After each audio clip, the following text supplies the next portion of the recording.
Qiao Xi returned to life, decisively kicking aside her romantic delusions in favor of empowerment through close connections.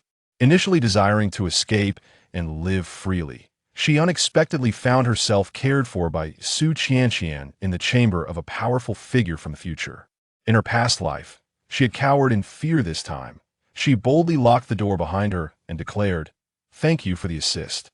Upon realizing that intimate contact with formidable individuals could accelerate her supernatural awakening, she fully embraced her new reality, activating her post-apocalyptic Sea King mode. A kiss with the charming yet morally ambiguous professor led to an enhancement of her abilities. A hug with the unpredictable mercenary king resulted in a surge of combat prowess. Even the enigmatic master of mental abilities was left blushing in her presence. "Qiao Xi, are you certain this is for the sake of leveling up?" Later, Su Qianqian awakened memories of his past life, realizing that his misplaced trust had led to the demise of the woman he loved most. With reddened eyes, he pleaded for forgiveness. Shi, I was wrong, grant me one more chance." Before Qiao Xi could respond, several influential figures behind her snickered. Su Qianqian was sent flying, while a certain mercenary casually wiped his hands. "Crematorium? I'll scatter your ashes in the aftermath." Su Qianqian wept bitterly. "Sister Qiao Xi, I should never have harmed you." Qiao Xi smiled sweetly, presenting her script. "Don't worry, I've arranged your role as the zombie clister." Chapter 1. The passionate future overlord. "If you don't want me to touch you, then push me away." The low, husky voice scratched at her eardrums, causing Qiao Xi to snap her eyes open. Head pounding and vision blurred, a sharply defined, handsome face gradually came into focus. Shenhan, the future ruler, feared by many, was currently atop her. Memories long buried surged forth like a tidal wave. She recognized this room. In 1 hour, Su Qianqian would arrive with her boyfriend Su Qianqian to catch her in the act. In her previous life, nothing had occurred between her and Shenhan yet.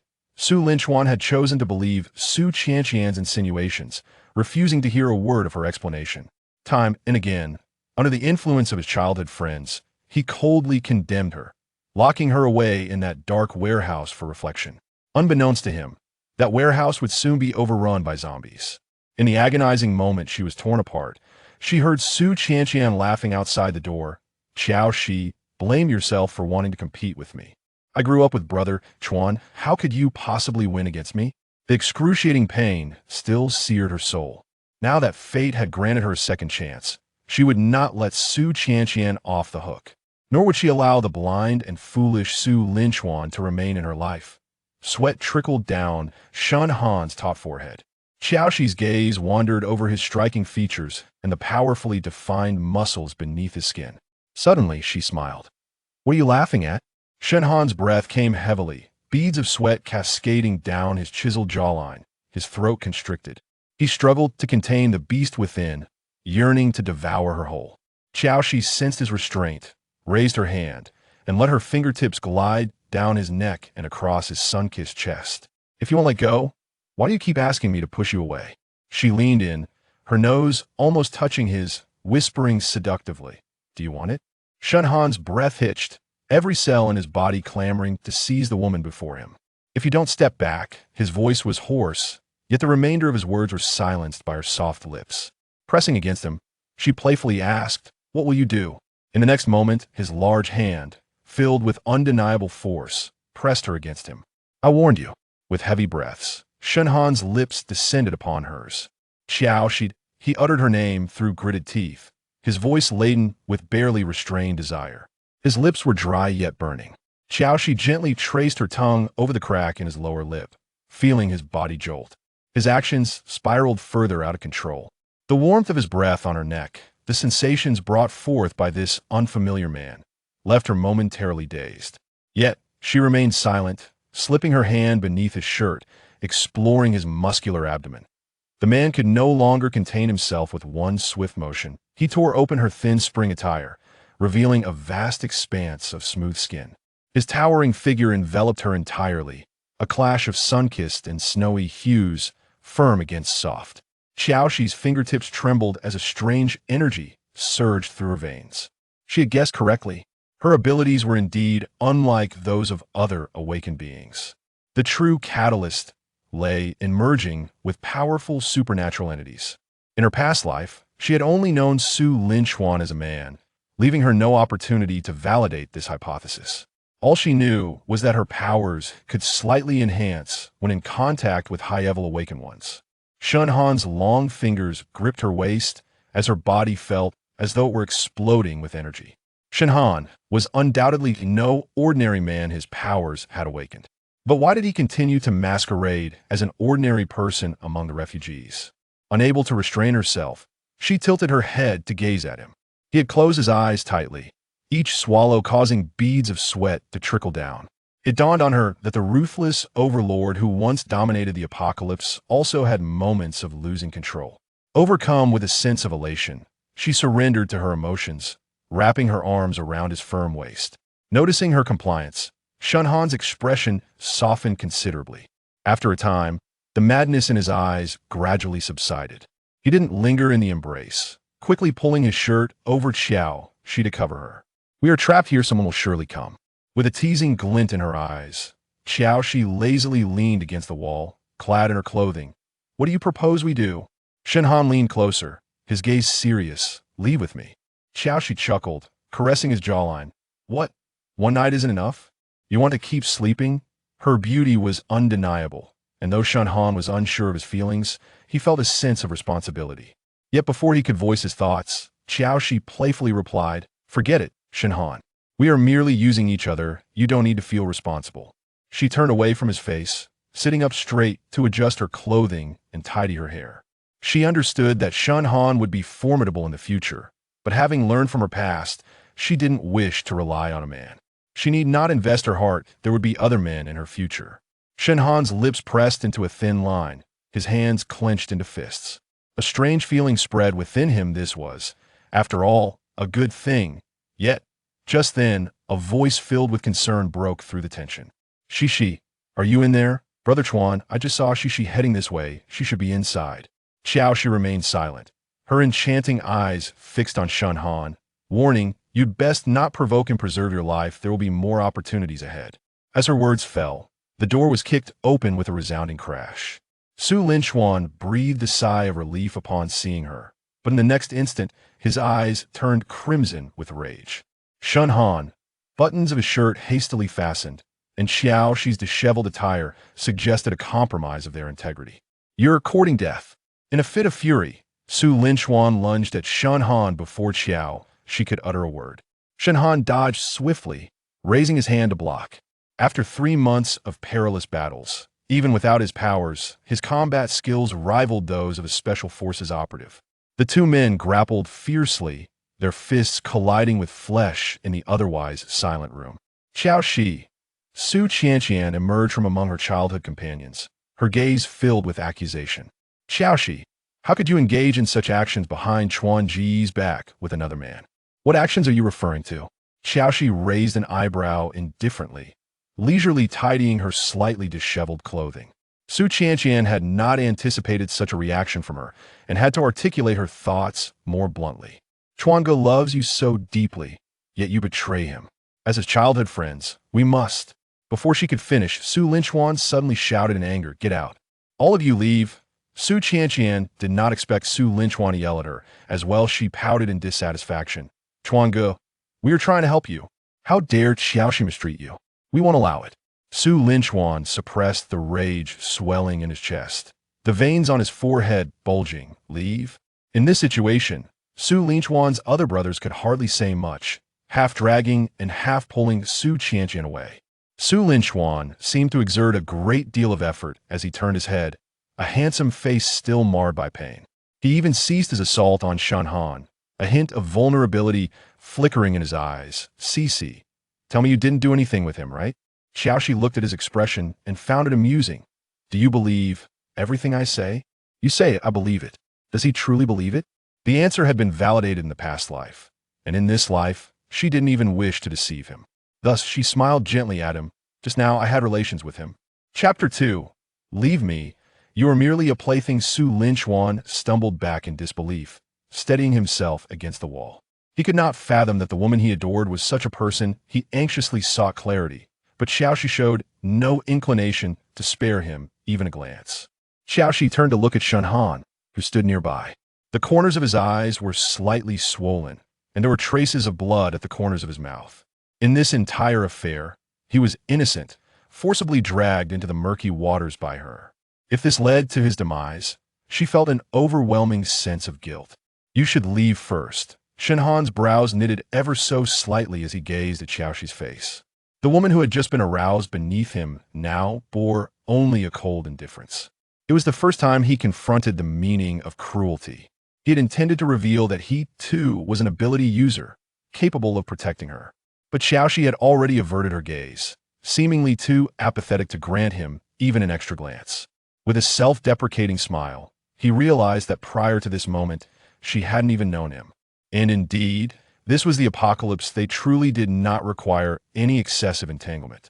With deliberate steps, she turned and walked out of the room. Su Qianqian had no intention of letting him leave as he pursued. Qiao Xi seized him. Wait, Su Qianqian, let's break up. Upon finishing her sentence, the room fell into a profound silence. To be fair, without Su Qianqian around, Su Qianqian was a competent boyfriend. He would bring warm packs and brown sugar water during her menstrual period, and when she was in a bad mood, he would patiently coax her into happiness. Thus, in her past life, she had been unwilling to part ways, to quarrel with him, to compete with Su Qianqian. But the agony of being torn apart in the warehouse, flesh and blood scattered, caused all her love and expectations for this man to turn to ashes. Qiao Xi fixed her gaze upon him, her eyes serene. Seeing her expression, Su Qianqian's heart suddenly felt a pang of anxiety. It can't be.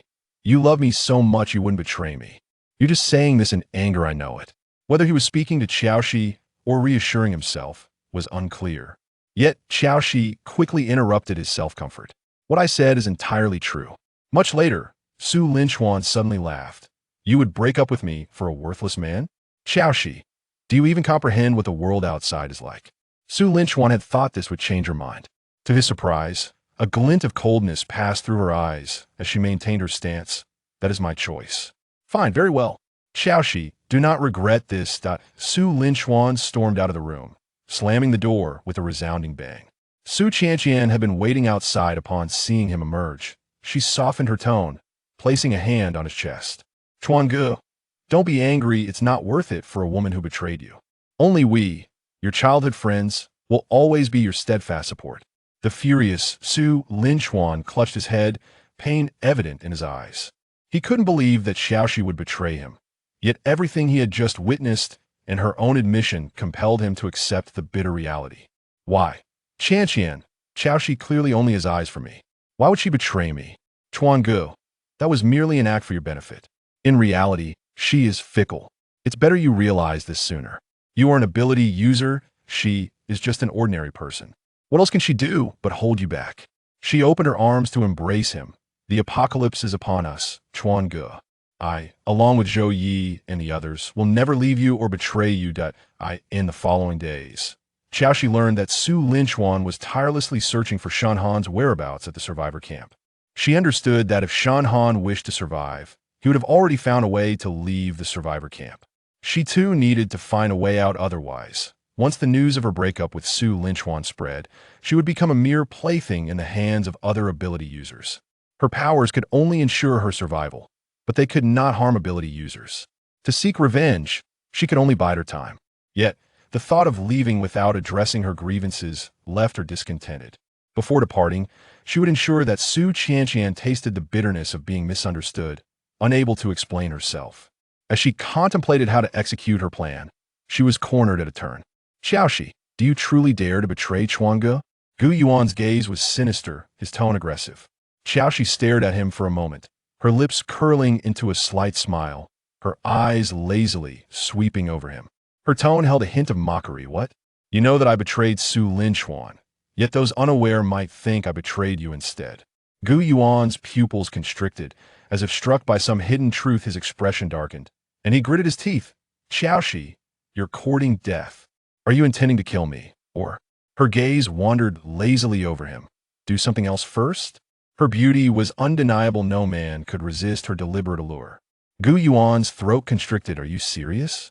She leaned closer, her warm breath brushing against his sensitive ear.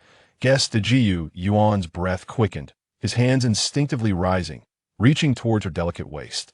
Qiao Xi swiftly donned a mocking smile.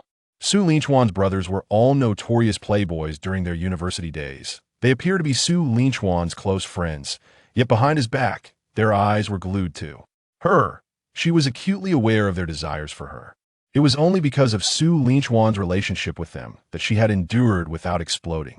Before the apocalypse, they had restrained their impulses. But after the world fell into chaos, order collapsed, and morality disintegrated, they emboldened Su Qianqian's arrogance and repeatedly sowed discord between her and Su Qianqian. They believed that once she broke up with Su Qianqian, she would become just like any other woman, a plaything for them. Thus, in her past life, when she was trapped in an abandoned warehouse and devoured by zombies, they were not innocent. Qiao Xi, what exactly do you mean? Gu Yuan's voice unconsciously rose in urgency. It means exactly what you think it does. She deliberately made the atmosphere ambiguous, her fingertips grazing over Gu Yuan's chest. Yet internally, she was disgusted. Gu Yuan's abilities were merely mediocre, and her own powers barely stirred before settling down. If only he were a bit stronger, perhaps she would have had the energy to entertain him longer. What are you two doing? A furious voice echoed from not far away. Chapter 3. Seduction. Qiao Xi, are you seducing Gu Yuan? The voice of Zhou Yi was laced with a fury that suggested betrayal. Qiao Xi lounged lazily, neither confirming nor denying the accusation. Zhou Yi sternly threatened, I will inform Lin Chuan.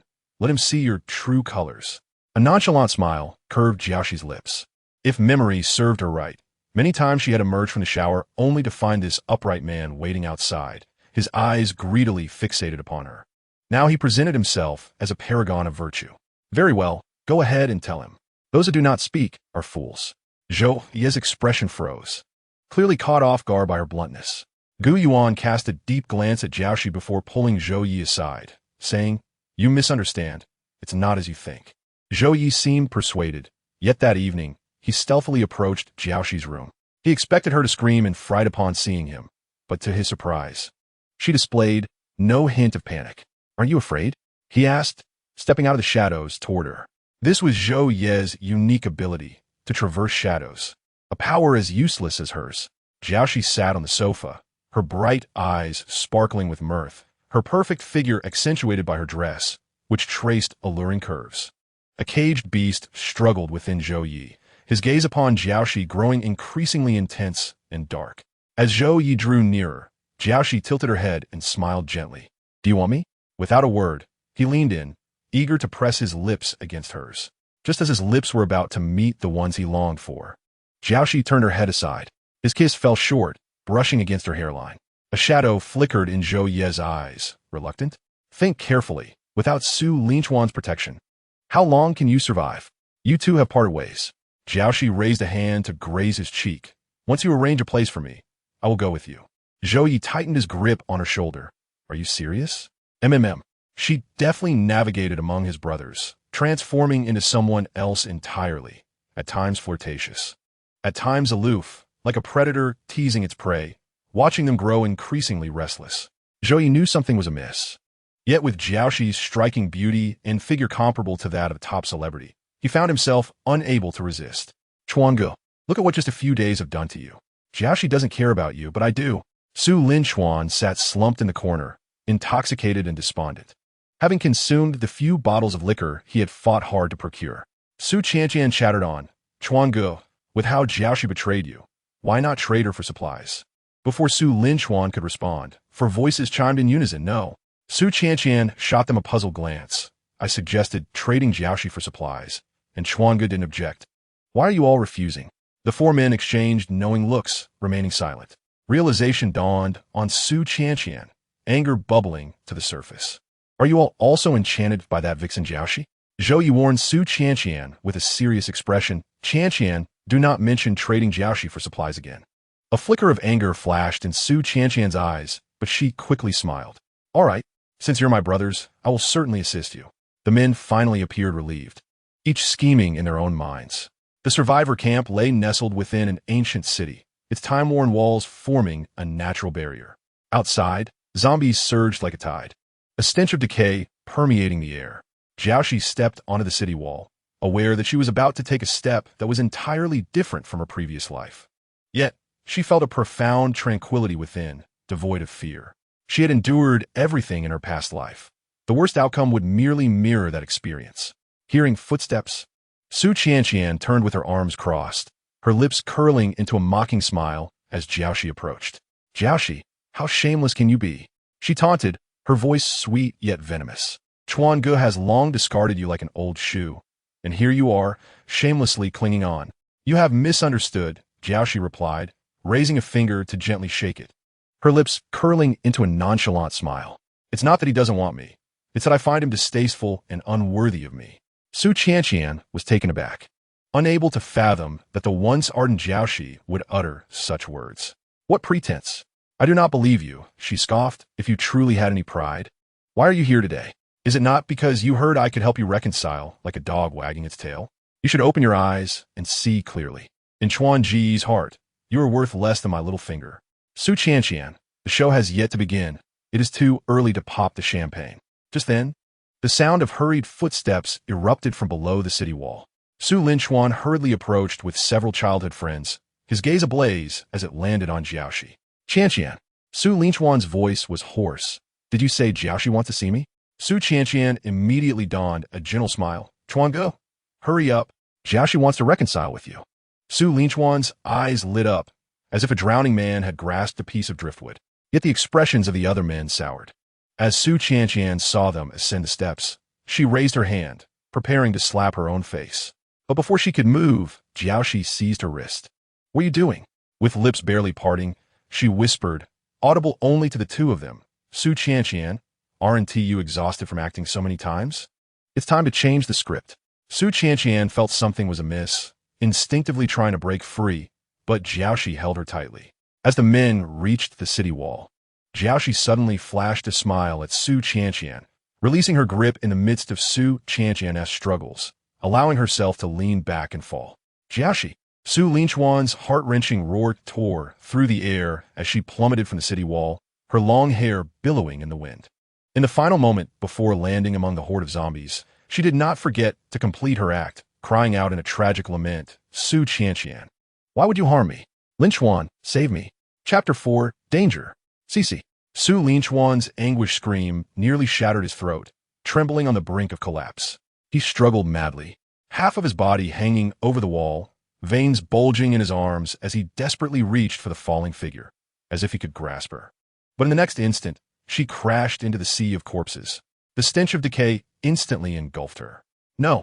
Su Linchuan's eyes widened with despair, his voice breaking into an unrecognizable sound. "She has fallen. Let go of me." He kicked Gu Yuan away forcefully, leaning forward as if he would jump down after her.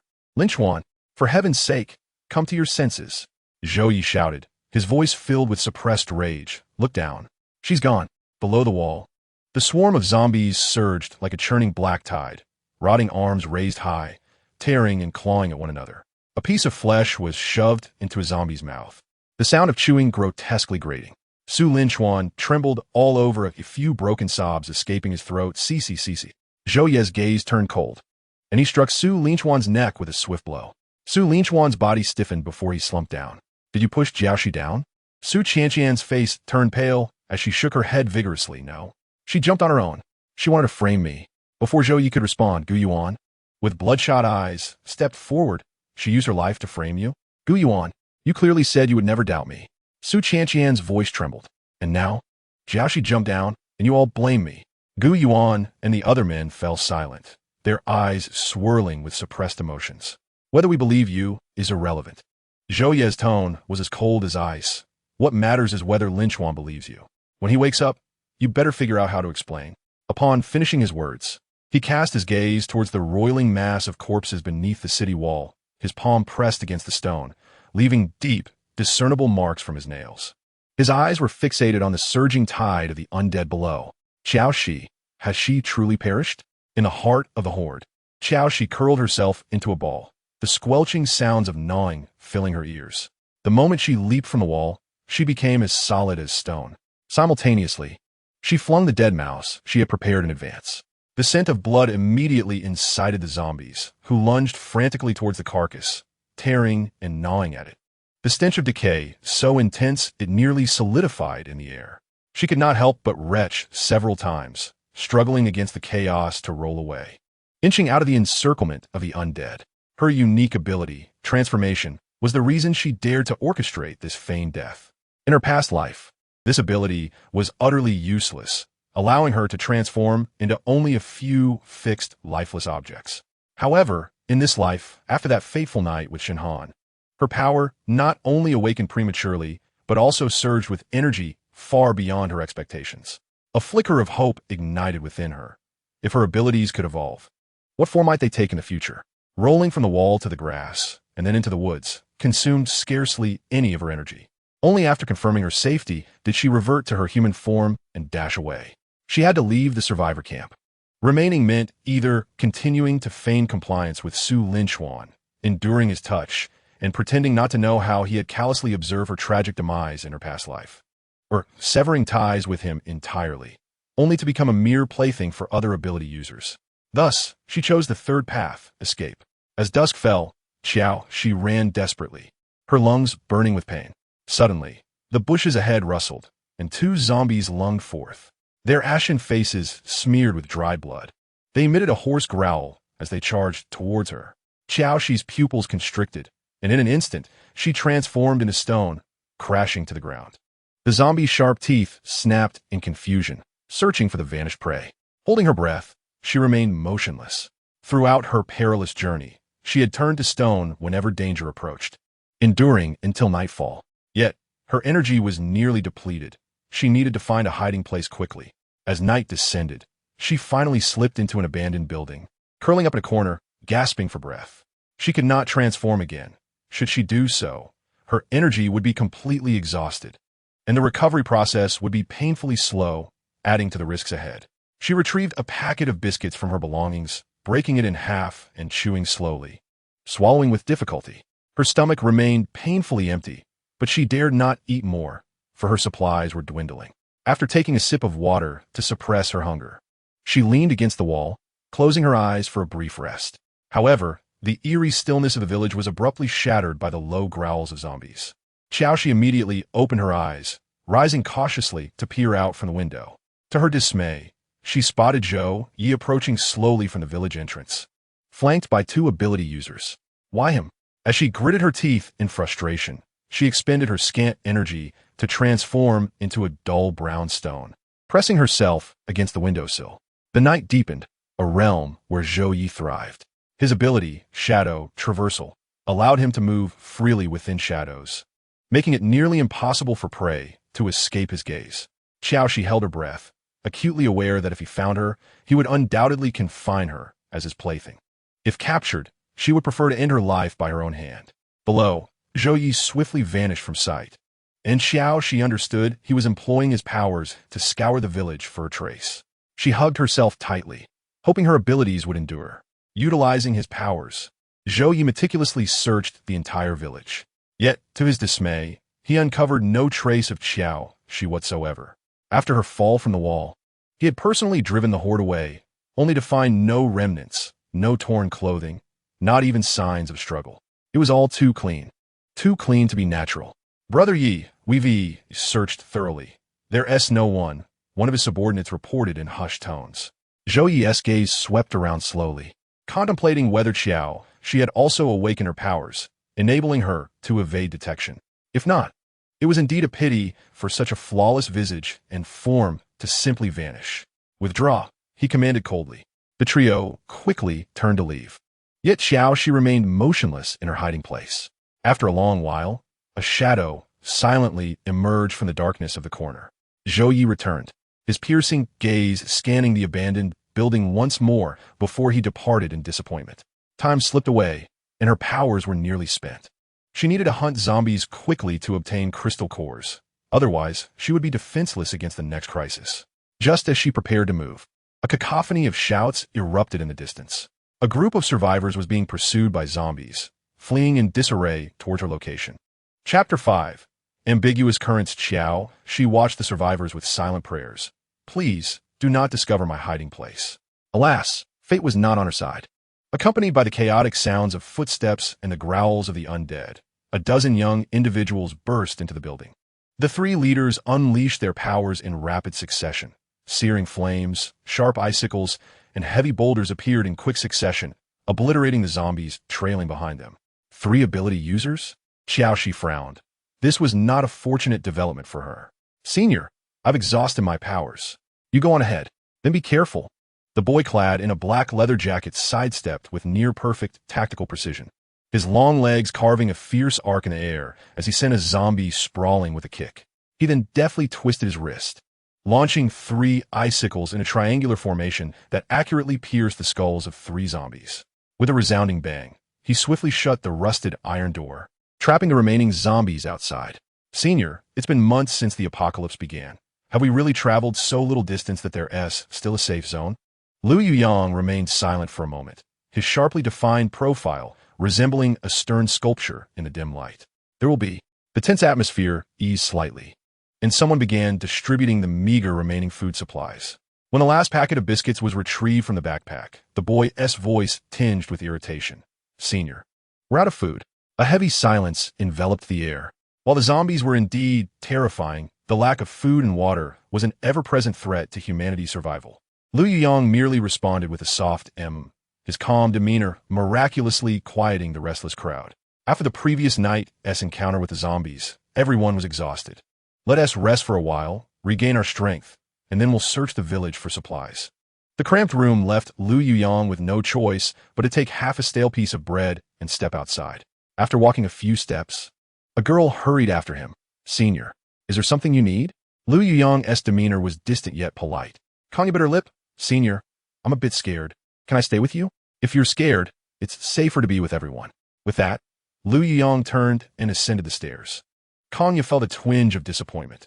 Her senior came from a well-off family and was exceptionally talented, embodying the perfect image in the hearts of many girls. She longed to be closer to him. Hearing footsteps approach from below, Qiao Xi had no choice but to curse under her breath. Using the sliver of energy she had just regained to morph back into a stone, she lay quietly on the dust-covered windowsill. Lu Yuyang stepped onto the top floor, his keen gaze sweeping across the unfinished shell of the building. The lower levels still bore signs of habitation, while this floor was devoid of anything but thick dust. He walked slowly to the window, his sneakers leaving clear footprints on the floor. Standing at the window, Lu Yuyang peered through the glassless frame to assess the village below. The number of zombies was scant. Perhaps supplies could be found. After observing for a moment, he intended to sit down and rest when a stone on the windowsill caught his attention. The entire room was enveloped in dust, yet this particular stone appeared abnormally clean. Lu Yuyang furrowed his brows, picking up the stone to scrutinize it closely. Oddly enough, it was merely an ordinary pebble, yet how could it remain so untouched by dust? Having witnessed many peculiarities in this post-apocalyptic world, he instinctively felt compelled to investigate further. The rolled-up sleeves revealed strong, smooth forearms, with veins subtly visible as he rubbed the stone. He failed to notice the stone quivering slightly, continuing to glide his fingertips gently over its surface. Qiao Xi felt a surge of heat coursing through her body. The disguise constructed by her abilities was on the verge of collapse. Worse still, his touch sent shivers down her spine, as if she were being genuinely caressed. Have you had enough? With a soft reprimand, the stone suddenly morphed in his palm. In the next instant, a vibrant and enchanting young girl appeared before him, their eyes locking, so close that they could feel each other's breath. An ability user? Lu Yuyang raised his eyebrows in surprise. Qiao Xi initially intended to push him away, but discovered that her depleted powers were rapidly replenishing. Another power bank? She couldn't help but reevaluate the man before her. In this tainted world, he exuded no foul odor, his features refreshingly clean and sharp. His handsome face bore a hint of wariness, yet it unexpectedly captivated her. Just as she was about to speak, footsteps and conversation echoed from the staircase. We mustn't be seen. They're all asleep. The urgent voice of a man was accompanied by the sound of fabric rustling. There hasn't been an opportunity all this way. Soon, the commotion next door grew louder. The suggestive sounds resonated starkly in the empty room. Lu Yuyang instinctively tightened his grip around Qiao Xi's waist. She playfully traced her fingers across his chest. How much longer will you hold me? The heavy breaths and the women's deliberately suppressed moans from next door invaded their ears. Both could vividly imagine the scene unfolding next door. Although Lu Yuyang maintained a calm demeanor, the flushed tips of his ears betrayed his inner turmoil. Within a strange and ambiguous atmosphere, Qiao Xi wore a smile, displaying no hint of embarrassment. She boldly assessed Lu Yuyang, her gaze laced with intrigue. Sensing her scrutiny, he turned to meet her eyes. She did not flinch, her eyes sparkling with mirth. They shared a silent exchange until the noise from next door gradually subsided. Listening to the two individuals rustling in their clothes as they descended the stairs, Lu Yuyang exhaled a sigh of relief. He realized that the girl before him might have arrived here first, disguising herself with her powers to avoid confrontation. Had he not curiously touched the stone, she might never have revealed herself. Suppressing the unusual feelings rising within him, he spoke apologetically. "I'm sorry. We were chased by zombies and accidentally stumbled in here.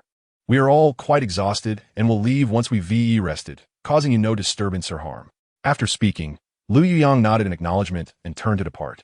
Qiao Xi was somewhat taken aback. He was the first man indifferent to her beauty, far superior to the likes of Zhou Yi and his companions. "Wait," Lu Yuyang halted, glancing back at her, awaiting her next words. Qiao Xi stepped forward, inching closer to him. She aimed to grow stronger and survive in this desolate world. Hence, she would not let any opportunity for energy slip away. "Can I join you?" Qiao Xi blinked, revealing a charming smile. "You know, it's perilous to go solo in this world. You have 3 ability users, and my powers are well suited for reconnaissance. What do you think?" Chapter 6. In need of his energy, the girl before him was well-dressed, her complexion rosy, indicative of considerable survival skills in this apocalyptic realm. If that were the case, why did she wish to join them? Lu Yuyang had always been averse to uncontrollable variables. "I'm sorry, our team is at full capacity. You may seek out another group." His tone was calm and distant. Qiao Xi remained undeterred, continuing to advocate for herself. "Please reconsider. My abilities could be beneficial to you." "No need, we will be leaving soon." Before her words could conclude, Lu Yuyang had already turned and strode out of the empty room. Qiao Xi furrowed her brow slightly. Having finally found an ability user who could recharge her, she refused to let this power bank slip away. Instantly, she summoned her recently restored powers, transforming herself into a thin sheet of paper, drifting lightly into his pocket. As he descended the stairs, the clamor of voices grew increasingly audible. Yet fatigue from the previous night crashed over her, and amidst Lu Yuyang's movement, she inadvertently drifted into a slumber. Time passed, and gradually, Qiao Xi awoke from her stupor, recalling that she was hidden in Lu Yuyang's pocket in her paper form. The sounds of zombies' growls filled her ears, interspersed with the panicked breaths and screams of fleeing humans. Clearly, this group had evacuated the small building. She quickly assessed her energy reserves. To her delight, maintaining the transformation for so long had not depleted her energy.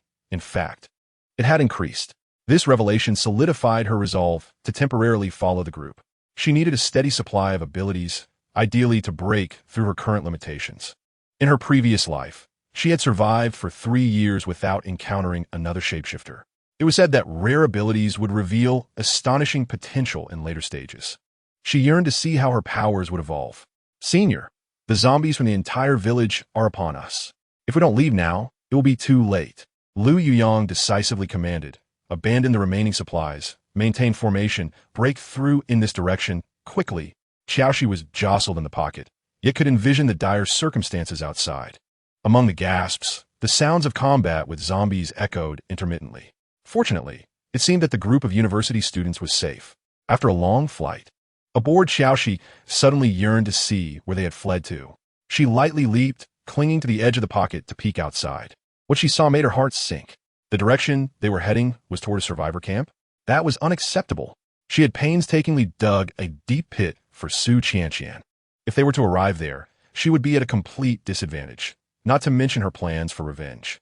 Gazing at Lu Yuyang's sharply defined profile, she couldn't help but lament the missed opportunity. She had intended to leverage him to enhance her abilities, but it seemed she would have to part ways now. A decisive person, she resolved to act without hesitation. She made an effort to shift towards the edge of the pocket, preparing to transform into a stone and roll out. Stop! Suddenly, a group of people emerged from ahead, blocking the university student's path. Qiao Xi looked up and found herself face-to-face with Su Linchuan's pale, haggard visage. In just a day, he seemed to have been drained of vitality, his eyes vacant and his stubble unkempt. A warning bell rang in Qiao Xi's mind. How could Su Qianqian be here? She absolutely could not be discovered by him. She would never wish to have any more ties with him in this lifetime. In her previous life, she had not engaged with Shan Han, awakening her abilities late, so Su Qianqian had no knowledge of her shape-shifting power. Thus, as long as she concealed herself well, Su Qianqian should not uncover her, allowing her to evade their search. Indeed, Su Qianqian was unaware that the person he longed for was so near. His handsome face was gaunt, yet his gaze swept through the crowd, scanning every girl. The male students immediately formed a barrier, shielding their female classmates behind them. Though terrified, they stood firm in solidarity. Only Lu Yuyang remained motionless. Do you need something? He was ready to mobilize his abilities for battle at any moment. However, Su Qianqian seemed oblivious, and upon confirming there were no familiar faces, the light in his eyes dimmed. Did you come from Yangjia village? Have you seen a particularly beautiful girl? Qiao Xi held her breath, awaiting the verdict of fate. Though the others had never seen her, the person she was close to was aware. Lu Yuyang's expression subtly shifted. Su Qianqian, still not willing to give up, remarked on her fair skin, exquisite features, and the dimples that appeared when she smiled, along with a small mole on her nose. Qiao Xi pressed her lips together. Such a detailed description would surely lead that person to think of her. At this moment, she could only await the outcome. If her identity were to be revealed, she would immediately transform and escape. Lu Yuyang's steady voice resonated from above. We have not encountered the person you mentioned. May we leave now? Su Qianqian's sharp gaze swept over everyone. The student's clear eyes revealed no signs of deception. Suppressing the rising despair, Su Qianqian's face fell. Since regaining consciousness, he had rushed outside the city, disregarding warnings, and, after eliminating the zombies, he had searched relentlessly. Amidst the bloodstains, he could not find his beloved girl. However, the absence of remains was a glimmer of hope. He did not wish to confront the most dreadful outcome. He told himself that she must still be alive, perhaps simply hiding away in anger. If only he could find her, sincerely apologize, and maintain distance from Su Qianqian, she would surely forgive him. Noticing that the other party was acting unusually, Lu Yuyang exchanged glances with his companions. Su Qianqian, standing frozen, seemed oblivious and did not impede their departure. Was that person searching for a girlfriend? He wondered if she was safe. He looked so pitiful. In this world, every day played out scenes of life and death. Yet, the sorrow in his eyes suggested he loved his girlfriend deeply. The murmurs of the girls reached Qiao Xi's ears clearly. Love? She scoffed lightly. Indeed, she was dying at the moment he loved her most. Perhaps there was a fragment of sincerity. But what did it matter? In his heart, there would always be a sister whose significance outweighed hers. Whatever Su Qianqian said, he would believe. And she, in her previous life, was driven to her death by him. The excruciating pain of zombies tearing flesh still lingered in her bones. The sounds of gnawing and swallowing haunted her, sending shivers down her spine. In this life, her encounters with Su Qianqian would only result in enmity. To not die and to not rest. Chapter 7. Embracing sleep, as Lu Yuyang and his team headed towards the survivors' camp, she realized it was time for her to leave. Suddenly, Lu Yuyang raised his hand, signaling the group to halt. Just as Qiao Xi was about to depart, she heard him say, "That group of people came from that direction. We shall change our course." Excellent. This power bank could still be of use. As long as they did not venture to the survivors' camp, she could continue to follow him and enhance her abilities. All right, Senior, we shall follow your lead. As the prominent figure in both pre- and post-apocalyptic times, Lu Yuyang was the core of the team. The underclassmen never questioned his decisions. That group of people appeared formidable. In this apocalypse, encountering others often meant needing to avoid them. Once uttered, silence enveloped the group. Indeed, with the onset of the apocalypse, resources became increasingly scarce. To survive, humanity inevitably fell into conflict and opposition. Yet, they had no time for lamentations, soon being overwhelmed by a relentless wave of zombies. The boys shielded the girls, assisting one another as they pressed forward. Until night fell, the weary team finally discovered an abandoned gas station. The boys cautiously examined every corner, allowing the girls to enter only after confirming safety. Lu Yuyang stood at the entrance, addressing everyone. "We shall rest here tonight. Everyone quickly sleep. We will set off early tomorrow." Exhausted, everyone leaned against the wall, hardly moving, hastily eating a bit before collapsing to the ground in slumber. Lu Yuyang remained outside, his fingertips crystallizing with glistening ice as he rubbed them together to wash.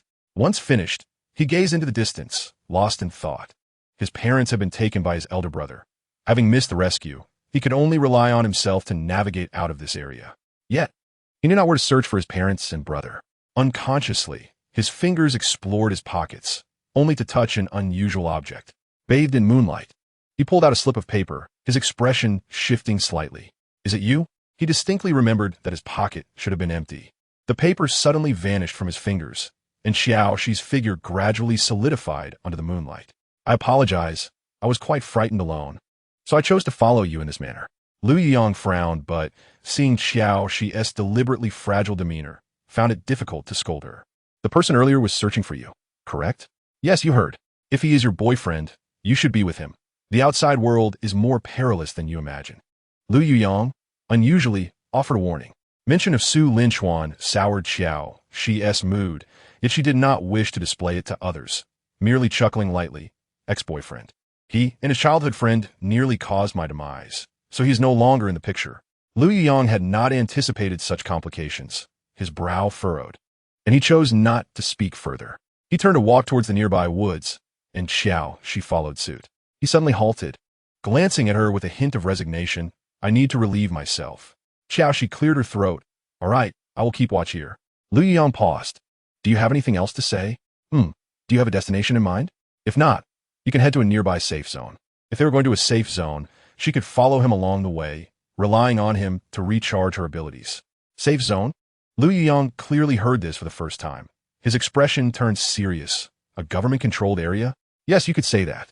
If you are heading to a safe zone, I can guide you. Lu Yuyang scrutinized the striking girl before him. Her abilities were quite unique, and she was aware of the existence of safe zones. The apocalypse had only lasted 3 months. How could she know of the safe zones? Had she been there? Qiao Xi had indeed been. But that was all in her past life. Su Linchuan's group, unwilling to be constrained, had drifted through several safe zones without ever staying long. I heard it from others, but it truly exists. If you and these university students wish to survive, you must go to a safe zone. Otherwise, as society collapses, even if you do not perish at the jaws of zombies, you will die at the hands of your own kind.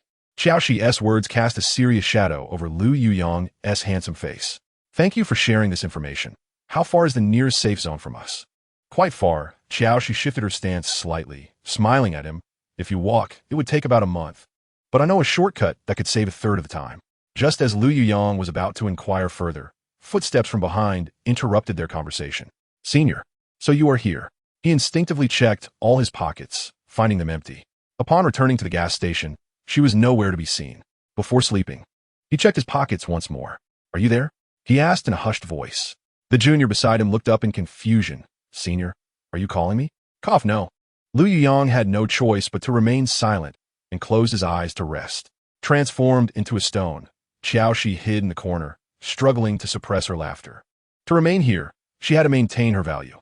At least until she chose to leave, she would not directly reveal the location of the safe zone. She could only lead them there. After waiting in vain, Lu Yuyang, having not slept for 40 hours, finally relaxed, dozing off and not waking again. The exhausted group sprawled across the room, soon left with only the sound of even breathing. In the latter half of the night, Lu Yuyang felt a soft warmth in his dreams.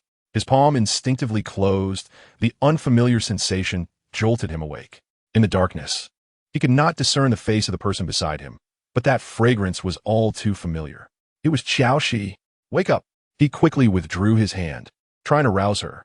Qiao Xi, still in a daze, subconsciously nestled closer to him, her warm lips brushing against his chest through the thin fabric of his shirt. Where her lips touched, Lu Yuyang felt as if he had been struck by an electric current. His entire body tensed into a straight line, yearning to create distance between himself and the girl. Yet, she pressed against his clothing, rendering him unable to move away. Considering the slumbering companions nearby, he could only bite his lip and gently shake the girl in his arms. Qiao Xi finally stirred, half awake, and murmured, "I'm so sleepy, what is going on?" "You're on my clothes." His voice seemed to suppress an array of emotions. It was at that moment Qiao Xi realized she was sprawled across his chest.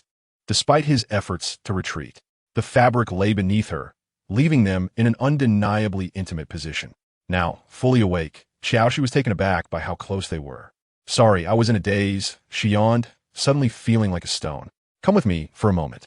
The team on night watch vaguely heard the commotion and turned to see Lu Yuyang conversing with someone. Yet in the blink of an eye, it appeared no one was around. He rubbed his eyes, questioning whether he was seeing things or had encountered ghosts. Chapter 8. Irresistible to Men Senior. It's not yet dawn. Do you not wish to rest a while longer? Lu Yuyang said, patting the shoulder of the Night Watch Junior as he passed. No need, you should go back to sleep. The boy, clearly fatigued, responded with a yawn, then I'll catch a short nap. All right. As they exited the gas station, the eastern sky began to lighten.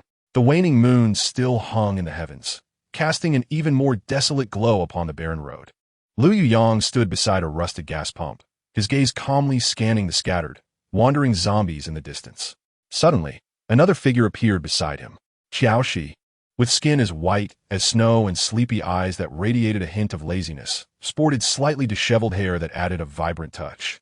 Lu Yuyang stole only a fleeting glance before averting his gaze. However, his wariness towards her had diminished significantly overnight.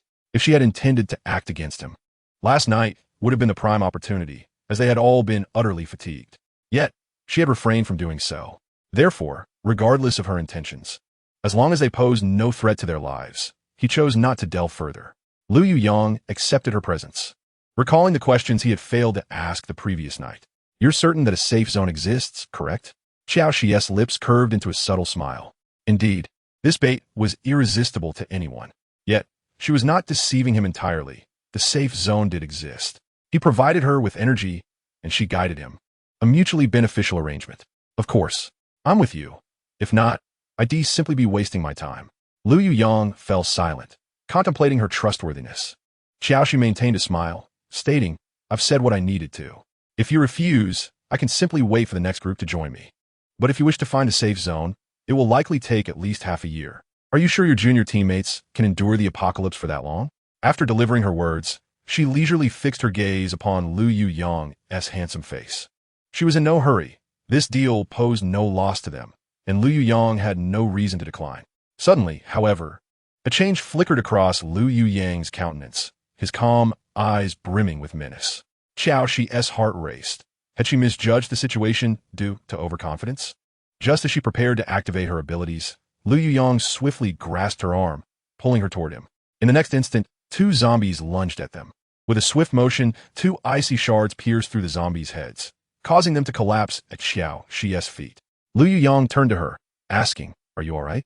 The smile vanished from Qiao Xi's face. She had indeed been somewhat careless. Fortunately, they didn't catch me.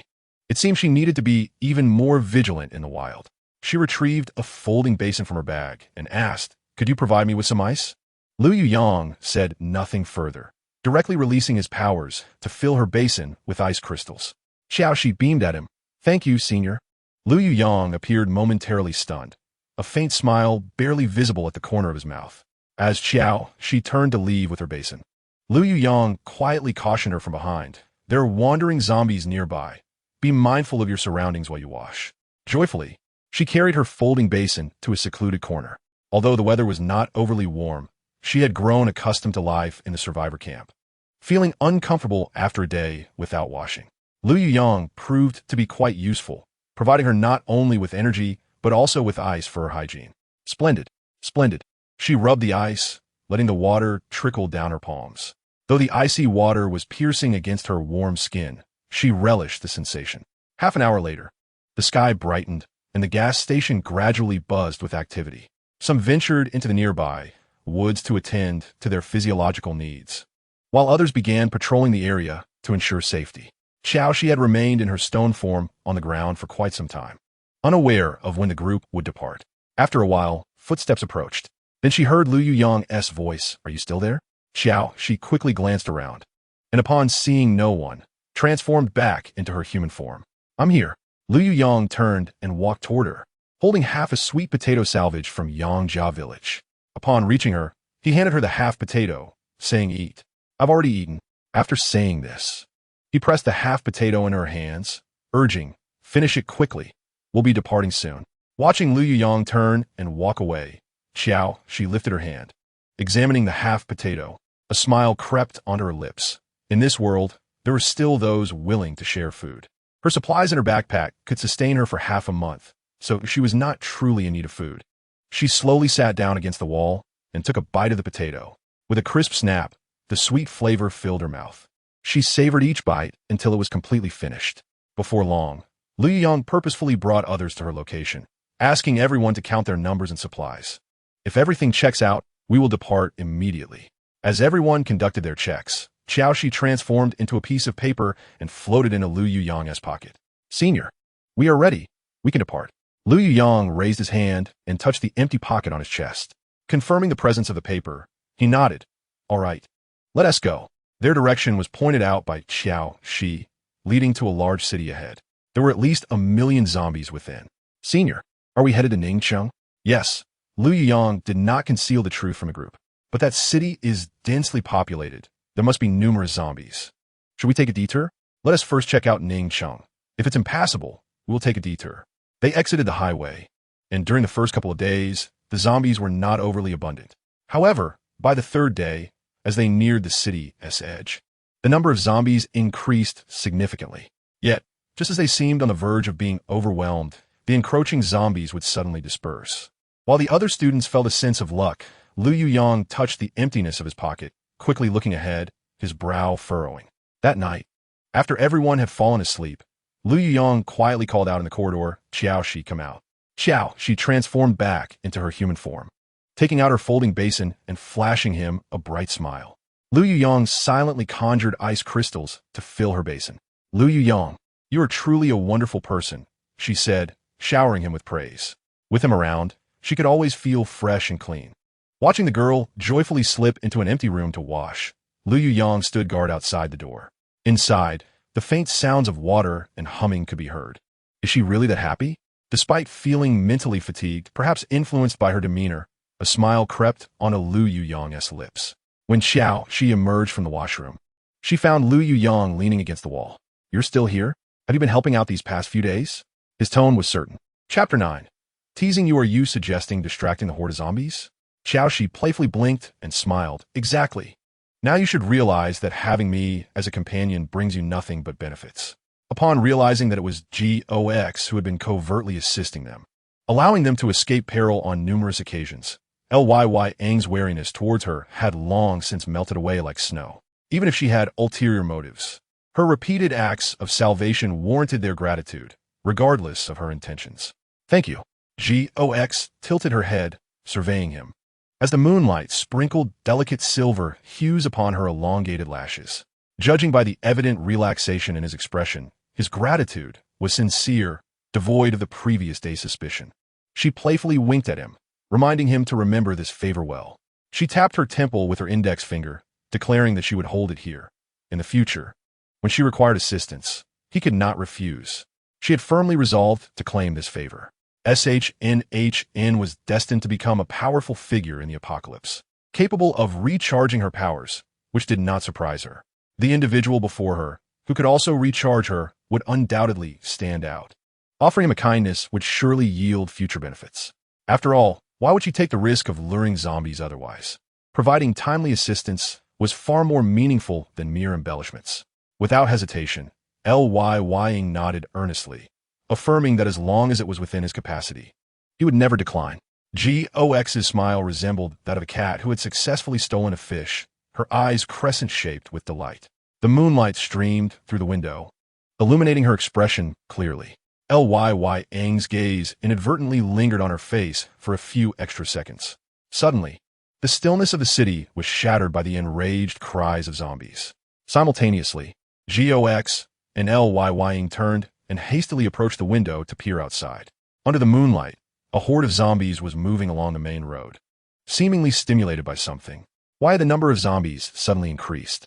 Qiao leaned out suspiciously to observe, only to be grabbed by Lyang, who cautioned her to be careful. His expression was grave. Before entering the city, he had been assessing the situation while grappling with conflicting thoughts. Their food supplies were dwindling, but resources could be found within the city. However, the deeper they ventured, the more zombies appeared. Even with Qiao diverting their attention, they were gradually finding it challenging. Do you understand why they are behaving so unusually? I do not. Gox replied candidly, shifting her gaze towards him. But humans can evolve, and so can zombies.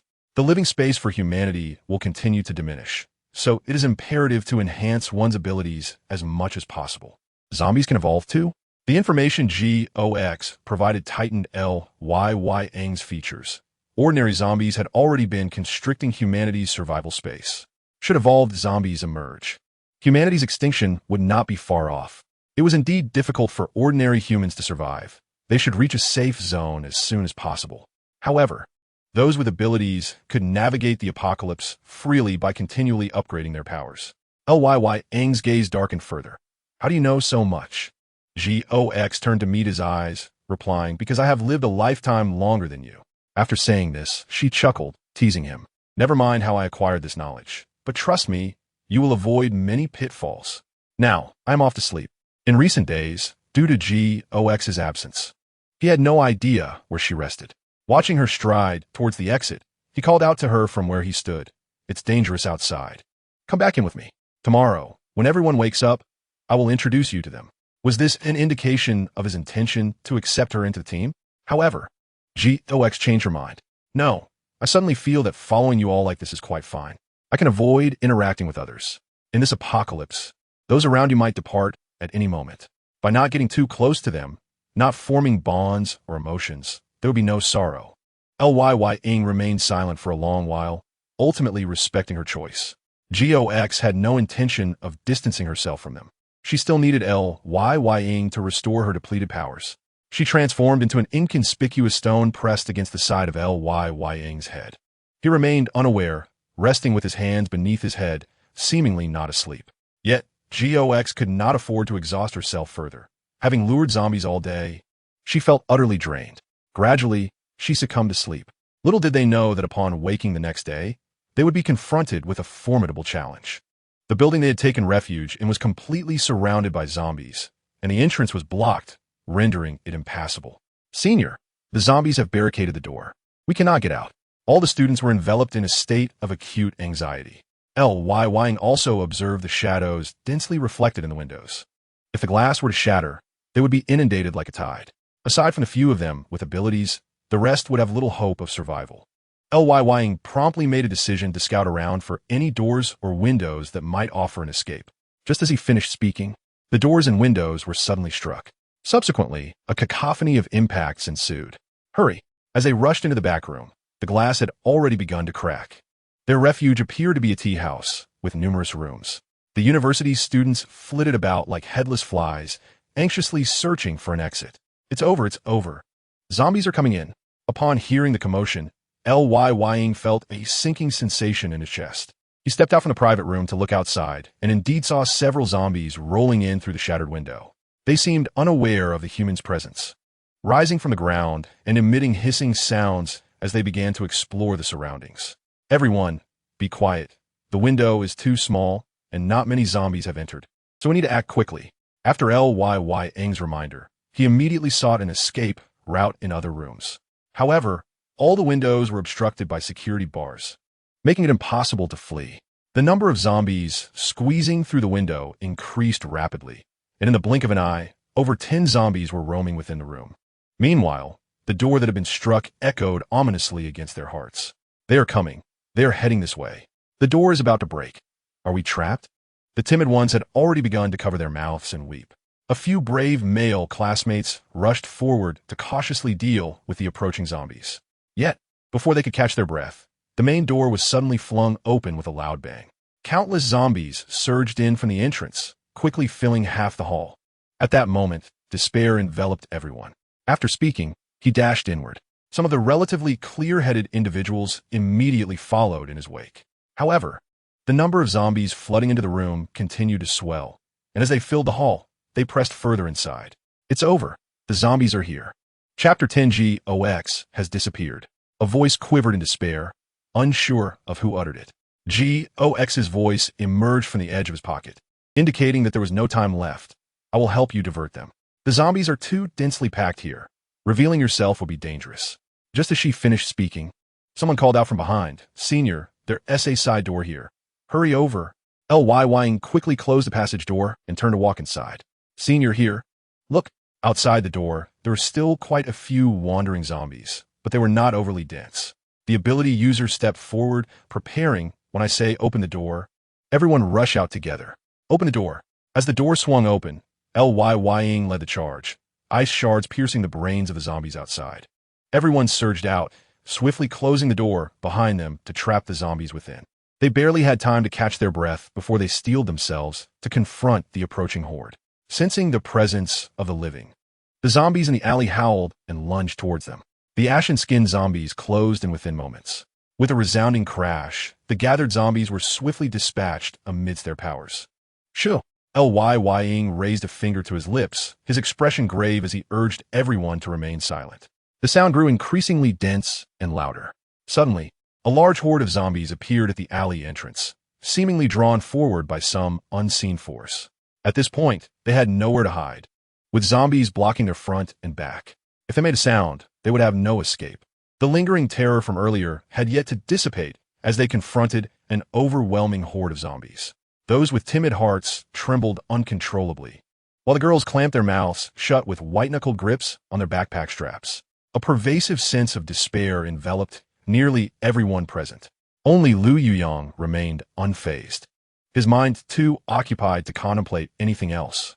The throng of corpses on the main street seemed oblivious to their presence, ambling past the alleyway. Each person could hear the rapid thumping of their own heartbeats, holding their breath in fear that even the slightest sound might draw the zombies' attention. At that moment, a sharp and resonant clang rang out abruptly. The passing zombies jerked their heads in unison, their murky eyes honing in on the source of the noise. A classmate, whose trinket had collided with a metal garbage can, turned pale, realizing the gravity of his blunder. "I'm sorry." Before blame could be assigned, Lu Yuyang urgently shouted, "This way," pointing towards the side with fewer zombies. The undead, drawn by the scent of fresh flesh, surged towards them, effectively sealing off the alley. 3 individuals endowed with special abilities forged a path ahead, yet thousands of zombies pursued from behind, a harrowing tableau that assaulted the psychological defenses of the youth. "Senior, are we trapped?" one asked. "No, there is still a way out ahead," he replied, though he knew that if they couldn't escape before their powers waned, they would all become fodder for the undead.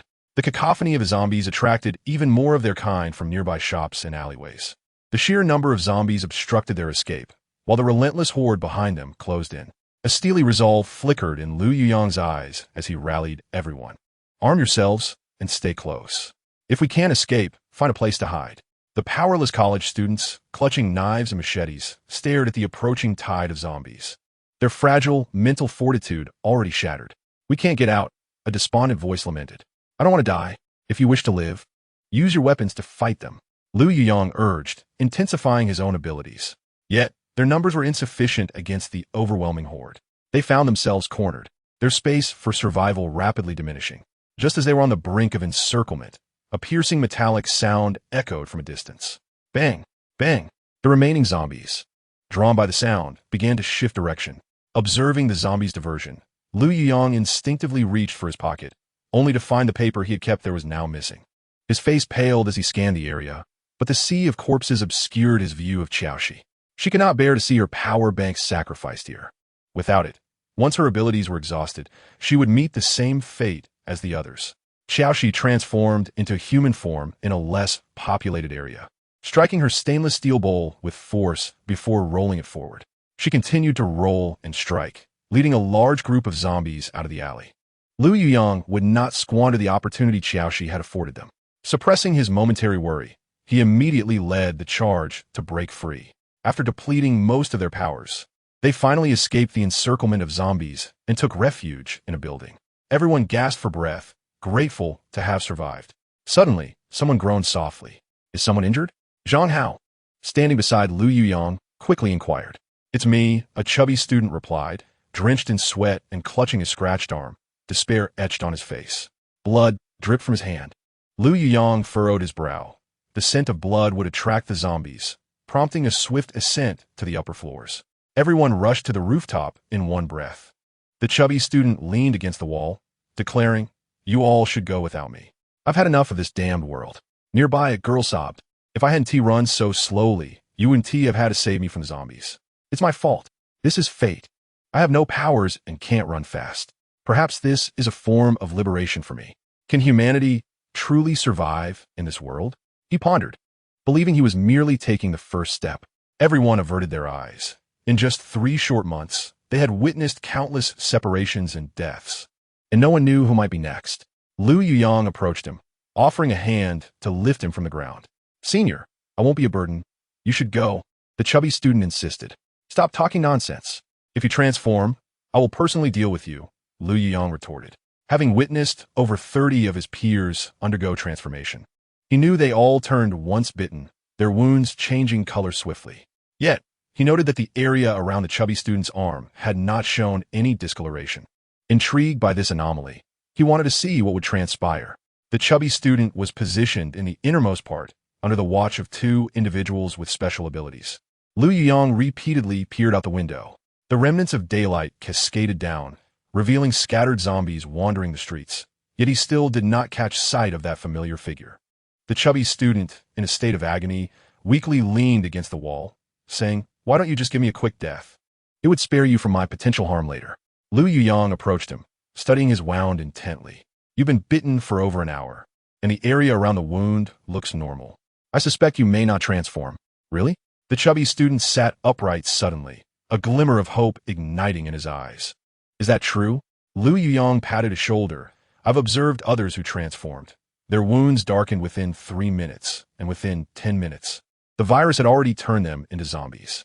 Upon hearing this, the chubby student wept tears of joy. Lu Yuyang stood and addressed the others. "Keep an eye on him. I'm going out to assess the situation." Chapter 11. He is searching for her at this moment.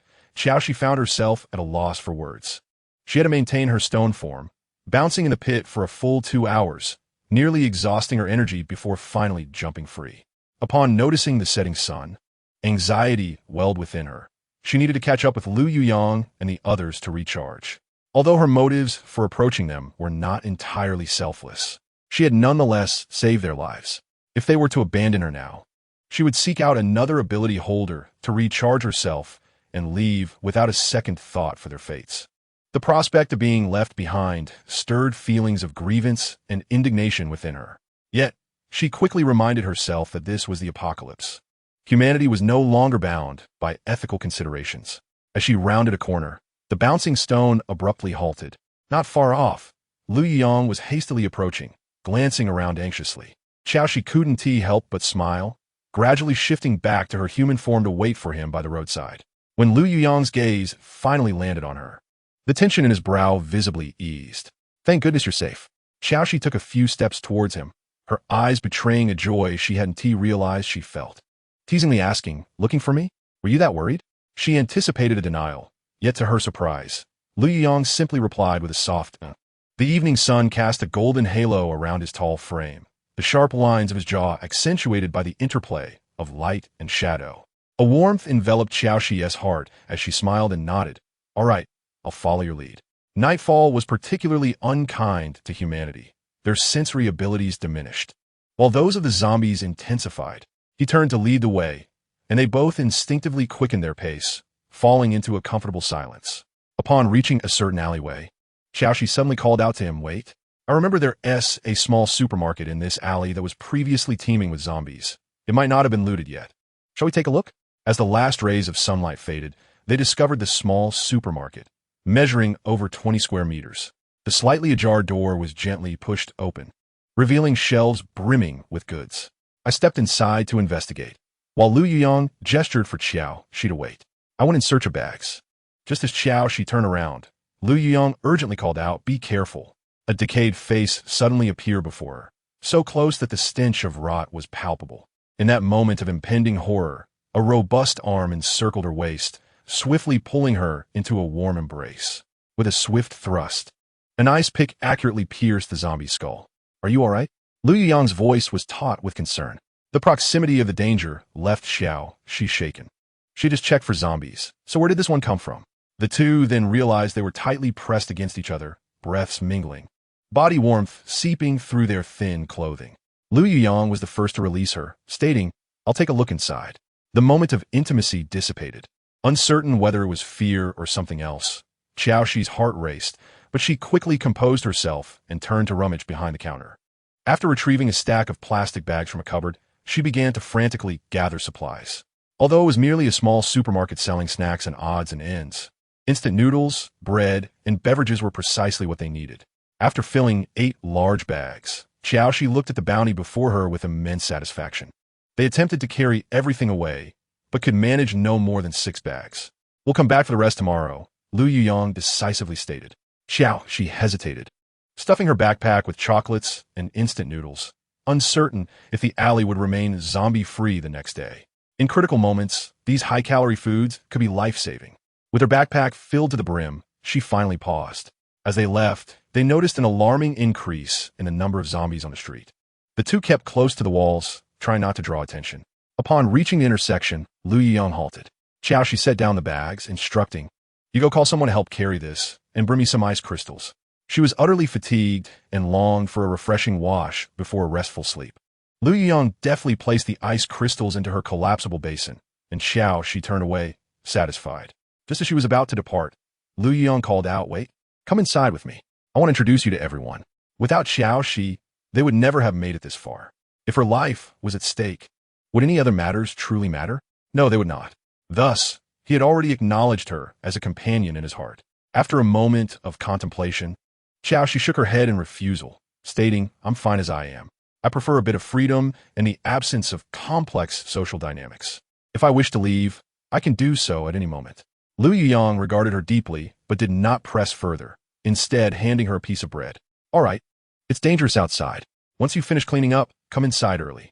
The exhilaration of having escaped death temporarily overshadowed their fears. Who would have thought that misfortune could bring such fortune? Hey, how many good deeds did your family do in their past life?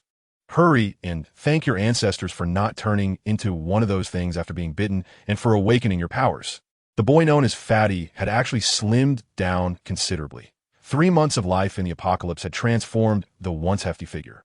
He raised his arm in a triumphant gesture, exclaiming, "This time, I've survived a great calamity, and I will surely have future blessings. From now on, I'll protect you all. We will definitely reach the safe zone unscathed." The recent days had felt like walking a tightrope over a precipice, leaving everyone on the brink of collapse. However, witnessing Fatty awaken his powers reignited hope in their weary faces. "Shoo, lower your voices. There are wandering zombies outside." After a reminder, the group quieted down. Yet, even so, several zombies staggered towards them. One zombie broke free from the throng and approached directly, its rotting face pressed against the glass, as if trying to peer inside. Qiao Xi's expression changed dramatically, her body tensed as if ready to spring into action. Chapter 12. A Spark of Fire. That was an evolved zombie. If this group of college students was discovered, the casualties would be catastrophic. Fortunately, having endured the apocalypse, the students had developed remarkable courage. At this moment, they all held their breath, huddled together, the silence in the gold shop palpable. After a long wait, the evolved zombie seemed to lose interest in them, finally abandoning its search and trudging away. "Is it gone?" someone whispered. Seeing that there were no zombies by the glass door, they collectively released a sigh of relief. "It's safe now. Tonight, I'll keep watch with Zhang Hao. The rest of you should rest." The series of scares had left everyone exhausted. Once the tension eased, drowsiness washed over them like a tide, and soon they fell into a deep slumber. Qiao Xi, equally weary, closed her eyes to rest, and her nearly depleted powers began to replenish steadily. This routine continued for several days, marked by intense battles. Ultimately, with Qiao Xi's covert assistance, the group of college students miraculously navigated through the zombie-infested city. Finally reaching the suburban area, Qiao Xi lured zombies away for an entire day and, seeing the number of zombies around dwindle, planned to draw away the last batch before reuniting with Lu Yuyang. She cautiously rolled along the base of the wall, just about to escape the horde when something forcefully kicked her, abruptly altering her path. Attempting to stop was futile. Loose stones rolled uncontrollably toward a wall corner and ultimately fell through a window devoid of glass. With a dull thud, she landed heavily on the ground. The suburban zombies were noticeably sparse, and even without Qiao Xi to divert them, they could manage. He instinctively checked his empty pockets. "Everyone, find a place nearby to rest. I'll check the situation." He was concerned that Qiao Xi might exhaust her powers and become trapped in the horde, so he intended to assist her, just as he had done in previous days. The interior was surprisingly tidy. Men's clothes were casually draped over a chair, and a basin and bucket in the corner brimmed with clean water. Qiao Xi looked up, realizing this was likely a basement, with windows positioned at street level. She attempted to jump, but in her stone form, she could only leap about a foot high, even if she returned to human form. The iron bars of the window were far too narrow. Since someone clearly resided here, there must be a route to the outside. Just as she was about to revert to human form to open the door, it creaked open. A young woman dressed in a black lace slip dress entered gracefully, the heavy scent of perfume instantly filling the space. Qiao Xi hurriedly rolled towards the door, but with a loud slam, it was forcefully shut. The woman was strikingly made up. While her face was ordinary, her figure was undeniably alluring. She lazily reclined on the bed, deliberately tugging her dress down to reveal ample fair skin, the hem so short it barely concealed anything. The young woman on the bed kept shifting poses, striking a variety of seductive stances. Qiao Xi couldn't help but scoff internally, wondering, what is she doing? Just as she pondered this, she suddenly felt her powers waning. With no time to spare, she resolved to make a desperate dash for the door. Perhaps if she moved quickly enough, she could transform into a human form, unlock the door, and escape unnoticed. As she struggled to reach the door, it swung open again.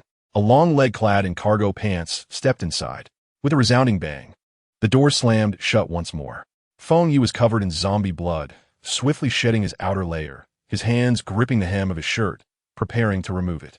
Qiao Xi caught a glimpse of his well-defined abs, but in the next instant, the man seemed to sense something amiss, abruptly releasing his grip and casting a sharp gaze toward the bed.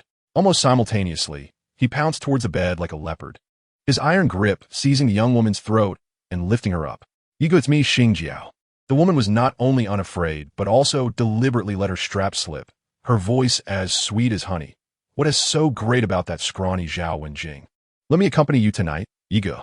Faced with such a provocative scene, Qiao Xi could not resist stealing a glance or two. The young woman was nearly pressed against the man, their postures from her perspective exuding a distinct intimacy. This man emanated an air of danger, and she hesitated momentarily, realizing that this was not the ideal moment to make an escape. Waiting a bit longer seemed prudent. The man had his back to her, his shirt clinging to his tall, muscular frame, exuding an intense sexual tension. Qiao Xi found herself unable to look away, contemplating whether she should witness the unfolding of steamy drama. Just as she was weighing her options, she suddenly observed the man yanking the bedsheet to awkwardly wrap the provocatively dressed woman. Yigo, what are you doing wrapping me up? The woman exclaimed. So you enjoy this kind of mood? All right, I'll play along with you, Yigo. Qiao Xi noted that the man's face, now turned towards her, bore no traces of desire, only a chilling coldness. He mercilessly dragged the woman, now resembling a zongzi, to the door, executing the motions of opening, tossing her out, and shutting the door in one fluid motion. Qiao Xi seized the opportunity to sneak away, but it was in vain, as she helplessly watched her chance slip away. In this morally decayed world, it was indeed rare to find a man who could reject a woman's advances. She couldn't help but glance at him again. The glow of the setting sun outlined his chiseled profile, and beneath the high bridge of his nose, his thin lips were pressed tightly together, forming a strikingly masculine visage. After dealing with Xingjiao, Feng Yi promptly removed his shirt and washed his body with the fresh water available in the room. Once clean, he wearily collapsed onto the bed. Although this survivor's base had the necessary resources maintained by the ability users, he was unwilling to live like a rat in a hole. Thus, he continuously ventured outside, hoping to discover places untouched by the zombie virus. Yet, each expedition ended in disappointment. The world had succumbed to darkness. Rubbing his temples, his heavy eyelids gradually descended. Qiao Xi sensed the imminent depletion of her abilities, her mind at war. Nevertheless, she ultimately resolved to forego opening the door. Beyond lay the unknown, while within was a man who had just rejected temptation.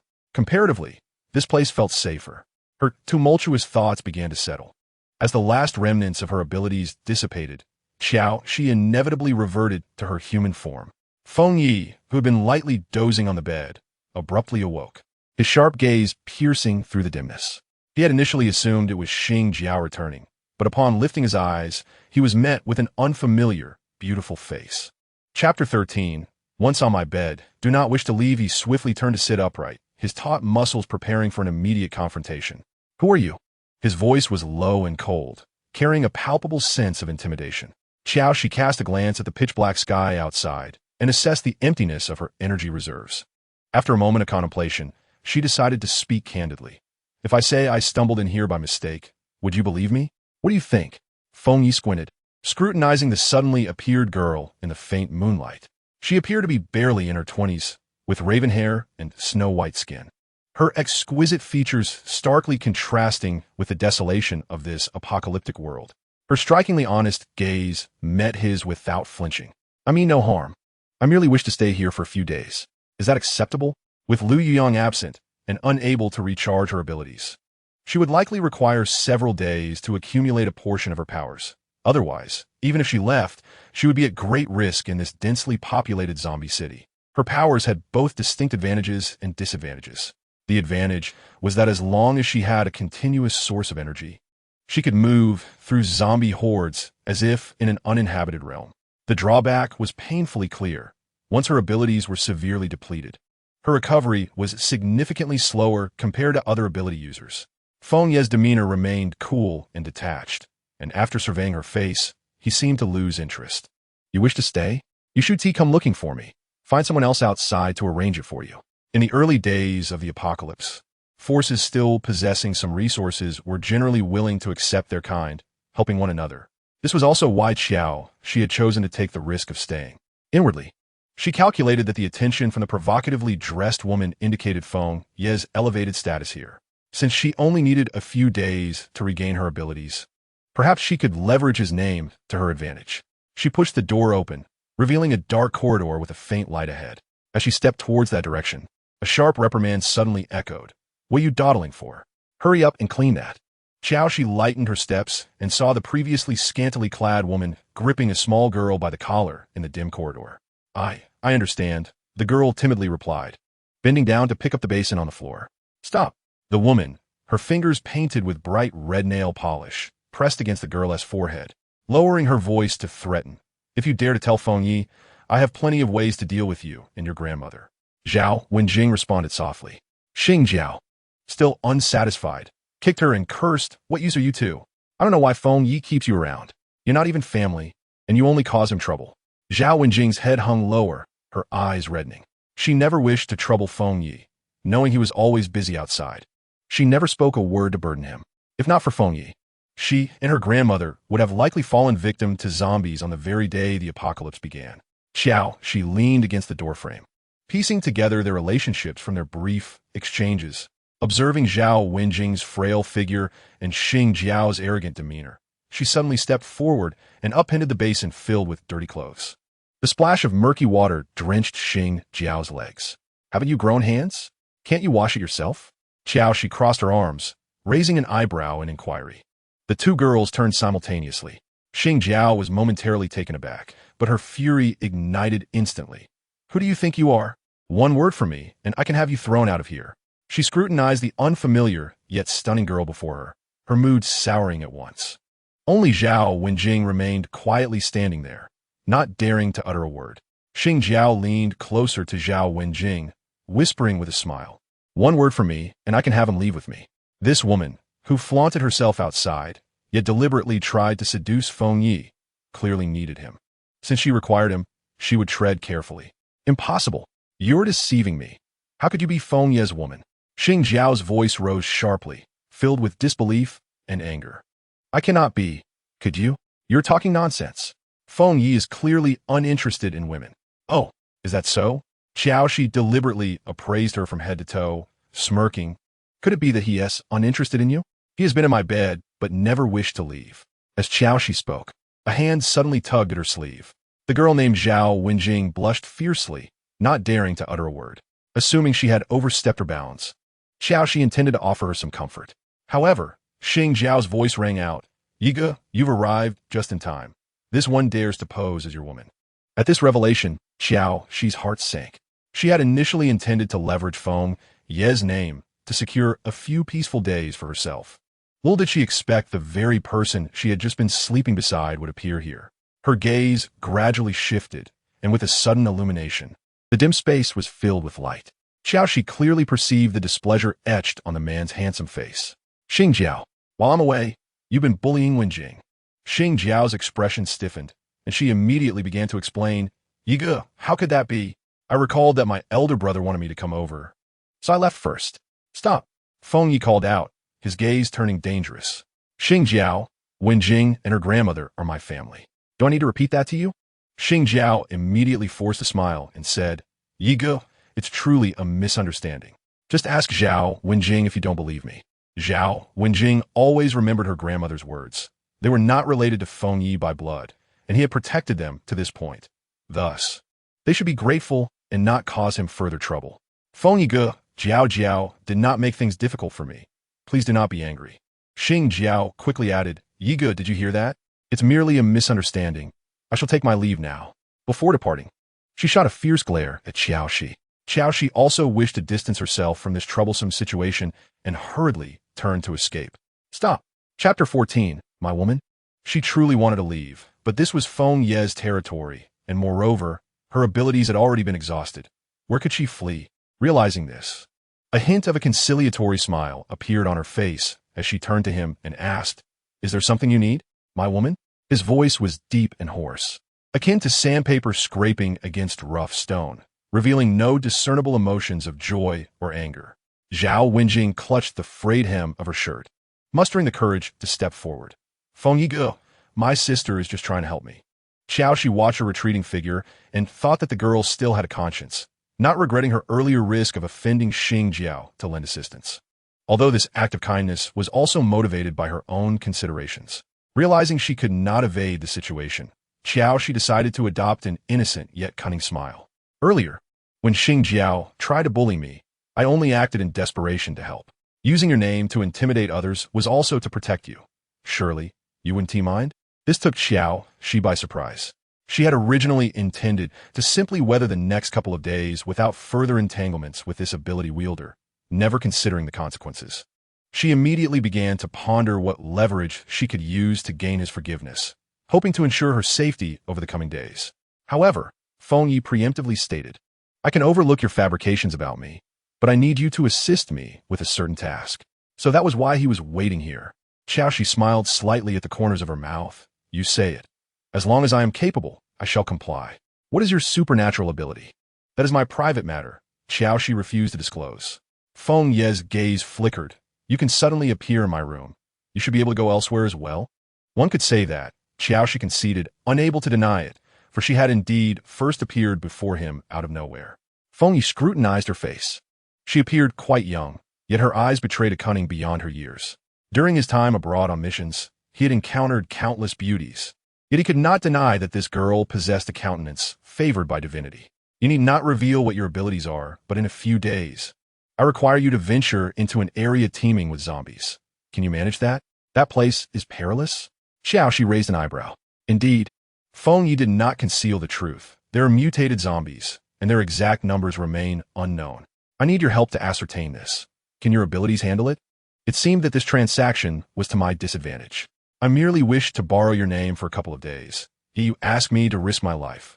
Feng Yi had merely sought to use the previous incident as a pretext to request her aid. If one were to be truly calculating, it was indeed he who gained the upper hand. You may set conditions. Are you serious? Yes, Feng Yi replied. Qiao Xi's mind raced. If the risks were too great, there was no need for her to put herself on the line. This matter is quite dangerous. I need to think it over. Please grant me a few days to consider, and once I have made my decision, I will propose my conditions. Very well. Her supernatural abilities recovered very slowly, but a few days would suffice. When the time came, she would act according to circumstances, either lending a hand or discreetly withdrawing. Bang! Xing Jiao furiously kicked open the door. The crystal chandelier poured extravagant light onto the leather sofa, illuminating 3 disheveled individuals. The refuge was equipped with solar panels, ensuring an ample power supply. The coffee table was laden with fine wines and cigarettes, epitomizing decadence. Seeing his sister burst in, Xingwu pushed aside the scantily clad beauty on his lap and exhaled a puff of smoke through his fingers. Xing Jiao, seething with rage, plopped down onto the sofa and hollered at the 2 beauties beside Xingwu, "Get out." As the beauties withdrew reluctantly, Xing Jiao could hardly contain her eagerness to report. Elder brother, Feng Yi has a woman. Xingwu took a deep drag of his cigar, a flicker of surprise crossing his eyes. That dried up Zhao Wenjing. Feng Yi could possibly be interested? Not Zhao Wenjing. Xing Jiao stamped her foot in frustration. It's someone who just appeared, 100 times prettier than the beauties here. Xing Wu immediately sat up straight. More beautiful than them? In our camp, Xing Wu became intrigued. Over the past 3 months, he had sent countless beauties to win over Feng Yi, yet the latter remained indifferent, even leading him to suspect Feng Yi preferred handsome men. The handsome young men he had sent were similarly rejected. Xing Wu understood that his own capabilities were limited and that he needed to ally with powerful ability wielders to strengthen his influence. Speaking of this matter made Xing Jiao's face darken further. I offer myself today, and he threw me out. Xing Wu dismissed her concerns. Do not fret. In a few days, I will have Jiang Bai intervene. He will eventually be my brother-in-law. Feng Yi's constant absences made him uneasy. Once someone who could not even attract an ordinary woman, he now had the luxury of selecting the most alluring beauties at will. These women, desperate for a meal, would go to great lengths to please him. This feeling captivated him, compelling him to continue expanding his power and control over the resources of the apocalypse. Therefore, he had to win over Feng Yi. Although he held 2 of Feng Yi's weaknesses, only by making Feng Yi his brother-in-law and binding him with familial ties and mutual interests could he truly retain this sharp blade. Lu Yuyang searched throughout the night, but found no trace of Qiao Xi, unwilling to entertain the worst possibilities. Perhaps she was merely trapped, or maybe she had a sudden change of heart and did not wish to join them. Senior, we have already crossed the city. Why not leave directly? Lu Yuyang remained silent for a long while before ultimately deciding to follow his heart. Without Qiao Xi's assistance, it would have been impossible for their group to traverse this city swarming with zombies unscathed. I can no longer accompany you on the road ahead. Once we leave the city, the zombies outside are sparse. With the few ability wielders protecting you, you will surely reach the safe zone. What? Senior is not coming with us? Kanya asked urgently. Yes, I have some personal matters to attend to. Take care. For 3 months of the apocalypse, Lu Yuyang had always been the backbone of the team. His sudden departure left everyone in a state of alarm. Senior, is there no way we can resolve this together? Without your guidance, we may not reach the safe zone. Lu Yuyang stood up. This is something I must handle alone. You all should leave first. If I resolve this quickly, I may still catch up with you. With that, everyone understood his resolution. Lu Yuyang scanned each face. Take care. After saying this, he shouldered his pack and resolutely headed toward the city center. Chapter 15. My man has a strong sense of possession for 2 consecutive days. Feng Yi did not reappear before Qiao Xi, relying on his name for a semblance of authority. Even though her appearance was striking, no one dared to provoke her recklessly. The refuge they occupied had been transformed from an abandoned warehouse. The spacious area was divided into different zones, where crops were planted and livestock raised. Qiao Xi was astonished to see that in just 3 months, the small refuge had already taken shape. Even in the dimly lit basement, the wood-type ability wielders could cultivate vegetables and fruits. Sister Shishi, isn't it marvelous? I was equally amazed when I first saw it. Zhao Wenjing exclaimed with envy. Ability wielders are truly powerful. Not only can they slay zombies, but they can also grow food. How I wish I could be an ability wielder too. Qiao, she patted her shoulder. There's still a chance. Perhaps you will awaken your abilities in the future. Really? Sister Shishi, can I too? Zhao Wenjing's shy face lit up with hope, making her otherwise ordinary features shine. Not wanting to see the light in her eyes extinguished, Qiao, she smiled. Yes, there's a possibility. Zhao Wenjing was utterly elated. Should she awaken her extraordinary abilities, she could care for her grandmother and would not be a burden to Feng Yi. Sister, I've arrived. Please wait a moment while I retrieve my clothes. In the shelter, everyone was required to work. Those with abilities and the strong men ventured out daily to battle zombies in search of supplies. The rest toiled within the shelter to earn resources. All right, go ahead. I will wander around nearby and wait for you. Over the course of 2 days, only a third of her abilities had recovered. In comparison to the recovery speed of other extraordinary individuals, hers was excruciatingly slow. At this rate, she would likely last less than 2 hours outside. Without Lu Yuyang to recharge her, she could only endure. Despite his vast experience with people, this girl still took his breath away. The beauties he had gathered paled in comparison to her, transforming into mere superficial adornments. With just one glance, she ignited a yearning within him, causing every cell in his body to leap with excitement. Just wait. He licked his lips, instructing his subordinates to remain still as he approached Qiao Xi step by step. By the time she sensed his presence, The heat of his breath was already upon her neck. She spun around abruptly, nearly colliding with him. Newcomer? Xing Wu's gaze was brazen and dismissive, as if appraising an item about to be acquired. Qiao Xi took half a step back, her back pressing against the cold wall. Seizing the opportunity, Xing Wu reached out, his rough fingers poised to touch her slender waist. Smack! A resounding slap echoed through the empty warehouse. A flicker of rage flashed in Xing Wu's eyes, but it extinguished upon beholding her delicate, porcelain-like face. "You've quite the temper," he remarked, rubbing the back of his hand where she had struck him, a smirk forming on his lips. "Do you know who I am?" Qiao Xi initially thought he was merely a lecherous hand, but upon his words, she quickly deduced the truth. The leader of the shelter? Clever. Xing Wu circled around her, his satisfaction growing with each glance, and he swiftly gestured to a subordinate behind him. Shortly thereafter, a pile of luxurious chocolates, biscuits, beverages, and even several exquisite dresses were brought forth. "Follow me, and all of this shall be yours." As he spoke, his hand reached toward her waist again. "I fear I cannot." Qiao Xi smiled, her expression reminiscent of a rose adorned with thorns. "My man possesses a strong sense of possessiveness." Xing Wu was irresistibly drawn to her demeanor, chuckling as he said, "In this shelter, there is no woman I cannot attain. Speak up, who is it? I will negotiate with him." "Fengyi." She softly uttered the name. "Why not go and discuss it with him now?" Xing Wu's expression abruptly froze. In the entire shelter, he could exchange benefits for any woman, save for Fengyi. Fengyi had always kept his distance. Now that he acknowledged her identity, he must hold her in high regard. As he aimed to recruit Fengyi, any interference would be counterproductive. Yet, gazing at Qiao Xi's stunning visage, his desire stirred once more. Ultimately, the allure of power subdued his yearning for the beauty before him. In an instant, he donned a congenial smile. "Ah, my dear sister-in-law, it was all a misunderstanding. Please accept these gifts as a token of our first meeting. Surely, you can forgive my oversight, yes?" Qiao Xi smiled in return. Of course, it was merely a misunderstanding. After all, she was not truly Fengyi's woman, and she would be leaving in a couple of days. Seeing her acquiescence, Xing Wu immediately waved his hand generously, treating the items as gifts for his sister-in-law. Even if she could not take everything with her, she could share them with Zhao, Wenjing, and Granny Chen. Witnessing her acceptance, he felt reassured.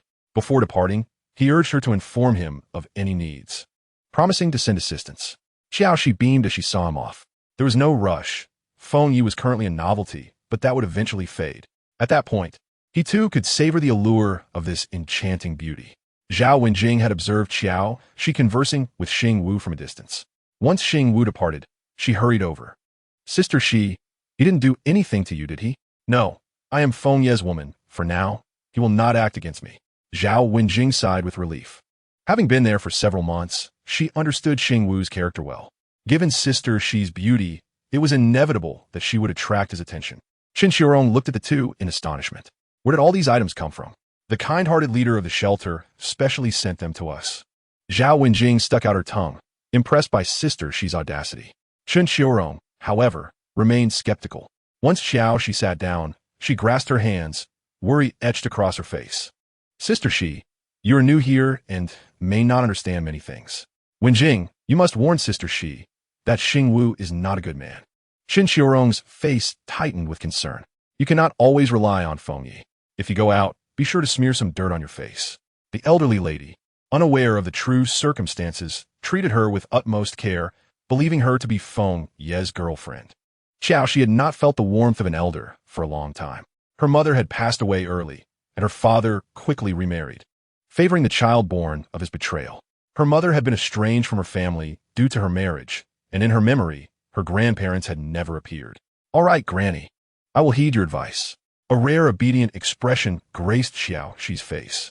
Qin Xiaorong affectionately ruffled her hair, to which she responded with a bright smile. When Fengyi entered, he witnessed this tender scene. "What are you discussing?" His voice carried a warmth he was unaware of.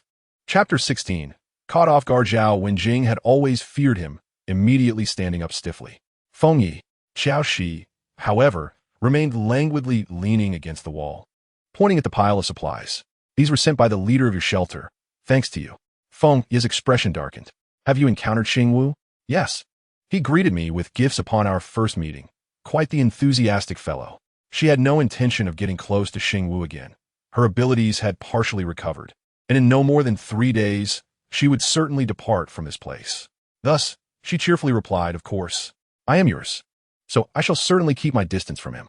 Feng Yi cast her a cold glance, but said nothing further, striding over to sit beside Qianqian. He retrieved a box of anti-hypertensive medication from his pocket and handed it to her. Qianqian did not reach for it, concern evident on her face. "Little Yi, I do not need this. Do not take unnecessary risks. There are so many monsters outside. What if something happens? At my age, even if I were to perish, it would be a fair trade. If not for her granddaughter, she could manage on her own without burdening Feng Yi." Seeing that she wouldn't accept it, Feng Yi placed the medication on the table, realizing it was not something he had sought out. Qiao Xi's gaze shifted from the box of medicine to Feng Yi's face. This man, appearing cold and unyielding, bore a heart that was entirely the opposite. In a world overrun by zombies, where even the slightest misstep could lead to death for extraordinary beings, he willingly risked his life to fetch medicine for an elderly woman with whom he shared no blood relation. Even if it was not intentional in this era, a box of medicine held far greater value than food. Yet, he had so casually offered it to them. "Little Yi, you truly need not concern yourself with us. Pursue your own desires without being tethered by us." This was the end of the world. She had nothing else to do. The only imperative was to survive for as long as possible. "Granny, you converse with Yiga? I will go wash clothes." Qianqian, noticing they had matters to discuss, stood up with a basket of clothes and walked toward the door. As an outsider, Qiao Xi naturally could not linger, following Zhao Wenjing to wash clothes. Due to Qiao Xi's striking appearance, countless eyes would follow her wherever she wandered within the shelter. Zhao Wenjing subtly shifted to shield Qiao Xi with her slender frame. Qiao Xi observed her actions, but said nothing. "Sister Xi, do not be deceived by Feng Ye's cold exterior. He is quite kind-hearted, far more reliable than many men." Qiao Xi took out a piece of clothing to wash, teasingly asking, "Is that so?" "Indeed, after the apocalypse descended upon us, I witnessed those men treating women as mere commodities. Despite the formidable strength of Feng Yi, he had numerous women readily available, yet he chose none of them." At this point, Zhao Wenjing gazed at her with a sweet smile, asserting that Feng Ye's decision to keep you by his side signifies his genuine affection and that he would treat you well. Qiao, she found this amusing, playfully poking her forehead, admonishing her not to be so infatuated. Their relationship with Feng Yi was not genuine, and even if it were, she would no longer fall for the words of any man. The two chatted idly while finishing the last of the laundry. Qiao Xi yawned, feeling a bit drowsy. After parting ways with Zhao Wenjing, she strolled into the corridor. After taking a few steps, she heard voices nearby. She tiptoed to the corner and peered out. All was well. With Xing Jiao's excited voice, Qiao Xi observed Feng Ye's cold, chiseled features devoid of his usual vibrance as he silently turned and retreated into the room. The man beside Xing Jiao was sweating profusely and appeared quite unstable. "Jiao Jia, his powers are too strong. My abilities might not last long." "All right, I understand. You should leave," Xing Jiao urged eagerly as she followed Feng Yi into the room. Seeing this, Qiao Xi quickly transformed into a stone, rolling along the wall. Just as the door was about to close, she leaped inside, producing a rather loud noise. "What was that sound?" Xing Jiao glanced back, but saw nothing unusual and promptly shut the door. Feng Yi sat immobile on the edge of the bed like a marionette. Qiao Xi immediately sensed something was off with Feng Yi and made an effort to roll her body closer. After Xing Jiao shut the door, she approached Feng Yi, eager to touch him. Jiang Bai had hypnotized him, and her touch would ignite his desires. Xing Jiao gazed at his austere yet handsome face and his body exuding raw sexual energy, her hands trembling with yearning. "Brother Yi, may I serve you well?" As her fingers were about to graze Feng Ye's clothing, a voice rang out from behind. "What mischief are you up to?" "Who?" Xing Jiao startled and quickly turned. "It's you. Get out of here," she fumed. Qiao Xi, instead of leaving, smiled as she approached. "Have you forgotten something? I am his woman. So what? Brother Yi merely seeks novelty. Once he tires of you, you will be mine." Before she could finish her sentence, her malicious expression froze instantly. Qiao Xi, uninterested in banter, pressed a dagger against her neck. "What if I take him from you? W, what are you doing? If you harm me, you won't escape the shelter. I am not one to be intimidated. If you threaten me, I will eliminate you first." Qiao Xi brandished the dagger menacingly against her neck. The icy sensation caused Xing Jiao to crumble, immediately kneeling in submission. "Let's talk this over. I was just joking." Qiao Xi smirked, raising her hand to strike her neck. With a roll of her eyes, Xing Jiao collapsed. Qiao Xi patted Feng Ye's shoulder, calling him, "Feng Yi, wake up." Feng Yi, who had been hanging his head, suddenly lifted it and seized her wrist. Qiao Xi, caught off guard, met his darkened gaze. His eyes brimmed with a fervent desire that sent a jolt through her heart. A foreboding feeling washed over her as she attempted to withdraw her hand, yet it felt as if it were welded in place. "Feng Yi, are you awake?" Before she could finish, his fervent lips covered hers, stealing her breath away as he pressed her into the mattress. The sound of fabric tearing echoed in the silent room. His rough palm glided over her skin, igniting a shiver. Qiao Xi's mind buzzed, her abilities surging within her at that moment. Yet, she remained oblivious, as unfamiliar sensations ignited all around her. Her cheeks flushed crimson, and as she regained her senses, she attempted to push him away, her words muddled foam. "Yan Ni Xing Xing." The man paid no heed, gripping both her wrists and lifting them above her head, his muscular frame completely enveloping her. Chapter 17. Reunion. Her body swiftly shrank, landing with a thud on the floor. The scorching breath vanished, yet the lingering sensations seemed to persist. Qiao Xi's cheeks flushed with a delicate hue, but her exterior remained that of a stone, concealing her true feelings. Feng Yi felt an emptiness in his embrace, as if the tether that connected them had suddenly snapped. The desire in his eyes receded like a tide, restoring his clarity. Gazing at the empty space in his arms, a frown instinctively formed on his brow. The softness of her lips and the delicacy beneath his palm were all too real. He quickly rose and turned to find Xing Jiao sprawled on the ground. Was it her? A murderous intent flooded Feng Ye's gaze. No, it can't be her. She is fully clothed, yet I distinctly recall tearing her garments. The figure was blurred, leaving him uncertain whether it was a real person or merely an illusion. "Xing Jiao." His voice cut through the air, icy and piercing. As Xing Jiao awoke and met Feng Ye's gaze, she shuddered. "Why are you awake?" Her eyes darted around, desperately seeking composure. Feng Ye's lips curled into a chilling smile. "Where is Jiangbai?" Fear washed over Xing Jiao. I don't know where he is." Feng Yi silently approached the door and opened it. After a brief wait, he intercepted someone passing by, instructing them to summon Jiangbai, specifying that Xing Jiao was looking for him. Understood. Within 5 minutes, Jiangbai hurriedly entered. "Jiao Jia, is it Brother Yi?" Before he could finish, Jiangbai's eyes fell upon Feng Yi, who stood in the room, alert and entirely free from the haze of hypnosis. His already pallid complexion grew even paler. He knew his abilities were inferior to Feng Ye's, but he hadn't anticipated his recovery would be so swift. "Jiangbai, do you know why I called you here?" "I do not know." He cautiously stole a glance at the prostrate Xing Jiao, who was curled up like a quail, avoiding his gaze. His body was reeling from the backlash of his powers, rendering him weak. If Feng Yi chose to strike, he would be utterly defenseless. "You do not know?" Feng Ye's words dripped with coldness. In the next instant, a bolt of electricity struck Jiangbai's head, causing him to tremble violently, his hair standing on end as he rolled his eyes in fear. Once he experienced this exquisite sensation, his lips twisted, drool spilling from the corners of his mouth, and his pants were filled with urine. Feng Ye's expression remained frigid. "Now, do you understand?" Jiangbai's tears mixed with his snot, his voice a continuous plea for mercy.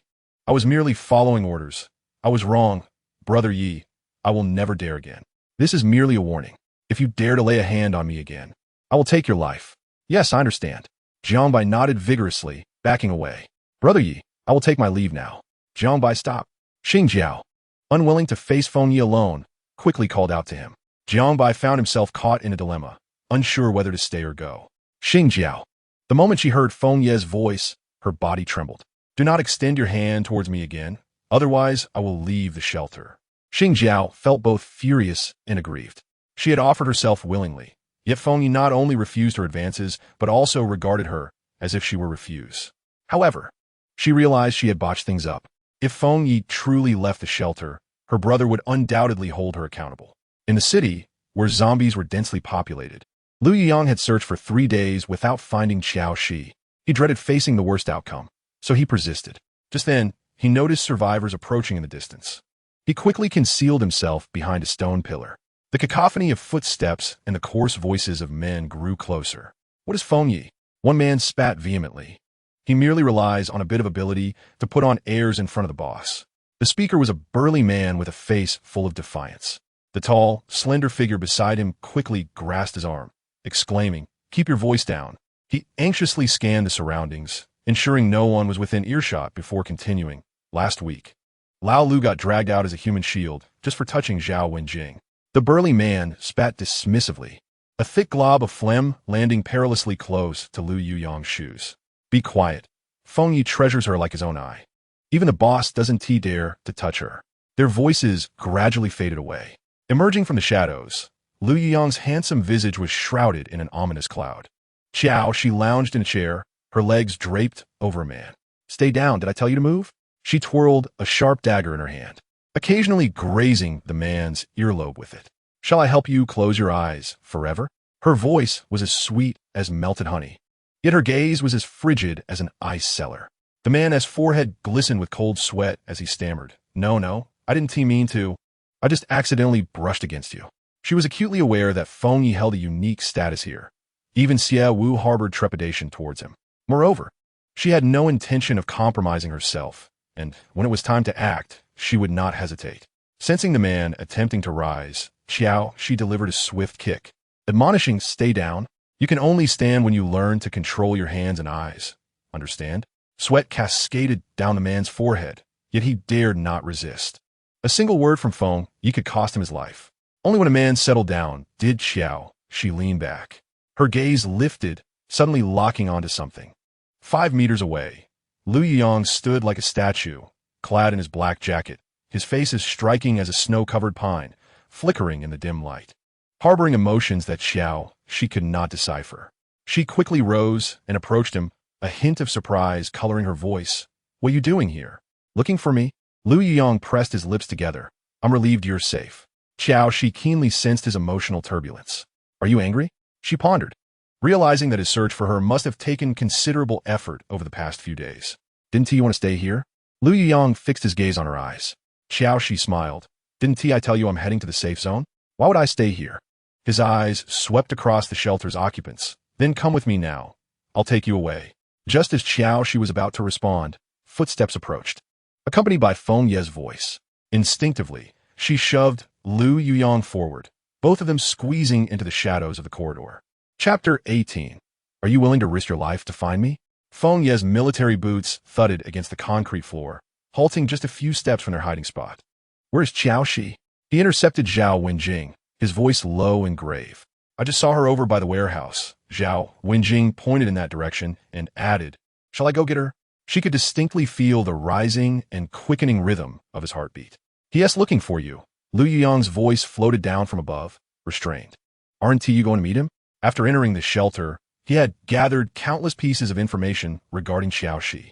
In fact, he had encountered a man named Feng Yi before even meeting Qiao Xi. He was unsure of what this emotional turmoil represented, only feeling vexed. "I want to go." Qiao Xi laughed lightly, leaning in closer. "You still haven't told me why you specifically came here. You're not really looking for me, are you?" She intended to tease him, but was met with a clear, Qiao Xi gradually pulled away, tilting her head to look at him, the dim light illuminating her slightly upturned lips. "You're willing to risk your life to find me?" In the muted glow, the man's handsome face appeared refreshingly clean, his gaze fixed on her face, betraying no hint of emotion. Suddenly, Qiao Xi straightened, distancing herself from him. Lu Yuyong pressed his lips together. The journey had indeed been perilous, yet he had never contemplated surrender. "You put yourself in danger to help us. I cannot leave you behind." His voice was steady yet resolute. Qiao Xi's smile gradually faded. Men like Su Linchuan, who were heartless and ungrateful, she could manipulate without a second thought. Yet, facing the noble character of the man before her, she instinctively retracted her flippant demeanor. "Thank you," she said softly, her tone imbued with unprecedented sincerity. "I made a few friends here. Once I bid them farewell, we'll leave." The turmoil in Lu Yuyong's eyes calmed, his voice softening. "All right, I'll wait for you." At that moment, a cold male voice sliced through the air behind them. "What are you doing here?" Lu Yuyong turned to see a tall man standing a meter away in the corridor. The man's expression was stern, his sharp gaze cutting through them with an unmasked scrutiny. Upon hearing Feng Ye's voice, Qiao Xi involuntarily stiffened. The image of Feng Yi's passionate demeanor while under hypnosis flashed in her mind, his hurried breaths, the warmth of his palm, and the chilling aura unique to him. Those memories were enough to unsettle her composure. She swiftly adjusted her expression, pivoting to face him with her customary smile. "Just catching up with an old friend," she replied cheerily, masking any trace of embarrassment or evasion. "All done." Qiao Xi stepped forward, then turned back to wave at Lu Yuyang. "I'll head out first." Lu Yuyang said nothing, his gaze fixed on their departing figures. Since Qiao Xi was willing to leave with him, he could afford to wait. Feng Yi strode ahead, the sound of his boots echoing heavily on the ground. Qiao Xi followed closely, unaware of the tension in his jawline. Feng Yi had already gleaned the day's events from Xingjiao. After summoning Jiang Bai for hypnosis, he had yet to lay a hand on her before Qiao Xi knocked him out. Thus, Qiao Xi must have been present at that moment. Yet after he freed himself, she had vanished. Who else could it be but her that he had held after the hypnosis? Qiao Xi had aided him, yet he had taken advantage of her. He had been waiting for her to confront him, but she pretended as if nothing had occurred, seeing her maintain her bright smile without a hint of awkwardness or avoidance. Qiao Xi felt that Feng Ye's aura today was unusually frigid, as if the temperature of the entire room had dropped several degrees.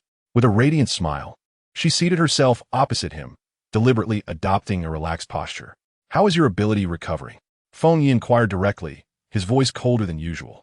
Qiao Xi studied his expression, sensing he might not recall their experiences during hypnosis, and she sighed in relief.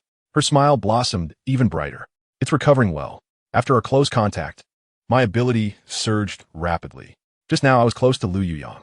While it's not fully replenished, spending a few hours outside should be fine. I mentioned wanting you to help me with something. I can help, but if you can't manage it, how can I? This task would be challenging for others." Yet Feng Ye's gaze suddenly deepened, carrying a hint of significance. "But it should not pose a problem for you." Qiao Xi's heart skipped a beat, sensing a hidden meaning in his words. She met his eyes directly, but only found the same coldness. "Then tell me what it is." She feigned nonchalance. "But be quick. I'll be leaving in a couple of days." "You're leaving?" Feng Ye's voice abruptly rose, his grip tightening around the cup. Qiao Xi nodded in response. "I merely stumbled into this place. I will leave eventually. After I assist you, it will be time to bid farewell." "Are you leaving with that man?" A shadow flickered in his eyes. Always felt that his tone was somewhat peculiar, yet he did not dwell on it. "Indeed, he was a friend I had made during my escape. Even after my disappearance, he had not ceased his search for me." Feng Yi remained silent, gazing at her for a long while. Why the silence?" "I can," he replied. "That's good. What do you need me to do inside?" Josie blinked, her curiosity piqued. Feng Ye's fingers gently traced the surface of the table. "The place we are heading to is approximately 1 kilometer from here, a public hospital from before the apocalypse, teeming with zombies. What I require you to do is to help me ascertain the number of evolved zombies within." Chapter 19. What she needs is a rechargeable man. His deep voice resonated with clarity in the quiet room. The public hospital has become a nest of zombies, conservatively estimated to house thousands of ordinary zombies. But you'll be heading to the outpatient building, which may also contain hundreds of them. He paused, his eyes fixed intently on Josie. "There's more than one evolved zombie within. Aside from special ability users like you, others who enter will meet their demise."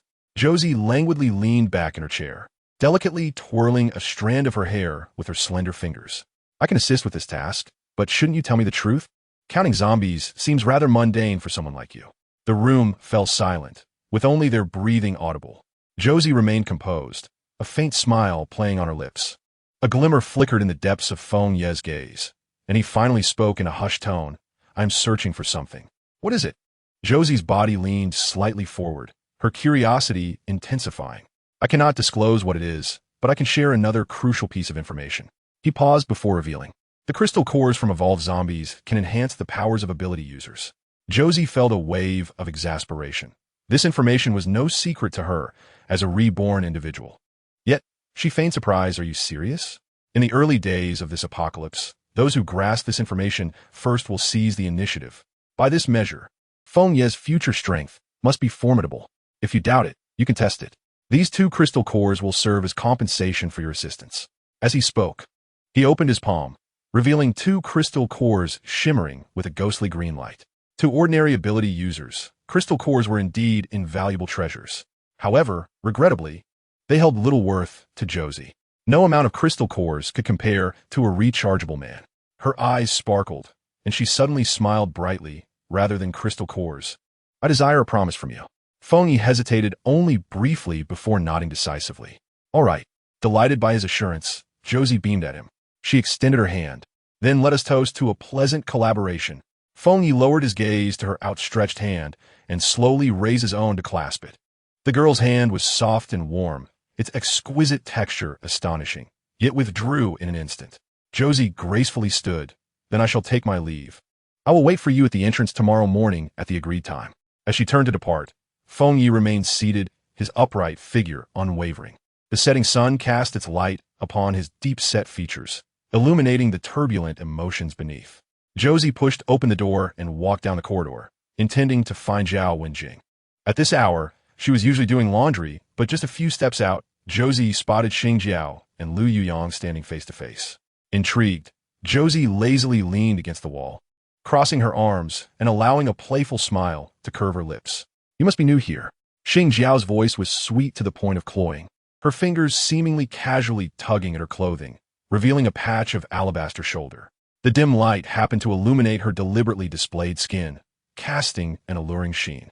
Yet Lu Yuyang did not even lift his eyelids, his gaze fixed straight ahead as though confronted only by a void. Let me tell you, Xing Jiao stepped closer, the potent scent of her perfume overwhelming, causing Lu Yuyang to frown and sidestep. Unperturbed, Xing Jiao smiled triumphantly. I'm the sole sister of the authority in this refuge. If you get in my good graces, I can assure you a life of luxury here. She lightly traced her painted red nails along her collarbone, casting him a flirtatious glance. Josie observed Xing Jiao's expression with keen interest. Her heavily lined eyes sparkled with avarice, reminiscent of a ravenous wolf fixating on fresh meat. Indeed, Lu Yuyang's pristine and cool demeanor was a rare sight in this apocalypse. Please move aside. Lu Yuyang, feeling suffocated, lost his usual composure for the first time.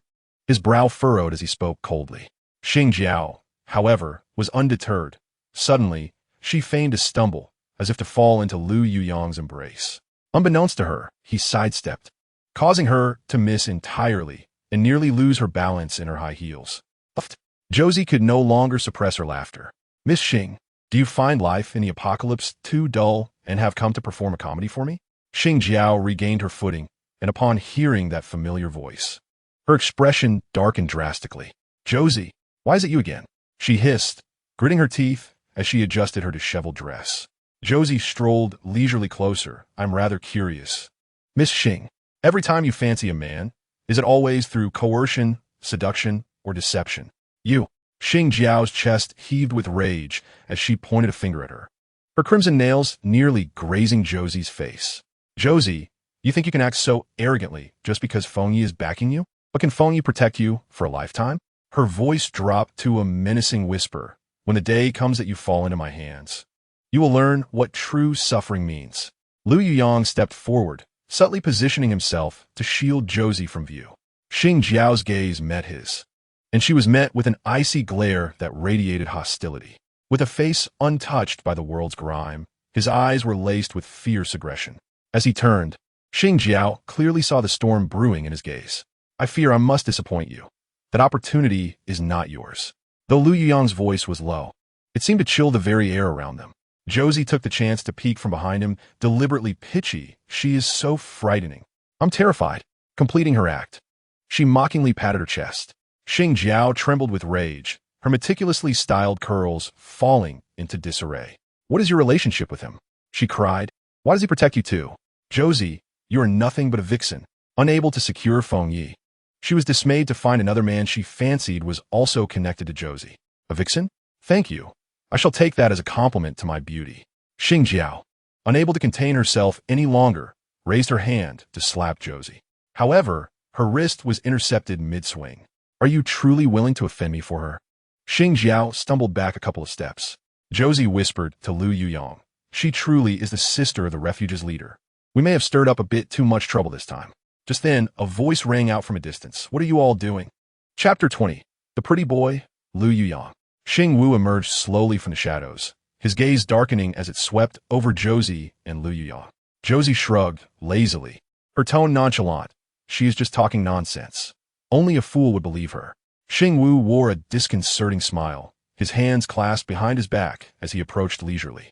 You should know Feng Ye's temperament better than I do. He does not tolerate insolence.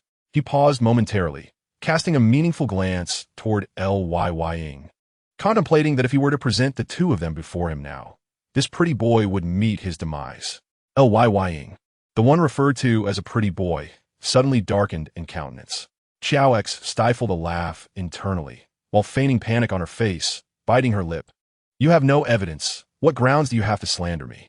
XW was quite pleased with her reaction, his smile deepening. Well, I would be opposed to turning a blind eye. Really? Qiao X blinked innocently, though a glint of cunning flickered in her eyes. Of course. XW leaned in slightly, lowering his voice with a hint of ambiguity. As long as you have a private chat with me, I shall pretend I saw nothing. His gaze roamed over her unabashedly, completely disregarding Ying standing nearby. All right. Qiao X smiled sweetly and took a step forward, only to have her wrist seized firmly by Ying. Don't go.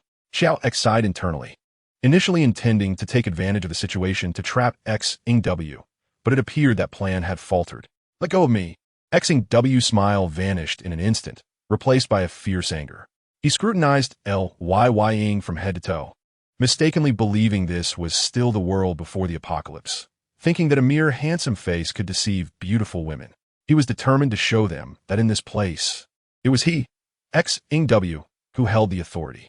Having never encountered Ying, he instinctively assumed he was an ordinary person without powers. Good, very good. XW laughed in anger, realizing that someone had dared to challenge his authority on his turf. He waved his hand sharply, commanding, bring him to me. Teach this blind fool a lesson. Just don't kill him.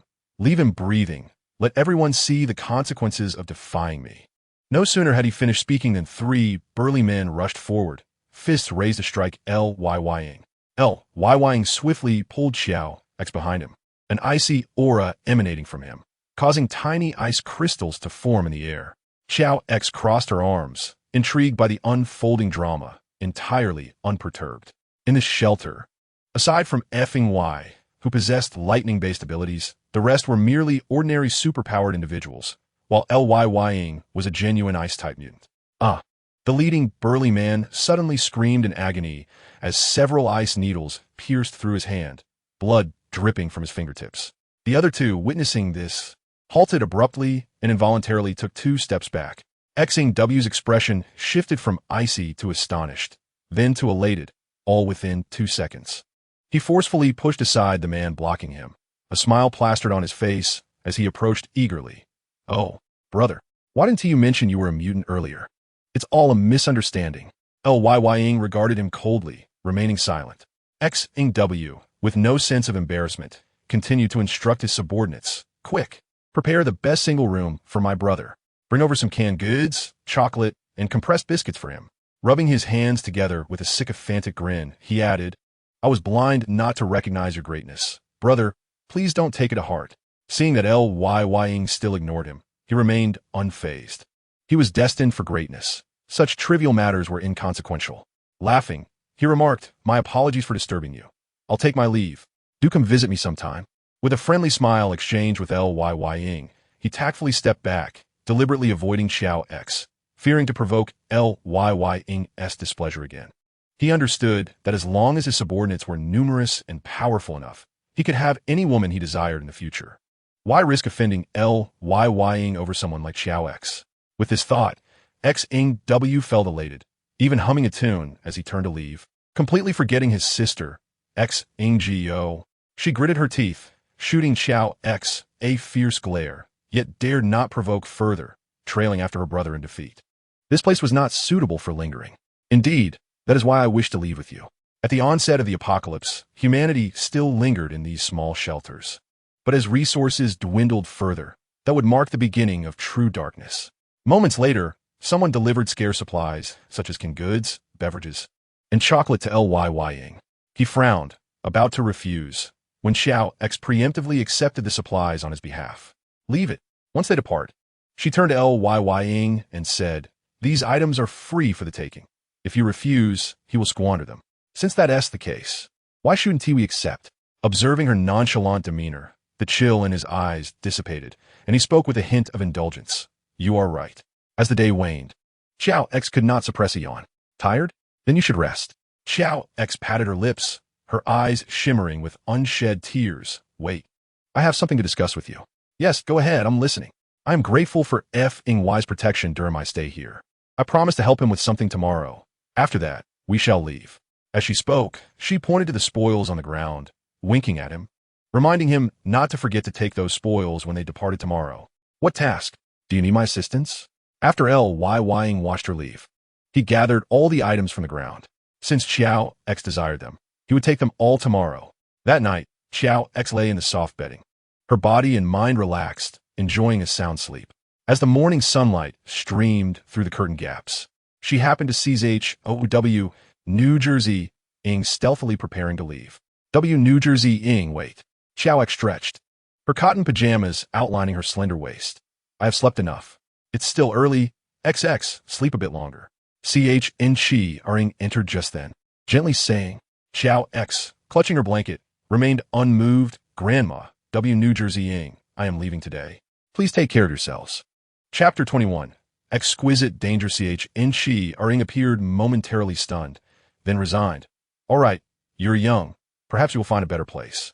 Her wrinkled hand grasped Qiao X's, the warm, dry palm conveying the concern of an elder. From now on, I entrust you with Qiao. You must support each other and face hardships together. May you both enjoy longevity and peace. At this moment, there was no point in explaining further. She chose to acquiesce. The outside world is perilous. Do not take risks. It is best to live safely.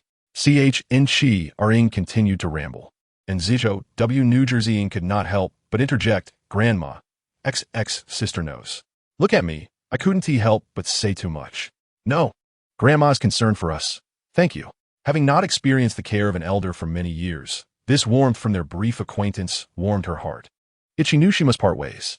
Ing and Zich W. New Jersey Ing left to attend to their tasks, while Qiao X quickly tidied herself up and turned to leave the room she had occupied for several days. When Qiao X reached the entrance of the shelter, Y was already waiting there. The morning light bathed his sharply defined profile in a golden hue, his camouflage attire enveloping his solid physique. And the sound of his military boots striking the ground resonated with stability. Merely standing there, he exuded an intangible sense of security. Hearing the movement, he turned, his eyes reflecting the dawn light. Are you ready? Yes. I came rather suddenly, with little to pack. As she spoke, she walked up to him. Then let's set off. With that, he turned decisively and led the way ahead. They avoided the main road, teeming with zombies. Y guided her through the balconies of the residential buildings. Below lay a dense throng of zombies, the stench rising incessantly. Qiao X adeptly followed behind him, witnessing him kick a suddenly lunging zombie off the balcony, its dismembered limbs tracing a parabolic arc in the air. Can you make it? Y pointed to the air conditioning unit on the outer wall. Qiao X silently gauged the distance, recalling her own struggles during the apocalypse in her past life. She was certainly not helpless. I'll give it a try, she declared, nimbly climbing over the railing, her fingers gripping the security bars tightly as her toes found each protrusion with precision, her movements fluid enough to raise Y's eyebrow in surprise. Jump! At Y's low command, the two of them leapt into the narrow alley. His palm shimmered with the glow of extraordinary power, instantly obliterating the skulls of several wandering zombies. The subsequent journey seemed meticulously calculated. They traversed through the ventilation ducts of the underground parking garage and navigated the labyrinth of supermarket shelves, miraculously evading the massive hordes of the undead, arriving at their destination. Upon arrival, Feng Yi halted and gazed ahead. Following his line of sight, Qiao Xi beheld a white building, tainted with blood, the central hospital. The glass doors of the outpatient building had long been shattered, and indistinct shadows swayed within. I need you to confirm the number of evolved zombies, Feng Yi murmured, his intense gaze sweeping over her. They are more agile, actively patrolling their territory, entirely different from ordinary zombies. If you remain vigilant, you will be able to identify them. Qiao Xi felt a surge of astonishment. It had only been 3 months since the apocalypse began, and most people could hardly cope with ordinary zombies. Yet he had already discerned the traits of the evolved ones. Indeed, the strong adapt to their environments more swiftly and effectively than others, seizing the initiative. Understood. After saying this, She was about to turn away when Feng Yi raised his hand to stop her. His eyes radiated a burning intensity. In any situation, prioritize your safety. Do not get trapped. You must exit within 2 hours. Upon hearing his words, Qiao Xi's impression of him improved slightly. He indeed possessed a conscience. Even if he had not said it, she would never risk her life to assist others. The reason she agreed was due to his potential. She wanted to invest in him. In the case of anyone else, it would have been out of the question. All right, I will remember that. I'm leaving now. With that, she elegantly waved her hand and turned to depart. She could sense that his gaze followed her closely. Yes, keep watching. Remember it well. Nearby zombies caught the scent and abruptly changed direction, lunging towards her. The road outside the hospital was remarkably spacious, yet zombies were sparse. She did not transform. Instead, she ran and dodged, soon successfully bursting through the main entrance. Inside, it was as if she had entered an entirely different realm. Even in the garden outside the outpatient building, zombies wandered aimlessly, the ground littered with dried, mottled bloodstains. 2 zombies rushed towards her, excitedly hissing, ready to feast. Yet Qiao Xi's figure vanished in the blink of an eye. She rolled to a slightly less populated area and immediately transformed back into human form, continuing her sprint towards the outpatient building. At that moment, a particular zombie in the garden captured her attention. Despite the considerable distance, the surrounding zombies remained oblivious to her presence. Yet this one was racing towards her at an astonishing speed. Its movements appeared far more agile than those of the surrounding undead, running almost at the pace of a brisk human walk. However, it was still too far for Qiao Xi to wait for it. She swiftly dashed to the front of the outpatient building. Peering inside, Qiao Xi inhaled sharply. Even after living 2 lives and surviving 3 years in the apocalypse, the sight of the densely packed shadows in the outpatient hall made her heart race with trepidation. But with evolved zombies closing in behind her, she had no time to ponder. Gritting her teeth, she transformed into a stone and rolled into the outpatient hall. Countless feet trampled around her, occasionally stepping on her, rendering her immobile. The deeper she ventured, the darker it became, yet after a moment of adjustment, she could still discern her surroundings. When a zombie kicked her against the wall, she began to roll slowly along the edge. As she continued her movement, she found herself beneath the glass dome in the center of the hall. This area was remarkably spacious, which should have been the most crowded with zombies, but it was eerily empty. A sense of foreboding prickled at her heart, and she dared not step into that vacant space. She crouched in place, surveying her surroundings, ultimately deciding to ascend via the staircase on the side of the hall. With determination, Qiao Xi quickly rolled to the base of the stairs. Nearby, 2 wandering zombies lingered by the greenery. After carefully observing for a moment and confirming they were not evolved zombies, she swiftly transformed back into her human form and dashed up the stairs. The zombies, sensing her presence, immediately turned and lunged at her, but their inability to climb the stairs caused them to trip and fall. Qiao Xi rushed to the center area between the 1st and 2nd floors. The zombies at the top of the staircase noticed her and tumbled down, directly landing nearby. As they rolled close, Qiao Xi swiftly brandished her dagger, decisively plunging it into their skulls. Only then did she stand and scan her surroundings. The entire outpatient hall fell into an eerie silence, and Qiao Xi turned continuously, alert to every detail around her. Suddenly, an overwhelming sense of danger made her hair stand on end. Chapter 22. Something went wrong. Qiao Xi's pupils constricted sharply. In a split second, she transformed into an inconspicuous stone. The cold touch of the ground offered her a slight sense of comfort, yet she could still feel her heart pounding vigorously. She remained motionless, and soon enough, she observed a distinctive zombie slowly approaching the expansive area beneath the glass dome. Its steps were remarkably steady, and beneath its decaying muscle tissue, fluid muscle lines could be faintly seen. What was even more chilling was the subtle change of expression on its face, covered in corpse spots. It was sniffing, contemplating. The realization that it could think sent a jolt of fear through Qiao Xi. Then, she saw the evolved zombie making its way towards the staircase. It could ascend the stairs. Indeed, it was an evolved zombie. Qiao Xi quickly surveyed her surroundings. The 2nd floor corridor was also teeming with wandering zombies. Forget it. Let us take a gamble. In her stone form, surely the zombie could not deduce that a stone was once human, right? The clear sound of footsteps echoed in the silent hall.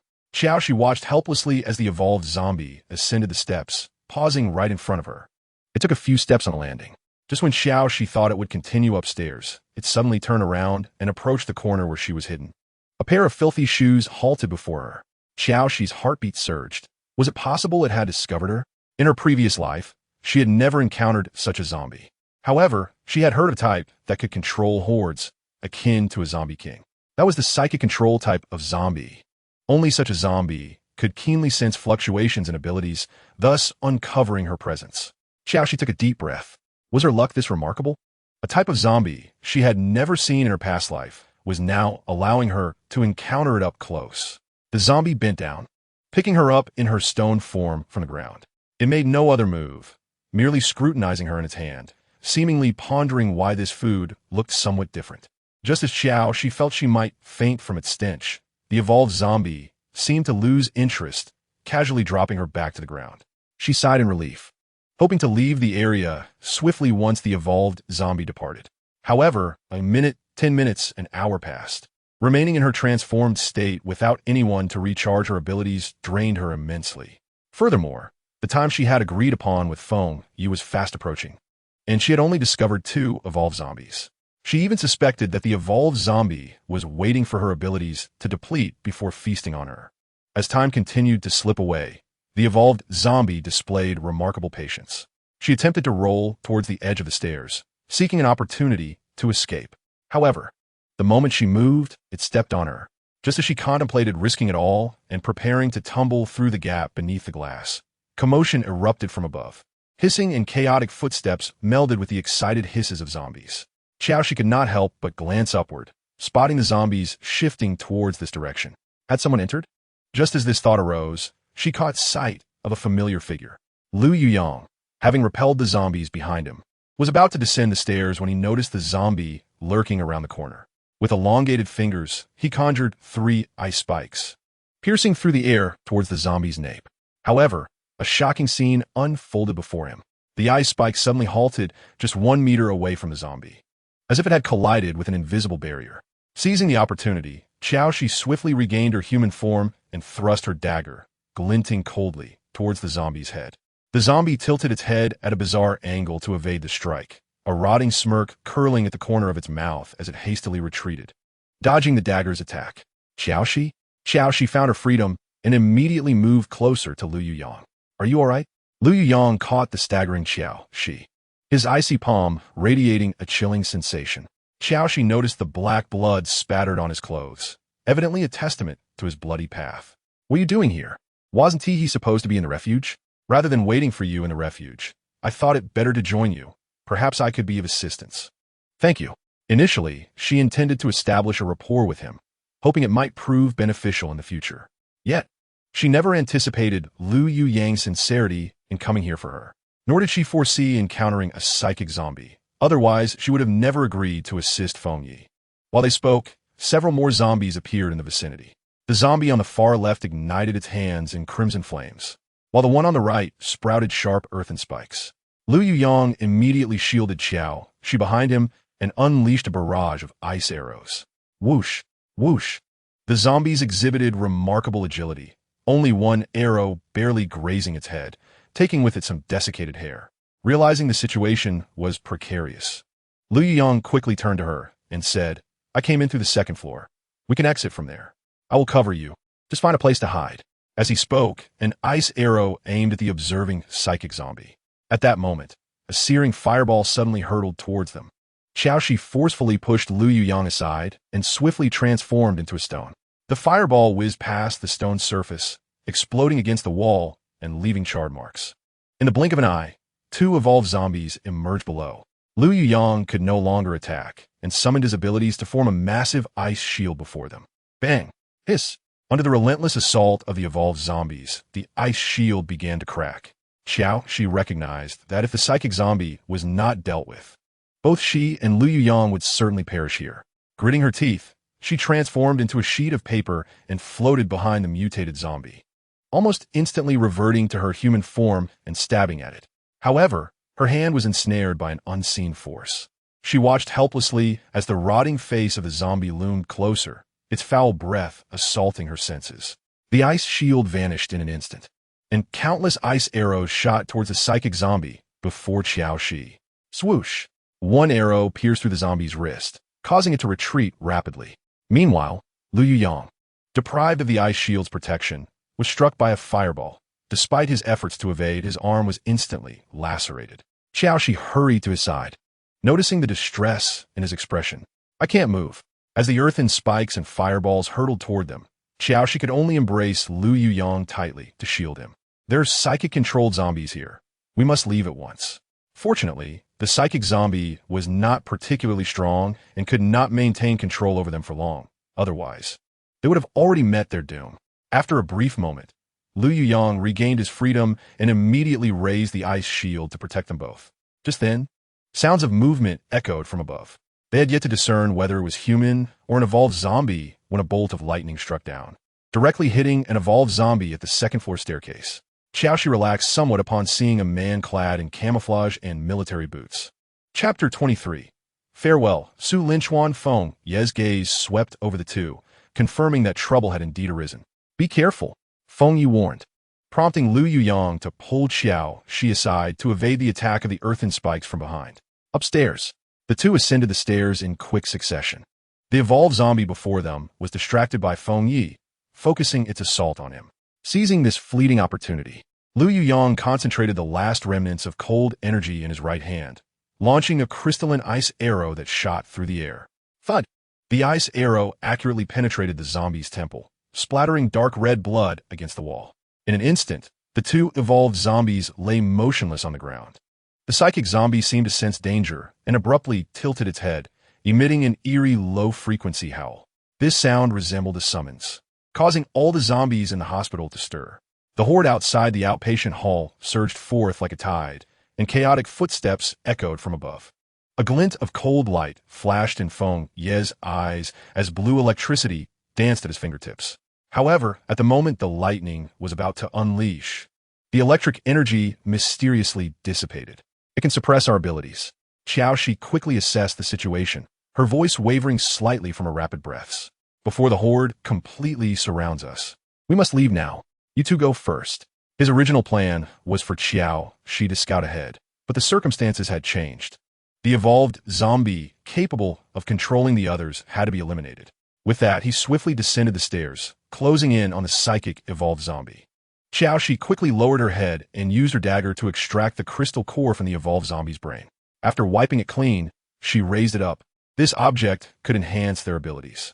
Having already dealt with 2 mutated zombies, should she stay to eliminate the rest? If it had been 2 against 5 just moments ago, she would have undoubtedly fled without hesitation. Now, with Feng Ye's involvement and 2 evolved zombies already dispatched, the risks of staying had drastically diminished. Lu Yuyang's gaze fixed on the crystal core in her hand, and he quickly made his decision. At the moment, Feng Yi was controlled by the psychic zombie. He used his abilities to block all incoming attacks for him. Qiao Xi also swiftly joined the fray. She transformed into a sheet of paper and floated among the remaining zombies, incessantly harassing them to prevent them from focusing their attacks on Feng Yi and Lu Yuyang. Thud! An ice arrow shot through the zombie's head, taking down yet another evolved zombie. Below, ordinary zombies continued to surge up the stairs. As the number of evolved zombies dwindled, Qiao Xi surprisingly discerned a human-like fear and trepidation in the gaze of the psychic zombie. Then, it inexplicably turned and fled. Boom! A brilliant bolt of lightning struck it down. The future zombie king fell lifelessly to the ground. Feng Yi quickly extracted the crystal core, wiped it clean, and handed it to Qiao Xi. Hold on to this for now. You two can leave first. I still need to find something. After nodding in gratitude to Lu Yuyang, he turned it apart. Lu Yuyang watched Feng Yi leave and remarked, his abilities are formidable. Qiao Xi tilted her head and smiled at him. You're no weakling either. Then she caught sight of his burned arm. He likely had other matters to attend to. Let me help you find some alcohol for disinfection upstairs. They ascended to the second floor, where the zombies summoned earlier by the psychic zombie, having caught the scent of blood, immediately lunged at them. With their remaining powers dwindling, they needed to conserve their energy for unexpected situations. So both gripped their daggers and advanced. Though Lu Yuyang's skills were not as cunning and ruthless as Feng Ye's, he had evidently honed his abilities sharply over the past 3 months. Working in tandem, they swiftly dispatched 7 or 8 zombies. The distant zombies had ceased their movements, unaware of their presence. Let us ignore them. We need to head to the treatment room. After traversing half the second floor, Qiao Xi cautiously pushed open the door to the treatment room with her dagger. Inside, a zombie in a nurse's uniform lunged at them upon hearing the commotion. After swiftly dispatching it together, Qiao Xi helped Lu Yuyang sit on a stool. Searching through the cabinets, she found iodine and cotton swabs. "Please remove your jacket." Lu Yuyang replied affirmatively and began to take off his clothes, only to wince as he inadvertently tugged at his wound. "I'll move slowly," she said while assisting him in removing his jacket, revealing that his long-sleeved shirt beneath had been burned, leaving large, gaping holes. His arm was a gruesome sight, a tangle of blood and flesh. "Is your injury that severe?" Qiao Xi furrowed her brow and hurriedly disinfected his wound with iodine. Lu Yuyang pressed his lips together, assuring her that it was fine. As an ability user, his body not only had a resistance to viruses, but also healed faster than an ordinary person. His words prompted Qiao Xi to immediately produce 5 crystal stones. "These 5 crystal nuclei are what we obtained together. You should absorb one first." "Absorb?" "Yes," Qiao Xi said, handing him a crystal nucleus. "Hold it in your palm and, like usual, activate your abilities. You will be able to absorb it quickly." Lu Yuyang remained silent for a moment, but eventually activated his abilities at her urging. Indeed, in an instant, an overwhelming force surged from his palm into his body. Even though he was mentally prepared, a trace of astonishment flickered in his eyes. Did it mean that the more ability users killed evolved zombies, the stronger they would become after absorbing crystal stones? The 5 elements, gold, wood, water, fire, and earth, represented ordinary abilities, the most common. The rest were mutated abilities, but not all were powerful. For instance, her ability was rather useless. After absorbing the crystal stone, Qiao Xi no longer worried about his wound. She tended to it briefly before wrapping it with gauze. During this time, she had stepped out several times. To her surprise, Feng Yu was wreaking havoc in the hospital. The once chaotic outpatient hall, filled with a wave of corpses, gradually fell silent, leaving only lifeless bodies strewn across the floor. Qiao Xi touched the 4 crystal nuclei in her pocket, feeling a pang of regret. The crystal nuclei were of no use to her. "I suddenly remember there's still an evolved zombie downstairs. Let's go take care of it and extract the crystal nuclei. Can't let it go to waste." "All right." Lu Yuyang accompanied her downstairs, making their way through the pile of corpses toward the outpatient entrance. Just as they reached the door, Lu Yuyang grasped her wrist. "Someone's coming." Qiao Xi leaned closer to him, peering outside. Indeed, a group of people was climbing over the hospital's walls, and one figure among them, even in the shadows, was unmistakably Su Qianqian. Why was he not at his own territory? Qiao Xi's expression darkened with anger. If looks could kill, she would have executed Su Qianqian 100 times over. However, she knew she couldn't confront him at this moment. Chapter 24. Almost exposed, Lu Yuyang's gaze lingered briefly on her face, keenly capturing the fleeting disgust and irritation. Her furrowed brows seemed to indicate she was exerting great restraint. Following her line of sight, he quickly locked onto the approaching figure, Su Qianqian. "Wait, don't mention me. I'll hide in your pocket for a moment." Her voice was barely above a whisper, and before the last syllable fell, she transformed into a thin sheet of paper, silently floating into his pocket. Lu Yuyang instinctively pressed his hand against the pocket, feeling the cool texture of the paper. At that moment, hurried footsteps approached the outpatient hall. "Brother Chuan." "Look," the newcomers clearly sought the hospital's medical supplies. Expecting a fierce battle, they were instead met with the sight of numerous zombie corpses and a living young man in the shadows. Aside from Su Qianqian, the others instinctively took a half step back. The man standing unfazed amidst the pile of zombies, no matter how handsome, could not possibly be a kind soul. Su Qianqian's gaze swept over the accurately shot zombies, finally resting on Lu Yuyang in the shadows. He narrowed his eyes slightly, speaking cautiously. "We have no intention of conflicting with you. We only need some medical supplies." Lu Yuyang stood silently in the shadows, his tall figure silhouetted in the dim light, exuding an air of aloofness that warned others to keep their distance. 1 second, 2 seconds, just as the atmosphere thickened, he finally moved. His shoes squished over the sticky blood, stepping out from the shadows, the bodies of zombies crunching beneath his feet. Once he stood firm, his icy gaze swept over the group, landing squarely on Su Qianqian's face. He regarded them in silence, not uttering a word.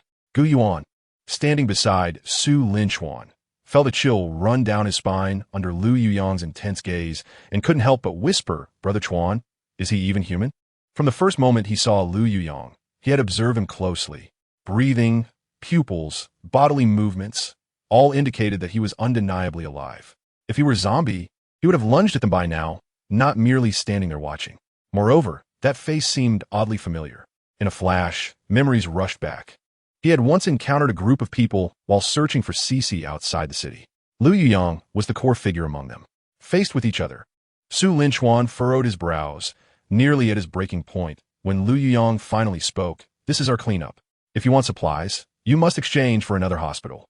Hearing him speak, Gu Yuan's heart settled. Having been a bully before and after the apocalypse, he was no longer afraid upon realizing Lu Yuyang was human. He tilted his head defiantly, shouting, "Is this hospital written in your name? Can you move all these supplies? Whether I can or not is my concern." The air instantly thickened. Sensing the unmasked hostility from the other side, Su Qianqian felt equally displeased. Yet, the precise shots that had taken down the zombies served as a reminder. The man before him was far from benign. "Brother Chuan, there are 6 of us ability users, and he is just one. Let us just rush in and take it." "Exactly. What are we afraid of?" Amidst the clamoring encouragement from his subordinates, Su Qianqian was still undecided when he suddenly saw Lu Yuyang's palm crystallize into a sharp ice spear. The crystalline spear hovered in midair, its tip reflecting a chilling light that accentuated his already distant visage. "Will you leave on your own, or shall I ask you to leave?" Su Qianqian's pupils constricted. Having been the leader of a survivor camp for months, it was the first time someone dared to threaten him so openly. A flicker of menace crossed his eyes as he prepared to respond. "Where's Qiao Xi?" A low, cold male voice suddenly emanated from the shadows of the outpatient hall. Everyone turned to look, and a tall man clad in camouflage strode forward. The thud of his military boots echoed loudly in the silent hall, his imposing figure radiating an innate pressure. He didn't even glance at the people at the door, his focus solely on Lu Yuyang. Qiao Xi in his pocket tightened her lips. To avoid Su Qianqian, she hadn't dared to peek at the situation outside. At that moment, Su Qianqian felt as if struck by lightning. He staggered forward 2 steps, his voice trembling. Who were you just talking about? What's Cici?" "I don't know her," Lu Yuyang replied calmly. "Just here to take supplies." Upon hearing the words "take supplies," Feng Ye's expression turned icy. "If you come in, it's tantamount to declaring war on us. If not, remain outside quietly." Su Qianqian, however, had not comprehended what he was saying. The name Qiao Xi echoed in his mind like thunder, causing his eardrums to ring. Was it a Cici? He had witnessed her fall from the city wall, torn apart by zombies, yet he had not seen her remains. His heart raced in his chest as he stared at Feng Yi, his voice hoarse. "Were you talking about Qiao Xi? Is she still alive?" In the pocket, Qiao Xi's breath hitched. She had only managed to inform Lu Yuyang, but had forgotten to alert Feng Yi. The contents of the pocket brimmed with near-desperate hope. As if a drowning person clung to the last piece of driftwood, he suddenly let out a cold snicker. "What are you talking about? You were just asking about Qiao Xi." Su Qianqian lost control and surged forward. "She's here, right? In the hospital? Isn't she?" As he spoke, he attempted to rush inside. Crack! A flash of azure lightning exploded just before his toes, instantly scorching the ground black. It was a hair's breadth away from striking him down. Gu Yuan grabbed him in fright. "Brother Chuan, calm down. It's not Qiao Xi. I heard him asking about something else." "You're lying. He was talking about Qiao Xi." Gu Yuan found himself unable to discern whether it was Qiao Xi or something else entirely. Yet the 2 men before him were undoubtedly mutated ability users. Should a confrontation arise, they would certainly find themselves at a severe disadvantage. He clutched Su Qianqian tightly, his voice taut with urgency. "Chuan, go, please come to your senses. Qiao Xi has fallen into a horde of zombies. She cannot possibly be alive." "Not dead, not dead." Gu Yuan hastily echoed his words. Su Qianqian's emotions gradually settled, and he turned to face Feng Yi and Lu Yuyang. His tone became sincere as he continued. "I apologize for my earlier outburst towards you both. I truly love my girlfriend. We began dating in our freshman year and have been together for 4 years. Her name is Qiao Xi, and she is exceptionally beautiful. If you know of her whereabouts, I am willing to exchange anything for information." Feng Ye's gaze was as inscrutable as a still lake, revealing no emotions from his sharply defined features. Qiao, concealed within Lu Yuyang's pocket, could feel the sudden stillness around her. Her heart raced. Would Feng Yi reveal her location? Chapter 25. Do you want to come in? As Qiao Xi pondered whether Feng Yi would disclose her whereabouts, Lu Yuyang's cool voice broke the silence first. We have not encountered the person you seek. Perhaps you should look elsewhere. Had they fortuitously stumbled upon her near the camp last time? Was it possible they had rescued Xi? Just moments ago, he could have sworn he heard the name Xi uttered by the man. You have hidden her, haven't you? His voice trembled, bloodshot eyes betraying his agitation. Xi is right here. Lu Yuyang remained silent, while Feng Yi unexpectedly flashed a dangerous smile. If you're looking for an excuse to fight, I am more than willing to oblige. Seeking death. Su Qianqian's abilities surged violently, causing the air to warp and shimmer. Gu Yuan, terrified, pressed down on him. Chuange, stay calm. They are definitely referring to something. He dared not mention the grim reality of Qiao Xi's demise, fearing it would provoke Su Qianqian further. The two ability users before them were formidable. Should a fight occur, they would surely face dire consequences. Feng Yi observed Su Qianqian's frantic state without uttering another word. He commanded, gesturing to Lu Yuyang, as he stepped forward into the building. Lu Yuyang followed suit, and the two men traversed the clinic's lobby side by side. It was only after turning a corner that Feng Yi halted. Where is Qiao Xi? A piece of paper slipped from Lu Yuyang's pocket, landing on the ground and transforming into Qiao Xi's figure. I am here. Feng Yi regarded him for a moment. I have found what I was searching for. We can leave at any time. Yes, Qiao Xi said, producing for crystal cores she had unearthed. Lu Yuyang used one when he was injured. You can divide the rest. You keep it for now. All right. In this apocalyptic world, medical supplies, especially medication, were the most precious commodities. Sometimes, a single pill could save a life. Feng Yi shattered the glass of the medicine retrieval window, his arm reaching in with practiced ease to select various medications. Moments later, he emerged with 5 bags in hand. That should suffice. Let us depart. As they prepared to leave, a chorus of zombie howls erupted from the distance. Lu Yuyang paused, realizing the group had attracted the horde of zombies. Qiao Xi cursed Su Qianqian's madness under her breath. Feng Yi suddenly fixed his gaze on her and inquired, "What do you wish me to do?" "What?" She was momentarily taken aback. "Your boyfriend." Feng Yi's voice was as frigid as ice. "Should I spare him?" Qiao Xi scoffed. "Let me clarify. He is my ex-boyfriend. Haven't you heard the saying? An ex should vanish as if dead.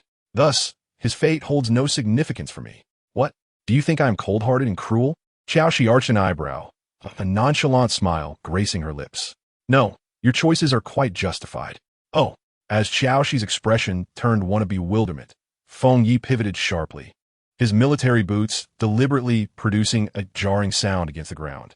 The zombies ahead all redirected their attention towards him. Lu Yuyang cast a questioning glance. "Should I tuck you away?"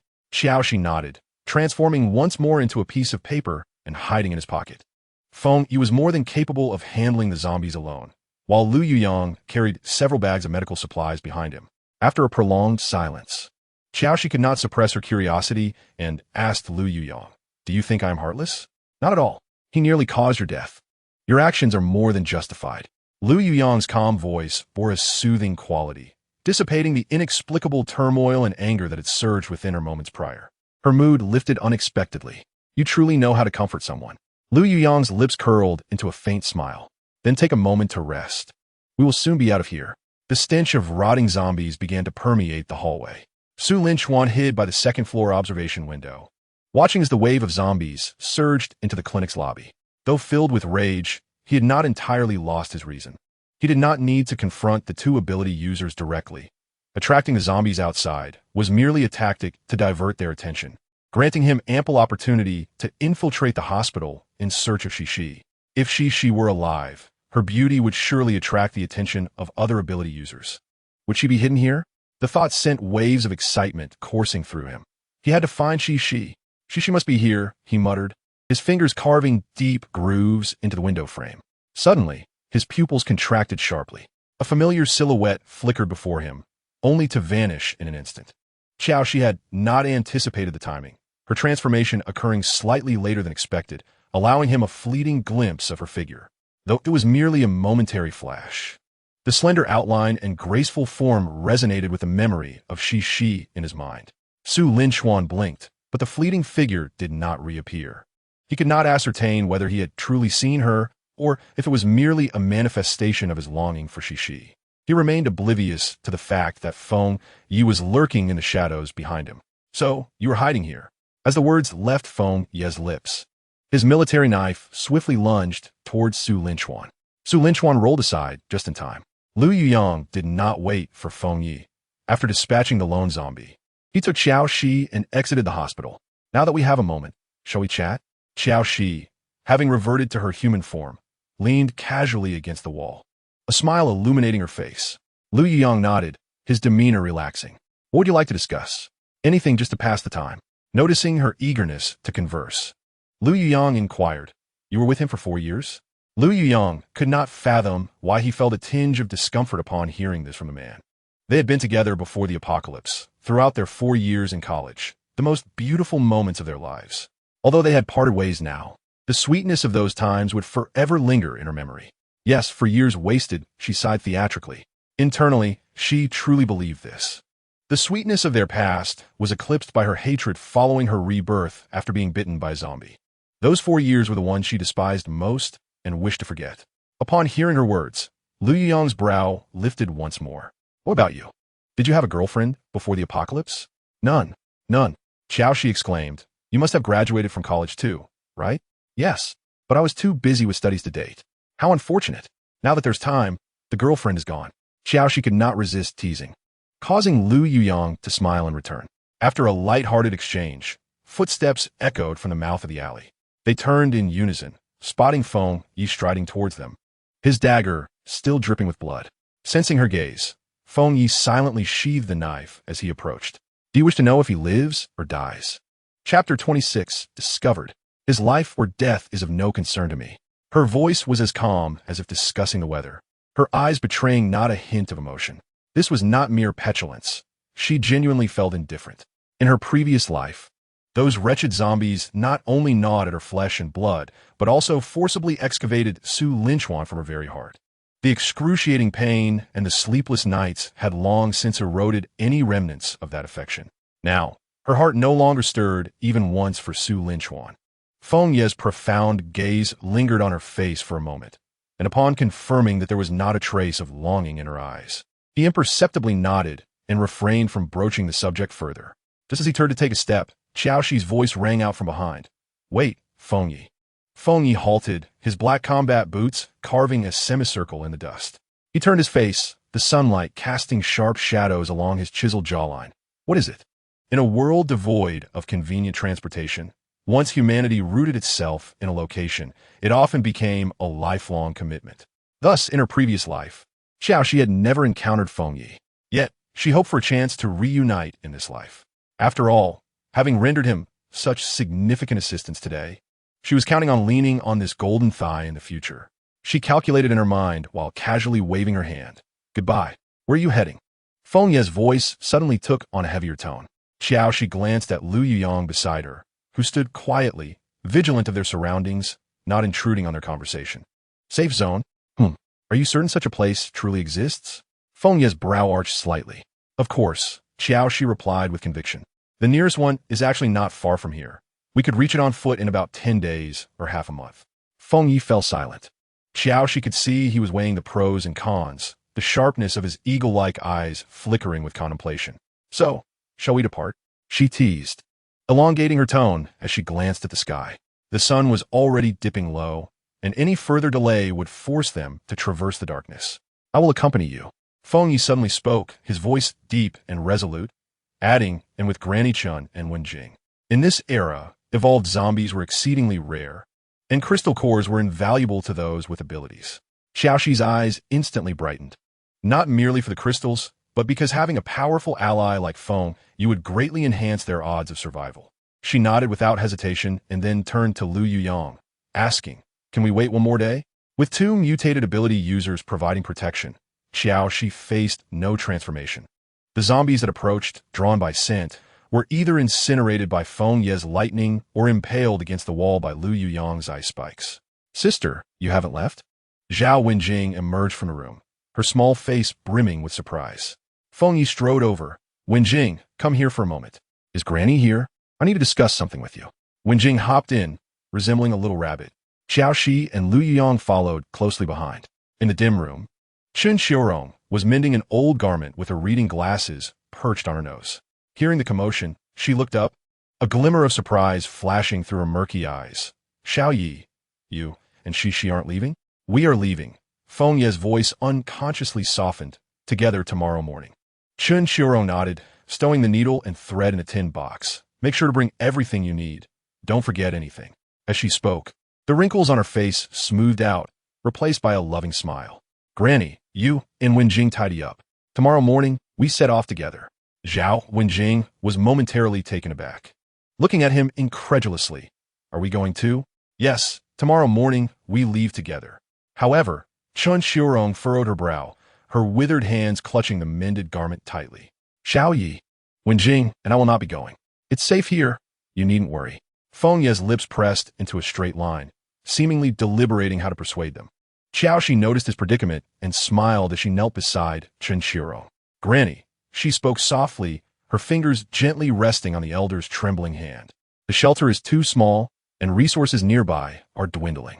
The place we aim for resembles a small city with hospitals and schools. Living there would be 100-fold better for you in Wenjing. She glanced at Feng Yi, lowering her voice. If you wish to spare Feng Yi worry, going to the safe zone is the only way to truly put his mind at ease. Moreover, if Feng Yi departs, the men in the shelter want to spare Wenjing. Chun Qiao's age-spotted hands trembled, her murky eyes glistening with tears as she looked at her only granddaughter.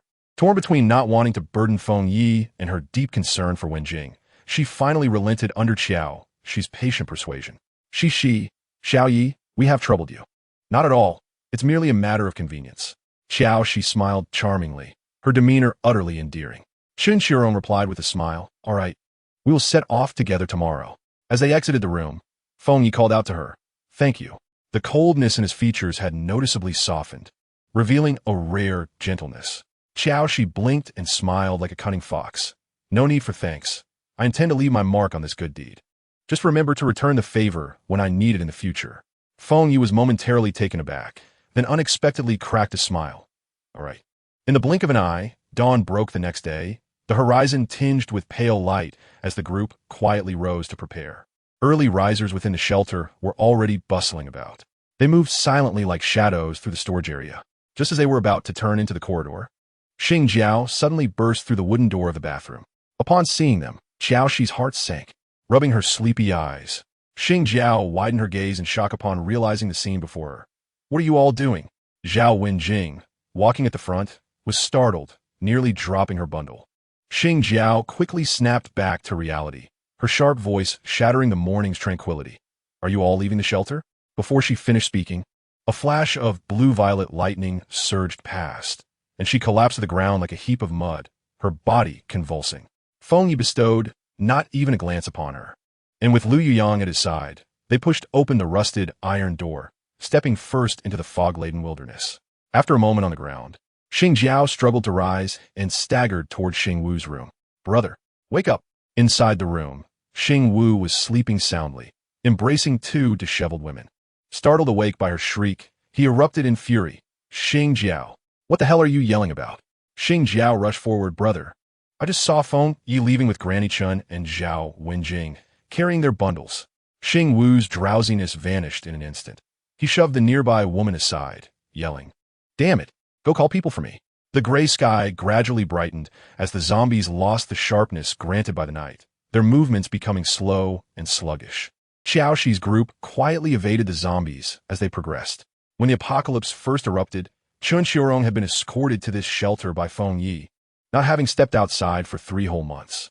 Hunched over, her murky eyes stared in terror at the monsters wandering the streets, her legs trembling uncontrollably, and her bony fingers clutched tightly at the hem of her garment. Zhao Wenjing supported her, her gaze fixed ahead, not daring to look sideways. Feng Yi led the way, his tall and upright figure outlined sharply by the morning light. Lu Yuyang brought up the rear, his eyes vigilant for any potential dangers. Qiao Xi, armed with a dagger, patrolled the edges of the group. With the elderly Chun Qiao in tow, they abandoned shortcuts, opting instead to navigate around the zombies as best they could. To accommodate the elders' pace, their progress was slow. Just after traversing a block, hurried footsteps echoed behind them. Little brother, I've been looking for you. However, before a hand could touch Feng Yi, he sidestepped effortlessly. Feng Yi, without hesitation or difficulty, stated, No one has provoked me. I have my own plans, and I do not intend to remain here indefinitely. Xing Wu struggled to maintain his smile. suppressing his frustration as he continued. Could you possibly stay for my sake? Remember when the apocalypse struck? I was the one who took you in, providing a safe haven for Chun Popo and Wenjing, correct? He sighed, his gaze earnest. Brother, it's precisely now that I need you. Can you bear to leave me behind? Qiao Xi, listening nearby, clicked her tongue in disapproval. Although Xing Wu lacked substantial skills, he was indeed adept at ingratiating himself and rallying people to his side. The suppressed anger danced in Xing Wu's eyes, though he was reluctant to admit it. Without Feng Yi, the scale of today's refuge would not exist. Feng Yi had already lost his patience. If you insist on making me stay, then I shall act. Xing Wu gritted his teeth, knowing he could not intervene. He was acutely aware of Feng Yi's strength, which was precisely why he sought to retain his presence. They would likely be unable to stop him, especially with an ice-type ability user by his side. Losing two formidable ability users at once caused Xing Wu's heart to bleed. Before he could say more, the ethereal blue sparks in Feng Yi's hand began to flicker. Feng Yi, is this truly how you intend to treat me? If you do not stop me, I promise not to harm you in light of our months together. Now step aside. Feng Yi's brow was etched with frost. Xing Wu felt as though his dignity as a leader was being trampled underfoot.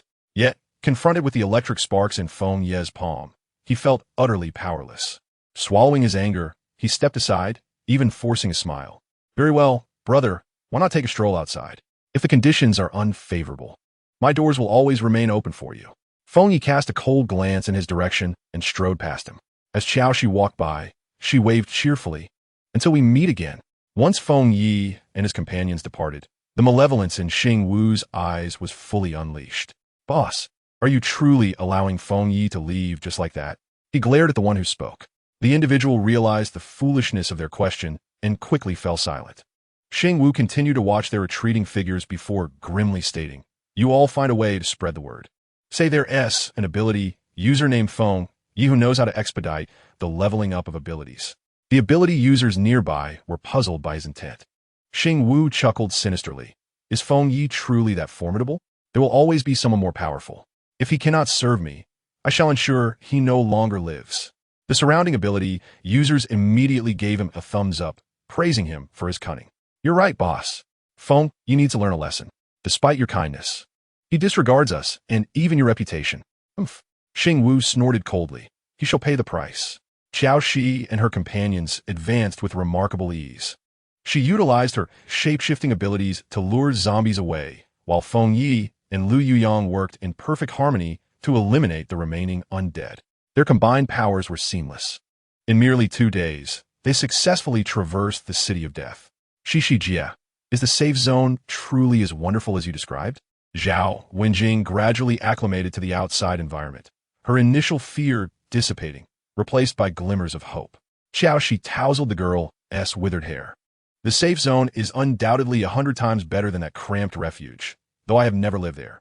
At the very least, it boasts stable water and electricity supplies, as well as more robust defenses.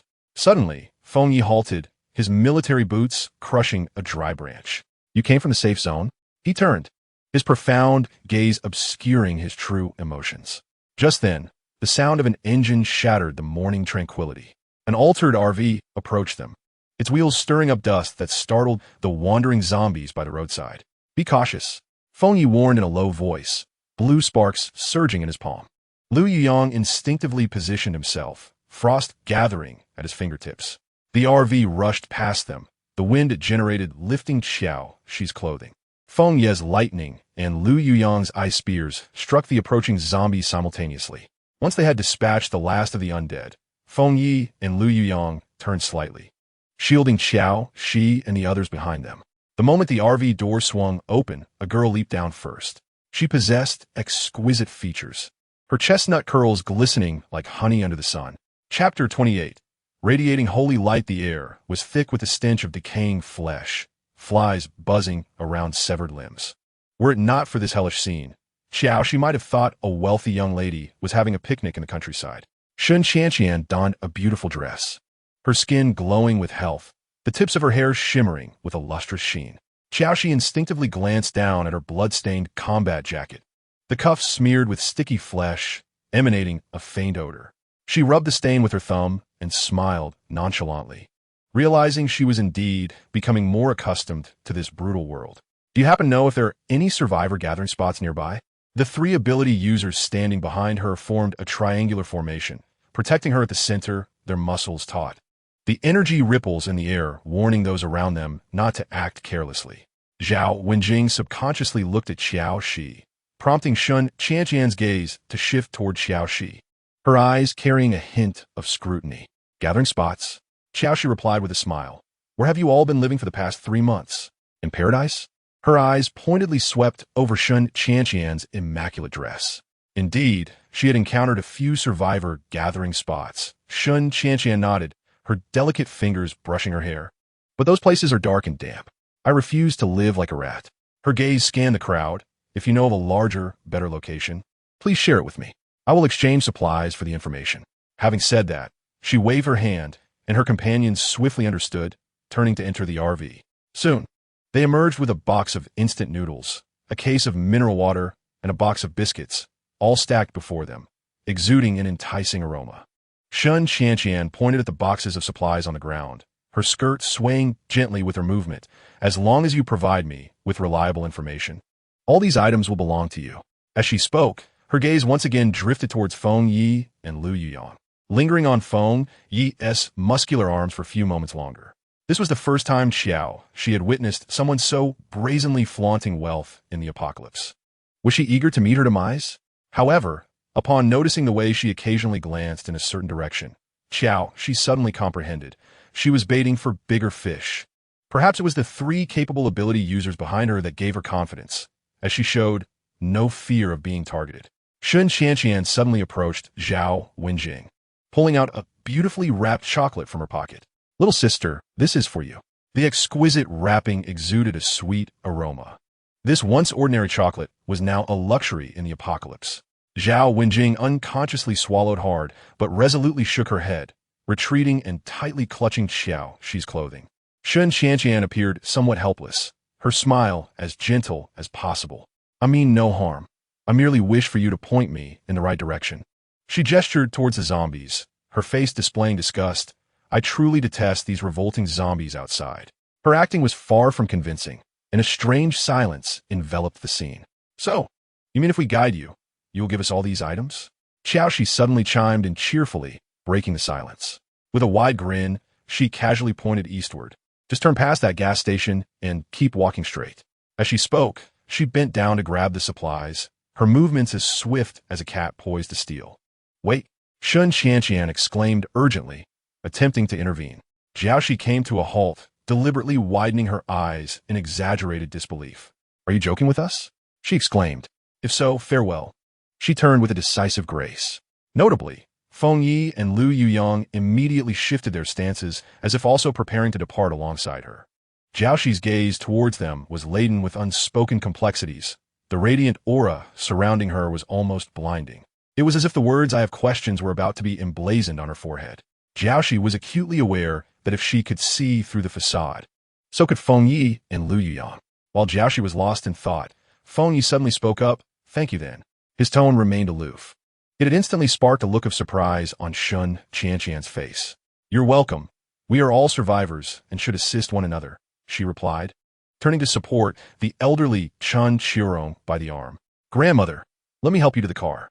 Thank you, dear, the elderly lady replied, genuinely believing Su Qianqian to be a kind-hearted girl, her features softening considerably. With a sweet smile, Su Qianqian innocently inquired, Are these young ones all your grandchildren? Not at all. They merely took pity on this old woman and are accompanying me, Chen Qiurong replied. So they are not family, Su Qianqian whispered to herself. No matter. Please, you should get in first. Su Qianqian quickly donned a cheerful facade, gently assisting Chen Qiurong into the vehicle. Once Zhao Wenjing had also boarded, she beamed at Feng Yi and Lu Yuyang, inviting them. It's south dangerous on the road. You should join us as well.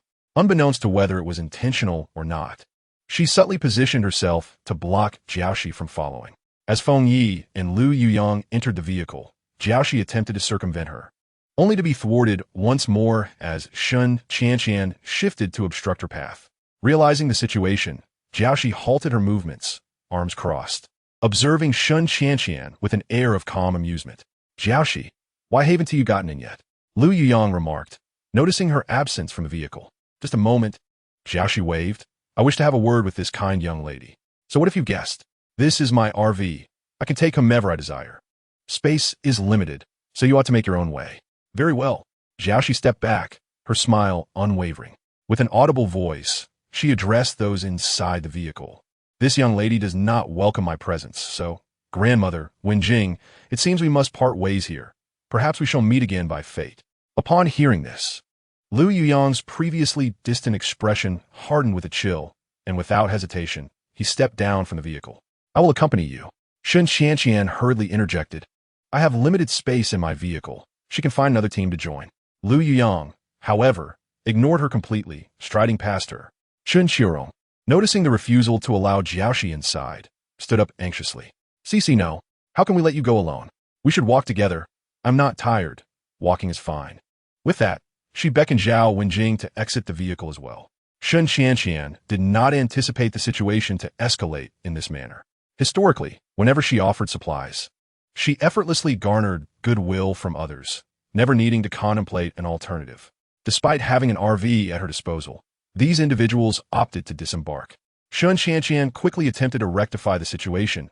I was wrong earlier. Let us all get back in the car. Although it's cramped, we can make it work. How could that be? It would be uncomfortable for the young lady. Qiao Xi appeared utterly unfazed.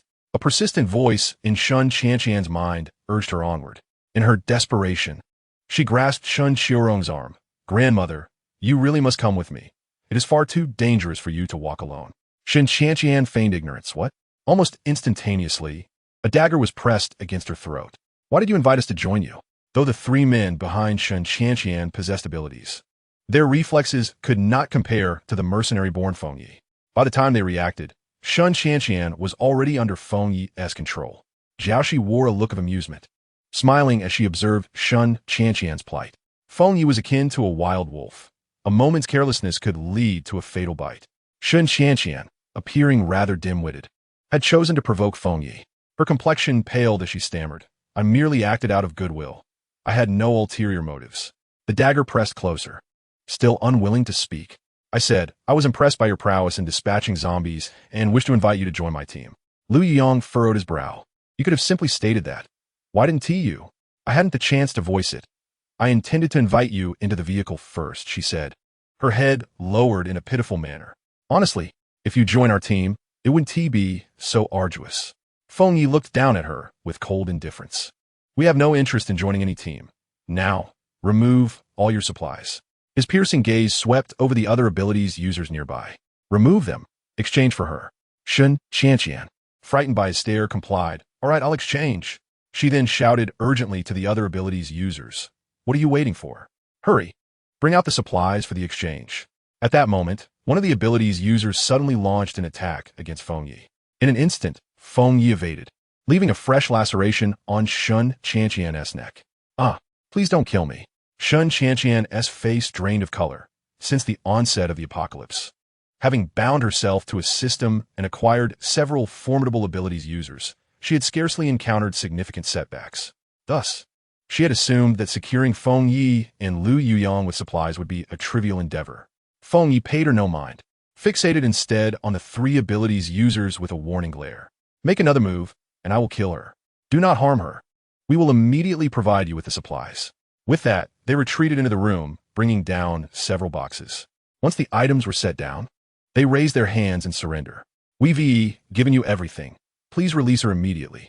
Su Qianqian pressed her lips together. If you let me go, I will leave right away. I truly won't trouble you further. As she spoke, she slowly distanced herself from the sharp blade. Her system was clamoring loudly. Host. Those two could potentially become elite abilities users. If you can garner their affection, you will earn plentiful points to exchange for supplies. Did you not see the blade in my throat? How can I win his affection? Host, you must understand that no ordinary abilities user can compare to these two. Missing this opportunity would be a loss on your part. No, he will kill me. During the exchange with her system, Feng Yi relinquished his grip, shoving her towards the three abilities users. His cold gaze held a warning. Do not provoke me again unless you wish to continue supplying us. With that, the group carried the supplies away, slowly departing from sight. The system lamented, two elite abilities users. What a valuable source of points squandered just like that. System, why have you suddenly gone silent? It was infuriated. What are you so anxious about? With a system like yours, I can seek out other abilities users. Once I grow stronger, I need not worry about attracting the affection of powerful individuals. You better do. The system was exasperated, regretting not assessing her more thoroughly before binding to such a dim-witted host. System, are you mocking me? I am truly envious. That girl must possess some secret. Otherwise, she could not be living so comfortably. Although most of the supplies were carried by Feng Yi and Lu Yuyang, the remaining three also shared a portion of the burden. They had been traveling for an entire day, feeling both thirsty and fatigued. We should find a place to rest. They were in the wilderness, with zombies sparse on the roads and no suitable place to spend the night. Feng Yi placed the supplies by Qiao Xi's feet and turned to Lu Yuyang. You keep an eye on them. I will scout the area. Be careful. Xiao Yi, Chen Qiron cautioned with concern. After Feng Yi strode away, Qiao Xi extracted the cookies and bottled water from the packaging, distributing them among the group. While savoring her snack, she joyfully contemplated the prospect of encountering more such unsuspecting benefactors on their journey. How naive, yet how reassuring. Once they had eaten, drunk, and rested, the sky gradually darkened. In the distance, zombies began to wander closer, but were swiftly dealt with by Lu Yuyang. Qiao Xi believed such occurrences were rare in the early days of the apocalypse. Powerful supernatural beings like Feng Yi thrived in this chaotic environment. As the last rays of the setting sun vanished beyond the horizon, they heard the sound of footsteps. Chapter 30. Like a lychee without its shell, several weary gazes turned towards the source of the noise. Feng Yi approached, his military boots crunching on dry twigs, the moonlight casting a towering silhouette of him. 200 meters ahead, there was a house by the roadside. He flicked the viscous substance off his dagger, the metallic gleam briefly illuminating Qiao Xi's face. They would make do with this shelter for the night. How wonderful! Zhao Wenjing's cheer echoed crisply in the desolate wilderness. Qiao Xi rubbed her aching shoulders. A day of walking had left her body feeling leaden. If it weren't for the lurking threat of zombies, she could have easily slept here for 3 days and nights. Perhaps Feng Yi had cleared the path thoroughly, for they had yet to encounter a single living corpse.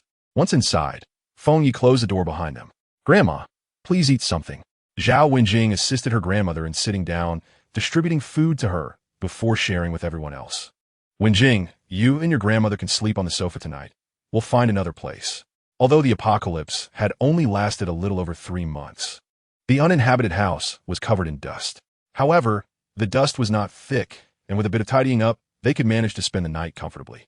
Chun Xiaorong was utterly exhausted, nibbling on a couple of pieces of compressed biscuits before collapsing onto the sofa, drifting into slumber. Qiao Xi tugged at the shirt clinging to her back, retrieving a collapsible basin and extending her hand towards Lu Yuyang.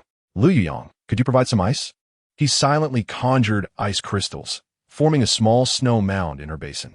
Qiao Xi raised her eyebrows in delight, expressing her gratitude before carrying the basin in search of a bathing spot.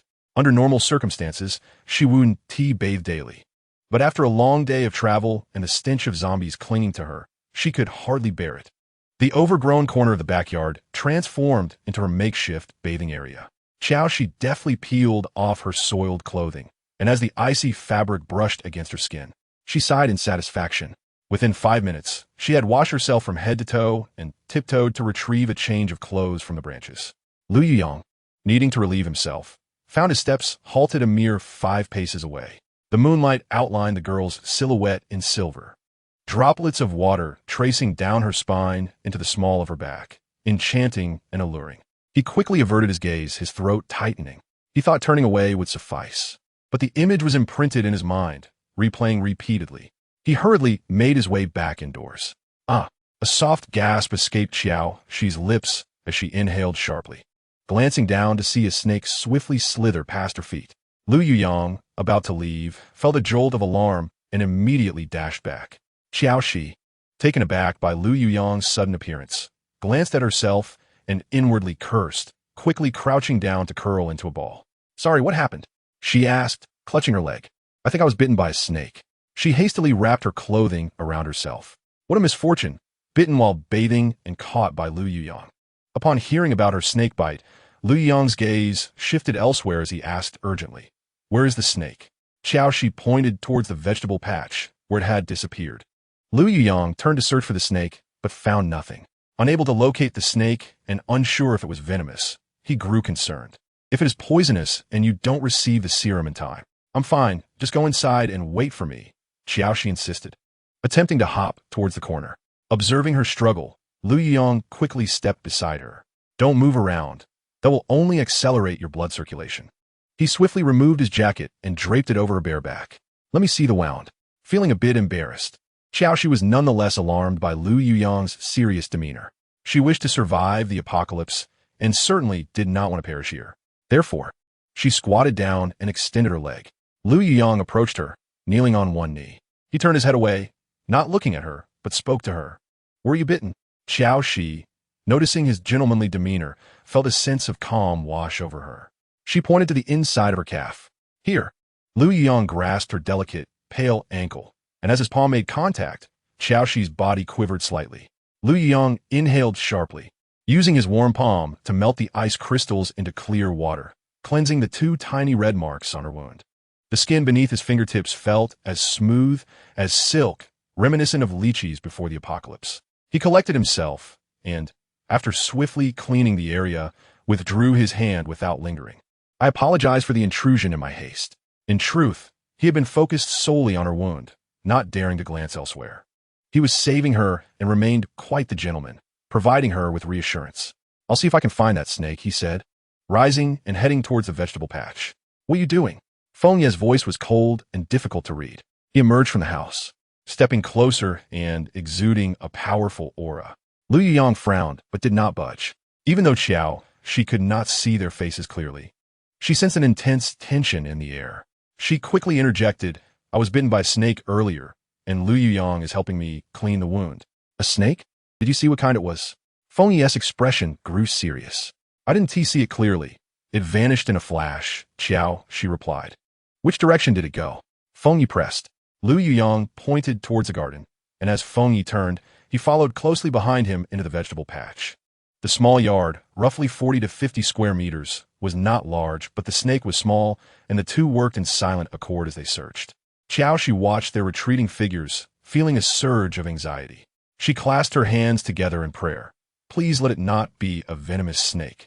She still had unfinished business with Su Qianqian and Su Linchuan. Just as her mind wandered, Feng Yi suddenly sprang forward like a leopard, capturing the snake's head and its vital point with swift precision. She had only glanced at it before, but it seemed it should be. This revelation brought Qiao Xi relief. Fortunately, her life was spared. Relaxing, a smile spread across her face as she raised her eyes to the two men.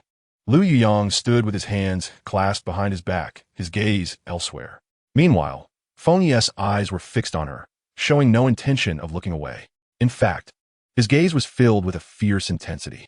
Can you wear this? Or do you need my assistance? Chapter 31.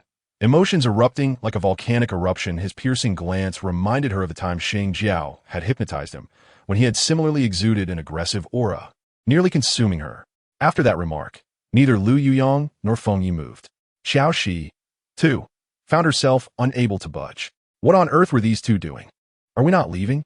Lu Yuyong, with his scholarly and handsome appearance, appeared non-threatening at first glance. However, standing against Feng Yi's formidable presence, his eyes held no fear, showing not an ounce of retreat.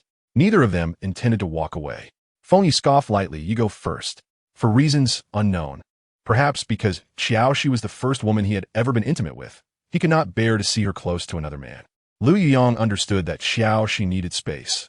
After a moment's hesitation, he stepped forward into the house. However, he could only take a couple of steps before needing to wait for Feng Yi to move as well, and then he continued onward. The two entered the house, one after the other. Ying intended to find a room to rest when Ying called out to him. Are you Qiao X's current boyfriend? He inquired. Ying was not. Yet faced with Ying's question, he chose silence. Do you have any objections? This continued until Ying's figure disappeared from sight.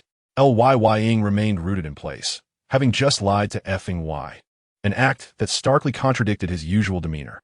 Earlier, he had sensed Ying's possessiveness towards Qiao X and hostility towards himself, igniting a rebellious spark within him. Perhaps it was the preceding decade spent in conformity, always the model child, winning awards, being recommended, founding companies. Everything seemed to unfold smoothly, and what he desired appeared effortlessly within reach. However, Confronting F.Y had instilled an unprecedented pressure within him. He had been waiting for her to accompany him to the safe zone. A previously unknown emotion surged within him like a volcano when faced with a formidable rival. Qiao Xi, oblivious to the exchange between the two men, entered the dim alley after dressing, barely recognizing Lying as she adjusted to the moonlight streaming through the window.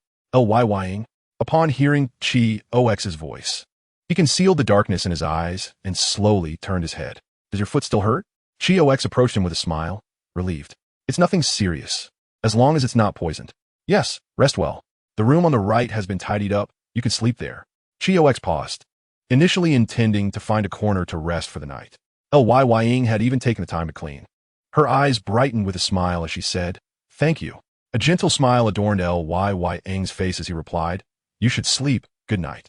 Qiao Xi waved at him and turned to enter the cleaned room, locking the door and lying on the bed. She relaxed completely, letting her thoughts drift away, and quickly fell into a deep slumber. In the morning, Qiao Xi was awakened by an enticing aroma. As dawn broke, even with her eyes closed, she could smell the mouth-watering scent. Suddenly, she sat up, raked her fingers through her hair, and shook off her drowsiness, quickly slipping on her shoes and opening the door. The delightful aroma intensified as she stepped outside. Taking a deep breath, she exclaimed, "Granny, it's such a blessing to have you here." Qiao Xi smiled back. "Just a moment, breakfast will be ready soon." Qiao Xi smiled in response and turned to see Lying and F.Y sitting in the living room. Lying nodded at her with a smile, seemingly prepared to serve her with ice crystals. Meanwhile, F.Y sat motionless, his expression unreadable, his gaze fixed intently upon her. Lying said nothing, simply adding ice crystals to her bowl. Everyone awaited her. Qiao Xi's stomach protested, and she cheerfully took the empty seat between Lying and F.Y. After a mouthful of noodles, she closed her eyes in satisfaction. Observing this, Lying picked up a portion of noodles he hadn't eaten yet and offered it to her, urging her to eat more. Qiao Xi quickly declined, valuing food's rarity, especially since he was a grown man. "You eat. I'm fine."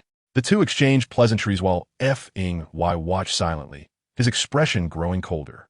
Everyone was eager to move on and ate rapidly. "Let us go. Time to set off." Once everyone was prepared, F.Y opened the door and stepped outside. As before, the three women walked in the middle, with Lying bringing up the rear. After a night's rest, zombies were once again roaming the roads. The grim reality of the apocalypse was becoming evident. With the weather heating up, it was best to reach the safe zone before summer arrived. Qiao Xi never complained of fatigue, diligently keeping pace with the group. When they turned onto another path, they discovered the road ahead was completely blocked by cars. Zhao W. New Jersey observed the zombies wandering amid the vehicles and asked, "How do we proceed?" "Let us take a different route. We should rest for now." She noticed that CHNP Poo was struggling and offered her support, guiding her to sit beside a large tree. The group drank some water and nibbled on biscuits. Should we head left into the city or right into the mountains? F.Y, uncertain of the safe zone's exact location, turned to Qiao Xi for guidance. Into the mountains. As they rested and chatted, a sudden roar of an engine caught their attention. While the presence of a vehicle was promising, it also posed risks of fuel shortages and potential roadblocks. A vehicle might not make it 2 kilometers before needing to stop unless it had no destination and could change course if faced with obstacles. With F.Y and Lying present, Qiao Xi felt no need to hide from the survivors. She sat boldly, watching as the vehicle slowly approached and eventually stopped diagonally in front of them. Qiao Xi noted that it was a bus with at least 20 people aboard. However, she had no interest in engaging with them and diverted her gaze. XX. Suddenly, someone stood in front of her, calling her name. Chapter 32. F.Y.'s her man Qiao Xi turned in response to the voice and saw her father Qiao Xi and his family disembarking from the bus. Their faces were pale and haggard, and upon seeing Qiao Xi, expressions of shock crossed their features. Qiao Xi's eyes widened, and he seemed about to speak when he was roughly shoved aside by someone behind him. "Get out of the way. What are you blocking for?" A burly man with a face full of scars violently pushed through them, causing SMI to stumble, nearly falling, yet she dared not voice her displeasure. Tightly gripping Qiao Xi's sleeve, Qiao Xi watched in astonishment, realizing that even her haughty stepmother could swallow her pride. Meanwhile, Qiao Xi who once resorted to violence to protect his mistress against his lawful wife, now dared not even breathe loudly, bowing his head as he allowed the group to shove him. Qiao Xi observed coldly, a smirk of derision forming on her lips. "They have food," someone shouted, and instantly, all eyes turned greedily towards the provisions beside Qiao Xi, their throats convulsed, eyes glinting with wolfish hunger. Yet when they caught sight of F-ing-Y and L-Y-Y-ing standing nearby, hesitation flickered in their eyes, preventing them from advancing. "A bunch of cowards." A muscular man with scars spat, forcefully pushing aside those in front of him. "They're just two men. We are many. What are we afraid of? Let us take their stuff? I'm starving." "Yes. Steal." The crowd stirred, several men charging forward. Qiao Xi's complexion paled, and he hurriedly pulled SMI and Qiao aside, fearful of being caught in the chaos. However, in the next moment, a loud thud echoed as the leading brawler was sent flying by F-ing-Y's kick, crashing heavily to the ground, unable to even let out a scream. A hush fell over the crowd, and those who had been about to strike halted in their tracks. Qiao Xi was momentarily stunned, suddenly perceiving this as an opportunity to ingratiate himself with W-ing-Wi. He quickly approached his daughter, forcing a smile. XX. "These are all friends of your father. Look, you have so many supplies. Why not share a little with everyone?" Qiao Xi chuckled lightly, her gaze icy. "What thick skin you have. Old Qiao, is this your daughter?" The scarred man W-ing-Wi squinted, patting Qiao Xi on the shoulder with a sinister tone. "All right, you tell them to hand over the supplies, and I won't treat you and your family unkindly." Now, caught between self-preservation and his daughter, he no longer needed to hesitate. "Qiao Xi." He switched to a fatherly tone. "I've spoken on your behalf. Hand over the supplies, and you can come with us. Dad will protect you." "Protect me?" Qiao Xi scoffed, her lips curling in derision. 3 years ago, you kicked me out of the house without a cent for support, and now you want to play the father? You." Qiao Xi cursed Qiao Xi inwardly, realizing this was not the pre-apocalyptic world anymore. In such circumstances, she still dared to defy him. He took a deep breath, insisting, "Hurry up. I'm your father. You must listen to me." "I have no father. Xiao Yu is your daughter." Wang Wei, somewhat impatient, interjected, "Brother Qiao, this daughter is disobedient. She needs to be taught a lesson." Qiao Xin, already incensed, could not lower his pride and directly approached Qiao Xi, raising his arm high. However, his hand did not strike, as Liu Yang firmly grasped his arm. His soft brows were tinged with coldness. "What are you doing?" Qiao Xin struggled a couple of times, realizing he was utterly immobilized and could only glare angrily at Qiao Xi. "Are you Qiao Xi's boyfriend? Who do you think you are to lay hands on me?" "Qiao Xi, hurry and break up with him. Come with me." Qiao Xi leisurely stood up, her eyes devoid of warmth. "Qiao Xian, have you forgotten that we severed ties 3 years ago? What do you intend to threaten me with now? Cutting off my living expenses? Or throwing me out of the house again? Unfilial daughter, I am your father." Shi, Sume suddenly interjected, her face a mask of anguish. "How can you speak to your father like that? The apocalypse has arrived. He worries about you every day, unable to sleep well." "True. He didn't give you money 3 years ago, but what about the 19 years before that? Can you repay the money he spent raising you?" "Oh, are you suggesting that I repay my debts with these resources?" Qiao Xi raised an eyebrow. "Exactly. This is what you owe." "What a farce." Qiao Xi sneered. "Qiao Xian has only been able to support you mother and daughter for so many years thanks to my mother's inheritance. Every penny you spent was from my mother. If we are to settle accounts, it is you who owe me, not the other way around." Feng Yi, uninterested in further discourse, simply grabbed the supplies and said, "Let's go." Qiao Xi, "Stop right there." Qiao Xian, in a panic, was about to chase after them. Suddenly, a bolt of electricity struck the ground right before his feet, charring the earth instantly. An ability user? Qiao Xian's face went pale with fear as he staggered back. Everyone who had descended from the bus fell silent, their gazes towards Feng Yi filled with terror. Feng Yi couldn't be bothered to even glance at them, merely telling Qiao Xi, "Let's go." She had long since ceased to care for Qiao Xian. In fact, she hoped they would survive a bit longer. After all, in the apocalypse, wretches like them would find that living was the greatest torment. "Husband." Sume suddenly grasped Qiao Xian, lowering her voice, her eyes gleaming with excitement. "If those two are ability users, we would be safe if we stick with them." Realization dawned on Qiao Xian, and he quickly shouted, Shi, "Father has something else to say to you." "Wait." Qiao Xi did not halt her steps. Gritting his teeth, Qiao Xian hurriedly urged his wife and daughter to follow him. On the bus, their lives would be worse than that of pigs and dogs, and soon their food would run out. They would undoubtedly be abandoned by Wang Wei and the others, left with only a dead end.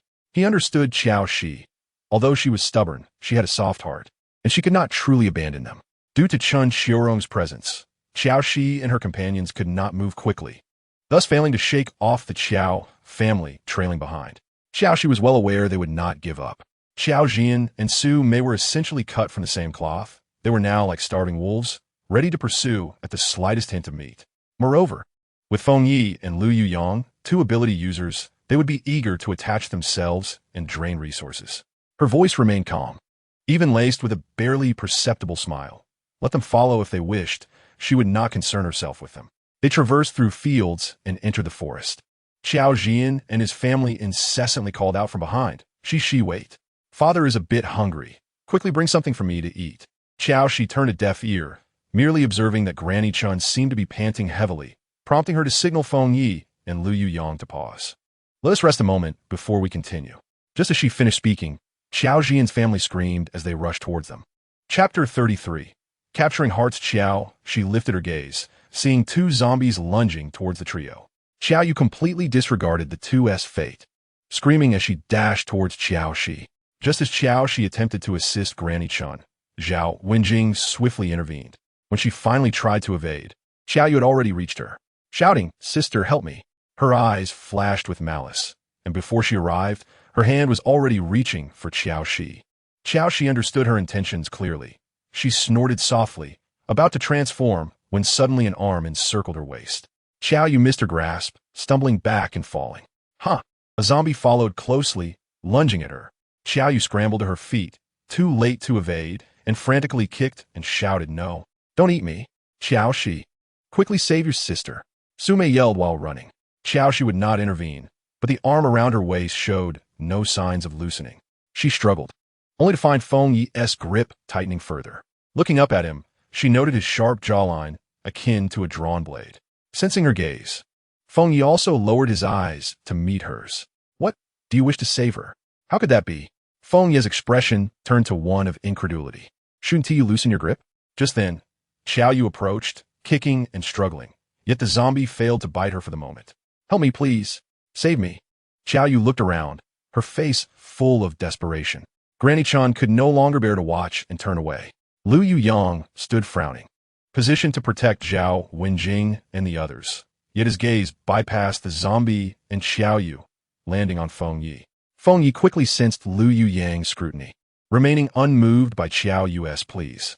His hand never loosened its hold on Qiao Xi's waist, occasionally shifting due to Qiao Yu's proximity. At that moment, Qiao Yu let out a shrill scream. I've been bitten. Help! Save me." Qiao Xi immediately looked over, witnessing the zombie gnawing at her foot, flesh torn and bloodied. Just then, Su Mei rushed over, hurling a rock at the zombie's head. The zombie, momentarily dazed, finally released its grip. As Su Mei clearly saw her daughter's bitten leg, she seemed to snap, entirely forgetting her earlier fear of the zombie. She began to pummel the creature's head with the stone. In no time, the zombie's skull was crushed, lying lifeless on the ground. She even knelt down, striking it with fervor. "Mother, am I going to become like them?" Qiao Yu cried uncontrollably. "But I've been bitten, Mom. I'm scared." "Do not fear. Mother has killed it. It will never bite you again." Her only genuine affection appeared to be reserved for her daughter. Qiao Xi observed this scene with nothing but indifference in her eyes. In her past life, naive and ignorant, she had severed ties with Qiao Xian after being incited by Su Mei, thus benefiting the two of them. In this life, she could easily resolve the matter with them. However, that would be an escape too merciful for them. She wished to witness their struggles in the apocalypse, their descent into despair. And now, everything was merely the beginning. "Have you softened your heart?" Feng Yi looked down at her. Qiao Xi, as though hearing a joke, let out a light laugh. "How could that be? Seeing the scene brings me immense joy." As Feng Yi's words fell, Qiao Xian came rushing over, his face smeared with zombie blood. Upon witnessing his beloved youngest daughter being bitten, he lost all reason. Yet his outlet for frustration, as always, was directed at Qiao Xi. "Qiao Xi, Qiao Yu is your biological sister. How cold-blooded can you be to watch her be bitten by a zombie?" Qiao Xi remained unmoved. Are you suggesting I should rush in front of her, using my body as a shield to be bitten instead? Qiao Xi shouted furiously. You have ability users by your side. Just a word from you, and your sister would not be bitten. How could you be so heartless? How could I have such a heartless daughter? His anguished cries echoed, filled with torment. They are my companions, not my subordinates. What gives you the audacity to believe that they would heed my commands? Moreover, why should I extend my assistance to Qiao Yu? Qiao Xi extended her finger, pointing at Su Mei, who, along with her daughter, had driven my mother away and relentlessly harassed her with messages, ultimately causing her demise. The fact that I did not summon a horde of zombies to devour your family is merely a testament to my mercy. In a fit of rage, Qiao Xian lost all reason and charged at her with a dagger.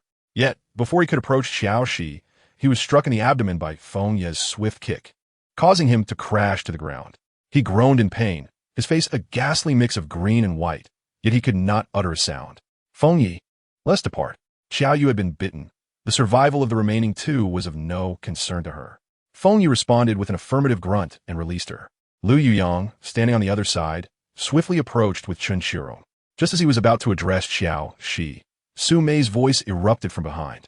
Qiao Xi, you wretched creature, I curse you to an unpeaceful death. Her voice was laced with both laughter and tears, brimming with loathing for Qiao Xi. Ignoring Su Mei's curses, she took deliberate steps away with her companions. Sister Shi, are you all right? Zhao Wenjing approached her, attempting to offer comfort. Qiao Xi, however, smiled at her and replied, I am fine, they cannot affect my mood. Seeing her smile, Zhao Wenjing let out a sigh of relief. Lu Yuyang maintained a careful distance beside her. After walking for some time, he finally spoke, You need not hide your discomfort behind a smile. Qiao, she looked up at him. Though she would not allow that family to impact her spirits, thoughts of her poor mother weighed heavily upon her heart. He produced a piece of chocolate from his pocket, offering it to her. When feeling down, this might provide some solace. With a smile, Qiao Xi accepted it, unwrapped the foil, and popped it in her mouth, teasingly glancing at him. Is this how Senior Lu wins the hearts of his junior female classmates? Chapter 34. Outsiders unwelcome. Lu Yuyang's features softened, and a bright smile graced his lips, akin to the sun breaking through a cloud-laden sky. The steep mountain path left everyone exhausted. Despite Feng Yi and Lu Yuyang carrying the bulk of their supplies, the others were not idle. After several hours of unyielding trekking, the group was nearing their physical limits. Their voices reduced to heavy breaths echoing in the stillness of the woods.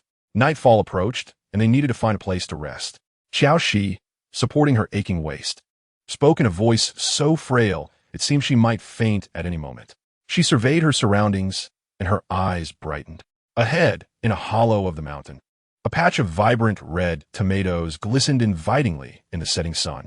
It had been so long since she had tasted fresh fruits and vegetables that her mouth began to water involuntarily. However, before she could take a step forward, Feng Yi grasped her wrist firmly. Do not move. There are survivors here. Only then did Qiao Xi notice the wooden stakes encircling the garden, entwined with fine rope and adorned with rusty bells, an evident human-made warning system. Feng Yi halted at the perimeter, his sharp gaze scanning the vicinity. We should proceed this way.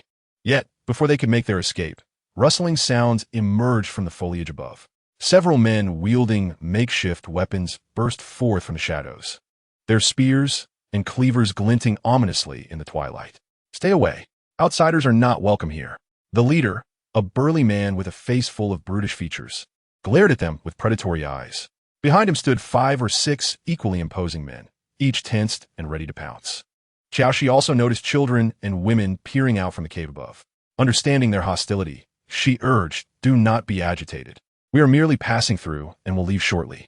The men said nothing further, their grips tightening on their weapons, eyes filled with malice as they watched the group depart. The spears nearly grazed their faces as they moved away. Lu Yuyang subtly stepped forward, shielding Qiao Xi behind him. They slowly navigated along the edge of the garden. Even with their backs turned, Qiao Xi could feel the piercing gazes of the men upon them. As darkness deepened, they needed to find a safe place to spend the night. The dangers of sleeping outdoors were self-evident, for no one knew what might emerge from the shadows. After walking approximately 100 meters, they arrived at a rocky forest. Feng Yi adeptly climbed onto a protruding rock, surveying the area from above. Moments later, he leapt down with agility, his military boots thudding against the ground. We will rest here. He gestured to the rocky terrain, which offered an unobstructed view, allowing them to spot any approaching zombies. No one objected. Zhao Wenjing and Qiao Xi assisted the utterly exhausted Chun Papa to sit by the rocks. The elderly woman collapsed onto the ground, falling into a deep sleep without even sipping water. Qiao Xi retrieved biscuits, distributing them to everyone. Just a little longer, she said, nibbling on her biscuit. If we cross these 2 mountains and walk for another 2 or 3 days, we should reach our destination. Turning to Lu Yuyang, she inquired, "By the way, how are your junior classmates faring?" Lu Yuyang held a biscuit, but did not eat it. "I sent them ahead. There are 3 ability users in the group. As long as they avoid cities and hordes of zombies, they should face minimal danger. That is good. As long as they do not enter the city and follow the path, they should be able to find a safe zone." As she spoke, fatigue washed over her like a tide, leaving her too weary even to freshen up. She leaned against the cold rock, intending to close her eyes for a moment. Unexpectedly, as soon as she shut her eyes, her consciousness plunged into darkness. In a hazy state, a piercing cry suddenly pierced her eardrums. Qiao Xi jolted awake, realizing it was pitch black around her. Feng Yi and Lu Yuyang had already risen, watchfully gazing toward the source of the sound. Lu Yuyang shook his head. "It is still unclear." Just then, a heart-wrenching scream echoed from the hillside. "Zombies! There are zombies! Ah!" The cries of women and children rang out sharply in the quiet night. Feng Yi stood at the edge of the rock face, his silhouette outlined by the moonlight. Before he had finished speaking, he leapt down from the 3-meter-high cliff with the grace of a panther. Qiao Xi crawled to the edge of the rock to peer down. By the pale moonlight, she saw dozens of zombies charging into the garden. Survivors were in disarray. Some fought back with weapons, while others fled in panic, clutching their children. Suddenly, blinding flashes of lightning tore through the night, illuminating the garden as if it were daylight. In that fleeting moment of brilliance, the decayed faces of the zombies appeared particularly grotesque. The survivors spotted Feng Yi, their savior, and rushed toward him with the elderly and children. "Help! Please save us!" Over 20 zombies posed a catastrophic threat to ordinary people. Yet to Feng Yi, they were merely a few breaths away from annihilation. The lightning struck continuously, each bolt precisely hitting a zombie's head. With a crack and a crack, the foul corpses toppled one after another, and elation washed over the survivors' faces. "Thank you, benefactor. You have saved our entire family." A woman, her legs weakening, knelt in tears, clutching her child tightly. A man approached, and upon seeing his family safe, his eyes glistened with emotion. They looked at Feng Yi with complex expressions. "We apologize for how we treated you earlier. We thought you would rob us. We beg your forgiveness." Feng Yi was disinclined to accept their gratitude, knowing their arrival had coincided with the zombies' emergence. It was highly likely that the noise they had made had attracted the undead. No need for thanks. With that, he turned away, his dark figure swiftly merging with the night. The group of survivors exchanged glances, yet the gratitude in their eyes remained undiminished. Our treatment of them was utterly unjustifiable. Wang Yang's wife, "Please bring them some tomatoes and cucumbers." "All right, I'll go at once," the woman responded. Just as she was about to leave, a shadow rushed over and snatched the basket from her hands. Chapter 35. "I like you, Mom. I will deliver this to them," the young girl exclaimed, already sprinting towards the rocky outcrop, her coarse skirt fluttering in the mountain breeze. Qiao, she sat by the rocks, accustomed to such occurrences in this post-apocalyptic world. Even in the seclusion of these deep mountains, should zombies wander in, they could easily turn the survivor's sanctuary into a hellish nightmare. As she was about to request an ice crystal from Lu Yuyang, a strange girl's voice reached her ears. "Brother, these are sent by my mother. Thank you for saving us just now." Instinctively, she turned to look. Although the girl was born in the wilderness, her features possessed a certain charm, and, at this moment, she gazed at Feng Yi with unabashed admiration. Feng Yi accepted the basket without hesitation, expressing his gratitude. The girl, witnessing him take the offering, continued enthusiastically, "Brother, since you came down from the mountain, what is the situation like below?" "It's overrun with zombies, a living hell." The girl seemed frightened, her smile vanishing in an instant. "Is it really that terrifying? Yet you are so formidable. The zombies cannot harm you." Her eyes sparkled as if filled with stars. For some reason, Qiao Xi felt a sudden pang in her heart. Surely, men must be fond of such innocent and admiring girls, entirely captivated by them. Perhaps it was the intensity of her gaze that prompted Feng Yi to glance in her direction. Qiao Xi's heart skipped a beat, and she discreetly averted her eyes. Meanwhile, A smile unexpectedly graced Feng Ye's usually stoic face.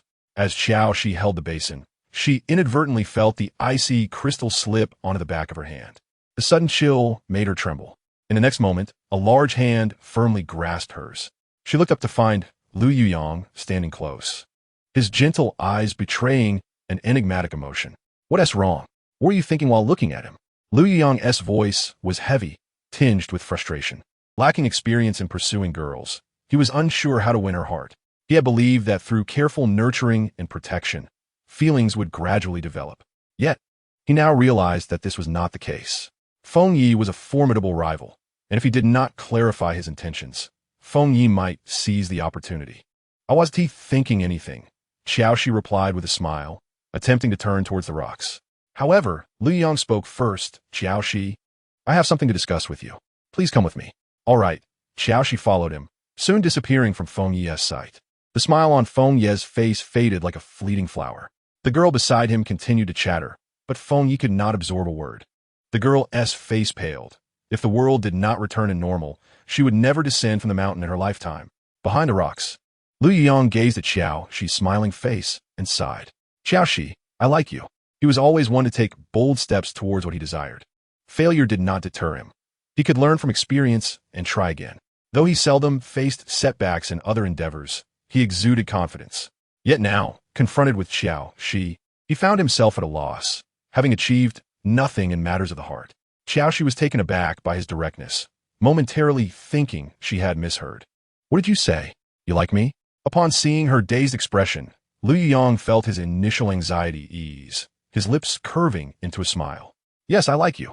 This was determined the moment I found you." During the search for her, he experienced an unprecedented restlessness. Yet, upon seeing her, all that anxiety transformed into joy. Knowing she might be with another man, he felt jealousy for the first time in his life. Qiao Xi looked at him with complex emotions.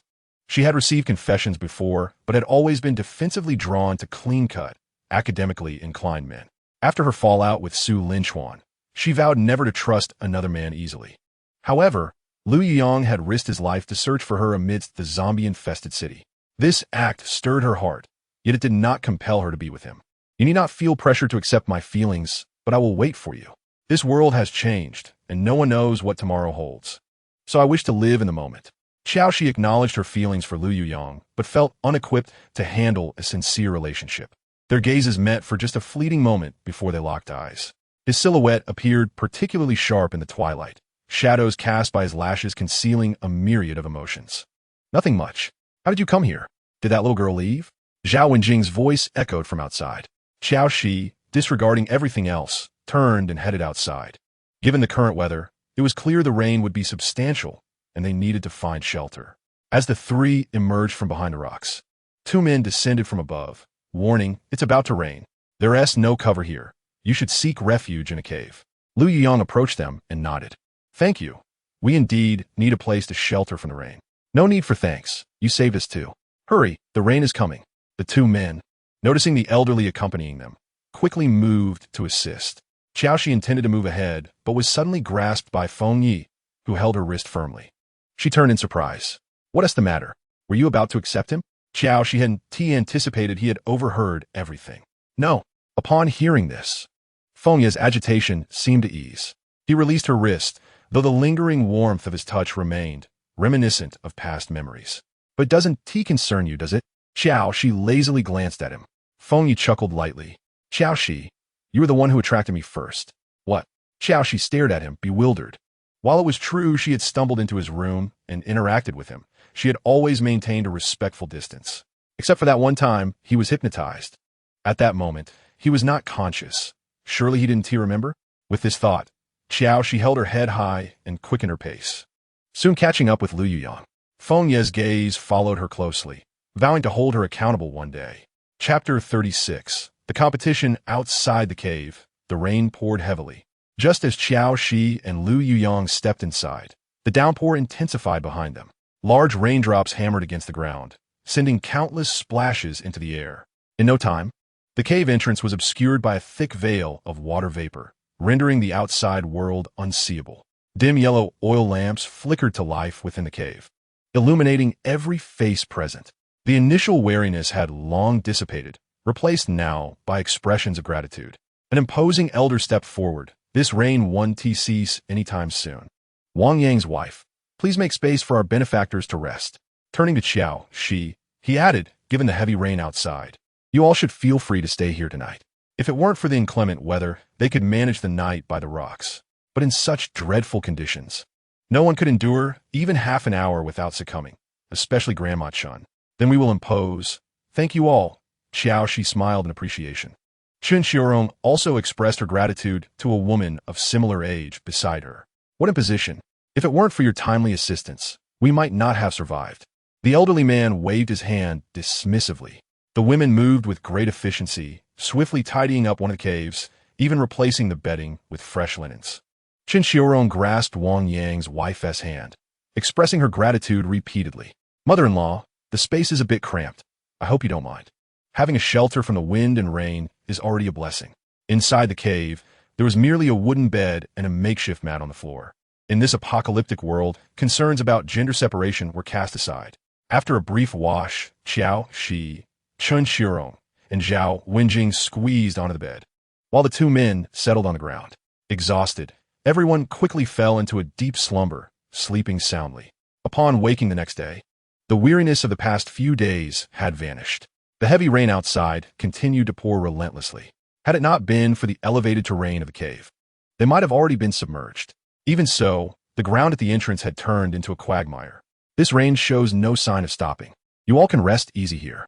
Qiao Xi had gleaned from their conversations that they all hailed from the same village, where the village head had led everyone to evade the zombies.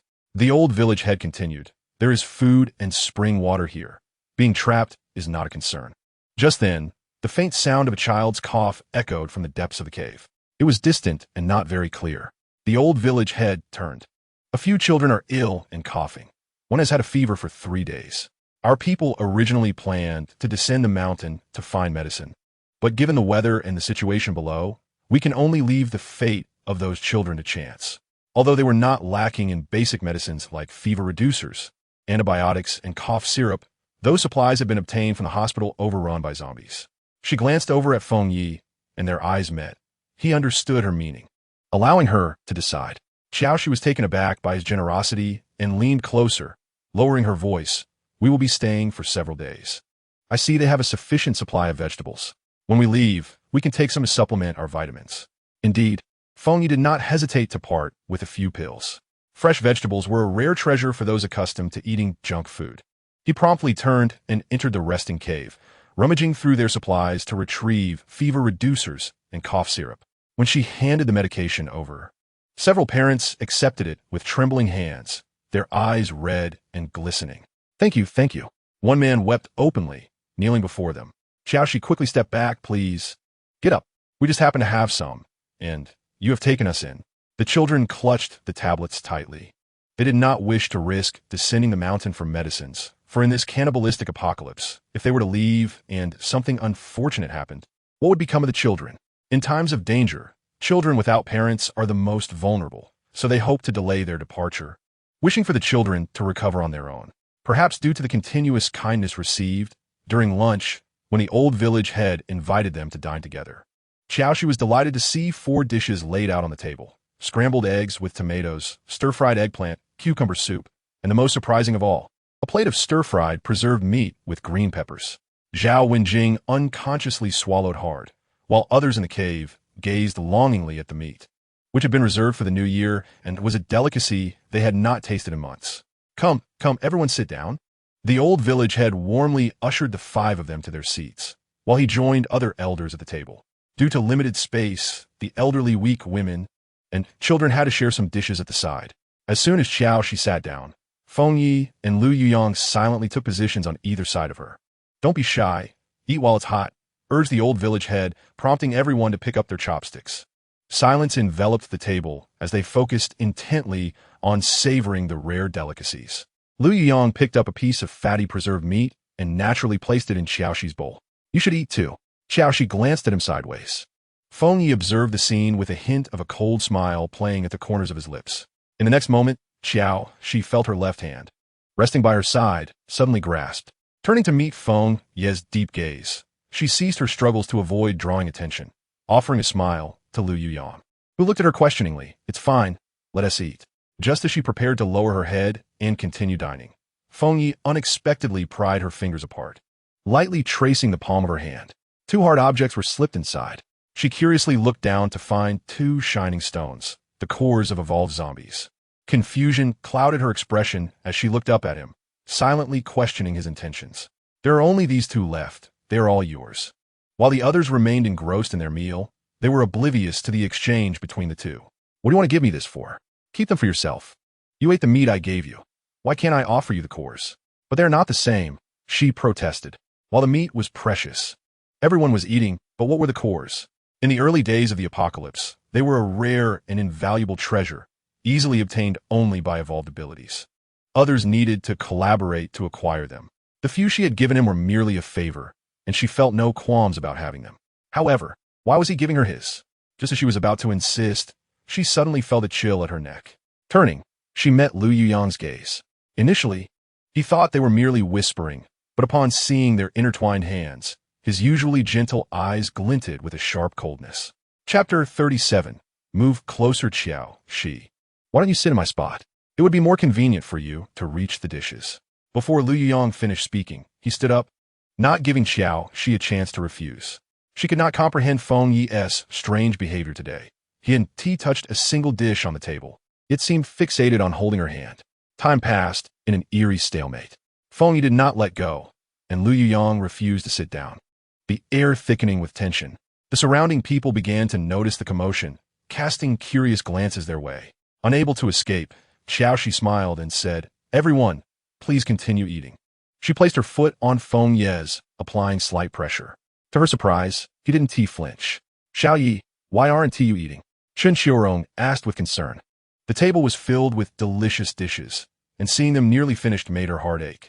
Seizing the opportunity while Feng Yi turned his head, Qiao Xi exerted herself with all her might. This time, she successfully pulled her hand from his grip and stood up. She could feel Feng Yi's intense gaze upon her, but she steeled herself to avoid his eyes and moved to sit beside Lu Yuyang. Upon seeing Qiao Xi occupy her own spot, Lu Yuyang's eyes brightened with a smile. Turning to meet Feng Yi's sharp gaze, his smile was warm as jade, yet concealed a glimmer of hostility. Qiao Xi herself was unsure how she managed to finish the meal. It appeared that the two men were subtly competing with one another. In truth, Qiao Xi had waiter options in her heart. Both Feng Yi and Lu Yuyang were rational and intelligent. She could not afford to invest her emotions in either, making it difficult to manipulate them. Thus, she preferred to keep her emotional distance from both. Outside the cave, the rain intensified, and mist wafted into the cave. By the time everyone finished their meal, their clothes and hair had become damp. This rain persisted for 3 consecutive days without respite, despite their repeated refusals. The old village head insisted on providing them with eggs at every meal. "Don't be shy. We have chickens in the cave, and we're not lacking in eggs. Besides, nothing can compare to the medicine you provided to save lives." Feng Yi returned from the cave entrance and approached Qiao Xi and the others. "The rain has lightened. I'm going to scout the path." "Is the rain indeed lighter?" "Be careful. The ground is slippery," Grandma Chen cautioned. Feng Yi nodded in response and turned to head outside, his figure clad in camouflage quickly swallowed by the curtain of rain. The mountain mist was thick, making it difficult to see beyond a few steps. To their surprise, he did not return for a long time. Fortunately, by midday the skies cleared, and sunlight broke through the clouds. The rain has stopped. The children rushed towards the cave entrance, their cheers echoing in the air. "Keep it down. We don't want to attract the monsters," the adults quickly admonished. Josie and Lu Yuyang also approached the cave's mouth. "Shall we take a stroll outside?" Lu Yuyang suggested. After spending days cooped up in the cramped cave, it was indeed stifling. Josie nodded in agreement. The two carefully navigated the slippery rocks, making their way toward the nearby mountains. The air was fresh after the rain, and Josie squinted contentedly against the brightness. In truth, had she not endured an apocalyptic ordeal, she would have preferred to find solitude in such remote mountains. Human nature can be treacherous, and the trials of the apocalypse only exacerbate that reality. Lost in her thoughts, she failed to notice the muddy ground beneath her. Suddenly, her foot slipped, and she toppled sideways. "Be careful." Josie unexpectedly collided into his embrace, catching a faint scent of pine. She raised her hand to rub her sore cheek and instinctively patted his chest, only to encounter the firm texture of his muscles. Her fingers froze, and, as she instinctively attempted to retreat, she found her waist firmly gripped. Looking up, she met Lu Yuyong's clear, water-like gaze, the underlying possessiveness causing her heart to flutter. In the intermingling of breaths, an unspoken tension began to blossom. Perhaps you should let go now? Josie steadied her emotions and averted her eyes. Lu Yuyong observed her evasive demeanor and finally sighed, gradually releasing her. A wave of relief washed over Josie. If he were a frivolous person, she might have indulged in a flirtation with him, but it was evident that he had always prioritized her safety. Let's walk a bit further, she suggested. Lu Yuyong's gaze lingered on her fair earlobe as he silently walked beside her.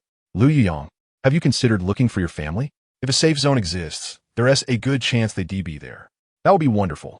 It's a blessing to have loved ones alive in this world. Despite having close relatives still living, she felt it would be better if they were gone. Sensing her emotional turmoil, Lu Yuyong lowered his gaze and asked, "What about you? Besides your father, do you have other relatives?" "Yes, but I have no idea where they are." She had once contemplated seeking her grandparents, but her mother's sudden departure left her with no clues to pursue. Just as her melancholy began to surface, the once clear mountain landscape was suddenly shrouded in thick fog. In an instant, the mist obscured her vision, rendering Lu Yuyong, who was merely inches away, invisible. "Lu Yuyong, I'm here." His clear voice reached her from beside her. "This fog feels unusual." Josie immediately sensed something was amiss. The earlier rain had left a dampness, but this fog was dry and oppressive. Moreover, after a sudden downpour, how could fog appear out of nowhere? "Let us move closer together." She frowned, drawing near to Lu Yuyong. Having experienced the apocalypse, she understood that any anomaly signaled danger. Her meager, shape-shifting abilities would be of little use in this situation. Lu Yuyong shielded her protectively, his vigilant gaze scanning their surroundings. "Let us move slowly and see if we can find our way out of this fog." Lu Yuyong tightened his grip on her hand. "This way, we're less likely to get separated." Josie nodded in agreement, not pulling away as they walked nearly side by side. They followed their instincts back in the direction they had come from. After nearly an hour of navigating through the fog, they still had not emerged from its grasp. A chill crept into Josie's heart. "Lu Yuyong, we might truly be trapped by evolved zombies." Lu Yuyong tightened his grip on her hand. "Don't be afraid. I'm here. I will protect you." Just then, Josie caught sight of a shadow darting swiftly ahead. "Did you see that?" Lu Yuyong nodded, his body taut with tension, aware that he was not only protecting himself, but also Josie. The energy within him surged, ready to strike. They speculated whether they had hit an evolved zombie. Suddenly, Josie pushed Lu Yuyong aside. "Watch out." Chapter 38. Do not move recklessly. The dense fog enveloped them like thickened milk, saturating the surroundings in chaos. Lu Yuyong tensed his back muscles, positioning himself like a wall in front of Josie. His left hand formed a ready ice spear, his eyes vigilantly observing every sound around them. "Lu Yuyong," Josie whispered, straining her ears to catch the faintest sounds within the mist. "Do you hear anything?" The surroundings were eerily silent, as if they were trapped in a vacuum. The ice spear in her hand pierced the fog, producing a soft sound. Josie followed suit, slicing through the white mist with her dagger, attempting to fend off whatever lurked nearby, but only stirred a few wisps of fog. "Be careful." Josie swiftly turned her head, but was still a moment too late. Something lunged from the left. Lu Yuyong's ice spear was launched too late, and he stepped forward to shield Josie. Josie heard the sickening sound of flesh being torn, and in a fury, she raised her dagger and stabbed downward. The creature quickly retreated. "Lu Yuyong, are you all right?" She reached out to feel for him, but in the darkness, her hand encountered only wetness. "You're badly hurt." "It's nothing." He gritted his teeth. The creature was too swift. Muscles around the wound twitched uncomfortably as he forced himself to ignore the pain, his sharp gaze scanning their surroundings. The fog was filled with unsettling clattering sounds, reminiscent of bones grinding together. The creature was clearly toying with them, relishing the hunt akin to a cat playing with a mouse. "Josie," Lu Yuyong suddenly lowered his voice, "transform into a slip of paper and hide in my collar. Serve as my extra pair of eyes." In this situation, her meager abilities would be of no use. Maintaining her human form would only hinder him. "All right." In an instant, her body collapsed into a yellowed piece of notepaper. Lu Yuyong carefully tucked her into his shirt collar, the paper pressed against his warm skin. "Try to move forward. Let's stir." Josie emitted a sound, and the paper quivered gently. A tingling sensation permeated her skin, and Lu Yuyang quickly steadied his nerves, moving slowly as Josie instructed. Each step was as cautious as walking tightrope. Suddenly, a shadow darted through the fog. Without hesitation, Lu Yuyang raised his hand, launching 3 ice arrows in a triangular formation into the dense mist. But at that moment, the paper in his collar began to tremble violently. Lu Yuyang, it's behind you. Almost instinctively, Lu Yuyang sidestepped, thrusting the ice spear backward. With a pained roar, the spear seemed to pierce the zombie's body. Excellent. Let's give a few more. Following Josie's voice, he unleashed a volley of ice arrows, all striking the location of the earlier encounter. Silence enveloped the fog once more. Did we hit it? Josie's heart was still racing. A zombie's injuries would not be fatal unless it struck the head. With the fog so thick, precision was impossible. Not sure. I'll keep moving forward to see if it attacks. Lu Yuyang pressed against his bleeding wound, gathering his energy once more. Just then, the fog around them suddenly dissipated. In the blink of an eye, the mist vanished as if it had never existed. The zombie isn't dead. Josie felt not only regret for missing a crystal core, but also the impending danger of its survival. The wound on Lu Yuyang's shoulder was a gruesome mess, blood gushing everywhere. Without time to search for the zombie's whereabouts, she rushed to support Lu Yuyang. Don't move. Lu Yuyang grunted in acknowledgement, obediently allowing her to help him sit. Josie carefully observed his complexion. Aside from paleness, he showed no signs of turning blue. Yet, her anxious heart could not find peace. The extraordinary individuals indeed possess a certain degree of immunity to the zombie virus, their physical prowess having evolved to an astonishing level. Beyond the enhancement of their resistance to any virus, their capacity for recovery from injuries is remarkably robust. However, the creature that just bit Ying was not an ordinary zombie, but an evolved one. The risks have evidently escalated. Although she said nothing, the deep concern reflected in her eyes spoke volumes. Are you worried about me? Qiao Xi bit her lip. Had you not pushed me away just now, I would have been the one bitten. A faint smile flickered across Ying's pale face as time raced by, leaving him no opportunity to ponder. Yet, had he the chance to think, he would still choose to save her. Qiao Xi's gaze slowly shifted from his wound to his face. Ying, we have known each other for less than a month. Sacrificing one's life for an unfamiliar stranger is not noble. It is foolish. Ying seemed unfazed. Perhaps he thought differently, but his convictions would not waver. Qiao Xi, how about a wager? Qiao Xi frowned, even in his injured state. He was still inclined to gamble. You must survive first before we can wager. She had a faint inkling of what he intended to say. Just as she was about to reposition herself, he grasped her wrist, but I fear there may be no future. His gaze settled on her crimson lips, and before Qiao Xi could react, he used his uninjured hand to cradle the back of her head. Though she initially intended to push him away, she recalled how he had protected her throughout, and the fact that she was wounded stirred feelings within her. Sensing her initiative, Ying's lips grew even warmer. Qiao Xi gently nipped at him, whispering against his lips, "Do not move, let me take charge." Ying halted his advances, humbly submitting to her lead. However, true to her scholarly nature, Qiao Xi's assertiveness did not last long. The tides turned, with him pressing closer, causing her to gasp and retreat. Eventually, Qiao Xi felt a slight numbness in her lips and reached out to push him away. Ying, relishing the moment, reluctantly released her lips, but did not loosen his embrace around her slender waist. "I feel a bit dizzy. Allow me to lean on you." Qiao Xi quickly steadied him, observing his complexion with trepidation, fearing he might suddenly mutate. If he were to change, could she bring herself to end the life of the man who had just shared such tender moments with her? Ying tilted his head against her shoulder, inhaling her unique fragrance while a smile slowly crept onto his lips. Chapter 39. Grasped by a rough hand, he had never anticipated that after 2 decades devoted solely to study, he would one day apply his cunning to deceive the woman he cherished. Qiao Xi observed him for a moment, nearly laughing with exasperation. The shoulder bitten by the zombie had ceased to bleed, and while his previously pale complexion now radiated a robust health, there were no signs of mutation whatsoever. Qiao Xi pushed him playfully. "Are you not supposed to mutate? If you hold me so tightly, what if you bite me?" Ying's body stiffened slightly. Listening intently, he looked up at her, only to find a smile gracing Qiao Xi's lips, as if to say, "How long do you intend to keep this act up?" This was never a particularly clever ruse. What he sought was Qiao X's acquiescence, and just moments ago, his wish had been fulfilled. With a soft chuckle, he tightened his embrace, declaring, "I have won the bet, Qiao X.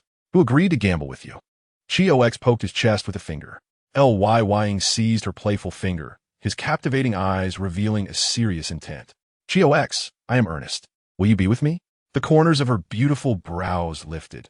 None could predict what tomorrow holds in this world. Taking things too seriously could lead to unforeseen consequences. Before she could finish her thought, Lying silenced her with another kiss. "There are no uncertainties. Even if there were, I would face them alongside you. Given the state of the world, why not endeavor to embrace a little joy and lightness?" Upon their initial meeting, Ying's appearance and demeanor epitomized the archetypal academic heartthrob, handsome and exuding warmth.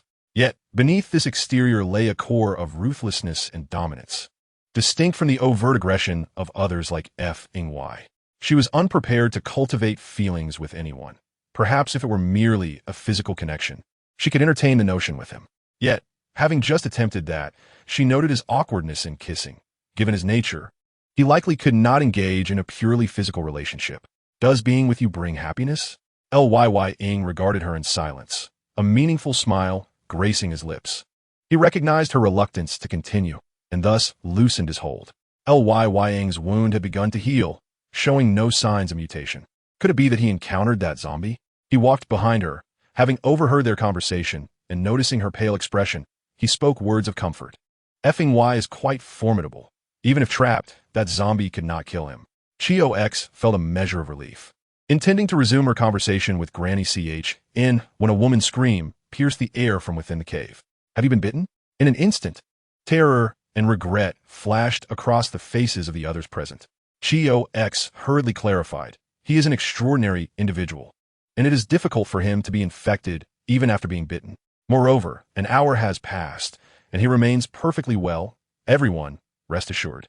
To prevent alarming others, Qiao X entered the cave, bringing out a collapsible basin for Ying to place some ice crystals into, personally cleaning his wound, disinfecting it with alcohol, and wrapping in bandages. "Your clothes are torn. You should change into something fresh." Ying glanced down at himself, and then stood to change. Just as he stepped inside, Y entered, his military boots echoing against the ground. Hearing the commotion, Qiao X turned to look at Y. His camouflage uniform was stained with blood. Shaking his head, he explained, "There was a landslide, and I took a detour to check for a passable route. I encountered an evolved zombie and sustained minor injuries, but it is nothing serious." With that, he proceeded further inside. "Come sit here. I will tend to your wounds." Upon hearing Qiao X's words, Y turned, moving toward her and taking a seat on the stool before her. He had already treated Ying's injuries, and now, with ample supplies at hand, he instructed, "Your clothing is not severely damaged. You can tear off a sleeve." Y grunted in acknowledgement, removing his camouflage jacket to reveal his strong arms. The 3 deep claw marks from the zombie on his arm were significant, but not as severe as Ying's. Lowering her head, she gently wiped the area with cotton soaked in alcohol, her focus unwavering and her movements tender. Strands of hair brushed against Y's arm. The man's gaze followed her every motion until he raised a hand to tuck her hair behind her ear. Qiao X noticed and smiled at him. Her features were impeccable, each aspect exquisitely crafted. When Y first met her, he instinctively resisted her, for her beauty was disarming. Yet gradually, he found himself captivated. Even when she did nothing but gaze at him, he felt an overwhelming urge to give her everything. When she smiled, it was as if she could steal his very life away. His eyes darkened with intensity. Fearing to frighten her, Y averted his gaze. Yet her delicate fingers occasionally brushed against his muscular arm, the sensation more pronounced in the absence of sight. Memories of that day flooded back, of her blossoming beneath him after being hypnotized. His throat involuntarily moved as he swallowed. Just then, Qiao X stood up, beaming, "It's done. You should avoid water for the next few days." Y remained seated, looking down as he donned his jacket. "With the landslide, the terrain is treacherous. It will be quite difficult for you to navigate. I suggest waiting a few days before attempting to leave.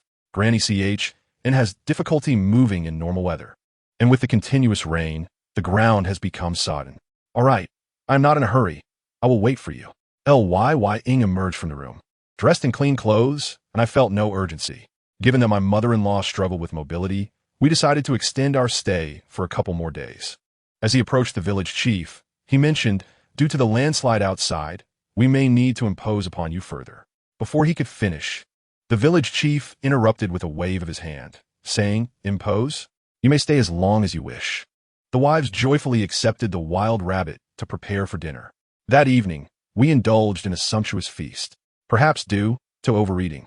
Qiao Xi found herself restless and unable to sleep, so she rose to relieve herself. As she carefully descended from the bed, her foot barely touched the ground when a rough hand grasped her ankle. A sudden jolt of electricity coursed through her, rendering her weak. As she gasped and stumbled, a pair of hands caught her securely. Chapter 40. Y. Release me. Despite her predicament, much of her body fell against the man, inadvertently brushing against a sensitive area, eliciting a muffled groan from him. Recognizing the voice as that of Y, Qiao Xi attempted to push herself away, but the hand gripping her waist tightened. Y, let go of me, she whispered, cautious not to rouse Ling, who lay nearby.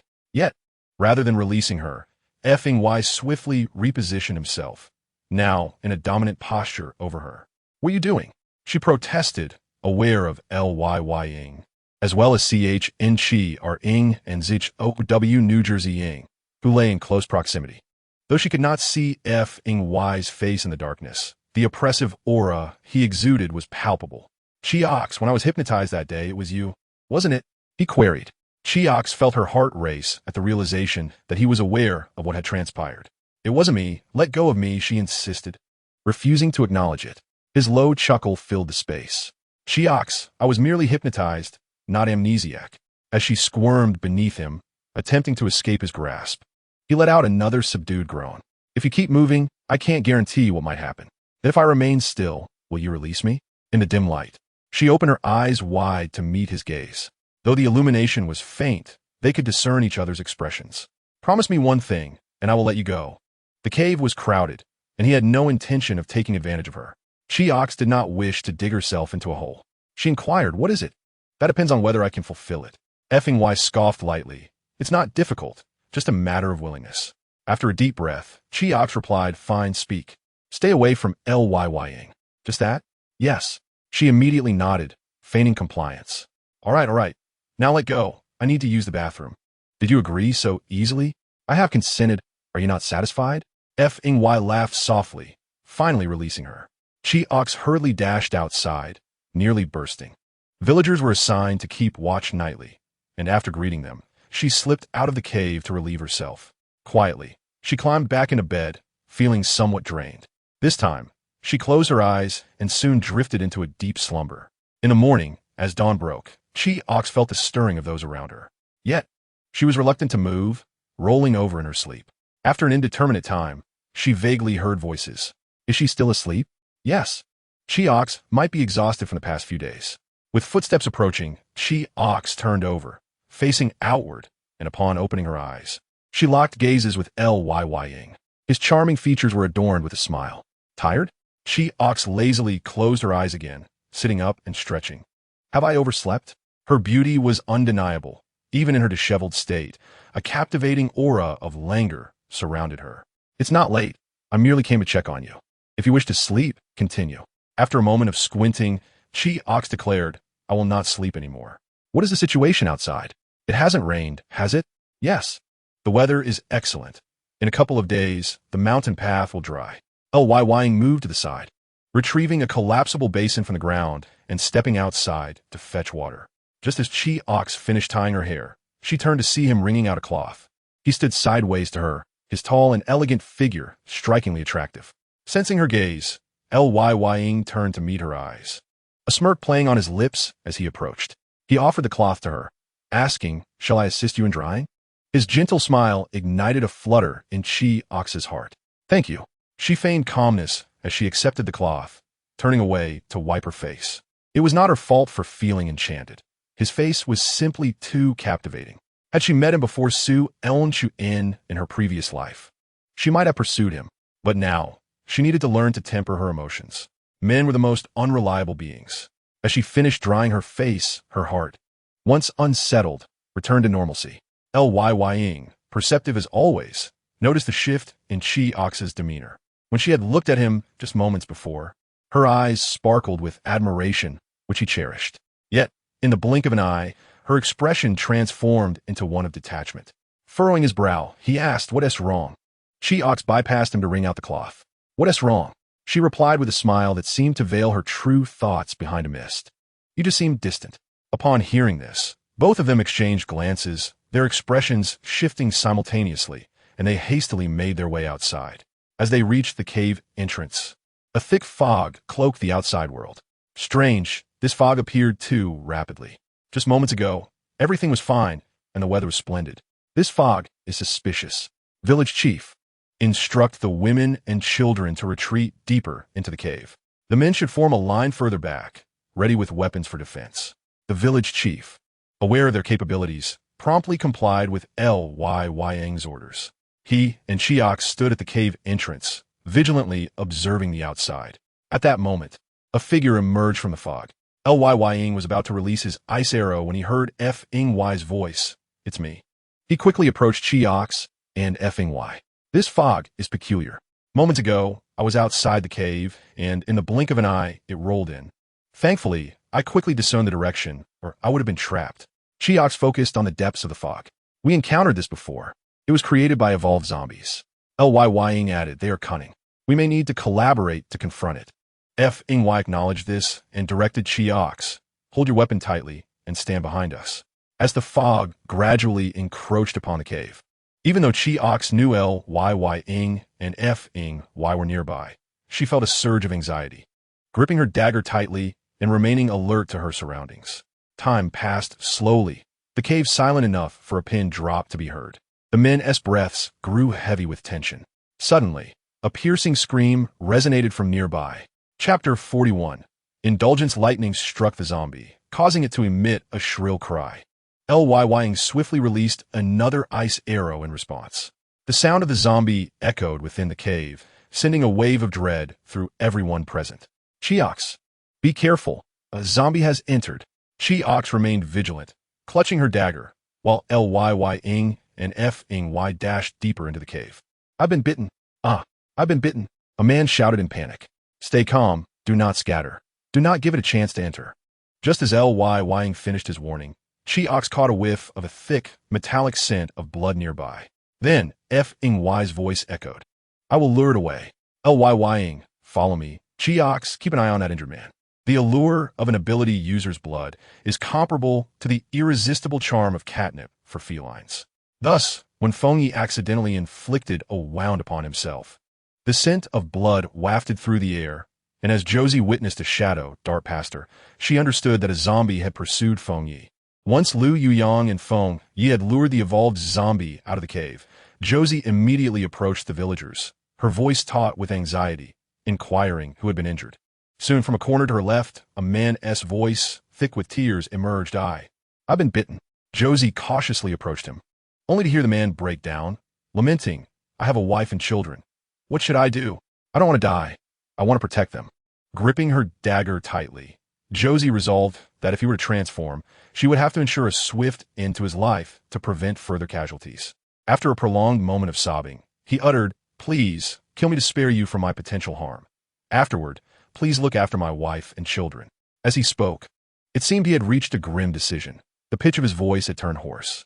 "You are still well. How can we harm you?"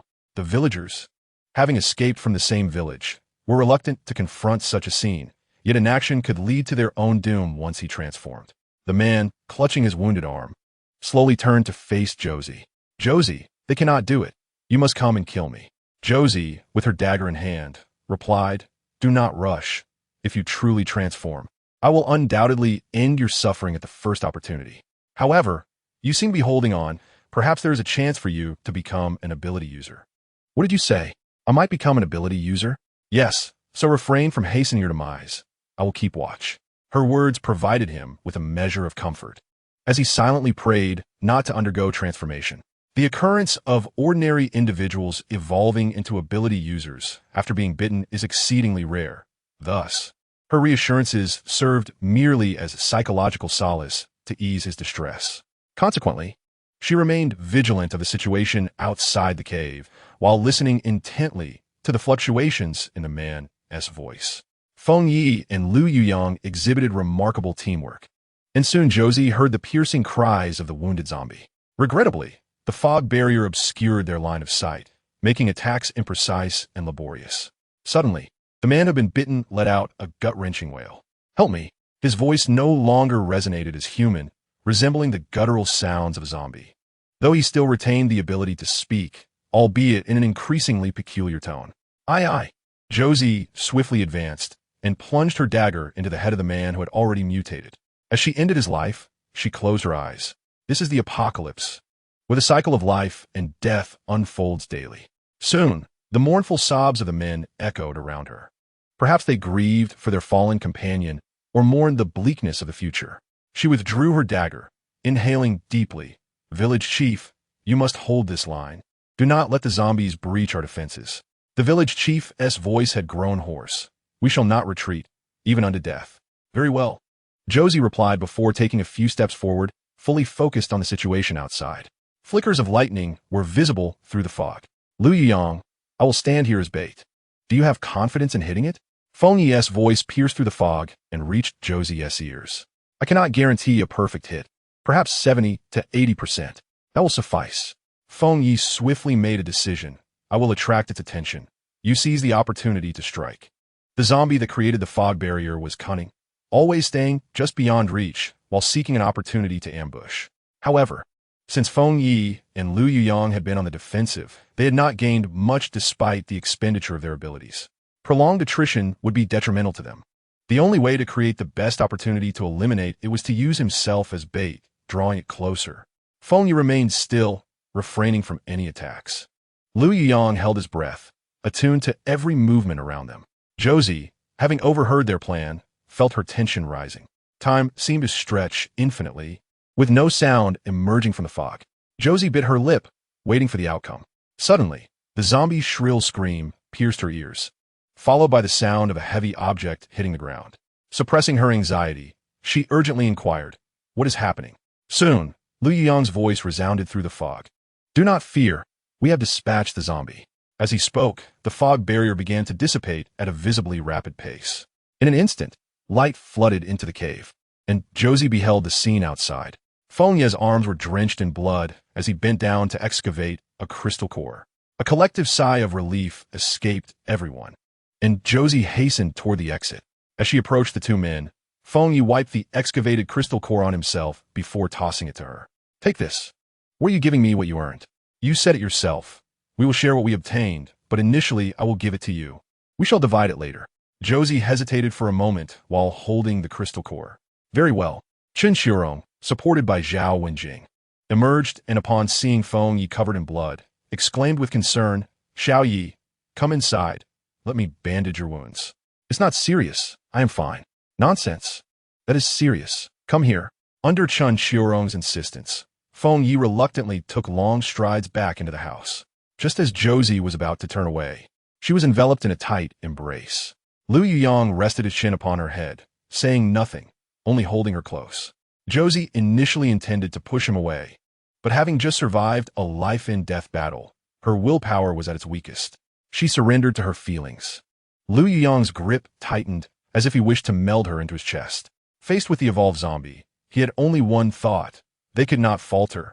If he and Feng Yi fell, Josie would also perish. Once the zombie was dealt with, his foremost instinct was to embrace her. In this world, beyond cherishing the present, they could do nothing else. After a considerable time, sensing a shift in his emotions, she coughed, "We should go inside." Yet, Lu Yuyang did not release her. Instead, he lifted her into his arms and carried her toward the woods beside the cave. Chapter 42. A kiss. The Senzer body was held tightly against him, and Josie could feel her heart racing. What was he planning? Lu Yuyang moved swiftly, entering the woods before setting her down, yet he still held her waist firmly. Lu Yuyang. Josie looked up to find his fervent gaze upon her. His phoenix-like eyes mirrored her face, as if, in this world, she was all that existed. Once, she had seen a similar fervor in Su Qianqian's eyes. Suddenly, the man leaned down, his dry lips descending upon her soft, crimson ones. Lu Yuyang. She could hear his heart pounding. Seemingly influenced, her own pulse quickened. Cici, will you be with me? In that fleeting moment, she nearly succumbed to the flutter of her heart and nodded in agreement. Noticing her hesitation, Lu Yuyang deepened the kiss, intensifying it. Though merely a day had passed since their previous clumsy kiss, today he had transformed it into something far more enchanting.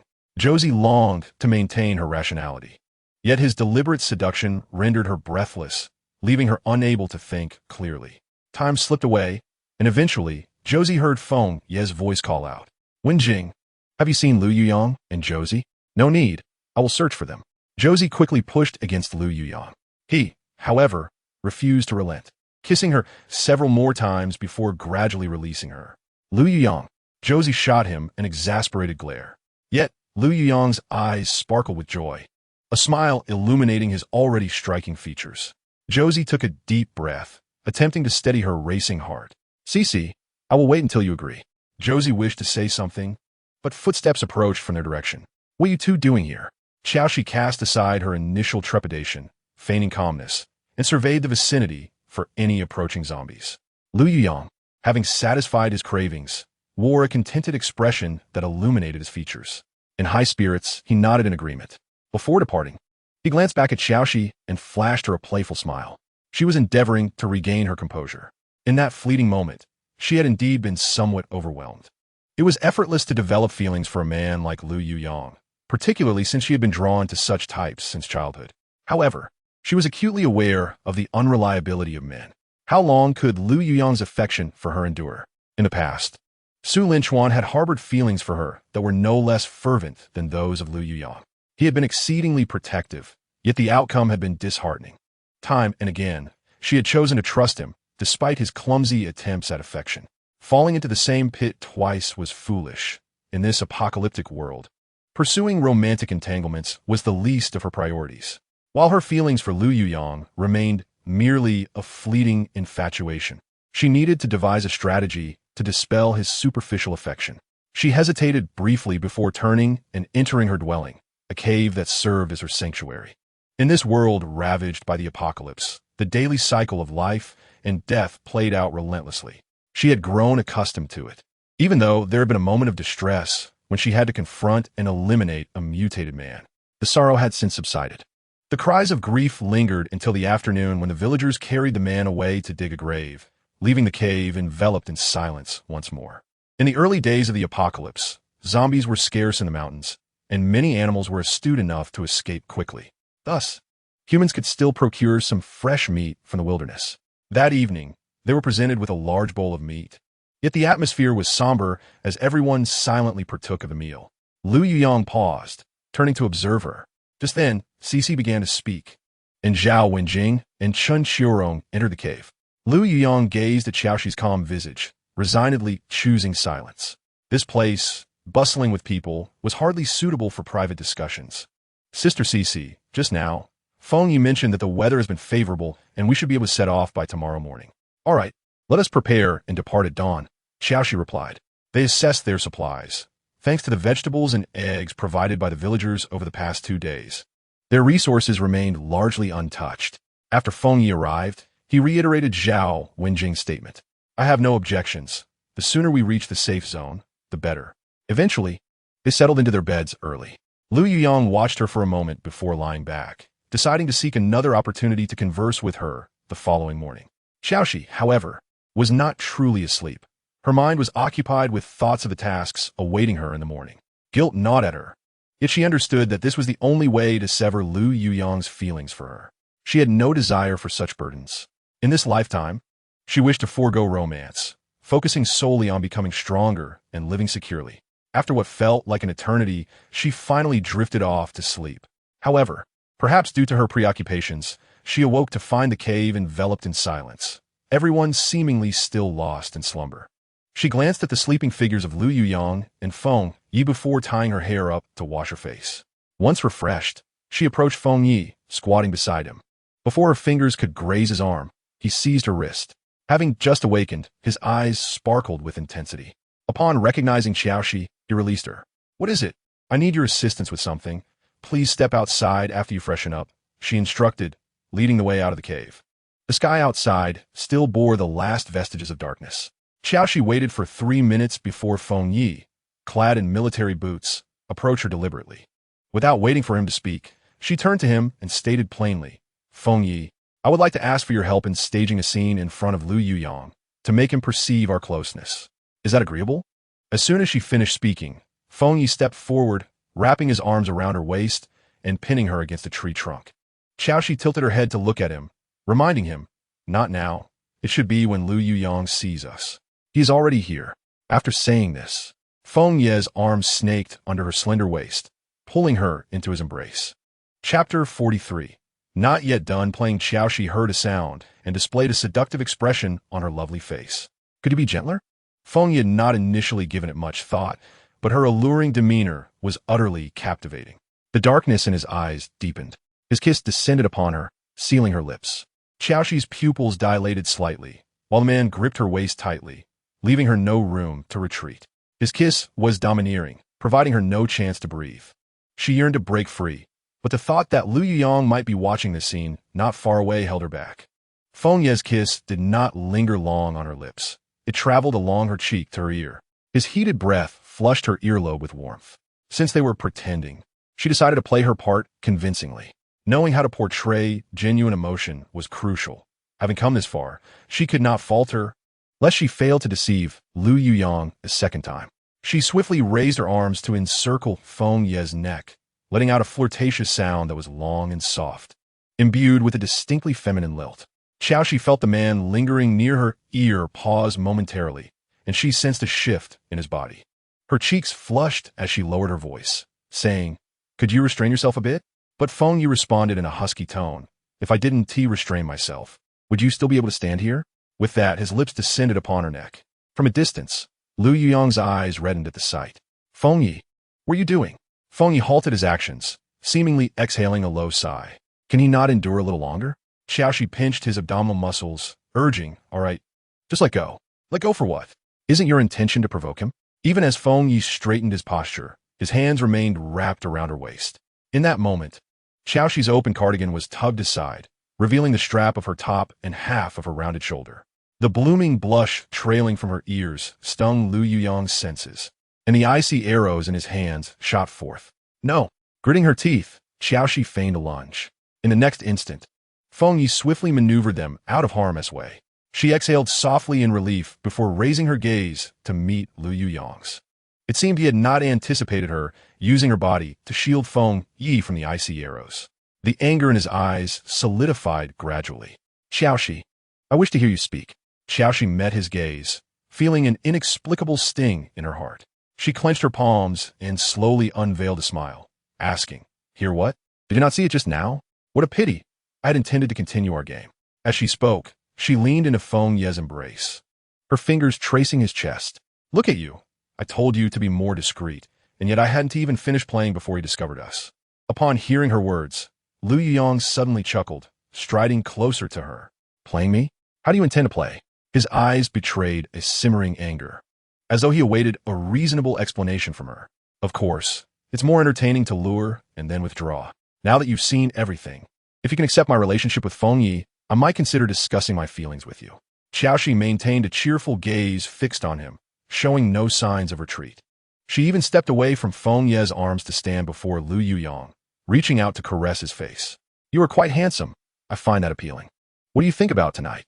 Lu Yuyang seized her hand, attempting to cast it away, yet ultimately relented, loosening his grip. He took a step back and said, "Qiao Xi, what I wish to discuss is emotions, not to engage in such ambiguous games." Qiao Xi pursed her lips, replying, "This is the apocalypse, and you expect me to talk about feelings?" She tilted her head back and chuckled lightly, seemingly trampling the man's affections for her underfoot. "Indeed, it is my naivety that has led me to believe I could partake in your games." With that, he swiftly turned and left. The smile on Qiao Xi's face faded as quickly as a wilting flower. Startled, she hurriedly concealed her emotions and feigned indifference, asking, "Is there anything else?" "I cannot accompany you to the safe zone. Take care of yourself." Upon finishing, he did not pause any longer. His figure gradually vanished from her sight. Qiao Xi originally thought her feelings for Lu Yuyang were merely a fleeting affection, and she believed cutting ties would prevent her from making the same mistakes again. Yet at that moment, a tumult of emotions churned within her, causing her great distress. She understood that Lu Yuyang was merely a victim at this juncture. Perhaps he harbored genuine feelings, and she was the one who had let him down. After a long while, the man's voice broke the silence. "So you really like him?" Qiao Xi immediately regained her composure. If Feng Yi had not spoken, she would have almost forgotten there was someone else nearby. Of course, with Lu Yuyang absent, I abandoned my pretense. If she liked him, why did she attempt to drive him away? Feng Yi lowered his gaze, scrutinizing her. Qiao Xi turned her head with a smile, stating, "Because his feelings would feel like a burden to me. I do not need that." Lu Yuyang had never been in a relationship, and even before they formally became a couple, she could already sense his fervent emotions. She truly could not bear the weight of it. She could have a man, but not one who wished to discuss feelings with her. If she were aware of another's affections, yet chose to toy with him, how was she any different from Su Linchuan? Sensing the probing intensity in Feng Ye's gaze, Qiao Xi deliberately ignored it and said, "I'm leaving." Feng Yi did not obstruct her, merely following at a distance. Upon seeing the two enter one after the other, a figure immediately approached them. "Xiao Feng, Xiao Qiao, I heard you were leaving today?" Feng Yi nodded, affirming, "Yes, we are about to bid farewell to the village chief." The village chief rubbed his hands together, looking somewhat troubled. "Xiao Feng, do you think we could accompany you?" Without any hesitation, Feng Yi firmly rejected, "No." The village chief's expression turned bitter. "I understand that our presence, being so many elderly and children, may burden you. But you also see that if another horde of zombies were to arrive, these children would have no hope of survival. Feng Yi stated plainly, if you follow us, the zombies on the road will be dense, and I cannot protect all of you. Perhaps by the time we reach our destination, half of you will not remain." The village chief fell silent. "You have water and vegetables here. There is no need to take risks with us. The nearby zombies have already been cleared by Lu Yuyang and me." He paused for a moment before continuing. "For the short term, this place is safe. The men should strengthen their training and build defenses at the entrance." With that, Feng Yi moved aside, shouldering supplies and stepping out of the cave first. Qiao Xi had grown accustomed to farewells. Her emotions did not waver significantly as she nodded at them. "Take care. By the way, Shi, where is Xiao Lu? Are we not waiting for him?" Chapter 44. Let's talk Xiao. She paused her steps. No need to wait for him. He had matters to attend to and left first. Qin Xiaorong noticed the change in her demeanor, casting a brief glance at her face before refraining from mentioning Lu Yuyang's name again. They quickly arrived at the site of a landslide, where a large section of the mountain had collapsed. The group could only navigate through the adjacent forest. After 2 days and nights of travel, they finally emerged from the sprawling mountains. The road ahead twisted like a serpent, weaving through fields overgrown with weeds. Although Qin Xiaorong was elderly, her legs were nimble, and she did not slow them down. "This small town is not large. We could take a detour for safety," she suggested. However, Feng Yi raised his hand to halt their impending turn onto a side road. He effortlessly leaped onto the roof of an abandoned vehicle, his body landing gracefully atop it. A gentle breeze rustled through his hair, revealing a pair of deep eyes fixated on the horde of zombies wandering in the town. Qiao Xi looked up at him and asked, "What did you discover?" The zombies were clustering at the town's edge, leaving a vast expanse vacant within. Qiao Xi immediately grasped his implication. "Are there evolved zombies?" Feng Yi nodded and quickly jumped down from the vehicle, brushing the dirt from his hands. "It is getting late. We should find a house nearby to rest for the night and continue our journey in the morning." The others had no objections. The outskirts of the town were dotted with houses, and they chose one that was tightly shut and undamaged by zombies. At that moment, the setting sun cast a golden hue across the sky. Standing on the second-floor balcony, the view was so picturesque it could serve as wallpaper. Yet the reality of the world was riddled with devastation. The four of them ate instant noodles, waiting for nightfall when Feng Yi quietly pushed the door open to leave. Unexpectedly, Qiao Xi stood at the entrance, wanting to go inside. Feng Yi did not conceal his intentions, stating, "I need the crystal core of an evolved zombie." He suspected the safe zone housed many ability users who had the upper hand and might already possess numerous crystal cores from evolved zombies. He needed to enhance his powers further. He required sufficient leverage. "I will go with you. If there are 2 or more evolved zombies, having me there to divert their attacks will increase your chances of success." Feng Yi hesitated for a moment, then raised his eyes to meet hers. The last glimmer of light flickered in his deep gaze, reflecting a clear refusal. Trust me, I can assist you. Yet Feng Yi stared intently at her, asking, what compels you to choose to help me while disregarding your own life? Qiao Xi smiled. Firstly, I can traverse through the horde of zombies without any danger to my life. Secondly, if I say I am heading to the safe zone, I will need you to look after me. Feng Ye's gaze lingered on her face before he finally acquiesced. All right. With that, he strode towards the town, his military boots echoing on the ground. Qiao Xi followed closely, a smile on her face. The safe zone was merely safer than the outside. It was not a society resembling the orderly world before the apocalypse. Her abilities lacked offensive capability, and without a powerful ability user as a backing, entering the safe zone would quickly draw unwanted attention. They did not enter through the town's broadest road. Feng Yi clearly possessed substantial survival experience. After leading Qiao Xi over a locked iron gate, they skillfully evaded the throngs of zombies on the roads. Gradually, they encountered only small clusters of zombies, and there was no need for Qiao Xi to intervene. Feng Yi swiftly dispatched them with remarkable speed. Slowly, they broke through the outer zone where the zombies congregated. The further they progressed, the emptier it became. Shattered shop windows resembled hollow eyes, lifelessly watching the intruders. The air was thick with a nauseating stench of decaying flesh and dust. Suddenly, a sharp sound echoed through the quiet city, as if something was scraping against the ground. Feng Yi gestured for them to advance along the wall. By now, darkness had descended, and the moonlight spilled onto the ground. The street was littered with various items: red children's shoes, overturned baby carriages, and torn backpacks. It turned out the sharp noise was from the high-heeled shoes dangling from her ankle. Sure, evolved zombies are much more formidable than ordinary zombies, especially since we are still unaware of their abilities. No need. You stay here and remember not to overexert yourself. Protect yourself. Without waiting for Qiao Xi to respond, he had already approached the zombie clad in a blue dress. The zombie evidently sensed the presence of a human. It suddenly raised its head and, upon recognizing its potential meal, emitted excited hisses. Qiao Xi watched from behind, holding her breath, her eyes glued to the scene ahead. The electric sparks at Feng Ye's fingertips searched for an opportunity, and suddenly, the zombie in the blue dress vanished without a trace. Feng Yi swiftly pivoted, turning twice more. It still found no trace of the zombies. At that moment, Qiao Xi's eyes widened in alarm. Feng Yi, behind you. How terrifying. A crackle of lightning illuminated the scene, and the zombie vanished. Qiao Xi pressed her back against the wall, her gaze fixed on Feng Ye's direction. Suddenly, a chill coursed through her neck, and an overwhelming sense of danger compelled her to transform. As she morphed into a stone and fell to the ground, the zombie appeared beside her previous location, its mouth snapping open and closed thrice in the air. It then twisted its neck, seemingly bewildered that its prey had vanished so abruptly. Crack!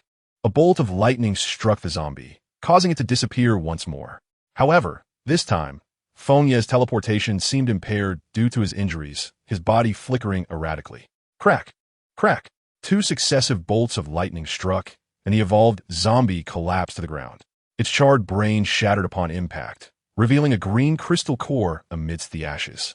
Qiao Xi, relieved, transformed back into her human form. This was all thanks to Feng Ye's formidable abilities and quick reflexes. Had it been an ordinary ability user, they likely would have succumbed to the zombie's attack before even adapting to its powers. Feng Yi picked up the crystal core from the ground and strode towards Qiao Xi. After a moment's thought, she retrieved the remaining crystal cores from her possession and handed them to him. You should absorb them all, she suggested, adding, one of these belongs to Lu Yuyang. Return it to him when you have the chance. While low-level crystal cores lose their value in later stages, they are exceedingly precious in the early phases of evolution, crucial for upgrading swiftly. You don't want them? They are of no use to me. Take them, he replied. Using low-level crystal cores as a personal favor would allow her to remain by his side and continuously increase her ability reserves, proving far more advantageous than a few crystals. As the two prepared to leave, rustling sounds suddenly echoed through the streets. Chapter 45. The sound that sealed her. They turned to see that zombies from every street were surging toward them. With the absence of the previous zombie, they could no longer be restrained. In mere moments, the once empty street would be filled with zombies, and given the cover of night, their sensitivity would be heightened. Too many ants can bring down an elephant. Such circumstances were simply untenable for a direct confrontation. Feng Yi evidently shared her thoughts. He quickly turned to assess their surroundings. There is a stairway. Let's explore it. He took her hand, leading her swiftly forward at an angle. They ascended to the second floor via the stairway, which also housed shops. Yet there were no wandering zombies in sight. They quickly discovered an unlocked store, and Feng Yi tugged her inside. It was a clothing store, merely 20 square meters in size. Feng Yi swiftly searched every corner of the shop. Upon exiting, he used a rope he had found to secure the glass door. There are too many zombies. We will spend the night here and devise a plan to leave in the morning. He then handed her a bottle of mineral water he had retrieved from the kitchen. Upon seeing the water, Qiao Xi beamed with joy, twisting off the cap and taking several large gulps. While she drank, Feng Yi had already settled down, his legs crossed. The crystal in his hand emitted a faint glow due to his activation of abilities, but soon that glow faded. Qiao Xi realized that it was because he had absorbed all the energy into his body. Before long, all the crystal cores they had acquired were consumed by Feng Yi. Jealousy welled within Qiao Xi, her eyes turning red. How wonderful it would be if she could absorb crystal cores. She could have leveled up in her previous life. Her ambition swelled. This time, she was determined to evolve. Regardless of how she utilized her abilities, her reserves were nearly full, and there was a subtle increase in her capacity. In the darkness, she fixated on Feng Yi's silhouette. His shoulders were straight, his form perfectly sculpted, broad enough to be twice her width yet devoid of any clumsiness. His muscles were firm, exuding strength without being overly exaggerated. After a considerable time, Feng Yi appeared to have finished absorbing the crystals. He rose and approached her step by step. Qiao Xi tilted her head to meet his gaze. How do you feel? As she spoke, Feng Yi crouched down, locking eyes with her. Despite the surrounding darkness, she could still sense a potent aggression emanating from him. Feng Yi? Just as Qiao Xi began to speak, his lips captured hers, forcefully claiming her breath. His entire body radiated heat, leaving her no room to retreat. In an instant, she realized her oversight. She had forgotten something crucial. Absorbing crystal cores would excite the cells in his body. This process would alter and evolve the cells, influencing the human body to generate desires. How many cores had Feng Yi just consumed? Feng Yi, are you still clear-headed? Feng Yi grasped her wrist, a faint sound escaping his lips. Qiao Xi, is it all right? Qiao Xi's hand resting on his chest hesitated. She was acutely aware that being with him could enhance her abilities. After Feng Yi's words, he seemed displeased with her indecision, his large hand caressing her spine. Qiao Xi looked at him. I can, but I don't want to discuss feelings. If you agree, I will consent. Feng Yi's hand on her back paused, and after a long moment, he replied in a low voice. He effortlessly lifted her from the ground, striding toward the cash register. With one arm cradling her, he used the other to remove his clothing. By the time they reached the cash register, he had already laid his coat over it. Qiao Xi, once we begin, there is no turning back. Feng Yi restrained his burning desire, his dark eyes fixed upon her delicate face. Her actions were akin to dousing water into a boiling pot of oil, shattering the last remnants of his rationality. His heated lips descended once more, silencing all her protests. The man's movements were uncontrollable, almost tearing her garments asunder. I'll do it myself. As clothing fell to the ground, skin met skin, their bodies intertwining. Pearls of sweat cascaded down her throat. Whenever she could no longer bear it, all sounds were swallowed by him. Outside, the zombies wandered aimlessly, while within the room, the flames of passion blazed ever higher. As dawn broke, She felt utterly drained, leaning against the man's embrace, unable to even lift her eyelids. Feng Yi, however, appeared as a satiated beast, a faint smile gracing his lips, his eyes gleaming brighter than the day before. She was overwhelmingly fatigued. As he attempted to lift her, she barely managed to murmur, "Don't come closer. I'm so sleepy." His large hand gently patted her smooth back. "I won't disturb you. Sleep now." His embrace and the chill of his presence brought her comfort. She did not even have the chance to assess how much her ability reserves had increased overnight before drifting into a deep slumber. Having just leveled up, her physique had undergone a remarkable transformation. Yet, after a night without sleep, he did not feel particularly weary. Lowering his gaze to the woman in his arms, he brushed his rough fingers across the redness beneath her eyes, his low, husky voice resonating. "What if I insist on discussing feelings with you?" She slept soundly, awakening only when something nudged her. Blinking through her haze, she beheld Feng Yi's sharply defined, cold countenance. Upon noticing her awakening, a smile tugged at his lips. "Awake?" She nodded, attempting to sit up, but as she moved, she immediately realized something. Why aren't you wearing any clothes? Although they had been candid the previous night, it was broad daylight, and she had yet to fully accept the shift in their relationship. How could I dress while holding you? Observing her flustered yet composed demeanor, a deeper smile spread across Feng Ye's lips. Qiao Xi immediately rose from his side, swiftly picking up the clothes from the ground, shaking off the dust before putting them on. In the sunlight, the woman's skin was as flawless as snow, graceful and alluring. Merely gazing at her profile, Feng Ye's eyes darkened further. He stood up as well, methodically dressing himself. Once they were ready, they endured their hunger by drinking a few sips of water, and just as they were about to step outside, they suddenly heard the synchronized hisses of zombies emanating from below. Feng Ye promptly pulled the door open, with Qiao Xi closely following.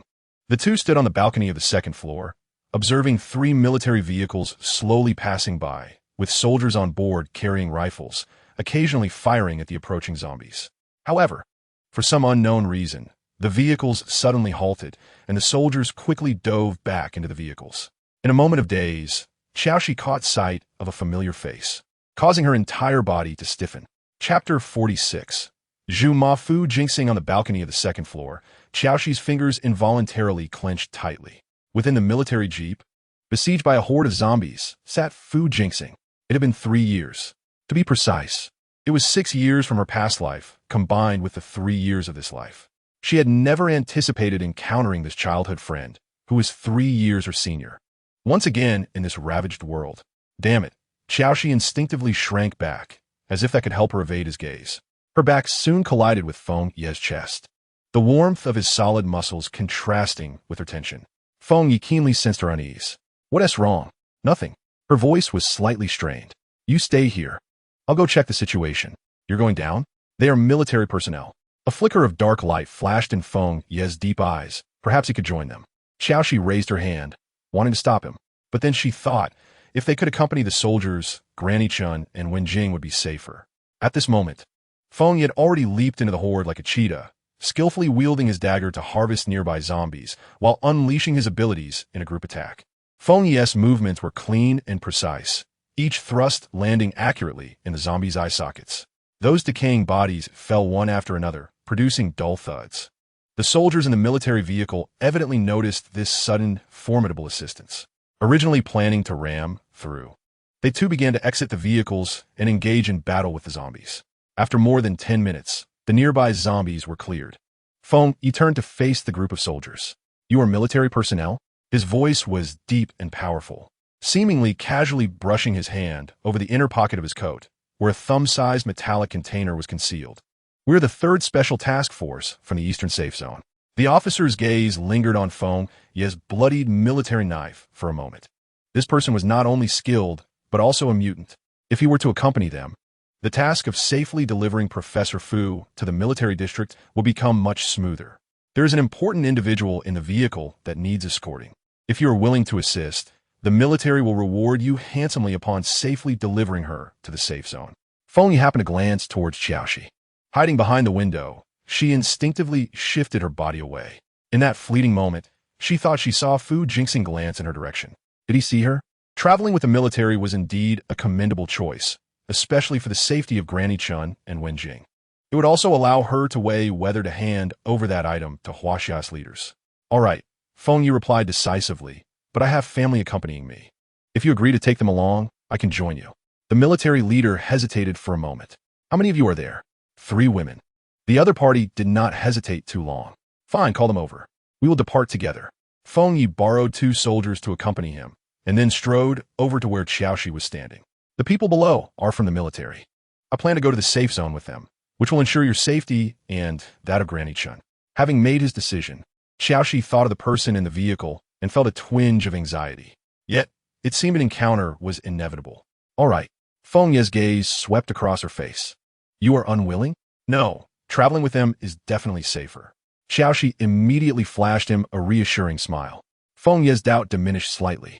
I will go get Granny and Wenjing now. You wait here for me. Okay, hurry back. All right, I'll be back soon. Wait for me. After Qiao Xi responded, Feng Ye, accompanied by the 2 soldiers, evaded the horde and headed towards the outskirts of the city.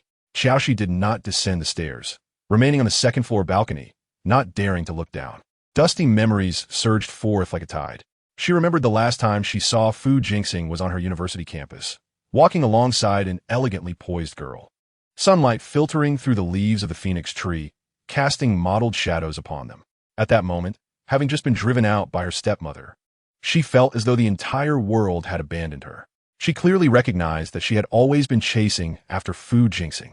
While he had been gentle, yet distant towards her, she had never considered the possibility that he might have a girlfriend at school. She thought her fervent pursuit might have troubled him, so she decided to contact him less frequently. Half a month later, Su Qianqian took the initiative to call her. "Cici, has something happened?" Feigning nonchalance, Qiao Xi replied, "No." On the other end, Su Qianqian sighed. "Really? Why have you not contacted me all this time?" He was nearing graduation, involved in the selection for an important biological experiment project. "I really haven't tea. Just been a bit busy lately." Su Qianqian's light laughter echoed from the other end of the line. Qiao Xi could still recall the content of that phone call. Subsequently, due to her stepmother and Qiao Yu constantly using their father's favoritism to provoke her, she directly changed her phone number. Then the zombie virus outbreak occurred, and 3 years passed in the blink of an eye, until the moment she was torn apart by zombies. She had no idea if the Su Qianqian from her past life was still alive. The soldier, standing beside her, immediately grew anxious. "Professor Fu, it's dangerous outside. You should stay in the vehicle for your safety." "It's fine." Had he just seen Cici? Regardless of whether he had or not, he needed to confirm. The young girl had not contacted him for several months, and had even changed her number. He was uncertain if he had inadvertently angered her. The girl could be tempestuous, but as long as she was safe, that was all that mattered. Chapter 47. "You first let go Professor Fu. You mustn't." The soldier beside him anxiously attempted to restrain him. Yet Su Qianqian seemed oblivious to their concerns. Clad in a simple white shirt and tactical pants, he appeared incongruous against the backdrop of a blood-soaked apocalypse. The sunlight outlined his upright silhouette, and his eyes, behind the lenses, fixated unwaveringly on the direction where Qiao Xi stood. 1 step, 2 steps, he walked leisurely, as if the scattered zombies on the ground were non-existent. Qiao Xi heard footsteps ascending the stairs, her breath involuntarily quickening. She slowly turned around, and when that familiar face fully came into view, she realized her palms were already drenched in sweat. It felt as though an eternity had passed since he had last occupied her thoughts. Yet now, he was still much like the gentle Su Qianqian she remembered. "Jinxing Ji." "What a coincidence," she stammered, her voice slightly wavering. Su Qianqian suddenly smiled. In the next moment, she was enveloped in a warm embrace. The clean scent of pine instantly surrounded her. Su Qianqian's arms were strong yet gentle, and she could feel the tremor of his chest. "I finally found you." These words brought a sting to Qiao Xi's eyes. Had it been the Qiao Xi of her past life, she might have recklessly embraced him, crying in his arms without a care. But the current her had undergone profound transformations. She was no longer that bright and innocent girl. She raised her hand stiffly and gently pushed him. "Jin Xingge, please let go first."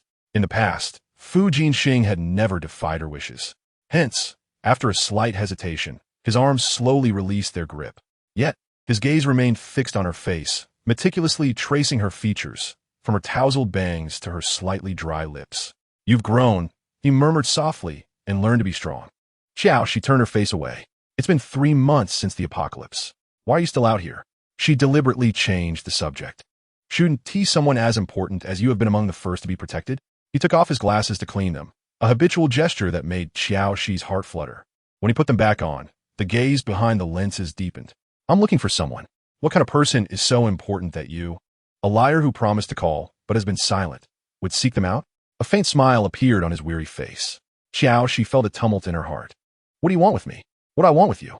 "You heartless one. This world is teeming with flesh-eating zombies. How can I rest easy?"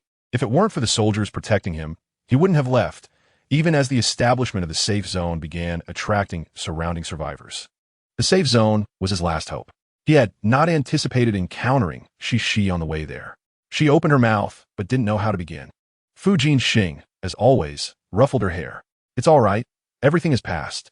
Once we reach the safe zone, with the military and superhumans guarding us, life in the city will return to normal." Qiao Xi remained silent, for her mindset had already changed. She could no longer act like the old Qiao Xi, who would cling to him and chatter incessantly. Su Qianqian noticed her transformation, but refrained from probing. Anyone who had experienced the end of the world would undergo a significant change in character. He merely lamented that he hadn't been by her side when she felt helpless and afraid. "Let us go. We should head downstairs." Qiao Xi replied and followed him down. "By the way, how are Auntie and Uncle?" "Don't worry. They have already been sent to the safe zone ahead of us." Qiao Xi fell silent, and Su Qianqian was not a man of many words. When Qiao Xi did not speak, a profound silence enveloped them. However, this time, it seemed they did not wait long. Su Qianqian turned to the car and retrieved a bag.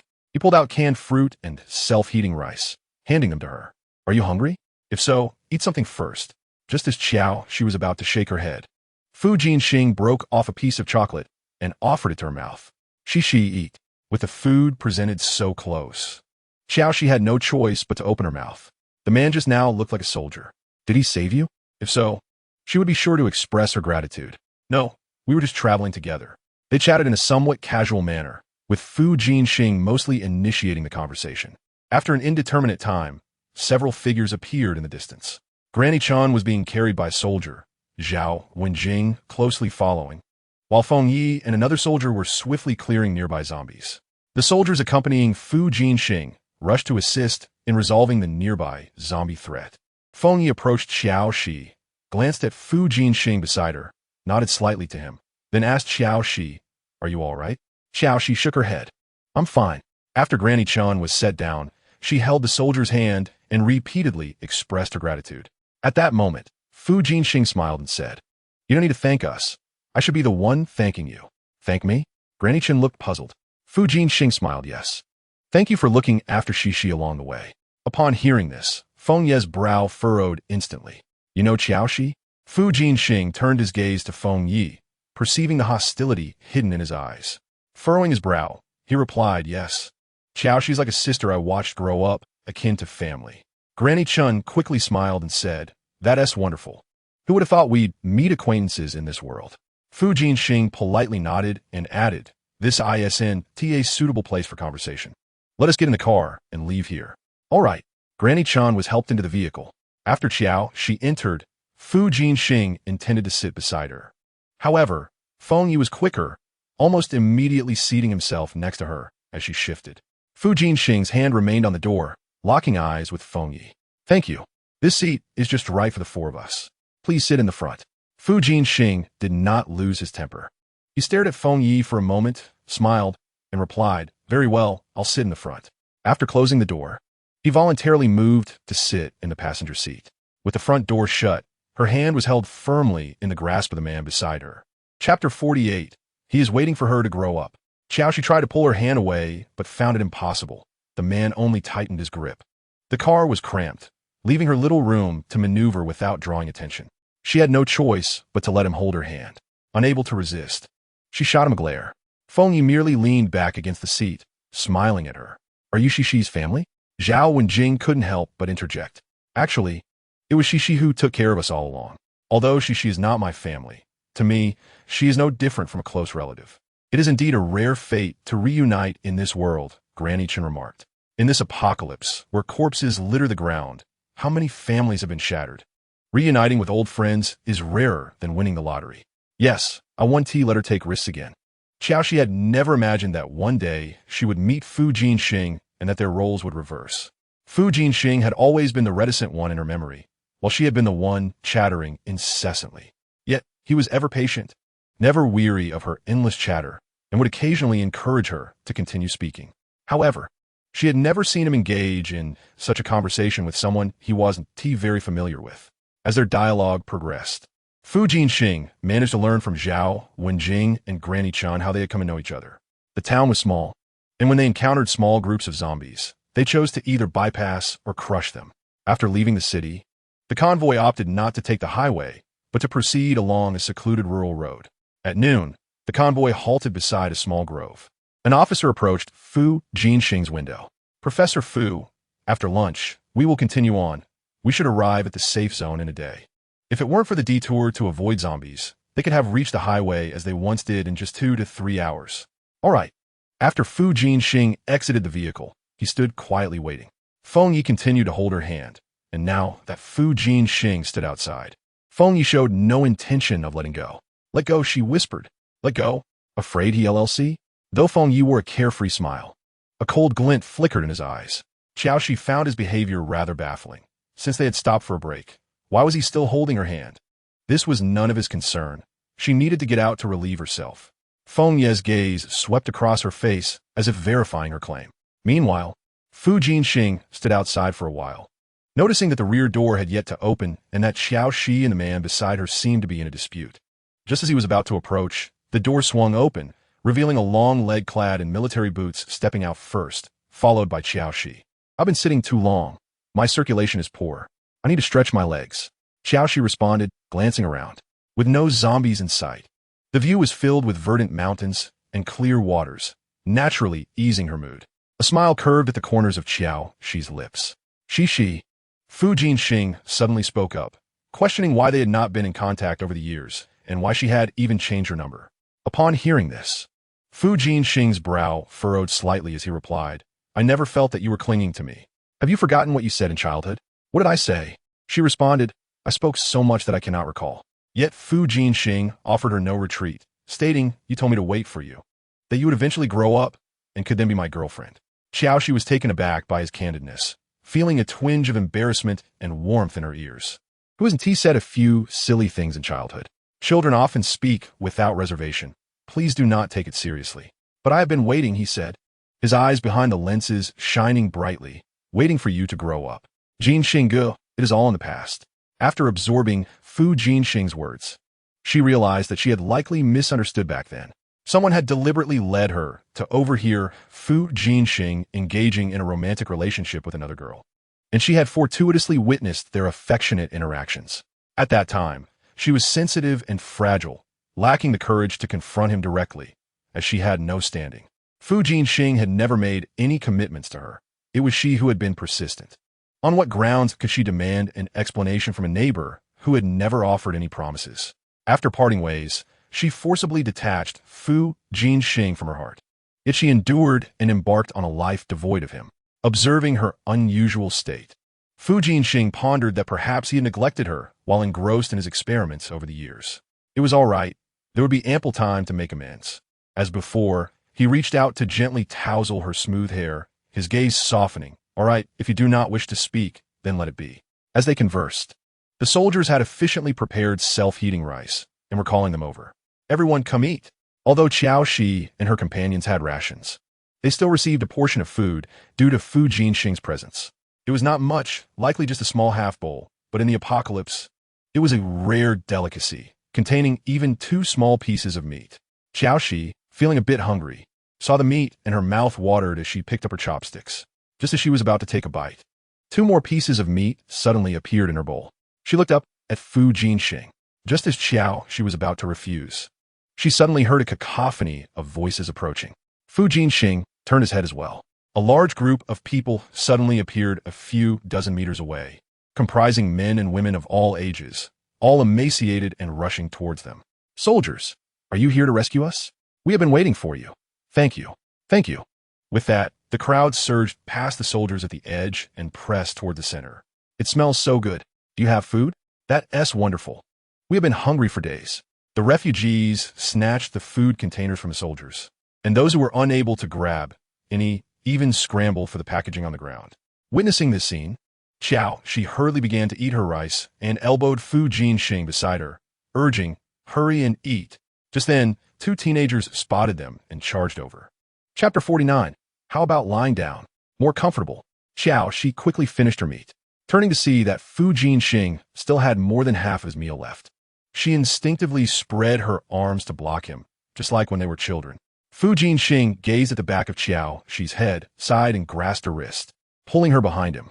The 2 teenagers never got the chance to reach Fu Jinxing, as 2 soldiers stepped forward to intercept the ravenous youths. Let me go. Give me your food, they shouted, unable to break free. Aren't you soldiers? Shouldn't you prioritize the civilians? We pay taxes to support you. Where were you in times of disaster? Now you feast while we are left with nothing? Due to the disturbance caused by these refugees, the area was no longer suitable for rest. Fu Jinxing's safety took precedence over everything else, and a responsible military officer immediately addressed Fu Jinxing, saying, Professor Fu, this area is not safe. Please get in the vehicle so we can leave swiftly. Fu Jinxing nodded in agreement. Upon hearing this, Qiao Xi quickly called out to Feng Yi and Granny Chen nearby. Feng Yi, Granny, Wen Jing in the car. The group swiftly boarded the vehicle, and just as the convoy was about to set off again, the crowd of refugees suddenly surrounded them, blocking the military vehicle. You are soldiers. You should protect the civilians. Where are you going? We want to go with you. A burly man shouted, banging on the hood of the car. Yes, comrades in arms. There are monsters out there that devour people. Take us with you, or we will not survive. The soldiers were put in a difficult position, as they had always prioritized the welfare of civilians. However, this mission was crucial to the future of humanity and allowed for no mistakes. Seeing that the soldiers did not acquiesce, some with unpleasant dispositions began to act unruly. If you do not take us with you, then you shall not leave either, unless you trample over us. The officer's brows furrowed tightly as he rapidly assessed the pros and cons. Although their food supplies were dwindling, they would reach the safe zone by the next day. To avoid further wasting time and causing unnecessary trouble, the officer finally conceded. All right, you can ride in the trucks at the back, and we will take you to the safe zone. Some of the refugees showed signs of joy, while others remained dissatisfied. Why should you sit in the vehicle while we have to eat dust in the back? Exactly. We are old, weak, sick, and disabled. Shouldn't you young soldiers make way for us? A middle-aged woman shrieked in agreement, reaching for the car door. The soldiers' expressions darkened, but due to discipline, they could not act directly. The officer said in a stern voice, We have agreed to take you with us, but space is limited. Please cooperate and sit in the back. Nonsense. An older man persisted, pointing at Qiao Xi and the others. Why should these young people sit in the front? Make them get out. And those two men look strong. Let them go stand in the back. He pointed at Feng Yi, and Fu Jinxing. Feng Yi scoffed, barely lifting his eyelids. Fu Jinxing's expression was equally indifferent. In his world, only Qiao Xi and matters related to her stirred his emotions. In no time, someone had reached through the window to grab Zhao Wenjing by the window. Startled, Zhao Wenjing began to panic. What are you doing? Seeing this, Feng Yi exited the vehicle, moved around to the other side, and seized the older man's collar, tossing him aside like a rag. What are you doing? Are soldiers bullying defenseless civilians? Feng Yi, clad in camouflage, indeed resembled a soldier at first glance. Qiao Xi also got out of the car, hearing their accusations, and was both amused and infuriated. Why is you constantly bullying the soldiers? Moreover, the order in this world has long been lost. Even if they were to bully you, so what? Do you want to bite back at me? Qiao Xi said with a smile. Unfortunately, I am not a soldier. You cannot morally bind me. The refugees were further enraged by her rebuttal, and some rushed toward her. Feng Yi had already acted first, kicking one man 3 meters away, sending him crashing to the ground. Meanwhile, Fu Jinxing had positioned himself to shield Qiao Xi behind him. Jinxing, I am no longer a child. These people cannot hurt me. After all, she had fought her way through the apocalypse for 3 years and was unafraid of grappling with zombies. How could she fear these starving refugees who had little strength left? While conversing with Fu Jinxing, Feng Yi had already sent several people flying. Qiao Xi walked up to the nearest man, looking down at him from above. You want to sit in the front? Her voice was not loud, yet it carried a chilling undertone. The man hesitated, then defiantly retorted, Shouldn't you young people respect the elderly? We are older and should sit in the vehicle. I respect the elderly. Have you shown love for the young? Qiao Xi scoffed, squatting down before him. With a swift twist of her wrist, the dagger sprang forth, its cold gleam flashing as it pressed against the man's throat. Ah, you wish to sit in the front, do you? She tilted her head slightly, a chilling smile dancing in her eyes. I can send you to the front, but how about lying down instead? That would be more comfortable. The man, feeling the icy sensation against his neck, could not utter a single word as cold sweat trickled down his forehead. Qiao Xi exerted a slight pressure, the sharp blade piercing flesh and drawing forth blood. The previously boisterous crowd of refugees fell silent, their eyes wide with terror as they beheld her. Will you sit in the back or lie down in the front? Qiao Xi maintained her smile, yet was enough to send shivers down one's spine. The apocalypse is a world governed by the survival of the fittest. Perhaps it was only 3 months into the end times that the kind-hearted found themselves helpless against the savage and cruel. But not her. She had long been acquainted with the ugliness of human nature, and whether she eliminated them or not, it bore no weight on her conscience. Ah oui, the man stammered, his legs trembling uncontrollably. We will sit in the back. Voices began to murmur from within the crowd. Gradually, more individuals made their choice. Qiao Xi could undoubtedly sense their reluctance. But what of it? If they were discontent, they could try to seize it. If they failed, they would merely wait for death. She sheathed her dagger with a swift motion and stood, her gaze coldly sweeping over all the refugees. You have 1 minute to board the vehicle. Those who do not will remain here to feed the zombies. We will board the vehicle. We will board immediately. Upon hearing this, the refugees scrambled to avoid her, rolling and crawling onto the truck at the back. The soldiers breathed a sigh of relief, their eyes filled with gratitude as they glanced at Qiao Xi. They were soldiers, after all, and could not afford to treat the civilians too harshly. Su Qianqian observed Qiao Xi, his gaze clouded with an inscrutable emotion. One cannot mature in an instant. What had Xi experienced? If he were to discover who had harmed Xi, he would ensure they understood that living was the ultimate agony. Tomorrow is the final round of results. Please wish me luck. I'm so nervous. Chapter 50. Is that Liu Yuyong? The convoy finally faced no obstacles ahead and began to move slowly. However, the journey was not entirely smooth. They encountered a horde of zombies at one point, and with their numbers overwhelming, they chose to halt the vehicle at a distance, waiting until dawn when the zombies dispersed before proceeding. When the towering steel walls of the fortress finally came into view, the refugees erupted into cheers. They had not expected such a vast stronghold to exist hundreds of kilometers away from their former lives. Everyone disembarked, gazing up at the imposing walls. The walls were evidently newly constructed, pristine at the top, while the base was marred with splotches of blood. Qiao Xi stood at the back of the crowd, squinting slightly against the blazing sun. Soldiers patrolled above, heavy weaponry mounted on the walls. Is it truly safe here? Zhao Wenjing clutched Qiao Xi's sleeve tightly and voiced her apprehensions. At least it is better than the outside, came the reply. Where there are people, there is no peace, especially in a world ravaged by scarcity. The safe zone merely isolates the zombies, but the threat from fellow humans will not diminish. Let us enter and see. If it is satisfactory, we can settle here. If not, we can leave at any time. Feng Yi spoke from behind them, his voice deep and reassuring. At that moment, the gates of the safe zone swung open, and 2 lines of soldiers emerged, swiftly approaching Su Qianqian. Professor Fu, we have finally brought you here. Su Qianqian was not fond of pleasantries. He nodded pensively. Thank you. We should be the ones expressing gratitude. You are the hope for our entire safe zone. No, for all of humanity, they replied. Just then, a few refugees squeezed through, beaming as they inquired, Are you the leader of this place? The officer in charge of welcoming Su Qianqian glanced at them, his eager smile directed toward Su Qianqian still lingering. I am responsible for the safety of the entire area. I am not the leader. That makes you a leader nonetheless, a middle-aged woman interjected, placing her hand on his wrist. We just came from outside. There must be plenty of housing here, right? Will you allocate one for us? The refugees chimed in after such a disaster. The government will surely provide for our basic needs. The officer waved a hand, signaling to those nearby, please remain calm. You may enter first, and there will be designated personnel to assist you. Oh, good. Seeing that there were officials available to help, they immediately began to crowd around the person, asking questions. The officer, now free, turned back to Su Qianqian with a smile.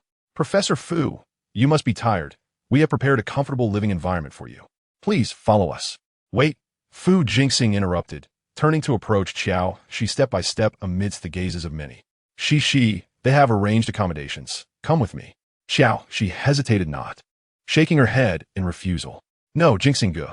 Xi, even in the safe zone, I cannot rest easy knowing you are outside alone. Please, come with me. Qiao Xi grasped Feng Yi's hand tightly and smiled at Su Qianqian. There's really no need, Qianqian. I have a boyfriend now. It would be inconvenient to follow you. The youthful affections of the past had long been buried along with her previous life. They were merely neighbors, with no need to add to his burdens. Moreover, after the last close encounter with Feng Yi, her psychic abilities had noticeably surged. She felt that an upgrade was not far off. She needed Feng Yi, her power bank. Following Su Qianqian might offer protection, ensuring she lacked neither sustenance nor clothing, yet she yearned to enhance her abilities. Only by elevating her powers could she have the confidence to save herself in any circumstance. Su Qianqian's gaze fell upon their interlocked fingers, a flicker of dangerous light passing through the lenses of his glasses. After a long moment, that glimmer of danger was suppressed. It matters not. Since they're your friends and have looked after you in my absence, Xi, you may bring them along. A man understands men best. Feng Yi immediately discerned the neighbor's feelings for Qiao Xi. Would he genuinely be so kind as to allow someone else to take what he had nurtured? Feng Yi released his grip on Qiao Xi's hand, wrapping an arm around her waist, pulling her closer. No need. I will take good care of my girlfriend. Upon this declaration, Fu Jingxing's expression darkened swiftly. Yet, he soon revealed a gentle smile. Very well, then I entrust Xi's care to you. Ultimately, Fu Jingxing did not press the matter further and departed first with the soldiers of the safe zone. Qiao Xi exhaled, turning to Feng Yi. You can let go now. The group entered through the gates of the safe zone, where they were immediately subjected to checks for any zombie bites. Once declared safe, they were led to an adjacent building for registration. Are there any psychics among you? If so, you may register. Completing 2 tasks for the safe zone each month will earn you 1,000 points. Points can be used to rent housing and purchase daily necessities. Feng Yi stepped forward to register. Qiao Xi intended to follow suit to exchange points, but was halted by Feng Yi pulling her wrist. Let's go. They carried their supplies away from the registration office. Qiao Xi looked at him with suspicion. Why won't you let me register? Your ability is quite special. It can save your life in critical moments. And with me here, you need not earn points. Qiao Xi hesitated briefly, but ultimately agreed that it was better not to expose herself. Her abilities bore no lethal force, and completing tasks would only slow them down. It was more prudent to focus on upgrading. After registration, they exchanged points for a small apartment at the neighboring civil affairs office. Currently, your points can only afford you such accommodation, but as long as you excel and dare to strive, you will soon be able to secure better housing. The staff encouraged warmly. The group thanked her and exited the civil affairs office. Sister Xi looked quickly. Zhao Wenjing excitedly pointed towards the street ahead. The thoroughfare bustled with people, flanked by numerous stalls displaying a variety of goods. Influenced by Zhao Wenjing's exuberance, Qiao Xi's face broke into a relaxed smile. Following her gesture, her gaze swept through the crowd until it suddenly caught sight of a familiar figure. Tall and poised, with an outstanding demeanor, only half of their profile was visible. Was that Lu Yuyang? Sharing the good news. They had successfully passed through, grateful for the affection shown towards this narrative. I shall strive to present a complete and captivating story. Chapter 51. Feng Yi, you truly are insufferable. However, a few individuals soon obstructed the view of that figure. As the crowd gradually dispersed, Lu Yuyang's presence was lost. Qiao Xi lowered her eyelids. That person might indeed have been Lu Yuyang. Even if not, he would surely seek out the safety zone upon learning of its existence. They might meet again, though he likely harbored considerable disdain for her after the hurt she had caused him. Still, perhaps this was for the best. She simply wished to level up. The quartet carried their supplies to a narrow and dilapidated apartment building. The cacophony of voices surrounded them, with an assortment of individuals present, some with nowhere to stay, lay directly in the corridors. After a struggle through the crowded passageway, they finally reached their temporary quarters on the 4th floor. Using the key provided by the staff, they opened the door. The room was relatively clean, albeit extremely cramped. Excitedly exclaiming, "CCGA, there's water and electricity here." Granny Chun patted her granddaughter's waist, urging her to wash up. You're almost starting to smell. Zhao Wenjing blushed in embarrassment and quickly retrieved her clothes to freshen up. Once the grandmother and granddaughter finished their ablutions, night had already fallen outside. Chun Yiru, smiling brightly, remarked, Wenjing, and I'll just have some biscuits in the room. You should rest early. Feng Yi had not been discreet for the past few days, and they had all noticed it. Once the door was closed, only Qiao Xi and Feng Yi remained in the living room. Feng Yi leaned against the wall, his gaze turning dangerously intense. Go wash up, it's getting late. Recalling the madness of that night, Qiao Xi felt her legs weaken. Yet, she refrained from being coy, having decided to level up quickly. Residing together with him would undoubtedly aid in enhancing her abilities. Even lying together without doing anything was preferable to being apart. She fetched her clothes and washed thoroughly in the bathroom. Just as she finished, a knock echoed on the door. Who is it? It's me. Feng Yi displayed no pretense, his intentions unmistakable. I'm in the shower. Wait a moment. She hurriedly dried herself with a towel and quickly dressed. Upon opening the door, Qiao Xi swiftly stepped out, saying it's all yours. The sound of running water resumed. It could not drown out the mix of other sounds that made her cheeks flush. Qiao Xi's skin reddened from the heat, her eyes glimmering with unshed tears. Rough hands grip her thigh. Feng Yi, enough. Granny and Wenjing will come out to use the bathroom soon. However, the sounds continued unabated. She playfully kicked his arm with her foot. Feng Yi, After locking the door with one hand, Feng Yi placed her on the bed. Qiao Xi immediately wrapped herself in the blanket, exclaiming, "I'm so sleepy." Feng Yi, still not satisfied, tugged at her, but she was tightly cocooned. He chuckled softly, lying down and embracing her along with the blanket in his broad arms. His lips brushed her ear as he whispered, "Are you truly exhausted?" Qiao Xi mumbled in agreement. "All right, I'll let you off for today." With that, she mischievously nibbled on her earlobe. The trailing sound was stifled in his mouth. Feng Ye's kiss was both lingering and possessive, his hands sliding beneath the blanket. After a long while, Qiao Xi, breathless, glared at him. "You really are insufferable." Feng Yi chuckled lowly. "I clearly let you off." Indeed, he had not pursued further, yet he left her in a state of suspense. She kicked him again with her foot, letting out a soft huff before turning to sleep. Sensing an increase in her ability reservoir, she contentedly closed her eyes and drifted into a deep slumber. Feng Yi, however, watched her silhouette, his fingers playing with her hair again and again. The next morning, Qiao Xi awoke to the aroma of breakfast prepared by Granny Chen. "Cece, I've cooked some noodles. Come quickly." "Thank you, Granny." Qiao Xi smiled in appreciation. As she stirred the noodles, she mused that no one was concerned about him. Granny Chen assumed she was merely shy and did not press further. Qiao Xi focused on her meal, just halfway through when a knock sounded at the door. Zhao Wenjing, who was sitting on a stool organizing clothes, immediately stood to open it. A refined and handsome Fu Jingxing stood at the threshold, offering her a gentle smile. "Hello, I came to see Cece." Fu Jingxing truly was extraordinarily handsome, causing Zhao Wenjing to blush as she stepped aside. "Oh, all right." Qiao Xi was somewhat surprised to see Fu Jingxing. He had previously been either studying or conducting experiments. Was he so free now? After he entered, two individuals followed behind, carrying a pile of supplies. "Put them here." Qiao Xi instantly rose, gazing at the canned goods, eggs, and fresh vegetables on the ground. "Jingxing, you should keep these for yourself. You don't need to bring us anything." Having lived through the apocalypse for a few years, acquiring supplies was not a challenge for her. Fu Jingxing disregarded her refusal, directing the others to set the boxes down. His slender fingers lightly brushed the box lid. "Cece, you used to love this brand of biscuits." Qiao Xi was taken aback. In the next moment, she shook her head. That was in the past. She had almost forgotten the taste of those biscuits. In the apocalypse, anything that filled her stomach sufficed, disregarding whether it was palatable. Fu Jingxing observed her, suddenly smiling. "Indeed, you have grown." He walked over to the sofa, settling down with an air of composure. Qiao Xi stared at him, unable to suppress her curiosity. "Aren't you busy?" With Fu Jingxing's status, didn't he, the higher-ups in the safety zone, have meetings awaiting him or research projects in a laboratory? The atmosphere grew tense. After a long pause, Fu Jingxing sighed. "Do you really not want to see me?" "Not at all. I just don't want to waste your time." Fu Jingxing chuckled. "It won't waste my time. Your matters are never a burden." After saying this, he continued, "In a couple of days, there's a banquet in the safety zone. Will you accompany me?" Qiao Xi opened her mouth to decline. "I just arrived, and I'm unfamiliar with the place." He interrupted her, his lips curving upwards, feigning a hint of helplessness. "Could you not help Jingxing go out?" Those warm, jade-like eyes gazed at her, leaving Qiao Xi momentarily at a loss for words to refuse. Chapter 52. Utterly aggressive, then it's settled.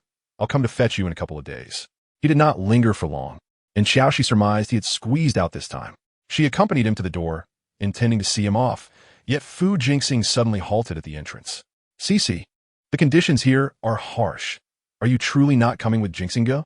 Given the apocalypse, this place is already quite good. Jingxing, you needn't worry about me."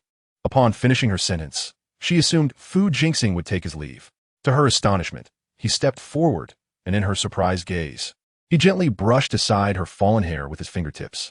In that instant, a flash of intense assertiveness seemed to emanate from behind his thin glasses.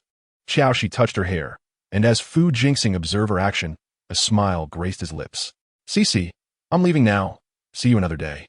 "All right. See you another day." Fu Jingxing, possessing both a noble demeanor and an air of refinement, seemed entirely out of place as he walked through the cramped and messy corridor. Until his figure disappeared from sight, Qiao Xi contemplated going out for a stroll. However, just as she was about to close the door, a middle-aged woman descended from upstairs. Upon catching sight of the piled supplies in the room, a glimmer of sharpness flickered in her eyes. With no intention of fostering relationships, she believed that in the apocalypse, one should solely tend to their own affairs, without needing to engage in excessive social niceties. Yet the other party appeared exceedingly enthusiastic. "Little girl, you must have just arrived, right?" As she spoke, her eyes darted into the room. Qiao Xi's lips curved into a smile, albeit one that was markedly distant. "Indeed, neighbors ought to assist one another. Since I find myself with some free time today, let me help tidy up your home." With that, she forcefully pushed the door open, attempting to squeeze inside. Qiao Xi remained unmoved, her arm resting against the doorframe. The smile persisted, yet her gaze turned frosty, truly unnecessary. "Don't be modest. Surviving the apocalypse and residing in the same building is a significant fortune, wouldn't you agree?" Her laughter was cheerful, yet the grip she had was surprisingly strong. Although Qiao Xi was adept at dispatching zombies, she lacked the strength of this middle-aged woman. Remarkably, she was shoved inside, the woman using her foot to block the door. Upon seeing the room filled with supplies, the woman's eyes sparkled with delight. "Oh dear, how does your home possess such ample resources? How wonderful! Would you be willing to trade?" In the blink of an eye, she had already embraced 2 boxes of canned goods and chocolate, still eager for more if her hands weren't full. Noting that Qiao Xi had not intervened, her eyes gleamed with mischief. "Is that so? What do you have?" Qiao Xi promptly shut the door. With her arms crossed, she regarded the woman with a cold stare. In this post-apocalyptic world, she had encountered countless peculiar characters, and this one was hardly the most bizarre. The woman forced a grin. "Annie knows you're enthusiastic. Just wait for me to drop off my things upstairs, and I'll bring you something to trade." Qiao Xi remained silent, regarding her with a bemused expression. The woman's greed was evident, and soon she struggled to hold onto her bounty. She was compelled to inch towards the door, quickly open the door, and let Annie out. "I'll drop off my things and come right back." "What for? Annie has good things to trade with you." Grinning, she clutched her spoils tighter. Inside, Chun Xiurong and Zhao Wenjing heard the commotion outside and sensed something amiss. Upon opening the door, they beheld a strange middle-aged woman grappling with Qiao Xi. Zhao Wenjing's expression shifted dramatically as she rushed forward. "Qiao Xi, are you all right?"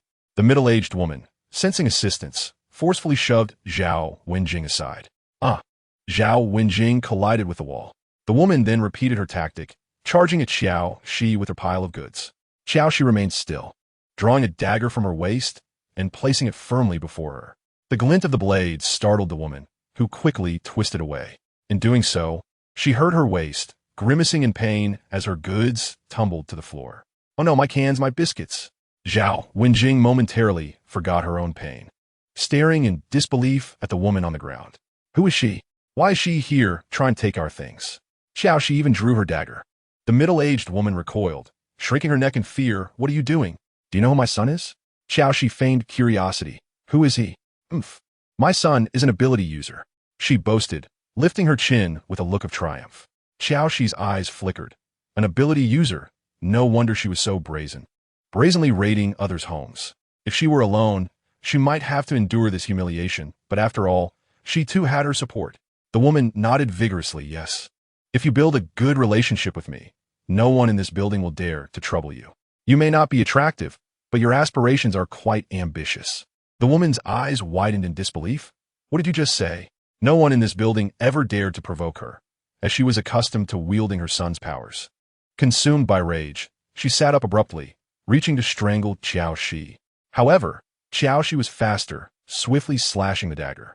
Warm blood gushed from the wound. The woman, caught off guard, touched the wetness on her hand, and only then did she scream in terror. "Ah!" Qiao Xi stood, dagger in hand, instructing Zhao Wenjing. "Help the elder inside." Zhao Wenjing obediently complied, quickly assisting Chun Xiurong back into the house. After what felt like an eternity, the blood ceased flowing. Yet the woman continued to wail hoarsely. Qiao Xi paced at the door, nodding in agreement. "Very well. Let us see you exit this door first." Just as her words fell, a coarse male voice echoed from outside. "Mom, are you in there? I can hear your voice." A look of surprise washed over the woman's face. "Son, quickly save me. This little wretch wants to kill me." Chapter 53. Stealing my woman? As the middle-aged woman's piercing voice rang out, the man outside began to pound on the door furiously. "Open the door. Hurry up and let me in."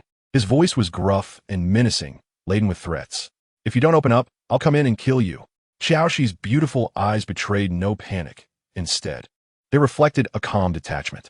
These apartments were equipped with sturdy security doors, Unless one possessed metal-type abilities, it was nearly impossible for a novice ability user to breach them. Qiao Xi maintained her elegant posture, listening to the man's frantic banging on the door without even furrowing a brow. Her delicate fingers toyed with the sharp dagger, her gaze unwavering. The middle-aged woman's initial excitement gradually morphed into anxiety. Her corpulent body fidgeted restlessly, her murky eyes darting about. "Did you hear that? Hurry up and open the door. My son thinks you're pretty. He might just spare your life. If you wait too long, you'll be waiting for death." Since there was no favorable outcome in sight, Qiao Xi smirked slightly, her voice dripping with sarcasm. "And why would I let you go?" The woman's greasy face contorted in disbelief. "My son is an ability user. Do you even understand what that means?" She assumed Qiao Xi was unafraid due to ignorance. "I don't understand," Qiao Xi replied, blinking innocently, her tone akin to that of a curious student. The middle-aged woman's face lit up with pride, her features compressing together. "An ability user," she stammered, her wrinkled forehead furrowing as she struggled to articulate her point, "is someone who can, for instance, breathe fire. Are you afraid now? Hurry and let me out." The relentless banging from outside and the woman's clumsy explanation echoed simultaneously. Qiao Xi yawned in boredom, lazily leaning back at her chair. "Are you two performing a comedy act?" As soon as the words left her mouth, an eerie silence fell outside. The middle-aged woman perked up her ears, her expression shifting to one of urgency. "Son, are you still out there?" Attempting to seize the moment while Qiao Xi was distracted, the woman made a move towards the door, but Qiao Xi swiftly blocked her with the dagger. While fending off the woman, she kept her eyes fixed on the security door. The silence lingered, but Qiao Xi sensed something was amiss. A sudden jolt of unease coursed through her. Instantly, she threatened the middle-aged woman with the dagger. "Step back." The woman, fearing for her life, raised her hands defensively, retreating. "I'm backing off. I'll retreat immediately." "Don't kill me." Just as her words fell, a series of unsettling clicks emanated from the door lock. The woman's murky eyes instantly brightened, her face quivering with excitement. The moment the door was pried open, a short, unsightly man appeared in the doorway. His appearance could hardly be described as ordinary. It was downright grotesque. His small, beady eyes glimmered with a vicious light. When he spotted Qiao Xi standing beside his mother, he was momentarily taken aback. This girl was astonishingly beautiful, yet exuded a perilous aura. Seizing the fleeting opportunity, Qiao Xi ghosted behind the middle-aged woman, the sharp dagger poised precisely against her thick neck. "Ah, don't kill me!" The woman shrieked, her body trembling uncontrollably, her legs weak as noodles. Qiao Xi's cold laughter rang out, a sound both crisp and chilling. "Your mother trespassed into my home to steal, and you break my door lock, yet now you plead for mercy?" The middle-aged woman frantically waved her hands, her double chin quivering. "Little girl, I came to trade with you. We had an agreement, didn't we? Who agreed to anything with you?" As cold gaze pierced through him like a blade. "Did you seek my permission before entering?" The man at the door greedily surveyed the room, filled with supplies, having grasped the situation. Yet, he felt no remorse for his mother, in his twisted worldview. This building was his territory. The apocalypse had granted him the opportunity to wield power, and he was not about to let it slip away. Before the end of the world, he was a complete failure, poor and unattractive, never having even touched a woman's hand. However, the onset of the apocalypse transformed everything. Awakening his extraordinary abilities within 3 days, he had lived a life over the past 2 months that he had only dared to dream of before, with countless women queuing up for his selection. Yet, none of them matched the beauty before him. He licked his cracked lips, and a burst of flame erupted from his palm. "Release my mother, or I will incinerate all your supplies." Understood that retreating even a step in this apocalypse would lead to further concessions, ultimately resulting in irreversible consequences. A mocking smile curled her red lips. "Let's compare. Which is swifter, my blade or your flames?" The middle-aged woman, terrified, waved her hands. "Little girl, my son didn't mean it. Please lower the dagger, and I will make him leave immediately." How does that sound? She could see that this girl was impervious to reasoning.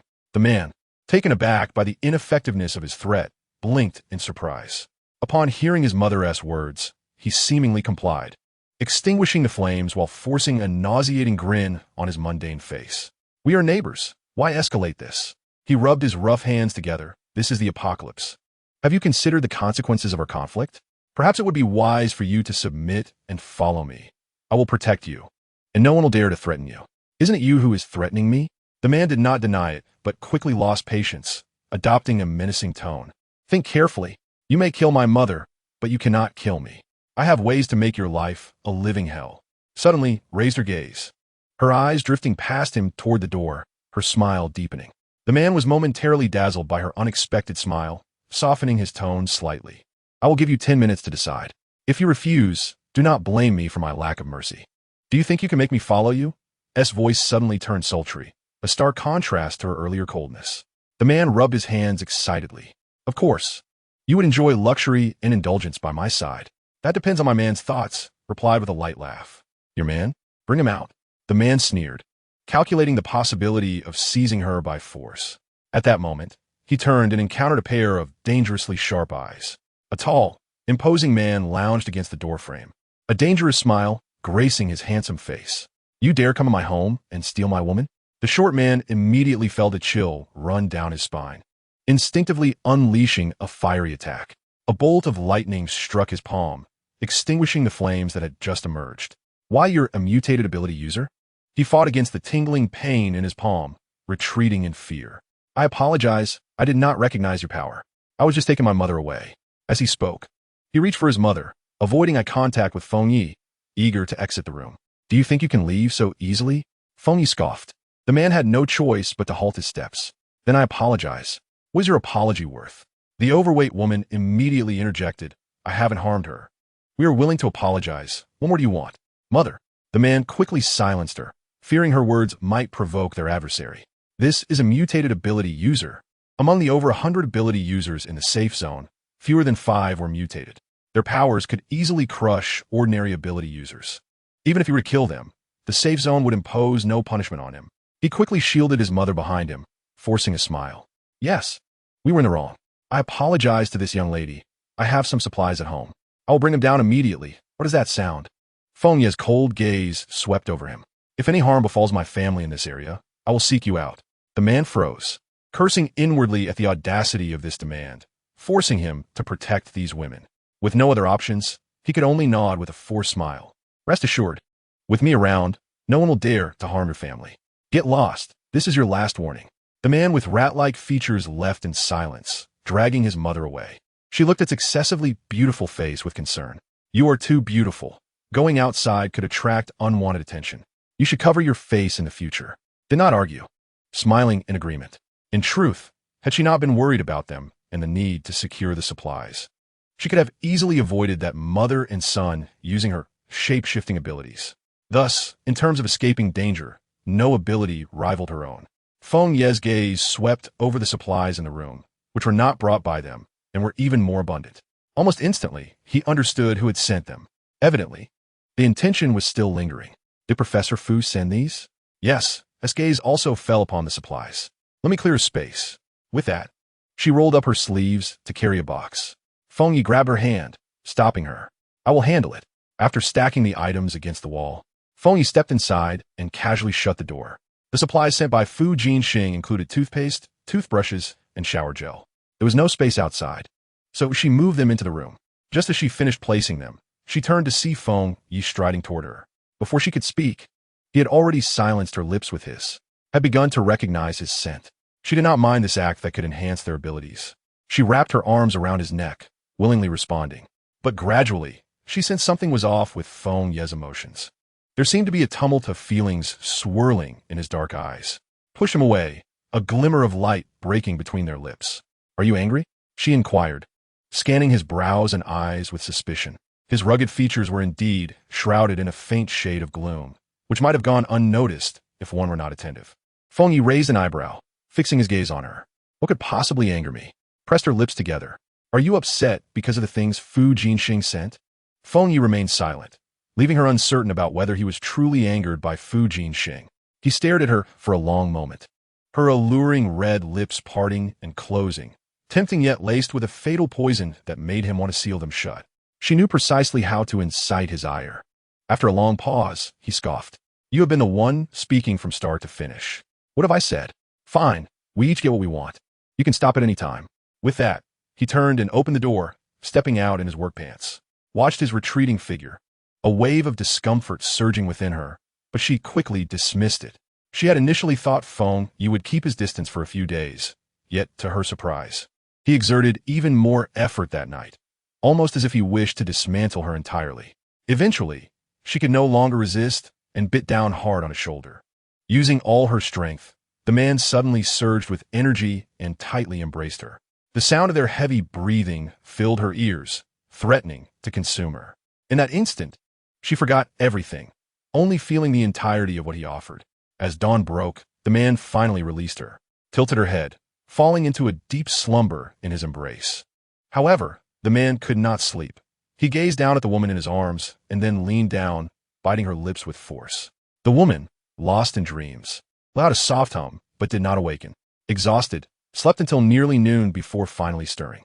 She covered her head, brushing aside her disheveled hair, only to find that the man was no longer in bed. Without doubt, time had grown late. She took her time getting ready, feeling a bit shy as she prepared to pull open the door.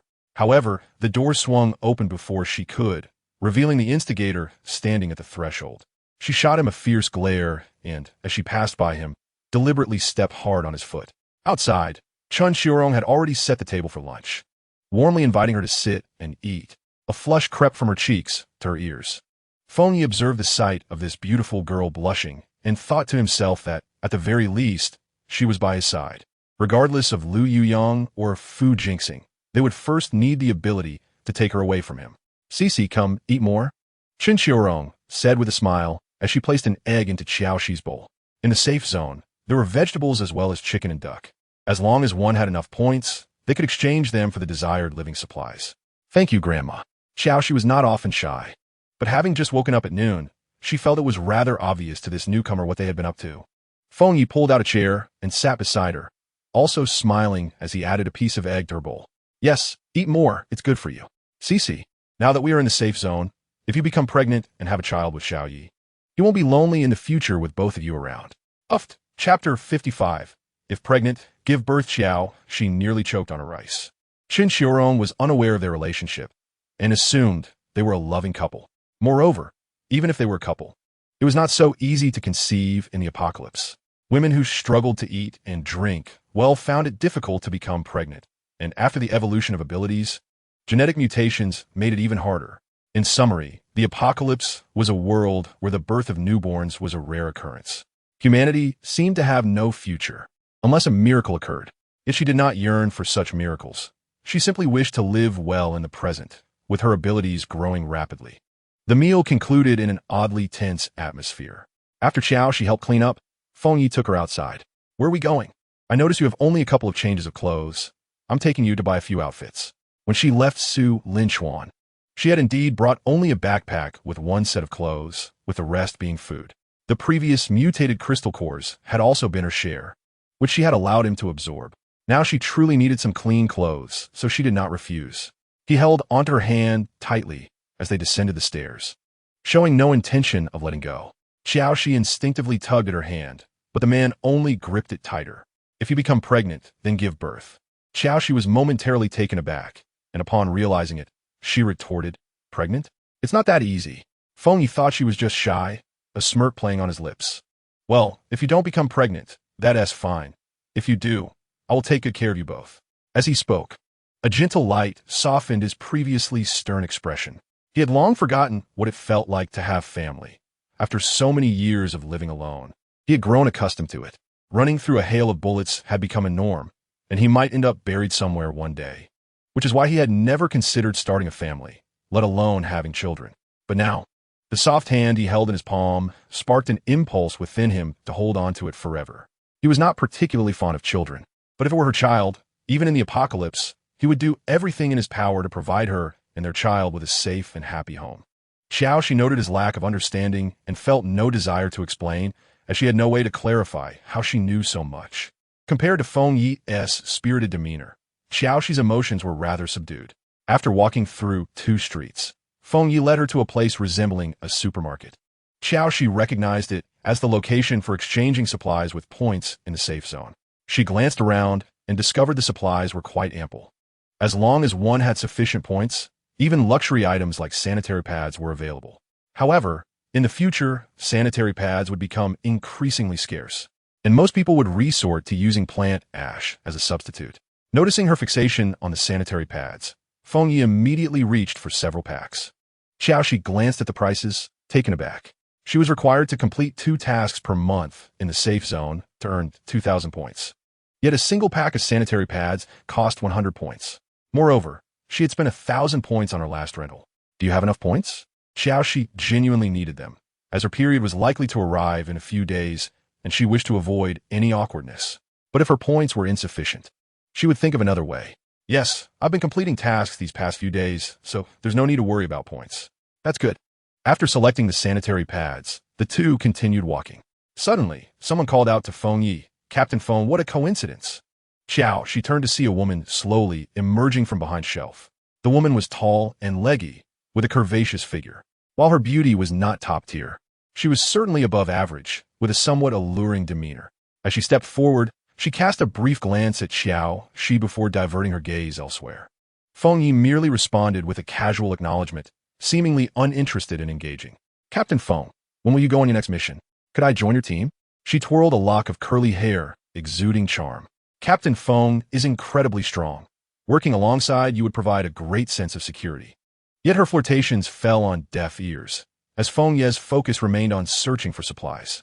Uncertain, after speaking, he took Qiao Xi's hand and walked into an aisle, selecting an adorable set of pajamas. "This one looks nice." Qiao Xi rolled her eyes. What was this, a straight man's taste? Such conservative cartoon pajamas. However, there were not many styles to choose from, so she opted for a plain light purple set. Feng Ye's disregard did not irritate Jiang Yun. Instead, she found him quite intriguing. The more difficult a man was to conquer, the more exhilarating it became. A determined glimmer shone in Jiang Yun's eyes. As for the woman beside him, she was indeed beautiful, but in the apocalypse, such charm was of little value and could be found everywhere. However, Jiang Yun was not just beautiful. She was also an ability user, far surpassing such superficial charms. "That's enough. You're buying too many clothes." Qiao Xi observed as he picked up 3 sets of clothing and was about to grab more, immediately stopping his hand. "This isn't the pre-apocalypse. Why do you need so many clothes? Just enough to change will do. Is that truly enough?" "Yes, if it's insufficient, we can buy more later." "All right." At the checkout, they spent a total of 1,120 points for 3 outfits, a set of pajamas, and some other supplies.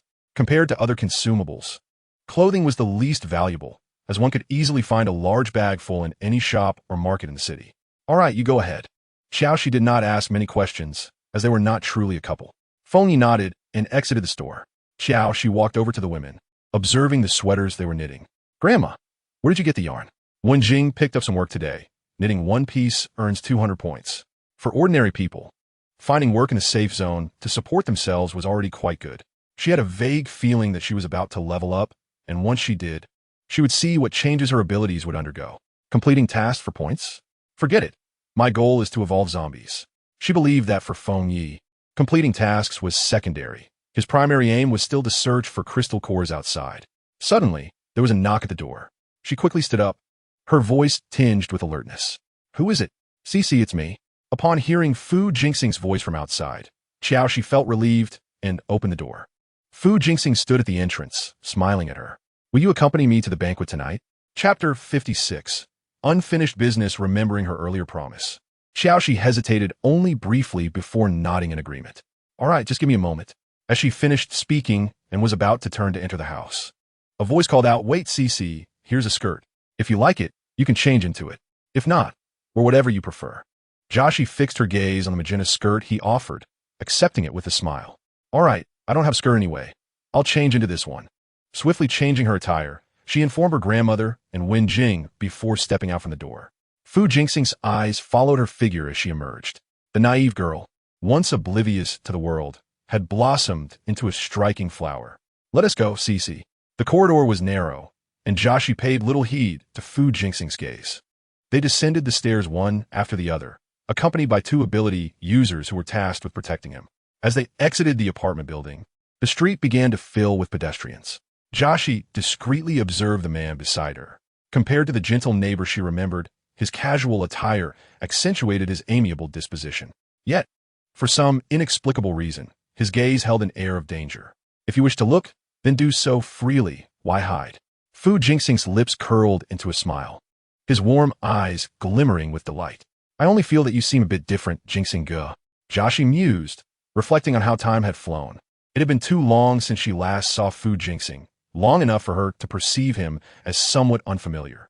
People do mature, but I will always be your Jingxing Ge. His voice was melodious, akin to a beautiful harmony. Qiao Xi smiled in response, but had no further words to offer. Due to their close proximity, Fu Jingxing's suit occasionally brushed against her bare arm, prompting her to instinctively step aside and create some distance. Cici, what is wrong? Fu Jingxing paused and glanced at her. Jingxing Ge, I would like to walk a bit faster to see what is ahead. She could not explain that she had lived through this once before. It was not that she could not comprehend his feelings, but rather that she could not bear them. Thus, she could only fabricate excuses to maintain her distance. Fu Jingxing adjusted his glasses, his gaze following Qiao Xi's retreating figure, the reflection in the lenses concealing the emotions beneath. With his long legs, he could easily keep pace within a meter of her, regardless of how hurriedly she walked. Suddenly, someone turned and nearly collided with Qiao Xi. Fu Jingxing reacted swiftly, pulling her to his side. Qiao Xi found herself in his embrace, inhaling the familiar scent that instantly awakened her memories.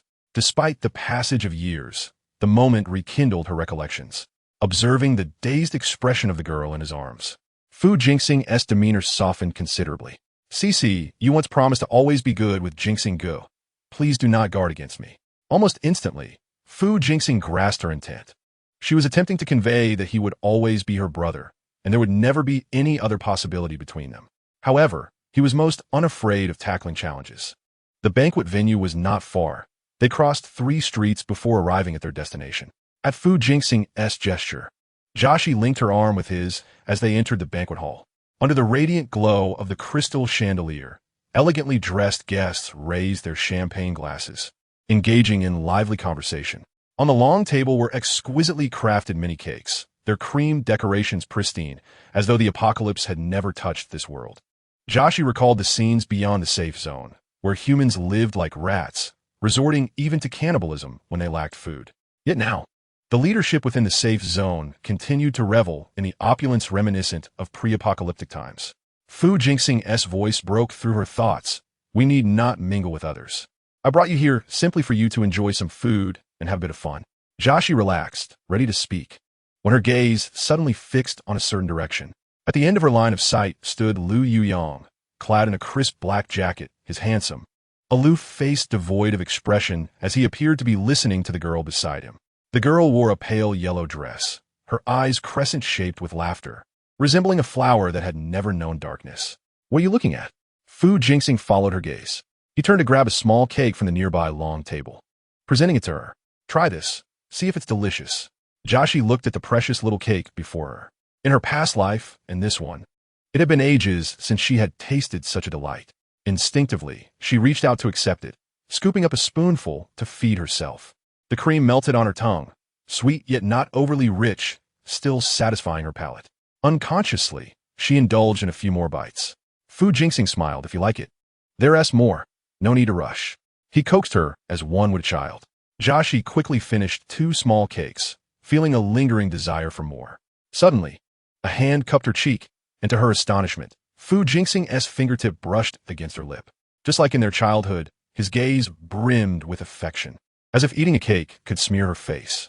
Had it been in their younger days, Qiao Xi would have giggled and leaned in to smudge his face as well. But now, as she regained her composure, she swiftly raised her hand to wipe her mouth. Upon noticing her action, Fu Jingxing's eyes flickered. At that moment, 2 men approached, whispering something in his ear. He turned to them now, his brows knitted together, clearly reluctant. Yes, Professor Fu, we need you to come with us now. He had ample time planned to enjoy the day with Cici, yet now he had to delay for a while. Cici, someone is looking for me. Wait here for me. If anyone bothers you, just ignore them. All right, Jingxing Ge, you handle your matters. I'll take care of myself. Fu Jingxing smiled and followed the men away. On the long table, aside from the cakes, there was freshly squeezed fruit juice. Since she was already there, Qiao Xi certainly would not deprive herself. She quickly poured a glass and savored it happily. Many guests in the banquet hall were dancing to the music. After sipping her drink, Qiao Xi couldn't help but glance back at the spot where Lu Yuyang had been. But there was no trace of him anymore. Lowering her eyelids, She seemed to be gently savoring the juice, relishing her solitude. "Hey, which family are you from? I don't believe I've seen you before." A young man suddenly appeared before Qiao Xi, a flirtatious smile adorning his face. "I'm not from any family. You certainly haven't seen me before." Since Su Qianqian had instructed her not to engage with those she did not wish to, she felt no obligation to entertain anyone. The man was momentarily taken aback, not expecting such a bold response from a beautiful woman. "Then how did you get in?" he asked, sliding into the seat beside her familiarly. "Let us be friends." He spoke with a grin, clearly at ease with such flirtations. "I'm not interested in making friends." With that, Qiao Xi stood up, carrying her drink to sit further away. However, her striking appearance, with fair skin, beauty, and a slender figure, was undeniably captivating, drawing unwanted attention. Just her presence alone invited attention from many. The gazes surrounding her became increasingly brazen, and more men approached to strike up conversations. Qiao Xi's expression remained frosty. She was not courteous to anyone. "You." The surrounding men began to jeer, all eager to claim this thorny rose. "I'm a mutated gold-type ability user, if you follow me. I assure you can live the life you desire in the apocalypse." The gold-type ability user spoke, causing the other scions of the safe zone's leadership to fall silent. Having learned the harsh lessons of survival over just 3 months, before the apocalypse, wealth and power reigned supreme. Afterward, strength became the ultimate currency. If these ability users harbored ulterior motives, they could easily topple the ruling class of the safe zone. The Jinsi, after concluding his statement, noticed the surrounding men, who had no desire to engage, gradually disperse. He then advanced towards Qiao Xi step by step. His countenance, though merely ordinary, bore an expression of unwavering determination, as if to convey, "I have set my sights on you. Within this safe zone, none would dare contest my claim."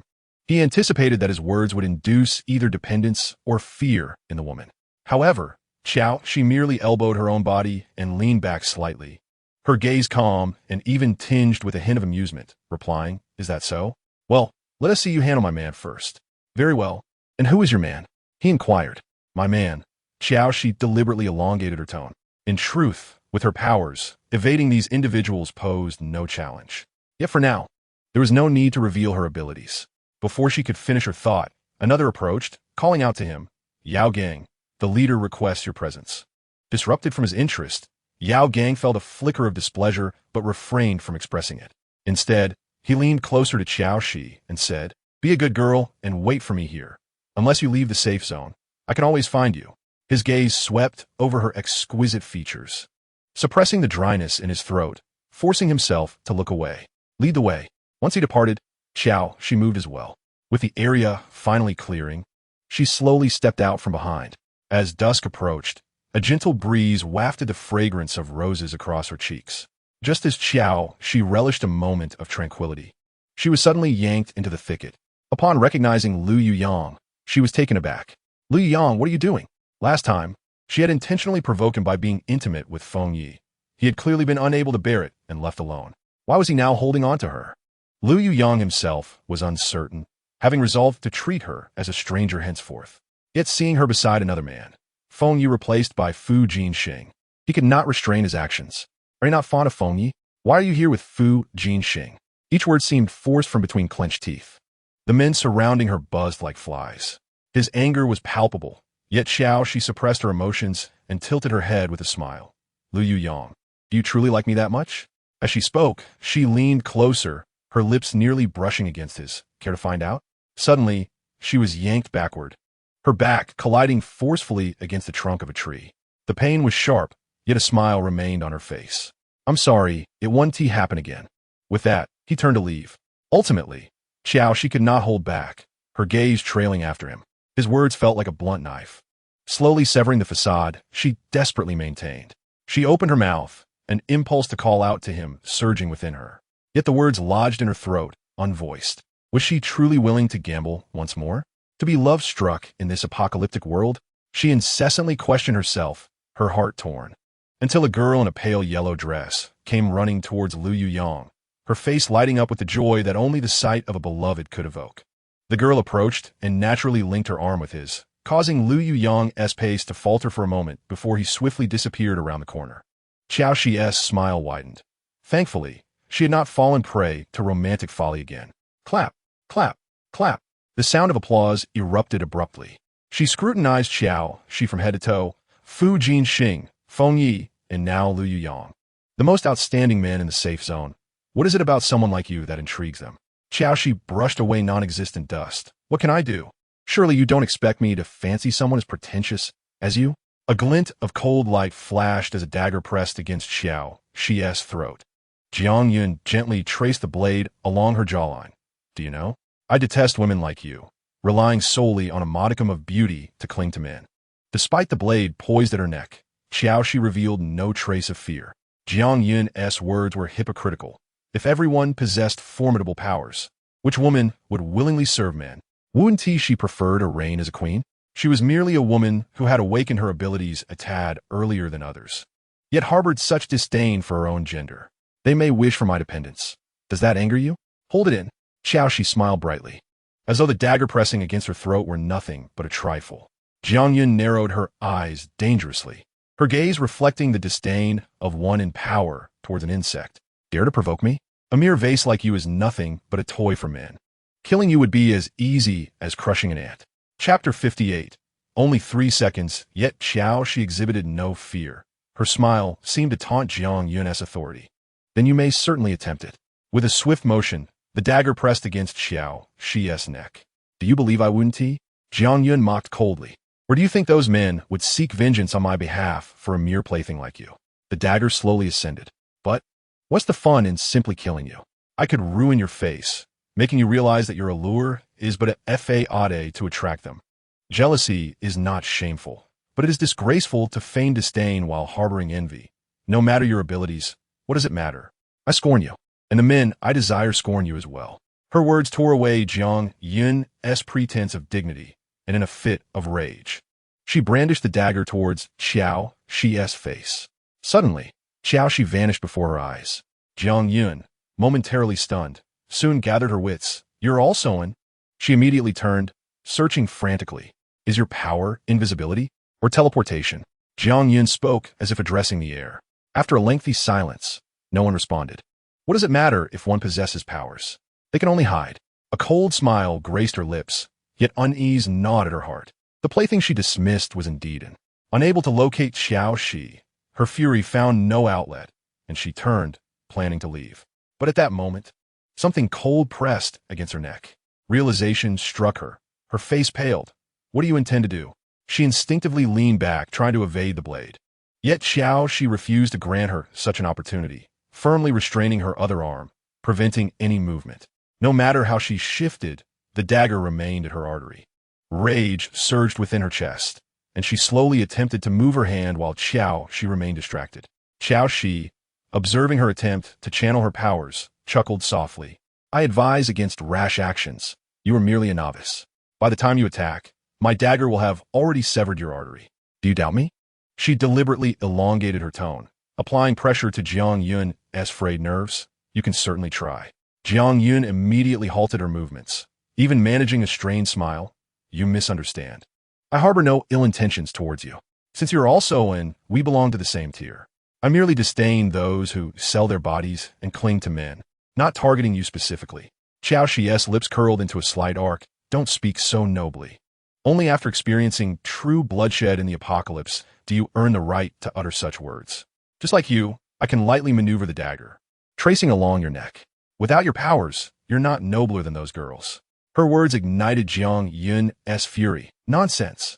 I absolutely refuse. I care not whether you do or not. Today, I simply wish to teach you a lesson. You are but a novice, not a deity to dictate the lives of others. As she finished speaking, Qiao Xi swiftly pulled, the sharp blade carving a wound from her cheek to her ear.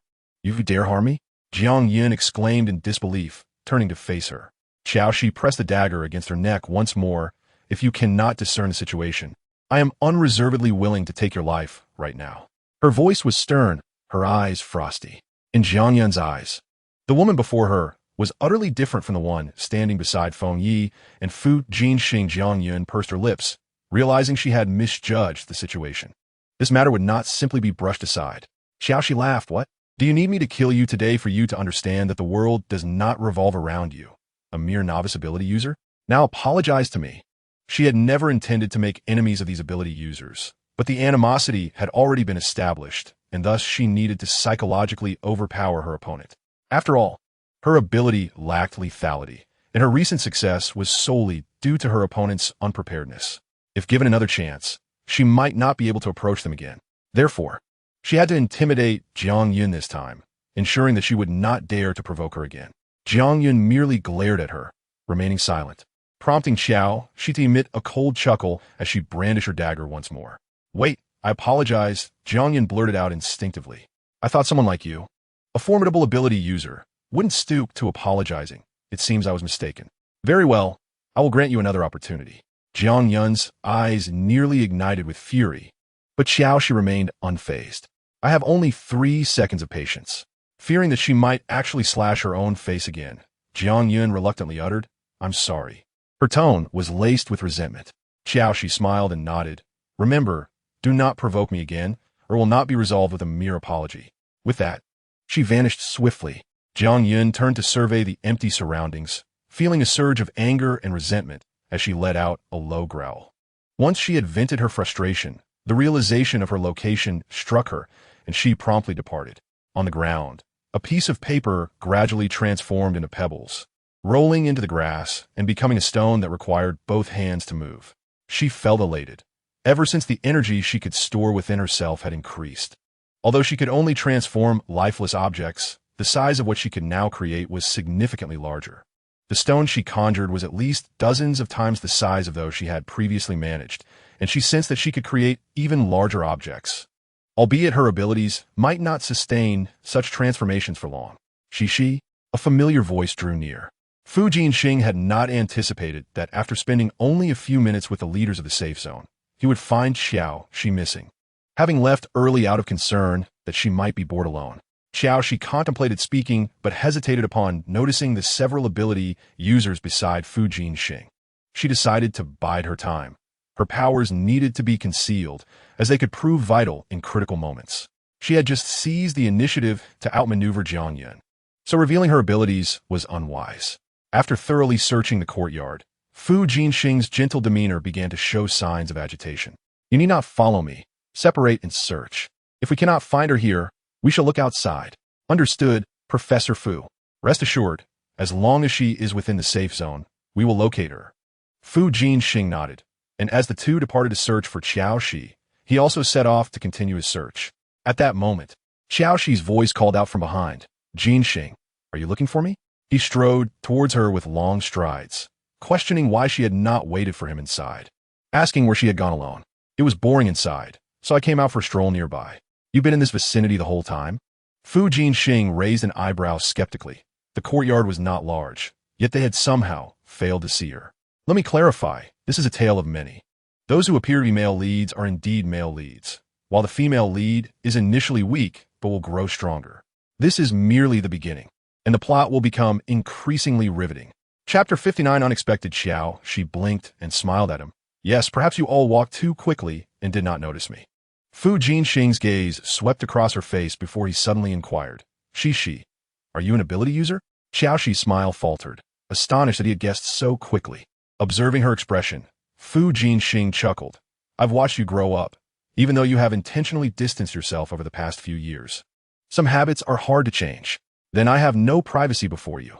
You could discern my thoughts with just a glance." Fu Jinxing smiled wryly, shaking his head. "Is that so?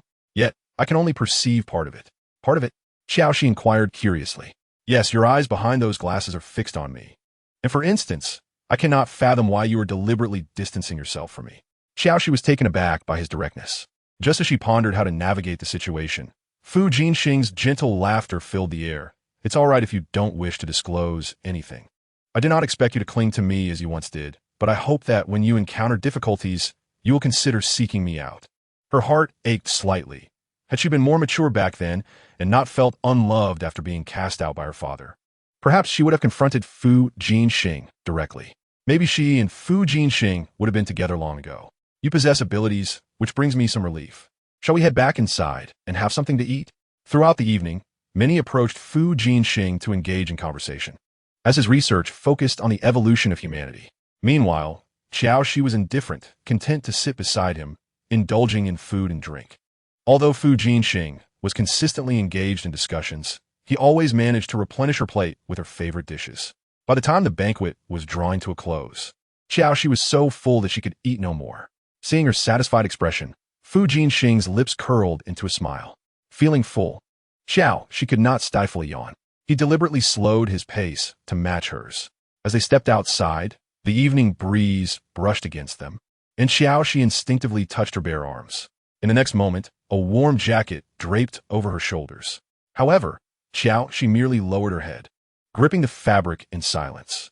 After walking in silence for a considerable time, Su Qianqian inquired softly, Shi, have my actions become a burden to you? His voice was ever so gentle. In the past, she would have blamed both others and herself. Suddenly, a cry pierced the air. Help! Zombies! Zombies have entered the safe zone. Su Qianqian instinctively shielded Qiao Xi behind him. His two ability users took action. One moved forward to assess the situation, while the other remained alert beside Su Qianqian, scanning the surroundings.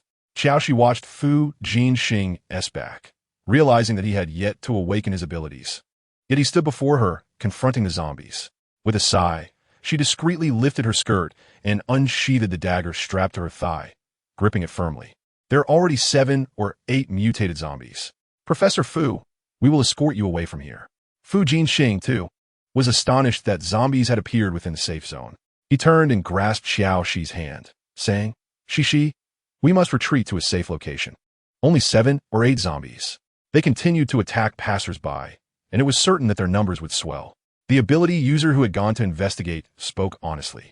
Then why not take advantage of the fact that there are only a few zombies now and eliminate them together? Qiao Xi frowned. Having witnessed mountains of corpses, she knew that dealing with 7 or 8 zombies alone would be challenging, but with 2 ability users beside her, they might be able to prevent more humans from turning into zombies. The outside world was ravaged, and this place still offered a glimmer of hope for survival. She did not wish to see even this last, small sanctuary destroyed. No, our primary responsibility is to ensure Professor Fu's safety. If we confront the zombies and something goes awry, Professor Fu will be in grave danger. After a moment of hesitation, Qiao Xi declared, You protect him. I will go. She thought that while it might be somewhat arduous for her to kill a few zombies, she could utilize her transformation ability for self-defense, and if need be, she could wear them down gradually. However, the moment she moved, Su Qianqian seized her wrist, insisting, No, Shi, come with me. The zombies would ultimately be dealt with by the ability users. As for the number of humans they would bite before that happened, he cared not. His only concern was for Qiao Xi. After painstakingly locating her, he would not permit any misfortune to befall her before his eyes. Qianqian, have you forgotten that I am also an ability user? I will be fine. If this were her first experience of the apocalypse, she, too, would have felt fear. However, she had endured 2 apocalypses, and these few zombies posed no psychological threat to her. No, come with me. The man, usually gentle and warm, revealed a dominant side at that moment, directly pulling her down another path. Unfortunately, the zombies had already detected the presence of humans nearby. Nightfall was when they were most active, their speed noticeably greater and their aggression fiercer than during the day.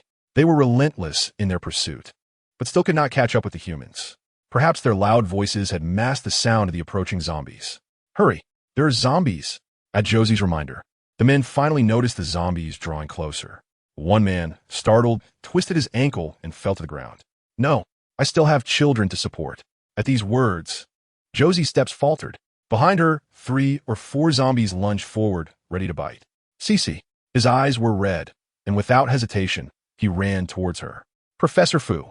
Josie was momentarily distracted by the scene, dodging a zombie while shouting at him, Jingxing, don't come over. But Su Qianqian paid no heed. His mind solely focused on preventing Cece from being bitten. Josie could no longer concern herself with Su Qianqian. She swiftly transformed, causing the zombies to lose track of her, then reappeared, driving her dagger into another zombie's skull. The man on the ground had stumbled back to his feet, yet instead of fleeing, he charged at another zombie that was attempting to attack Josie. Su Qianqian had already plunged into the horde of zombies, 3 of them lunging at him simultaneously. He kicked one away, dodged another, and led the third astray. Seeing this, Josie let out a sigh of relief. She had forgotten that although Jingxing was an academic, he also had a passion for boxing and extreme sports. Chapter 60. A crimson glint in his eyes, Fu Jingxing's pupils constricted as he prepared to charge forward when a flash of lightning suddenly struck overhead. In the distance, a tall figure was approaching rapidly, while the zombies near Josie were struck down one after another by arcs of electricity. Two other ability users had only just begun to intervene, and the threat posed by the zombies to Josie and the others was swiftly neutralized. In a blink of an eye, Feng Yi had reached Josie's side. "Are you all right?" Even knowing Josie possessed abilities and could protect herself, he still scrutinized her from head to toe. "I'm fine." The zombies were dealt with just as they got close. Fu Jingxing observed the two of them engrossed in their own world, his hands clenched into fists at his sides. Just then, a chorus of footsteps approached. A squad of men clad in combat uniforms appeared before Fu Jingxing. "Professor Fu, this place is unsafe. Please evacuate immediately." Fu Jingxing's thoughts wandered as he nodded absent-mindedly. The ability user beside him instructed, "You all should check the vicinity for any remaining zombies." The street buzzed with activity once more, but Josie and her companions were no longer involved. As she spoke, she removed the coat draped over her shoulders and handed it to him. "Thank you." Before she had finished speaking, Feng Yi had already taken off his own jacket and draped it over her shoulders. Although he said nothing, his intentions were clear. "Well then, Jingxing, goodbye." With that, she linked her arm with Feng Yi's and turned to leave. Fu Jingxing stood still, unable to move, watching Josie link arms with another man as she once had with him. He gazed at their retreating figures with a self-inflicted pain, his eyes suffused with crimson. How could there still be zombies in the safe zone when we clearly checked upon entering? After turning down another street, Josie released Feng Yi's arm, subtly changing the subject to mask her actions. Feng Yi glanced at her, taking in her movement, his gaze darkening. The safe zone is not absolutely secure. In the future, do not confront zombies directly. Your abilities could easily allow you to conceal yourself, Josie. His implication was clear. He questioned why she had not done so. Was it for that man? She shifted her tone, "But if I do nothing, how many humans will be bitten in the safe zone in just a few hours? The virus will spread rapidly, and we will be forced to leave and find another place to live. Is it not for that, Professor Fu?" Feng Yi fixed his gaze on her and asked directly. "No." Josie paused briefly before continuing. "But if he encounters danger, I would save him." Fu Jingxing had never wronged her. On the contrary, he had once cherished her dearly. As they spoke, they had already arrived at the apartment building. Josie chose not to look at Feng Yi's expression, but instead stepped into the hallway. It was already quite late, and both Granny Chun and Wen Jing had gone to bed, leaving the house in silence. When Feng Yi entered, his upper body was bare, droplets of water cascading down his perfectly sculpted muscles. "Have you slept?" Josie replied vaguely. He approached her, sitting beside her, placing a few crystal cores next to her. "Tomorrow, use these crystal cores to exchange for some points for your usual expenses." Hearing crystal cores made Josie slightly more alert. She opened her eyes to look at him. "We usually don't use many points. You should keep them for absorption." At that moment, using crystal cores to exchange for points was the least economical choice. Feng Yi shook his head. "No need. These crystal cores are of little use to me now." His words made Josie instinctively sit up. "Of no use? Have you leveled up?" Feng Yi observed her reaction, seemingly in high spirits, with his brows lifting. "Yes." A mix of envy, jealousy, and resentment washed over Josie's face. "How did you level up so easily? It has only been 4 months since the apocalypse, and you've already leveled up." It was something that had eluded her in her previous life. Feng Yi's smile faded. "Are you sure you cannot absorb crystal cores?" Josie nodded, her expression not one of disappointment. After all, she had her own shortcuts. Being close to men allowed her abilities to grow, albeit at a slower pace than his. How could she not be envious? She was eager to level up. Only by becoming stronger could she establish her footing in this world. The speed of the zombies' evolution surpassed that of humans, and the number of evolved zombies near the safe zone was steadily increasing. Feng Yi's expression grew more serious. "Today, among the zombies I encountered, 2 exhibited basic intelligence, capable of ambush and cooperation. If humanity does not advance quickly." He paused, his gaze heavy. "In the future, humans will only be kept as livestock, becoming their food." This statement plunged the room into a heavy silence. Josie understood well. Without the support of mutated ability users like Feng Yi, humanity would not endure for long. Then you must absorb these crystal cores. Even a small gain is still a gain. Feng Yi did not reach for the cores, but instead said, "I plan to go out for a few days. To a farther place, to hunt evolved zombies for crystal cores." The evolved zombies around the safe zone have almost all been harvested. It was not unusual for ability users to venture out to seek crystal cores to enhance their strength. She nodded. Be careful while you're out alone. Feng removed his shoes and lay beside her, wrapping his long arm around her. All right, sleep now. Josie closed her eyes, feeling the flow of abilities within her, contentedly drifting off. When she opened her eyes again, Feng was no longer by her side. She stayed home the next morning, washing and hanging her clothes to dry while keeping Granny Chen company for a while. Granny Chen found it odd that Josie seemed to have been out for quite some time. Josie's brow furrowed slightly. She stood up and said, I'll go take a look. Chapter 61. Like a hungry wolf, although this was a safe zone, the lack of order made the social hierarchy among humans quite evident. Thus, there was no absolute safety in such a place. She moved quickly, almost colliding with a man entering the building as she rushed out of the hallway. Upon seeing her, he could not help but openly appraise her, but quickly broke into a smile and greeted her. Miss Qiao, where are you headed? You possess a profound understanding of the circumstances in this area, do you not? Shen Peng immediately chuckled and patted his chest. Of course, Miss Qiao. Is there something you need? Speak, and I assure you I shall assist you in resolving it. She hoped that the delay was due to other matters. Yet she must prepare for the worst. Thus she needed to ascertain whether Wenjing had encountered any misfortune. To her surprise, as soon as Qiao Xi finished speaking, Shen Peng's expression became somewhat peculiar. You know, a chilling glint suddenly sparkled in Qiao Xi's eyes. Indeed, I have heard of such an incident, but I am uncertain if it involves your sister. Shen Peng promptly declared, I will inquire for you right away. Wait, Qiao Xi called out to him. First tell me what you know. Soon, Qiao Xi learned from Chun Peng that the local ruffians in the tent area had abducted several young girls who were washing clothes. They believed that the girls had no significant background, and thus thought it would not matter if they were taken. Chen Xiurong and Zhao Wenjing merely wished to avoid burdening Feng Yu further, and thought it safe to venture out to seek work. Without a moment's hesitation, Qiao Xi turned and departed. She had heard of the tent area in various safe zones. It is inhabited by the lower strata of society, those who lack sufficient credits to sustain themselves, forced to reside in such squalor. Bloodshed, darkness, and cruelty. That was her most visceral understanding of the tent area. She touched the dagger concealed between her legs and inquired her way to the edge of the tent area. After a brief moment of hesitation, she resolutely stepped inside. As she ventured deeper, the path grew narrower, the tents densely packed, exuding the stench of mildew and excrement. Gaunt faces peered out from the tents, some gazing vacantly at her, while others regarded her like famished wolves. After 3 years of the apocalypse, her demeanor had transformed dramatically. When she fully unleashed her presence without reservation, it was enough to intimidate those harboring ill intentions. Yet her conspicuous beauty drew attention, although they dared not act recklessly. They continued to trail her. Qiao Xi feigned ignorance and pressed on into the tent area. Elder sister, do you know where the recently abducted girls are? The woman responded with a vacant expression, merely waving her hand. Qiao Xi immediately produced a piece of chocolate. If you tell me, this will be yours. The lifeless eyes lit up at the sight of the chocolate. Biting her lip, she seemed to wrestle with her conscience, ultimately shaking her head. I don't know. Don't ask me. With that, she lifted the tent flap and disappeared inside. Qiao Xi encountered one obstacle after another. It seemed no one dared to confront the group of kidnappers. Growing increasingly anxious, she realized that an hour had passed since her arrival. The longer the delay, the worse it would be for Wenjing. Just as she struggled to maintain her composure, she suddenly heard a bird call. Instinctively, Qiao Xi turned to see a small boy peering through a gap in the tent, pointing in a direction. Qiao Xi tossed her dagger into the air, caught it effortlessly, and made a slicing motion across her throat. The group of men halted and concealed themselves.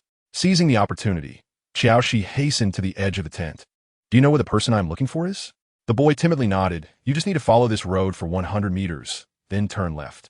The terrain appeared somewhat convoluted, and Qiao Xi made a mental note. Those who remained silent likely feared incurring the wrath of the ruffians. The clever boy clutched the chocolate and quickly vanished through the tent's gap. She remained uncertain of the boy's words. However, his eyes were clear, and she decided to take a chance. Following the boy's directions, Qiao Xi took 5 minutes to arrive at a series of rudimentary shelters made from tattered tarps and wooden boards. Even in their simplicity, they appeared somewhat extraordinary compared to the surrounding tents. The sounds of girls weeping emanated from within, unmistakably indicating that several were in distress. If you continue to cry, I'll throw you out to feed the zombies. Stay quiet, do you hear? Guards loitered near the shelters. And Qiao Xi deftly squeezed through a gap in the adjacent tent, maneuvering to the closest position to the shelter, blending into the shadows as she edged her way inside. The door to the shelter was not securely shut, allowing her to slip in with ease. The sight before her ignited her fury. Wen Jing was bound to a chair, her cheeks swollen and clearly bruised from a beating. Nearby, a girl, only slightly older than Wen Jing, lay naked on a bed, her beauty marred by the recent ordeal she had endured. This was the apocalypse. The darkness of human nature had been magnified to an unimaginable extent. Qiao Xi noticed two men inside the shelter. A gaunt man was turned away from her, seemingly organizing something, while a short, stocky man's gaze swept over the girls before settling on Wen Jing, a lecherous grin spreading across his face. Witnessing the entire ordeal, Wen Jing was terrified, tears and snot streaming down her face. With her only movable leg, she kicked incessantly, "Don't come any closer. Go away." The stocky man sneered, "Little girl, having fallen into our hands, I suggest you behave, or you'll be the one suffering. Do you know what happens to those girls who refuse to comply? They end up in the bellies of zombies. If you don't behave, you will meet the same fate." Zhao Wenjing shook her head vigorously. "No, don't come near me." Losing patience, the stocky man lunged forward, seizing her leg in an attempt to tear off her pants. Just then, a chilling sensation gripped his neck. Before he could utter a word, he realized something was amiss. Turning to meet Qiao Xi's icy gaze, "Let go." But upon seeing her, the stocky man's anxiety morphed into mockery. "Ah, it's just a girl, and a stunning one at that." He gaped, seemingly unconcerned about the dagger at his throat, drool nearly spilling from his mouth. Zhao Wenjing, upon seeing Qiao Xi's sudden appearance, cried out in panic, "Cici, run! Don't let them catch you." The man, undeterred by the dagger at his throat, taunted, "Yes, you should run, and don't let us catch you." The man organizing the items turned upon hearing the commotion, casting a glance at Qiao Xi without taking her seriously, merely chuckling in agreement, showing no intention of coming to assist. With a swift motion, the dagger plunged into the man's heart. Blood splattered forth before he even comprehended the situation, a grin still lingering on his face. It was only when the pain registered that he frantically clutched his wound. "You and I." The other man reacted instantly, charging at her with a knife. Qiao Xi had anticipated this. She transformed into a mere shadow, evading to the side of a pillar just as he moved. The man realized they had provoked an extraordinary individual. Ignoring the man writhing on the ground, he frantically glanced around before making a hasty retreat outside the shelter. As soon as he left, Qiao Xi reverted to her human form. The tent area was populated by ordinary individuals. Had they possessed abilities, they would not find themselves in such dire circumstances. In their eyes, those with powers were akin to deities. Even if they rampaged through the tent area, they would not dare provoke an ability user.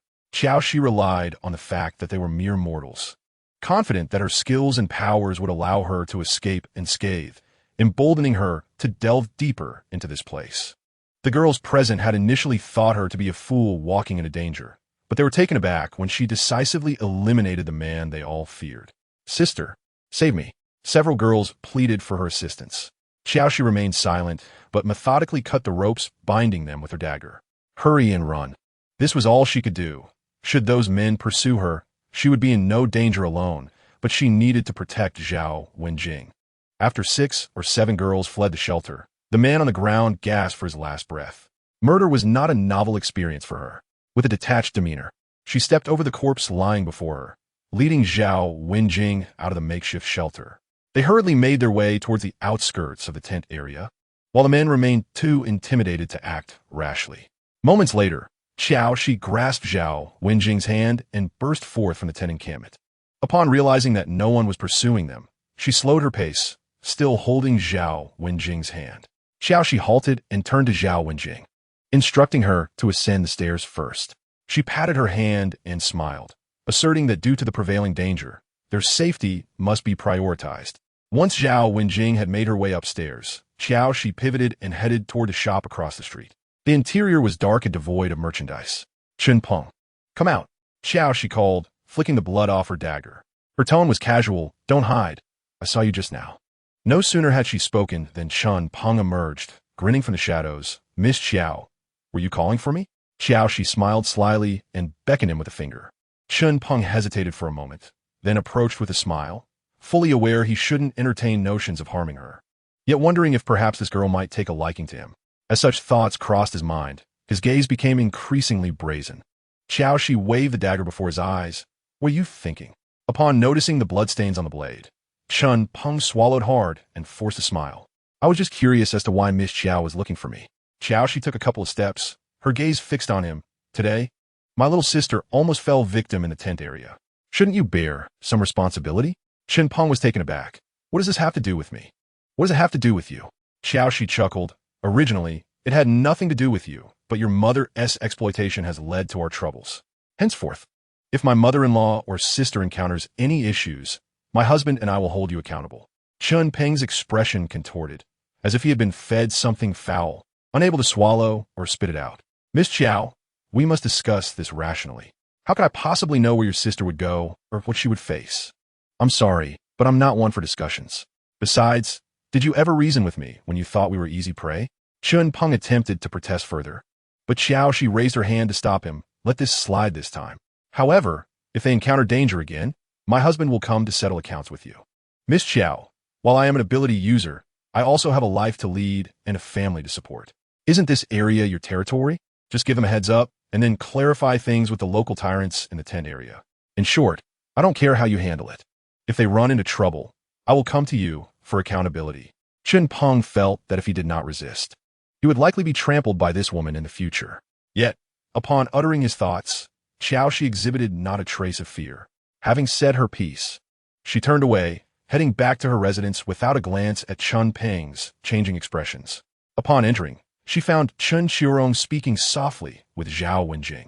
Qiao Xi could tell from her expression that she had not disclosed the whole truth to her mother-in-law. I was too worried. Everything is fine now. Qiao Xi joined them in knitting and chatting. The day passed slowly, but the events of today served as a stark warning. Currently, they were merely ordinary people in the tent area, but what if they were to encounter powerful ability users in the future? After 2 days of contemplation at home, Qiao Xi made a decision. She intended to leave the safe zone to hone her abilities. Although her powers were not particularly lethal, they served as a formidable support. If she could perfectly integrate her skills and abilities amidst a horde of zombies, she might even gain the upper hand against equally ranked ability users. Chapter 63. In a shroud of darkness, Qiao Xi emerged with her backpack, addressing the two seated in the living room, mother-in-law, Wenjing. I plan to be gone for a few days. Please avoid going outside, and if you must, have Chun Peng send someone to protect you. Zhao Wenjing stood from the sofa. Sister Xi, you're leaving? Departing the safe zone? Yes, the zombies are evolving, and I need to enhance my abilities. She was setting out to strengthen herself, knowing that if Feng Yu were present, he would ensure her safety, yet she recognized the danger of becoming overly reliant. Trusting no one but herself, she believed that once she grew stronger, she could traverse any location, easily overcoming any crisis. Before departing, she reiterated, remember, if anything happens, seek out Chun Peng for assistance. Zhao Wenjing hesitated. Will he help us? Yes, don't worry. He will as long as you ask. Chun Peng was a clever man. A fool wouldn't he have survived this long. Therefore, he would certainly look after both Chun Peng and Wenjing. Given the recent incident, it was unlikely Wenjing would venture out easily. Should she need to, having Chun Peng watching over her would provide much greater safety. Oh, all right, Sister Xi, but please ensure your own safety as well. Okay, I'm off. Qiao Xi opened the door and stepped outside, where she encountered Chun Peng once more. He seemed to have come to a realization, displaying a conciliatory smile upon seeing her, no longer daring to scrutinize her. I'll be gone for 2 days. Keep an eye on my family. Chun Peng internally cursed, yet outwardly complied. Qiao Xi chose not to engage further, shouldering her bag as she made her way toward the safe zone's entrance. Individuals like Chun Peng, who could only assert their dominance within the confines of safety, would soon find themselves outpaced by other ability users. This was also why Qiao Xi could not afford to be complacent. Powerful ability users were continuously absorbing cores and honing their skills through combat. She had not registered within the safe zone, thus had no team. She intended to proceed alone. Having lived through the apocalypse for several years, she felt less trepidation about the outside world compared to those who had only experienced it for 3 or 4 months. Entering the safe zone required thorough checks, yet leaving seemed less cumbersome, merely requiring a word with the gatekeeper.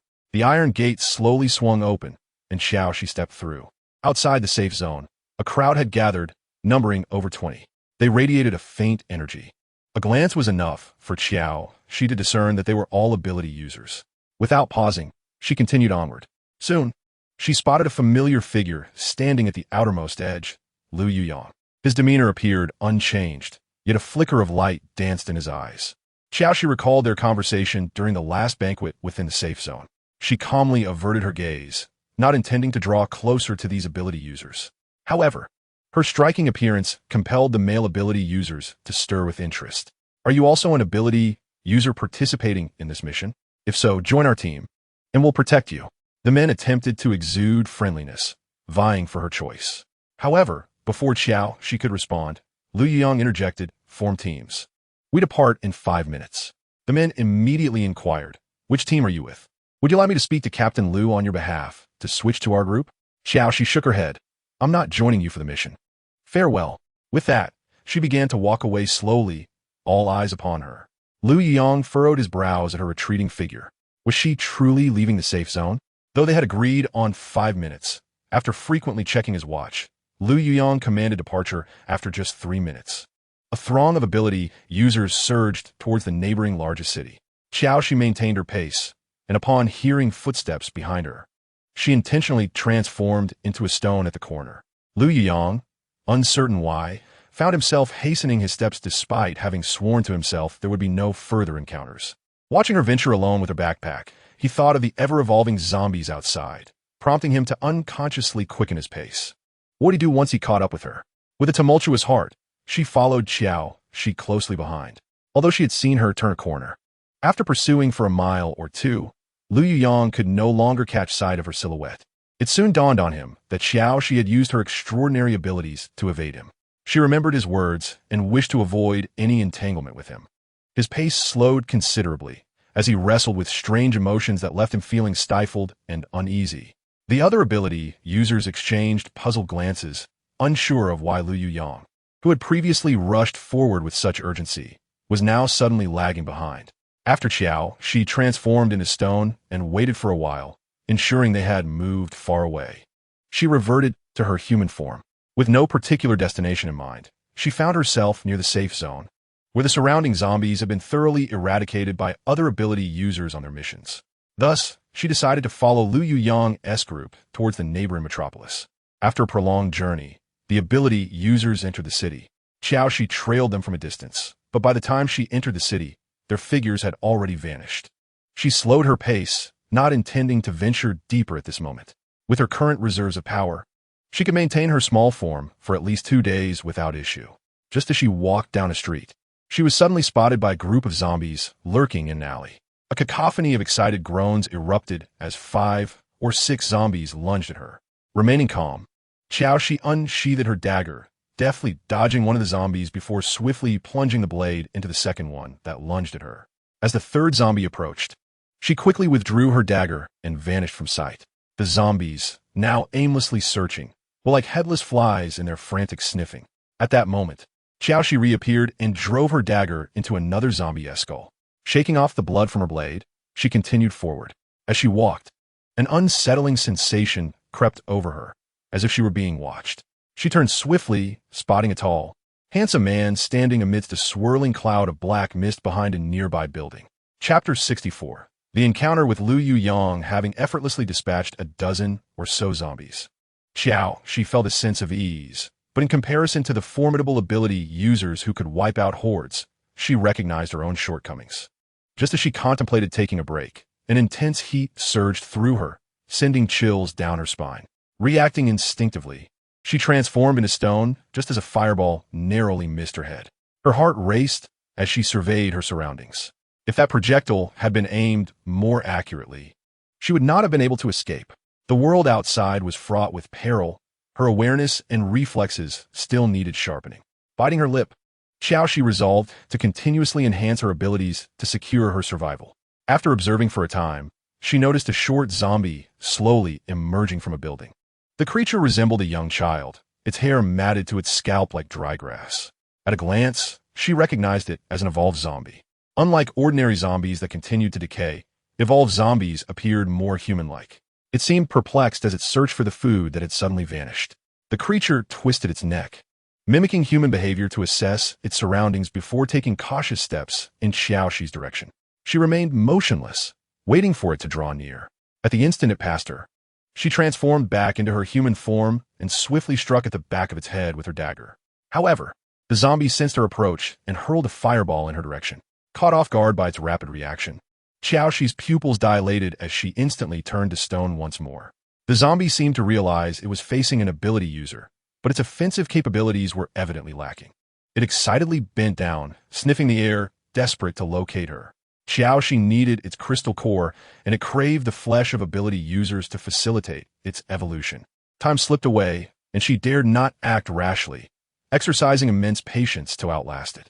An hour passed, and after 5 failed attempts to attack, Qiao Xi took a deep breath, reminding herself to remain calm and find the creature's weak point. Although it was quicker than ordinary zombies, she was still only a novice with her abilities. Yet, its intelligence was evidently lacking. With this thought, her eyes lit up. She patiently awaited the evolved zombie to approach, and as it turned its back, she transformed and threw some debris in the distance. The sound distracted the creature momentarily, and in that fleeting instant, Qiao Xi was behind it, her dagger swiftly and accurately plunging into the back of its skull. The zombie's body collapsed heavily to the ground, stirring up clouds of dust. Sighing in relief at the lifeless creature, she crouched down, gripping her dagger tightly as she pried a green crystal core from its brain. In her previous life, her powers had been too weak to handle anything beyond ordinary zombies. This was her first solo victory over an evolved zombie. With her gaze fixed on the path ahead, where zombies wandered, her eyes sparkled with determination.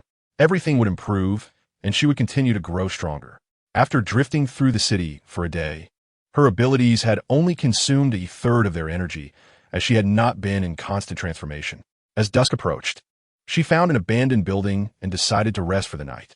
Cautiously ascending the stairs, she confirmed there were no zombies before shutting the door behind her. Exhausted, she retrieved some biscuits and water from her bag, taking a few bites. Though her body ached, her spirit was invigorated. After a day of encounters with zombies, including defeating one evolved zombie, she felt her reaction times and transformation speed had noticeably improved. Gradually, fatigue enveloped her, and she slowly closed her eyes. When she awoke, her weariness had vanished, but her expended abilities had not been replenished. Shouldering her backpack, Qiao Xi checked her weapons before stepping outside. The streets, which had previously been cleared, were now overrun by zombies once more. She moved cautiously, staying close to the walls to avoid disturbing them. If possible, she still sought to encounter another evolved zombie for practice. However, after roaming the nearby streets and dispatching 30 or so ordinary zombies, she had yet to find another. As she continued, she arrived at a plaza within the city, where layers of zombies were piled up. Carefully navigating through the gaps, she soon noticed movement near a commercial building in the distance. She quickly concealed herself behind the structure. It was evidently a supermarket, as the zombies outside were swarming it, indicating that the supplies within must still be plentiful. Ability users had already moved many items outside. Just a glance ignited her interest. Items in the safe zone required points to exchange, and they were quite expensive. Since she was already there, it would not hurt to stealthily slip inside and see some supplies. With this thought in mind, she swiftly darted into the adjacent alley, eliminating the zombies there before circling to another entrance of the supermarket. After surveying the area, she noticed that there were no zombies or humans near the main entrance. Taking advantage of the opportunity, she transformed and slipped inside. Inside, she could see flickering lights in the distance, likely from the ability users in the safe zone using flashlights. Utilizing the illumination, Qiao Xi treaded lightly while keeping an eye on the shelves. Spotting sanitary napkins, towels, and toothpaste, she promptly opened her large backpack and stuffed them inside. "Captain Liu, there seems to be a warehouse over there. Should we check it out?" Qiao Xi froze mid-motion, immediately halting her steps. Through the gaps in the shelves, she spotted Lu Yuyang and several other ability users approaching a large iron door a mere 10 meters away. The iron door creaked open, and the ability users poured in. Soon after, she heard their jubilant cheers. "My goodness, so much rice, as well as flour and nuts. Let us see what other treasures lie within." They excitedly ventured further, while Lu Yuyang lingered behind to remind them not to rush in collecting supplies, but to first assess the situation inside. "Don't worry, Captain, we'll check right away." Qiao Xi, being alone, could not carry much, hence she had no intention of entering. Instead, she seized the opportunity to hastily stuff her bag with supplies while they were distracted. Once her bag was filled to the brim, she noticed woven sacks on the shelf, promptly tearing one down to continue tossing items inside. She primarily selected living necessities, as supplies in the safe zone were both expensive and scarce. Within 5 minutes, the sack was completely packed. Just as she felt a sense of fulfillment and was about to leave, a blood-curdling scream echoed through the air. Qiao Xi's movements froze, and she swiftly turned to look. That sound emanated from the very door through which Lu Yuyang and the others had entered. Chapter 65. Bewitching him without hesitation, Qiao Xi dropped the woven sack and gazed towards the door. Flickering lights illuminated the interior, and she could vaguely make out some shadows. Suddenly, a dark figure dashed by, and the open iron door slammed shut. A chill swept through Qiao Xi's heart. Was that an evolved zombie that just slipped through? Couldn't an evolved zombie even close a door? Realizing this, her heart plummeted as if doused in icy water.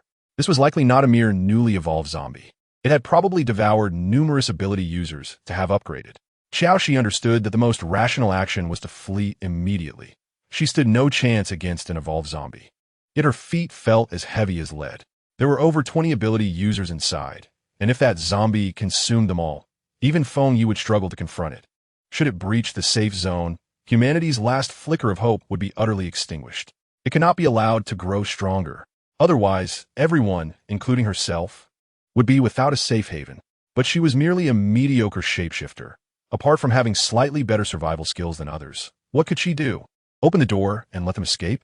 Qiao Xi dashed to the door, reaching for the handle. To her astonishment, the door refused to budge. There was a gap of about 1 centimeter beneath the iron door. Perhaps it could be opened from the inside? She quickly transformed into a piece of paper and floated inside.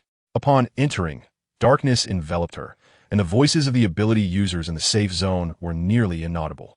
After adjusting to the dark and confirming there were no zombies nearby, she swiftly reverted to her human form and stretched her hand towards the door. However, the sensation beneath her fingers felt ominous. The doorknob had completely warped, as if it had melted into a mass. Realizing the door was unyielding, she transformed into a pebble and rolled along the ground, searching for traces of the evolved zombie. Although she might not be able to kill it, she could keep an eye on it and warn others when it attempted to attack. As she pondered, Qiao Xi spotted the evolved zombie, its back turned to her, slowly approaching 2 individuals hiding beside a shelf. They were completely oblivious to the imminent danger, discussing how to retrieve items from above. Be careful, the zombie is behind you. Qiao Xi's sudden shout prompted both ability users to launch an attack against the zombie. Her voice had diverted the zombie's attention, allowing the 2 ability users to escape successfully. The evolved zombie angrily roared in the direction of Qiao Xi. After venting its fury, it seemed to lose its target and resumed its search for new prey. Against such a formidable evolved zombie, Qiao Xi dared not attempt a sneak attack. She wished only to assist these ability users without risking her life. She diligently followed the zombie, acting as a herald. The zombie is here, scattered ability users. Regroup quickly. Countless sharp arrows shot from its vicinity, striking the nearby shelves and even landing perilously close to Qiao Xi. She inhaled sharply, realizing that had she transformed into a human to attack, she would have been riddled with arrows. After glancing back, the zombie continued its forward march. Unable to find any ability users, it appeared increasingly agitated, its movements becoming erratic. Just then, an onslaught of ice spikes, water arrows, wooden vines, and stones rained down upon the zombie. Qiao Xi, come here. Lu Yuyang's voice rang out nearby. After a moment's contemplation, Qiao Xi rolled towards Lu Yuyang. She was unaware of the extent of their attack's damage on the evolved zombie. As she finally reached Lu Yuyang and reverted to her human form, he grasped her wrist and pulled her back. Captain Lu, we didn't hit its vital points. It's hiding. In this environment, humanity held no advantage. It was the zombie's domain. Everyone, take cover and do not scatter. Lu Yuyang instructed while pulling Qiao Xi into a narrow gap behind the shelves. Lu Yuyang, your recent attempts have failed. If I follow the zombie, I can relay its position to you, allowing for a counterattack. This zombie had already upgraded, and even if she transformed, she could not withstand its relentless assaults. Qiao Xi had always believed that once she turned into a stone, neither ability users nor zombies could harm her. Are you suggesting that no matter what I turn into, as long as the level is high enough, it can inflict damage on me? Indeed. Lu Yuyong's words solidified her resolve to upgrade. The sound of footsteps from the zombie echoed from outside the shelves. In a swift motion, Lu Yuyong pulled her into a nearby wooden cabinet. Qiao Xi's mouth was covered by Lu Yuyong's hand as they huddled closely within the cramped space. He whispered a warning, signaling her to remain still. Qiao Xi's attention was solely focused on the outside, unaware of how tightly they were pressed together, leaving no gaps between them. She heard the footsteps draw near, then gradually retreat. Qiao Xi tugged on his arm. It's gone. Upon touching him, she noticed a sticky sensation.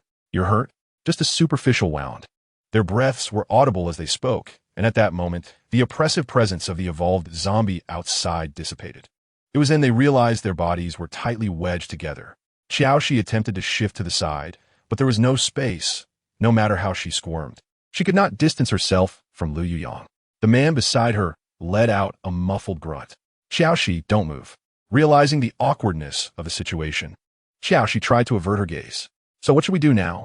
Should we head out? You stay here, I'll go out, Lu Yuyong replied, making to push open the cabinet door. Qiao Xi seized his arm. Wait, you're bleeding. Going out makes you a target. It won't be long before it finds you. We need to bandage your wound first. She had alcohol swabs in her backpack. The two shifted positions. In Qiao, she fumbled to retrieve the gauze and alcohol from her bag. In the dark confines, she worked to tend to his injury, and he did not withdraw his hand in refusal. Although the surroundings were pitch black, their senses heightened. Lu Yuyong could detect a sweet fragrance emanating from her, and her body felt as if it were without bones, soft and pliable. He closed his eyes, reminding himself that she already had a boyfriend and that they were unrelated.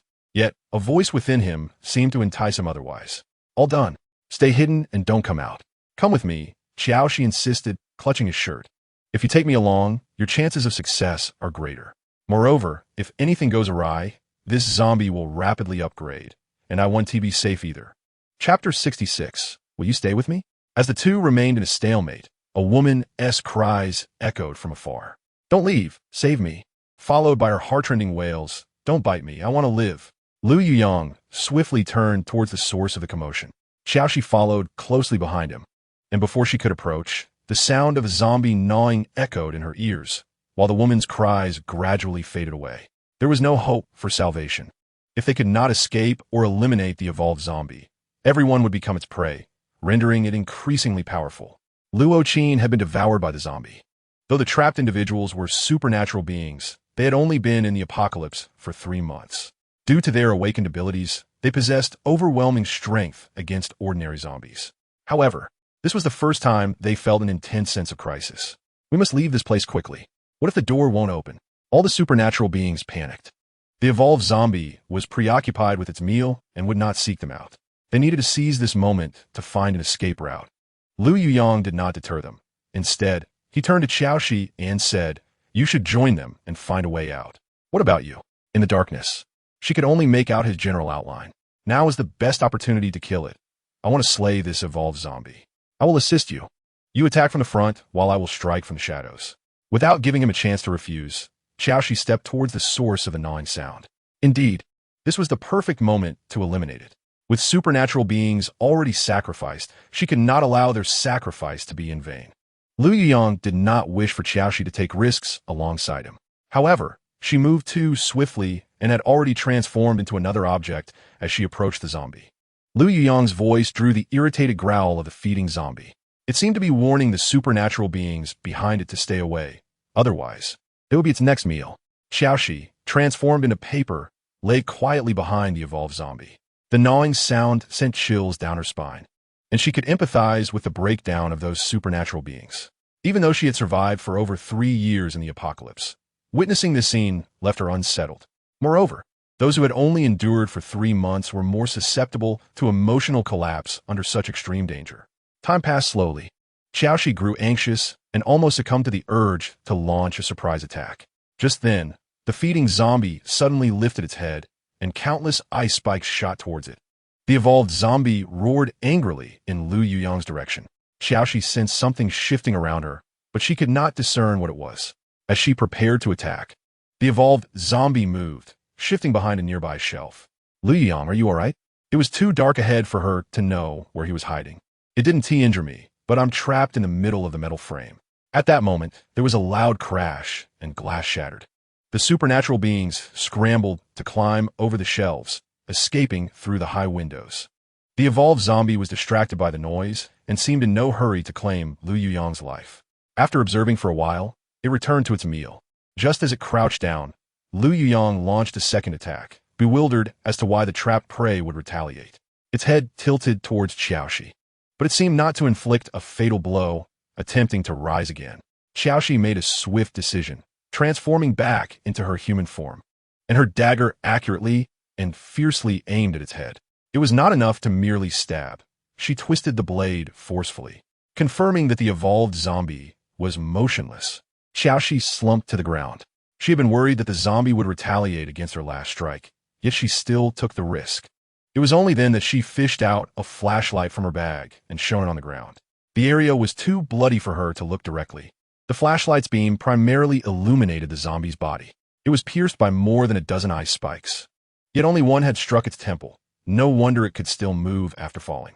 Not far away, Lu Yuyang also discerned the situation. Qiao Xi, are you okay? Hearing his voice, Qiao Xi directed the flashlight towards him. Lu Yuyang was ensnared by the steel frame, which had formed a cage. Clearly, the evolved zombie intended to trap him as its next meal. She picked up the evolved zombie's crystal core and hurried to Lu Yuyang's side. Are you injured? Thankfully not. His voice sounded relatively normal. Qiao Xi quickly circled the cage, checking for any sufficiently wide gaps. The openings were too narrow. You cannot get out. She strained to pry the steel bars apart, but her efforts were in vain. As she turned to pursue the other supernatural beings, she heard Lu Yuyang's muffled groan behind her. She halted immediately. Are you seriously injured? Not badly. Qiao Xi shone the flashlight inside, seeing no visible wounds, then retracted the flashlight and transformed into a sheet of paper, drifting inside. The space was not particularly cramped, but once Qiao Xi entered, it felt somewhat confined.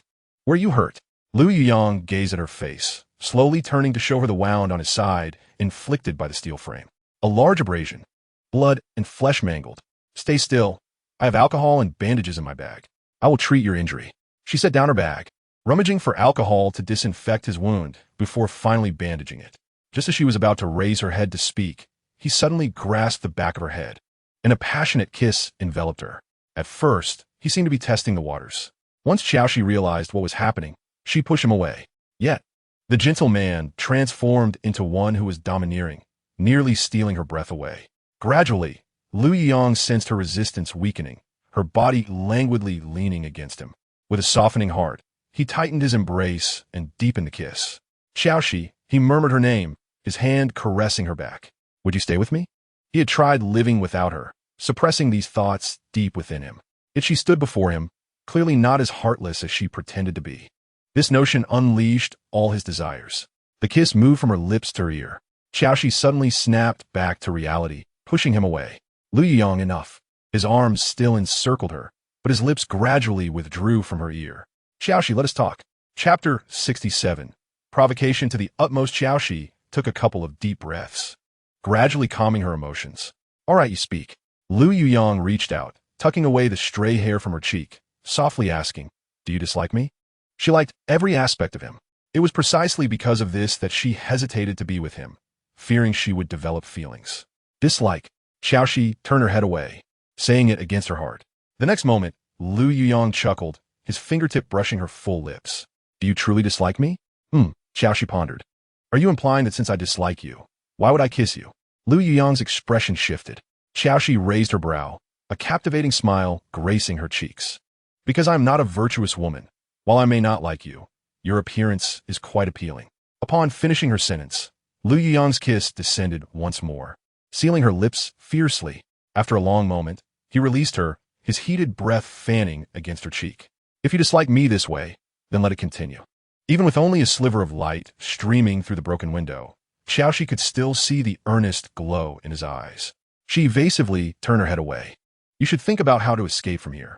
Lu Yuyang appeared relaxed. Staying here is quite pleasant. I am in no rush to leave. Pleasant? Qiao Xi couldn't help but turn to look at him, confirming whether he was joking. Leaning against the steel frame, Lu Yuyang's gaze seemed to be enveloped in a gentle light. Yes, only here can I be this close to you. Once we are outside, won't want to distance yourself from me again? Qiao Xi furrowed her brow, thinking that she could leave whenever she wanted. For some reason, this time, Lu Yuyang felt that she was not speaking the truth. If she truly did not care about herself, why would she remain? She wouldn't even have entered this warehouse.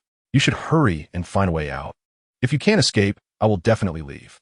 After saying this, she turned her head to look outside, her mind racing. Suddenly, her hand was grasped. Fine. Stay with me for a while. If I can't get out, you can leave first. Qiao Xi had indeed just reminded herself that she would do her best to find a solution.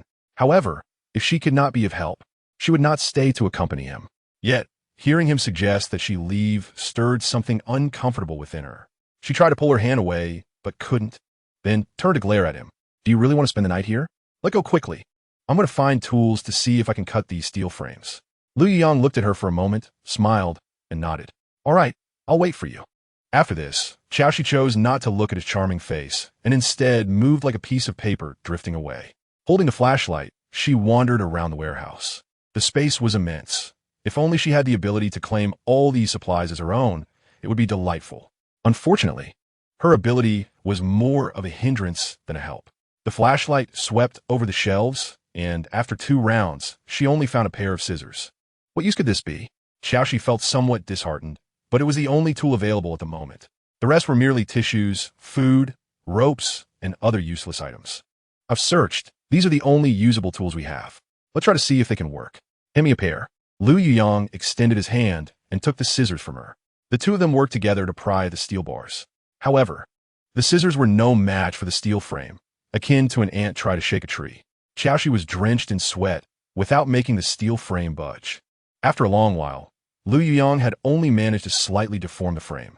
After several hours of toil, the steel frame only allowed one man's arm to protrude. She anxiously glanced at the darkening sky outside. What should we do? Do you want to be trapped here? Upon hearing this, Lu Yuyang's lips curled into a smile. Are you concerned about me? Who cares about you? I'm just a compassionate person. I would help a trapped cat. And you? What will you do if you encounter a formidable mutated zombie? Trapped here, unable to move, you'd be a sitting duck. No, it's sealed here. It's not easy for evolved zombies to get in. Are you hungry? After asking, Qiao Xi opened her bag, pulled out some biscuits and water, and handed them over. Lu Yuyang accepted without hesitation. Thank you. Qiao Xi also took out some food to prepare to eat, but Lu Yuyang said, it's unsafe for you to come in. Qiao Xi looked around and smiled. If there were real danger, it would be more perilous to hide inside and not escape. I'm scared. Can you come in and keep me company? Scared? She was not fooled and remained standing outside until she finished the food and water. She even took the time to freshen up a bit, glancing around for a place to rest. Suddenly, a muffled groan emanated from the steel cage. What's wrong? The wound hurts terribly. I don't know if it's infected. Let me take a look.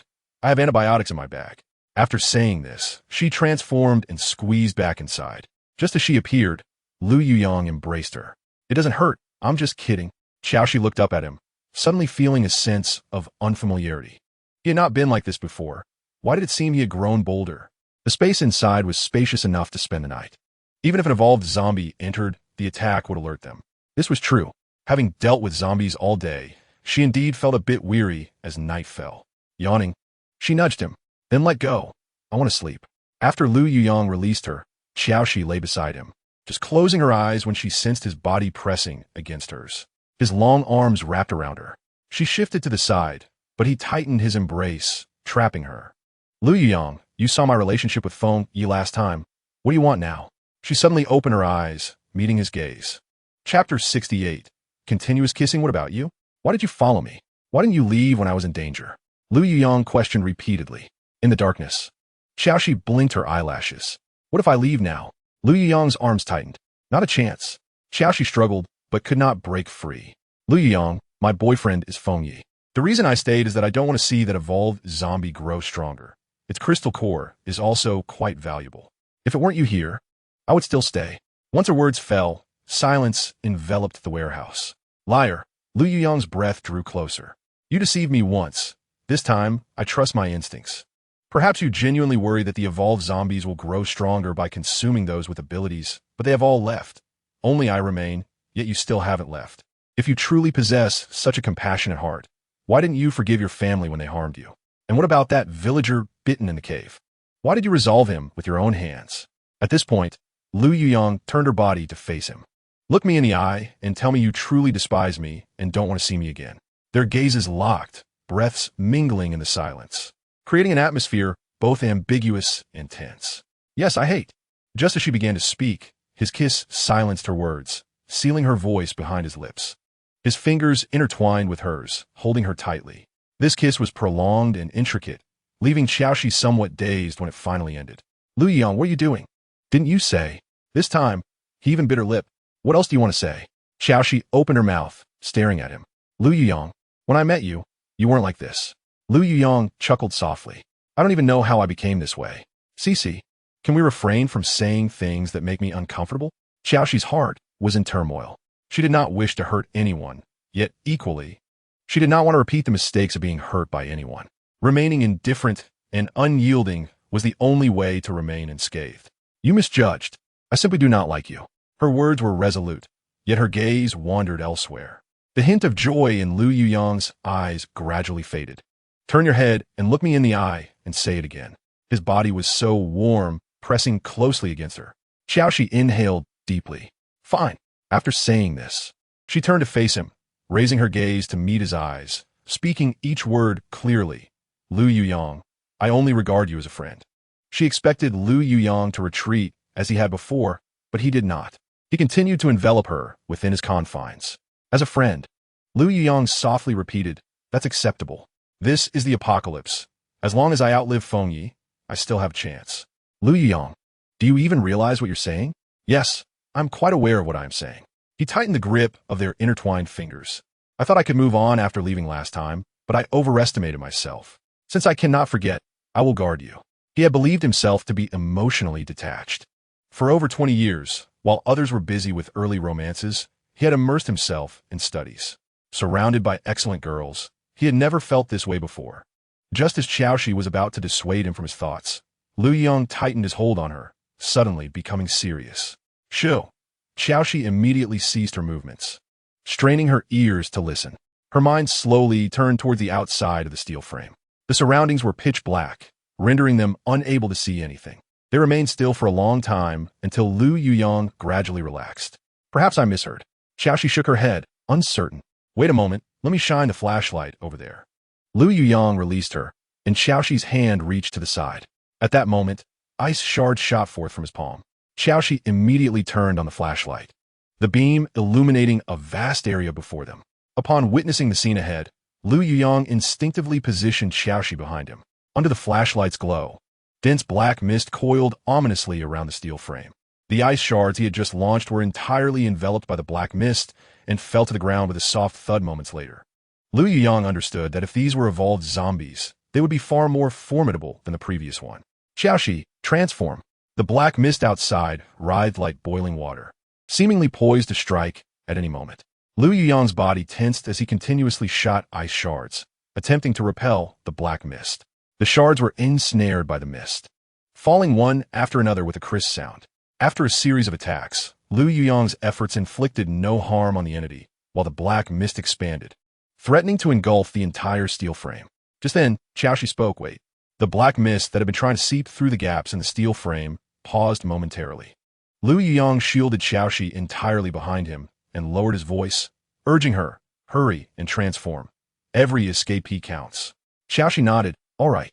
With that, she transformed into a piece of paper and fluttered through the gap, right before his eyes. Lu Yuyang felt a slight relief and was about to focus entirely on the impending confrontation when suddenly, a figure flickered before him. Qiao Xi had transformed back into her human form outside the steel frame, confronting the black mist that loomed before her. Qiao Xi, get back. Lu Yuyang's voice nearly broke with urgency. The once fearsome black mist recoiled sharply as her hand reached out. What are you hiding from?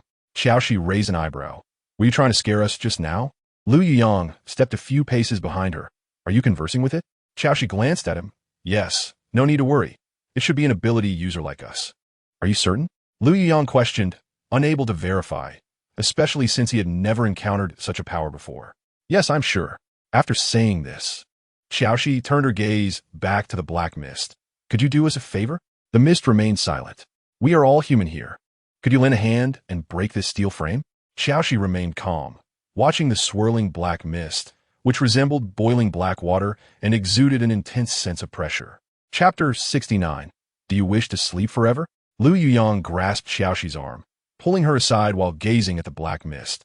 If you truly are an ability user and can break this steel frame, I would appreciate your assistance. I can offer a crystal cores payment. As soon as he finished speaking, the black mist suddenly swept past Qiao Xi and dove into the steel frame. Lu Yuyang braced himself, yet the mist coiled around the steel frame with apparent ease, causing the once indomitable structure to shatter into pieces. Lu Yuyang was astonished. Honoring his promise, he retrieved 1 or 2 crystal cores from his pocket and offered them. Thank you for your assistance. These 2 are cores from evolved zombies. However, despite his open hand, the cores remained untouched. Qiao Xi looked at the black mist. Don't you want a reward? The mist gradually drifted, gathering around her. Lu Yuyang, sensing this, reached out swiftly but was a moment too late. The black mist enveloped Qiao Xi entirely and vanished before his eyes. Qiao Xi, although she could no longer see him, Qiao Xi distinctly felt arms wrap around her waist. Lu Yuyang, seemingly oblivious to her presence, pursued another direction. Lu Yuyang, don't worry. He won't harm me. Upon hearing this, she felt the grip around her waist stiffen momentarily. Yet soon, the black mist carried her through the window. Outside, numerous zombies wandered aimlessly along the street. The black mist enveloped her as they drifted by, unnoticed by the zombies. After traversing 2 streets, Qiao Xi was guided by the mist into a building. It was an apartment with an elevator. The mist took her up the secure passage to the 7th or 8th floor, pausing before a door. She even heard the sound of a lock turning. The door swung open, and Qiao Xi was swept inside. With a thud, the door closed behind her, and the mist drifted away. Ignoring the mist, Qiao Xi began to explore the space as if it were her own home. The darkness obscured her vision, yet her fingers did not collect dust upon touching the furniture, indicating that the place was well kept and frequently occupied. Suddenly, she heard a sound, followed by dim light illuminating the room. Although it was faint, it was sufficient for her to see everything within. The light emanated from a solar lamp positioned beside the sofa. After a cursory glance, she picked up the lamp and circled the room. The layout comprised 2 bedrooms and a living room, all exceptionally tidy. This will do. I can spend the night here. Is there water for washing? She addressed the air casually, unaware of the mist's concealed presence. After a while, a somewhat hoarse voice broke the silence. There is in the bathroom. Thank you. She pushed open the bathroom door and swiftly cleaned herself up. Water was not surprising. Someone with such formidable abilities could easily acquire water from the hydrokinesis users in some settlements. Feeling refreshed after washing up, her stomach growled with hunger, compounded by the fact that she had forgotten her backpack due to him. All her supplies were left in that warehouse. Sitting down beside the sofa, she opened a package of biscuits and ate several pieces, barely satisfying her hunger. Afterward, she surveyed her surroundings. Are you going to eat? She mused, curious to see how long he could hold out. After consuming half a box of biscuits and drinking half a bottle of water, Qiao Xi contentedly rubbed her stomach. I'm tired. She yawned, standing up. Are you hiding to avoid seeing me? Then I'll just wait until I wake up. With that, she randomly chose a room and lay down on the bed. The sheets smelled fresh, reminiscent of sunshine. Taking a deep breath, she quickly drifted off to sleep. After she had fallen into a deep slumber, the door, which had not been securely shut, was pushed open from the outside. A tall man stepped inside. Striding to the bedside, he sat down, his face obscured by the black mist swirling around him, rendering him a figure of mystery. Qiao Xi appeared to be in a deep and relaxed sleep, unaware of his presence. The man sat for quite some time, long enough for Qiao Xi to shift positions in her sleep. When she finally awoke, sunlight flooded the room, illuminating its cozy decor, leaving her momentarily dazed. She lay beneath a floral quilt, which felt as if it were brand new. Sunlight streamed through the purple curtains, casting a dreamy and vibrant glow throughout the room. If it weren't for the apocalyptic world outside, Qiao Xi might have almost believed the end had not yet arrived. Taking a few seconds to gather herself, she rubbed her head, slipped on her slippers, and stepped outside. After resolving her needs in the bathroom and cleaning up, she noticed food on the table, even a box of milk. Qiao Xi chuckled softly. How thoughtful. A glance around revealed a chair in the corner of the living room, surrounded by the black mist. Clearly, the ability user who had brought her here was sitting right there. Thank you for preparing the food for me, Qiao Xi said with a beaming smile, lifting the milk in her hand and shaking it towards him. Aren't you going to eat? I have already eaten, came the hoarse voice from the black mist, as usual. Qiao Xi did not say much more and focused on consuming her meal. Thank you for taking me in. Can I leave now? Once she finished her food, Qiao Xi politely expressed her gratitude. No, you cannot leave. The black mist clearly stirred, and she sensed the person sitting there rise to their feet. Why can't I leave? Do you want me to keep you company? Qiao Xi tilted her head and smiled at him, her eyes devoid of fear towards the unfamiliar power wielder, as if she was certain he would not harm her. In any case, you cannot leave this place. If you get hungry, I will bring you food. There are no zombies threatening you here. With that, the black mist drifted over, crossing past her towards the door. I have something to attend to outside. Do not attempt to escape. I will find you, and I might just lock you up. After saying this, the man's hand rested on the doorknob. Qiao Xi stared at his silhouette. I will definitely leave. You cannot stop me. She crossed her arms and gazed at the outline of the black mist. Smiling as she said, Is sleeping with you so unforgettable? The figure in the black mist suddenly froze. Qiao Xi seemed unsatisfied. Did I guess correctly? Shunhan, Chapter 70. Waiting for her to call it off. After Qiao Xi spoke, she fixed her gaze on the black mist, but no sound emerged from it. She was not in a hurry. The power she had expended yesterday had been fully replenished by Lu Yuyang. The room fell into an eerie silence. After an indeterminate amount of time, the black mist in the corner gradually dispersed, revealing the man's stunningly handsome features and contours. How did you know? His voice returned to normal, no longer hoarse and low like yesterday. Qiao Xi simply smiled at him, remaining silent. How did she know? Of course, it was because she had lived a whole other life. Shunhan's dark powers were exceptionally formidable, making him a dominant figure in the apocalypse. Those who survived to the later stages of the apocalypse had certainly heard of his title as the Dark Emperor. Shunhan stepped closer to her, the depths of his dark eyes swirling with dense black mist. His gaze fell upon her face. So your power is transformation. No wonder you could escape from the horde of zombies. In the survivor camp, led by Su Qianqian, he had already awakened his powers. When Su Qianqian sent people to search for him, he had used his abilities to evade their pursuit. However, he did not expect that just a few days later, he would hear news of Qiao Xi being devoured by zombies after jumping off the city wall. At that time, he could not describe his feelings. Originally, he and Qiao Xi were merely strangers, but due to unforeseen circumstances, they had formed a connection. Yet later, as he traversed the apocalypse alone, he often found himself thinking of her. When he saw her figure in the city yesterday, he inexplicably followed her. He had remained by her side, even when she approached the evolved zombie. In fact, when a metal shard from the evolved zombie attacked her, he redirected it away from her, but he did not understand why he acted that way. Just like when he saw Lu Yuyang getting close to her. The intense possessiveness that arose in his heart left him baffled, yet he still followed his inner instincts. What? Did you think I was devoured by zombies? Qiao Xi smiled brightly at him. Did you feel sad for me even for a second? Shunhan stared into her smiling eyes and softly responded with a hum. After Qiao Xi spoke, she turned to leave, but her hand was grasped by Shunhan. Qiao Xi struggled a bit. His grip was surprisingly strong, making it impossible for her to break free. She decided to lean into his pull, falling into his embrace. The man's chest was taut, instantly becoming as unyielding as stone. Qiao Xi smirked, tracing circles on his chest with her finger. She remained silent, simply gazing up at him. The man lowered his head, looking at the face so close. With skin like porcelain and exquisite features. He could even vividly imagine her expression when she was aroused, so clearly etched in his mind. His hand instinctively slipped to her waist, applying slight pressure to draw her closer. Qiao Xi raised an eyebrow. What do you think your hand is? Shunhan not only did not loosen his grip, but also shifted it a few inches lower, his gaze turning dangerously intense. Qiao Xi, you were the one who first provoked me. Qiao Xi nodded with a smile. Yes, I was the one who first provoked you. So what do you intend to do? As soon as she finished speaking, her red lips were sealed, Shunhan's breath enclosing her completely. Initially, Shunhan seemed hesitant, as if testing the waters, perhaps waiting for her to call it off. However, upon touching her soft, fragrant lips, his rationality began to crumble. Once Qiao Xi's hand rested on his neck. As if encouraged, he tightened his arms and lifted her off the ground.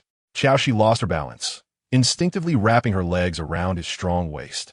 He carried the delicate woman from the living room straight to the bedroom. Without even closing the door, he tumbled onto his bed with Qiao Xi. Clothes fell one by one to the floor, their warm touches merging. Shunhan's gaze was filled with crimson intensity. Qiao Xi took the initiative to lean in, her lips brushing against his Adam's apple. The man's Adam's apple bobbed violently, his neck arching as veins appeared on his forehead.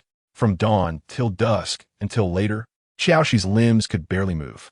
But this slight exertion was nothing for someone as powerful as Shen Han. Just as Qiao Xi kicked him away, wanting to rest for a moment, he pressed against her again. His hands settled on her slender, fair waist. In the future, I will protect you well. Qiao Xi heard his voice, but she pretended to be extremely tired and fell asleep. Shen Han gazed at Qiao Xi's sleeping face. While his body felt a certain satisfaction, his heart remained hollow. Qiao Xi was like a kite, although the string was firmly in his grasp. He felt she could fly away at any moment. Pretending to be asleep, Qiao Xi sensed Shen Han's gaze upon her.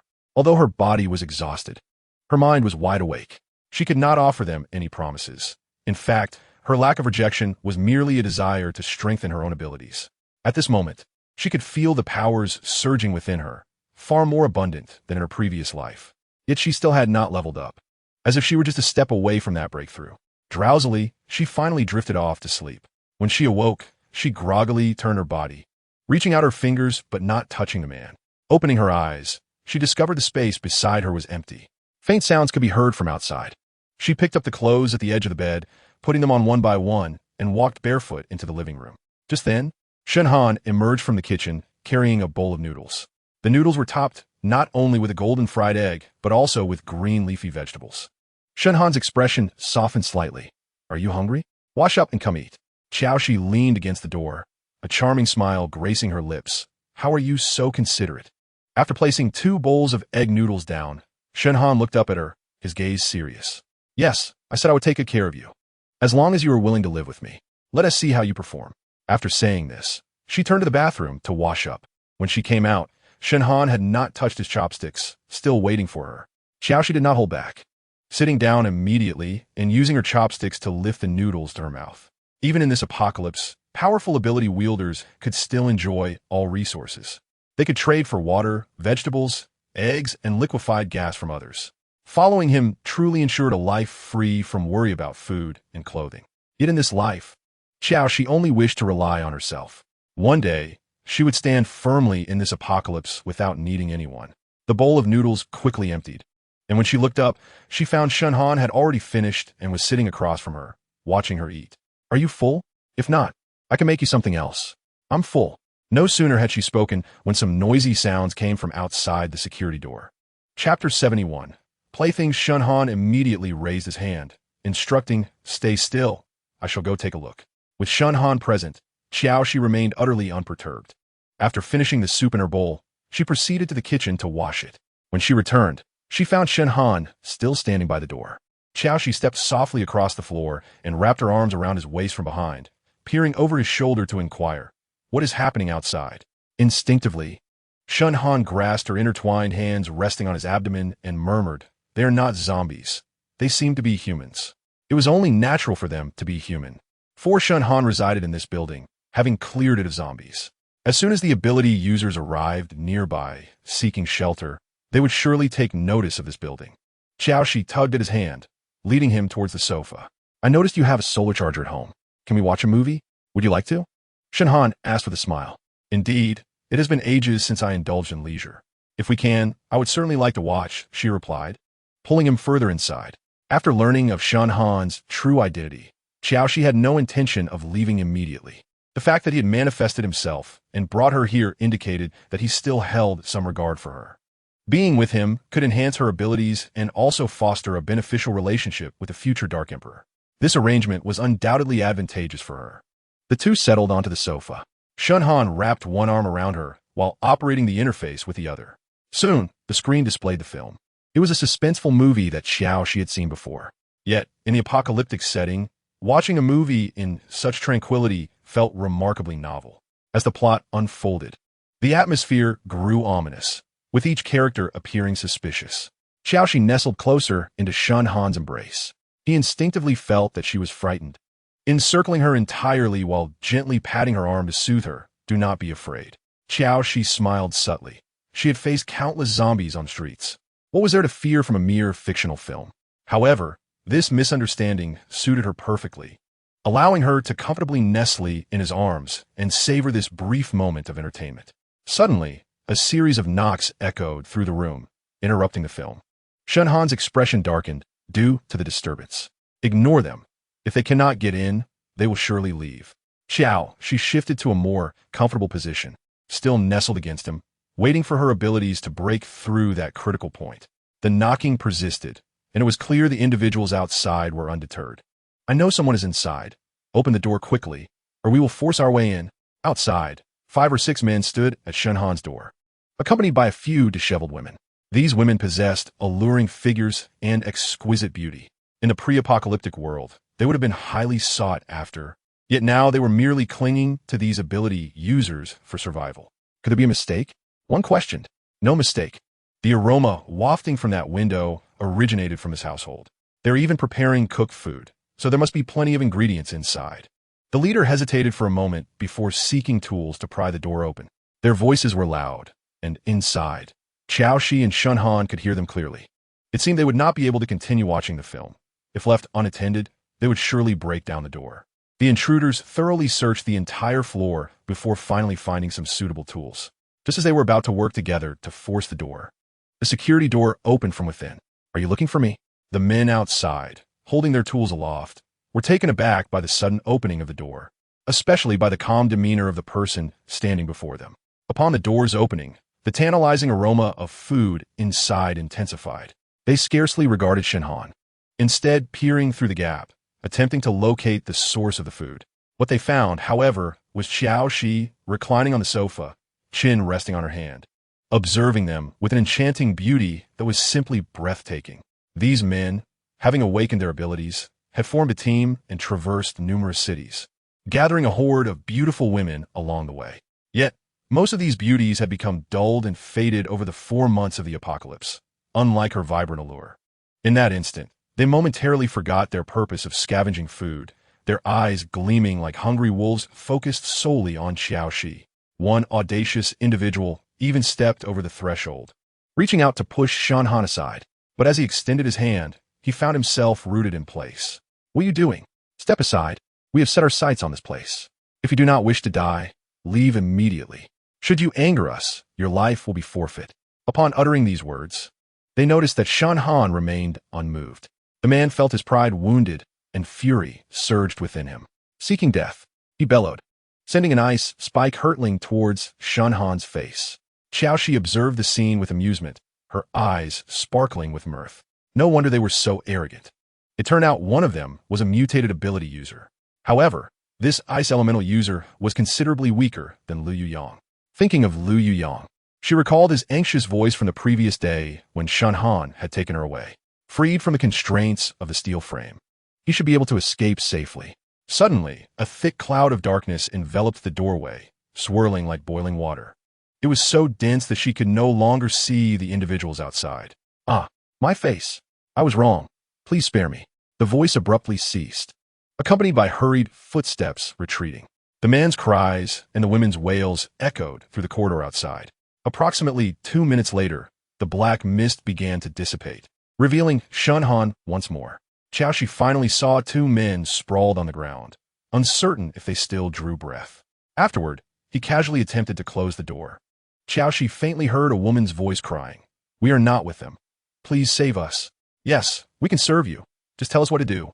The desperate voices of the women seeped through the door's crack before Shen Han slammed it shut with a decisive thud, sealing those sounds outside. Qiao Xi gazed at the closed security door, realizing that had she not awakened her abilities, her fate would have likely been far more tragic than theirs. In this apocalypse, women often found themselves as mere possessions or playthings of men. If she was destined to be ensnared in such a relationship, she would choose to be the one in control, holding the power of choice firmly within her grasp. Shen Han returned swiftly, re-entering within 5 minutes. Qiao Xi noticed that the women remained outside, gazing at him with pleading expressions. "Please, if you do not take us in, we will not survive. That is your concern, not mine." With that, Shen Han coldly shut the door. Chapter 72. The desire to conquer. Shen Han approached the sofa, his expression somewhat grave. "I have dealt with them. They will not disturb us again." Qiao Xi looked at him, a light smile gracing her lips. "Is that what you call dealing with them?" With his beautifully arched brows furrowing, Shen Han had yet to respond when the security door was knocked upon once more. Anger flickered across his brow, and a glimmer of murderous intent shone in his eyes. Just as he was about to turn away, Qiao Xi grasped his arm, declaring, "Let me handle this." As she spoke, she stepped past Shen Han, striding confidently toward the door. Shen Han attempted to stop her, but when he called out, Qiao Xi continued her advance. She pulled open the security door, revealing several beautiful faces. They instantly donned their most enchanting smiles at the moment the door opened. Had it not been for their pallid complexions, Qiao Xi might have been taken aback by their beauty. However, upon seeing Qiao Xi, their smiles vanished in an instant. Several glared at her with palpable hostility. "We seek the ability user from earlier. Are you certain?" Qiao Xi crossed her arms and, with a hint of mockery in her smile, replied, "As long as I stand here, you have a chance at survival. If he emerges, you may not be so fortunate." In truth, they are not foolish. Shen Han's demeanor towards them is far from that of other men. The astute women have discerned the kindness underlying Qiao Xi's words. "Thank you, but what do you mean by a way out?" A strikingly beautiful young woman gazes at her eagerly. To survive, there are essentially two paths. One is to rely on the powerful who are willing to shelter you, just as you did before. The other, she pauses, her gaze sweeping over each lovely face, is to depend on yourselves. The vast majority of current zombies are still in their primitive form, slow in both speed and reaction. You can seize weapons and carve out a path to the safe zone. You make it sound easy. Every street in the city is filled with zombies. We are merely ordinary people. How could we possibly escape? Qiao Xi shrugged. "I've said all I needed to say. If you continue to disturb the master here, and if he decides to eliminate you, I shall no longer intervene." She is acutely aware of the difficulties women face in this apocalypse, which is why she felt a twinge of compassion and chose to intervene with Shen Han. There are many remarkable ordinary people in this world. They dare to venture forth and can indeed slay zombies to survive. However, this is contingent upon not encountering evolved zombies. Facing them would mean certain death. With that, Qiao Xi closed the door. Shen Han stood not far from her, stating, "You cannot help them." His words were harsh, yet they were undeniably true. Indeed, those ordinary individuals, if they do not evolve, have scant hope of enduring in this ruthless world. Yet, as a woman, she understands all too well how challenging it is for women in such times. She is merely a touch more fortunate. Otherwise, she would not fare much better than they. Thus, without compromising her own interests, she is willing to offer them a fleeting warning. "I do not intend to assist them. I merely mentioned it. Whether they survive depends on their own capabilities. Still want to watch a movie? Of course, why not?" Shen Han's days were nearly indistinguishable from those before the apocalypse. After battling zombies for 2 days, he too desired a moment of relaxation. Subsequently, undisturbed by others, Qiao Xi cradled the cola Shen Han had handed her, sipping and watching, feeling immeasurably content. When the film concluded, the man rose from the sofa. "I will prepare dinner. What would you like to eat?" "Whatever I desire, you have it. Chicken, duck, and fish all available." Qiao Xi sighed. "Look at the life you lead. It's simply infuriating." A faint smile graced Shen Han's lips. "If you stay, you can enjoy such days every day." This was both a test and a reflection of his thoughts. With his abilities, he could provide her with a stable life. The monotony of solitary existence could perhaps be alleviated by her presence. That gentle smile slowly faded from Shen Han's lips. "Do as you wish." Qiao Xi perceived the shift in his mood as she observed him retreating into the kitchen. However, she was indeed thankful to him. The reserves of her abilities had already tripled since her last life. The exhilarating sensation of impending evolution filled her with anticipation for what was to come. Outside, the women gradually departed from the door, each bearing expressions of envy or jealousy. "Sister Xia, did you just see that?" The woman spoke, her gaze lingering on the closed door of Shen Han's home. "Yes, I saw it," replied a woman with chestnut curls, her eyes ablaze with ambition. The women inside were indeed exceptional beauties, yet she was not lacking. Yet their lives were starkly different. She saw clearly the pristine, dust-free room and the ample supplies available. Moreover, that man, though undeniably powerful, remained aloof, rejecting the advances of women who presented themselves at his door. How delightful it would be if she could capture his favor. She lowered her eyes to mask the ambition that had inadvertently surfaced. It mattered not. She still had her opportunities. "This building is quite safe. Let's first find a room to settle in. And then what? Are we truly to charge forward and slay zombies?" The woman shook her head. I refuse. Zombies are too repulsive, and if bitten, I too would become one of them. That woman speaks without understanding the gravity of the situation. She resides in a clean house, enjoys endless food, and is protected by a formidable ability wielder. Enough, stop talking. Quickly search to see if there is any food left in this building. Qiao Xi concluded. Turning to leave first, Qiao Xi spent a day luxuriating in the bliss of pre-apocalyptic life within Sun Han's abode. At night, Sun Han entered the room behind her, his gaze laden with unmasked desire. As he leaned in, Qiao Xi pressed her hand against his chest. I'm tired. I wish to sleep tonight. With that, she turned over, presenting him with her back. It was akin to a bucket of cold water poured over him. Yet it did not extinguish the desire burning in Sun Han's eyes. Instead, as he stared at her silhouette, a heightened urge for conquest arose within him.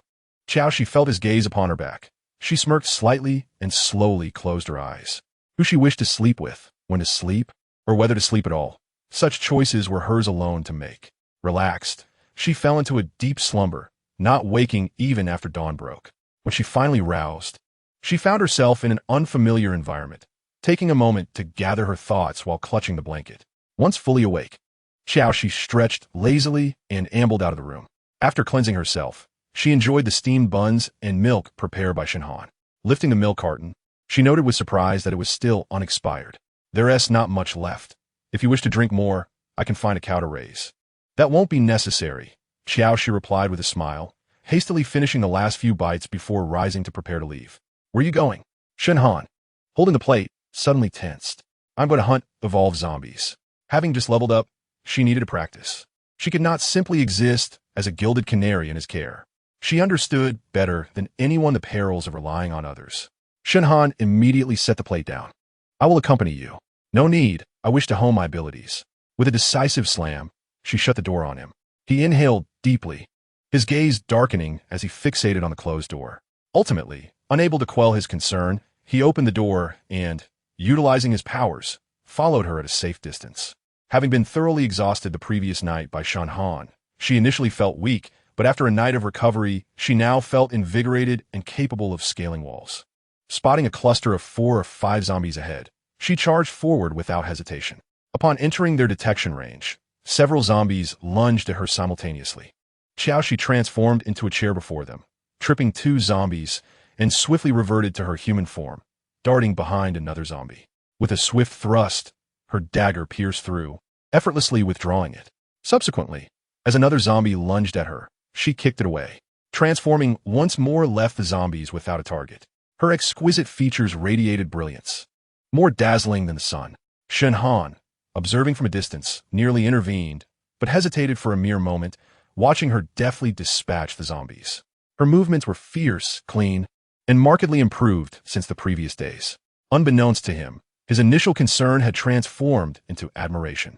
Throughout the entire morning, Qiao Xi lost count of how many zombies she had slain, her body and hair splattered with their blood, yet she encountered not a single evolved zombie. No wonder Feng Yi sought distant locales. The search for evolved zombies to obtain crystal cores for upgrades was progressing too slowly in this vicinity. As dusk approached, Qiao Xi still had not encountered an evolved zombie. Back to Sun Han's. Yet as she approached the building to rest, a swirling mass of black mist entered. Upon seeing the mist dissipate to reveal Sun Han's figure, she set down her dagger and spoke. Could you make a sound as you approach? Scaring someone can truly be fatal. I shall remind you next time, Sun Han promptly replied, bending to pick up her bag. Why are you taking my bag? After a long day of exertion, are you not weary? Indeed I am. Qiao Xi rubbed her shoulders. Thus I intend to rest now. Would you join me? Do not jest. I am truly fatigued and do not wish to walk. Very well, I shall not let you walk. As he spoke, he bent down and lifted her from the ground in a horizontal embrace. Qiao Xi opened her mouth to speak, but Sun Han's voice preempted her. With so much zombie blood on you, wouldn't it be more comfortable to wash it off before sleeping? That is true. Since there's a free shuttle on Route 11, she would not be polite about it. Leaning against his shoulder, she dozed off and soon fell into a deep slumber. When she became aware of her surroundings, she sensed a hand wandering over her body. Qiao Xi's eyes flew open, and instinctively, she reached for her dagger, only to find nothing. Upon realizing it was Sun Han, her expression softened. What are you doing? Just waking up. Her voice carried a hint of hoarseness. I plan to help you clean up. Qiao Xi propped herself up on a shoulder. No need, I can do it myself. With that, under Shun Han's watchful gaze, she discarded her coat onto the floor beside the restroom and removed her trousers. Her perfect figure was laid bare before Shun Han's eyes, but soon obscured by a door. Shun Han touched his nose, recalling the events of the previous night. His senses heightened as a flush crept over his ears. The restroom had ample water, yet she refrained from turning it on, instead using cold water to cleanse the blood from her body and hair. As she was preoccupied with this task, she suddenly felt someone approaching. A pair of delicate arms, as smooth as jade, slipped around his waist, resting on his belt. Shun Han inhaled sharply, grasping her slender wrist. But Qiao Xi, like a slippery fish, wriggled beneath his arm, transitioning from leaning against him to resting against his chest, clad only in a thin towel.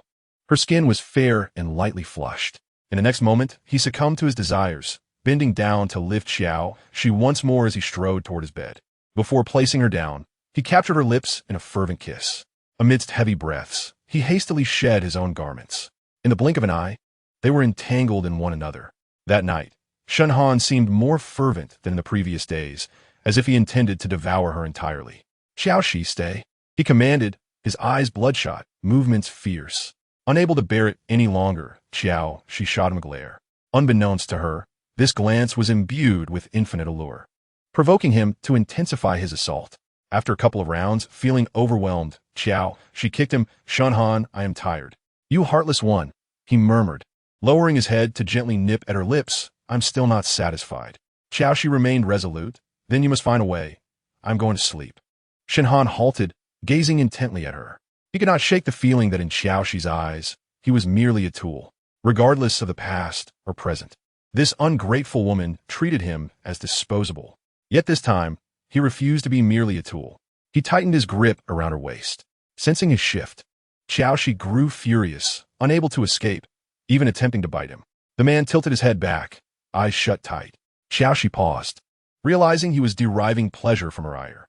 The disparity in physical strength led to a 2-hour struggle, culminating in Qiao Xi lying defeated, akin to a salted fish.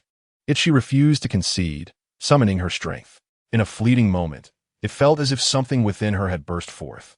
Shun Han stiffened, his gaze turning a fierce crimson, his features contorting into a snarl. Eventually, Qiao Xi succumbed to unconsciousness. Sunlight streamed through the window, illuminating her exquisite visage upon the bed. However, Qiao Xi remained in deep slumber, seemingly utterly exhausted. She awoke in the afternoon, and upon recalling the changes in her body from the previous night, her face flushed crimson. What kind of ability was this that allowed her to utilize it in such a manner? Chapter 74. Enchantment. She immediately sat up to examine her physical condition. Everything from the night before felt like a mere illusion, as her body appeared entirely ordinary. In her past life, she could only transform small inanimate objects, lacking any other experience. After some futile attempts, she paused, threw aside the covers, and rose to wash up. Shun Han seemed to be waiting for her to awaken. Upon hearing her movements, he stood from the sofa and approached her step by step. At that moment, although she wore a loose shirt, the marks on her neck bore witness to his fervor from the previous night, reflecting on the exquisite yet overwhelming sensations. A hint of concern crossed Shun Han's face. As Qiao Xi washed her face, she looked up and caught sight of his figure in the mirror. He leaned against the doorframe, his gaze unwaveringly fixed upon her. What is it? Do you wish to speak with me? Qiao Xi found his expression oddly serious. What is wrong? Last night, he had been all-consuming in his desire, yet now he appeared so grave. After finishing her grooming, she turned her head to glance at him. Speak your mind. He stepped closer, close enough for her to hear his breath. Qiao Xi placed a hand against his chest. You're not thinking of. Shun Han seized her wrist, his gaze intensely focused on her. I indeed wish to, but your body cannot endure it. We must take it slow. What I need to discuss is your ability. What about my ability? She inquired. Suddenly, images of the previous night flooded his mind. Was a transformation within her not an illusion, but a tangible reality? Your shape-shifting ability may not only allow you to become objects, but could also alter your own physical structure. Qiao Xi's cheeks tinted a delicate pink. How could this ability be so versatile? Oh, I see. His grip around her wrist tightened. Qiao Xi, you do not grasp the gravity of my words. If another man were to discover your ability, do you comprehend the potential consequences? Qiao Xi raised her gaze, her bright, clear eyes locking onto his. And you? Have you considered confining me? Shun Han froze upon awakening that morning and seeing her in his arms. He had indeed entertained such thoughts. He wished to keep her forever by his side, away from anyone who might take her from him. Qiao Xi absorbed the shift in his demeanor, rising on her toes to draw nearer. Shun Han, our relationship must be consensual. If you truly confine me, I will find a way to escape, and we will have no ties thereafter. With that, she sidestepped past him. Shun Han remained rooted in place for a long while, hesitating to gamble with Qiao Xi's unique ability. If he were to act upon his desires, and she fled, he would lose any chance of having her willingly stay by his side. When he emerged from the restroom, Qiao Xi had already changed into her clothes and was heading toward the door with her bag. Where are you going? I have just leveled up and need to train more to find my footing. The building where Shun Han resided was pristine, as if it had never experienced the apocalypse. Stepping through the glass doors, the harsh reality awaited outside. Bloodstains, severed limbs, and various desiccated corpses littered the ground. Only a few stray zombies wandered the nearby streets. And Qiao Xi could not be bothered to clear them away, simply walking past them. Occasionally, she transformed into an object on the street, either a car or a decorative item. Seamlessly blending into her surroundings, her chances of survival increased. After traversing 3 streets, a horde of zombies finally caught wind of her presence. Qiao Xi wove through the mass of corpses, occasionally morphing into nearby objects to confound them. By the end of the day, she had successfully transformed into over 10 different objects, mastering the timing of her changes. After clearing an entire street, she found herself both hungry and exhausted. So she settled down on a relatively clean patch of ground to eat and drink from her supplies. At that moment, a sound echoed from not far away, seemingly the laughter of a woman. Turning to look, she spotted the woman she had seen earlier at Shun Han's door. Beside them stood a tall, handsome man. Who else could it be but Shun Han? What was this commotion about? Qiao Xi discerned that they were approaching her. Except for the woman in the striking red dress leading the group, the others appeared timid, seemingly fearful of their surroundings. In the blink of an eye, several figures materialized before Qiao Xi. Though she harbored some doubts about Shun Han's association with them, she refrained from asking any questions, focusing instead on their performance. Since they approached her so brazenly, it was evident they did not come merely to exchange pleasantries. Thus, the answers to her questions would soon manifest through their actions and words. Did you not claim we should rely on ourselves? From this moment forth, I'm sorry. You too must fend for yourself. The woman in the scarlet dress, with long flowing hair that highlighted her allure, leaned against Shun Han, smiling triumphantly at her. Qiao Xi's gaze shifted from the woman's face to Shun Han's. Shun Han, was she speaking the truth? Yes. He appeared perfectly normal, albeit somewhat aloof. Yet an unsettling aura emanated from him. Qiao Xi recalled an encounter with a hypnotic ability user at a previous shelter. Could this woman possess similar powers? A smirk graced her lips as she slowly approached Shun Han. Mimicking the woman, she wrapped her arms around Shun Han and nestled against him. Shun Han, just yesterday you declared we would be together forever. Why are you now casting me away? Is your heart truly so callous? Yes. Upon finishing her words, Shun Han even shook his arm, casting her aside. Qin Xia's smile grew increasingly triumphant. From now on, this man belonged to her, his affection, his everything was hers. Qiao Xi felt a surge of irritation for being pushed away, yet her suspicion regarding Shun Han's abnormality deepened. She had previously believed these women were merely helpless, coerced into aligning with those men. Now she realized how gravely mistaken she was. The woman in the red dress was undoubtedly a power user, likely with abilities related to hypnosis. If she could hypnotize Shun Han, her powers must be formidable. Darling, go kill her for me, Qin Xia commanded, directing her cruel words towards Qiao Xi. Instantly, Qiao Xi retreated, while dark mist began to swirl around Shun Han. Chapter 75. Disguised Qiao Xi's expression turned grave. If even a power user like Shun Han could be controlled, what exactly were the woman's abilities? Infuriating, she quickly dashed away, seeking refuge behind a pillar, transforming into a filthy doll by the roadside. What? Do you think hiding behind the pillar will render you untouchable? After waiting in vain for Qiao Xi to emerge, she glanced at the woman beside her. Go check. The singled-out woman, with no other option, cautiously crept around, peeking from a distance behind the pillar. Upon seeing this, she froze. Sister Xia, there's no one behind the pillar. No one? How is that possible? Qin Xia advanced to verify, and upon inspecting, the pillar was indeed empty. save for some scattered debris on the ground. Yet she had distinctly seen that woman hide there. She approached and touched Shen Han's face. Did you see that woman just now? If you encounter her again, kill her. Yes. Darling, you're so good. You'll love me more every day, won't you? Yes. Qiao Xi lay on the ground behind the pillar, unable to see the unfolding situation. Anxiety brewed within her. Shen Han was one of the future overlords of the apocalypse, his power terrifyingly strong.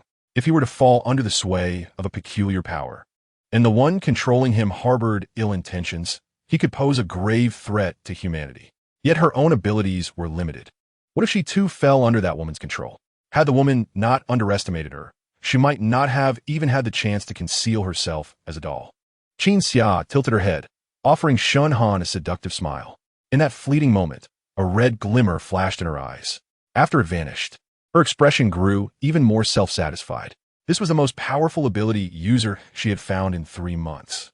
By controlling him, she could make him love her more with each passing day, and in time, as her powers grew stronger, she could enchant other ability users. Eventually, even in a world overrun with zombies, she could reign as the queen. Lost in dreams of a beautiful future, she suddenly noticed the man beside her had become still. Darling, why have you stopped? Shen Han's gaze fell upon her face, and the darkness in his eyes emitted a dangerous signal. Panic surged within Qin Xia as she attempted to employ her alluring powers once more, striving to tightly control his heart. Yet in the next instant, his grip seized her neck, rendering her immobile. She struggled to pry his hand away, gasping, Darling, look at me again. You love me the most. How could you harm me? Is that so? I love you most? I was unaware. Qin Xia's eyes widened in shock. What do you mean? Her voice trembled with fear and insecurity. So you used your powers to control me, intending for me to harm Qiao Xi, to serve you in the future? You never intended to be under my control from the start? Qin Xia's disbelief was palpable. You were merely a novice power user. Perhaps if you had leveled up, you would have had some effect. As he spoke, his grip tightened further, and Qin Xia felt as if she could scarcely breathe. Struggling against his hand, her eyes began to roll back, revealing the whites of her eyes. Please, spare me. If you're willing to let me go, I will do anything for you. Shen Han's gaze was icy, his tone devoid of warmth. If he were truly under the control of this woman, what would happen if he killed Qiao Xi? A surge of sinister fury welled up within him. He would not allow such an unpredictable factor to grow strong enough to threaten him. You will do anything for me? Qin Xia thought he was relenting, nodding her head with great difficulty. Yes, just spare me, and I will do everything for you. Very well, he smirked slightly, his fingers applying pressure, then die. With a sickening snap, her delicate neck was broken, her beautiful form crumpling to the ground like a discarded rag. The nearby women trembled in fear, their bodies shaking uncontrollably. We were threatened by her. This has nothing to do with us. Some even urinated in their pants. Tears and snot streaming down their faces. But Shen Han did not cast a glance their way. Such ordinary people required no action from him. They would eventually be erased by this world. He turned and strode purposefully towards the pillar. Though at a distance, she could hear their voices. Yet the specifics of their conversation eluded her. She wondered what they were discussing for such an extended period. While pondering this, she heard footsteps approaching. Shen Han was unlike ordinary power users. Would he discover her presence? At this thought, Qiao Xi tensed. Moments later, a pair of long legs appeared before her. Lying on the ground in the guise of a ragged doll, she had the perfect view of those extraordinarily long legs. Those legs were particularly powerful when on the bed. Qiao Xi held her breath, attempting to blend in. Huh, what does this mean? His voice seemed much more articulate than before. However, his appearance post-hypnosis appeared quite normal. Vastly different from when he had been hypnotized. Thus, she hesitated to ascertain whether he was deceiving her or if something else was at play. Shen Han's gaze traversed from the stones beside the steps to her clothing, then to the doll and some food wrappers. Her abilities truly blurred the lines of reality, making it nearly impossible to discern which was the genuine Qiao Xi's transformation. He sighed and continued, Xi, I have killed the woman who enchanted me. You can return to your human form now. Still, there was no response. Qiao Xi would never be so gullible. She would not know how she would meet her demise. Shen Han could only continue speaking. That woman's supernatural ability is enchantment. When she appeared before me and used her power, I sensed it immediately, but I wanted to see what she intended to do, so I played along. As he spoke, he bent down to pick up the filthy clothes, the wrapping, and the indistinct doll lying on the ground. When he held the doll in his hands, Qiao Xi noticed that behind the pillar, the woman in the red dress lay motionless on the ground, seemingly devoid of breath. It was then that she believed his words, and the doll in his grasp gradually transformed into a human form. Realizing this, Shenhan swiftly grasped her waist, pulling her toward himself. "Did I scare you?" Shenhan asked, while gently patting her back. If he were to be controlled, it would indeed be quite terrifying. Yet Qiao Xi would not admit it. What is there to fear? I have transformed. She cannot find me. Shenhan chuckled softly. Indeed, your ability is quite impressive. In the future, when faced with similar uncertain situations, just like today, conceal yourself, and we shall discuss the rest later. Let go of me, she said, tapping the back of his hand to signal him to release her. Her palm revealed a slender waist, and the soft touch lingered, but he gradually loosened his grip. As he turned, his wrist was suddenly seized. Shenhan's fingertips exuded a burning warmth. Is that not permissible? He asked, his voice deep. What I possess within my territory is far greater. Qiao Xi did not struggle. She simply raised her eyes to meet his. It is not a permanent farewell. With a deft twist of her wrist, she slipped from his grasp like a swimming fish. Until next time. Qiao Xi. She had already vanished into the horde of corpses, her distorted form causing a commotion before she quickly disappeared into the gray mist. Shenhan's hand remained suspended in the air, slowly clenching into a fist. He could have used his powers to keep her there, but if it meant facing Qiao Xi's resistance, uncompromising as it was, he did not wish to witness such a scene. Restraining his impulses, he watched her figure gradually fade into the mass of zombies, her silhouette flickering in and out, inciting chaos among the undead, until she was eventually lost from sight. After 2 consecutive days of combat, Qiao Xi's control over her powers became increasingly adept. Yet she only encountered one evolved zombie. She avoided the densely packed corpses, hastening along the dilapidated streets toward the outskirts of the city.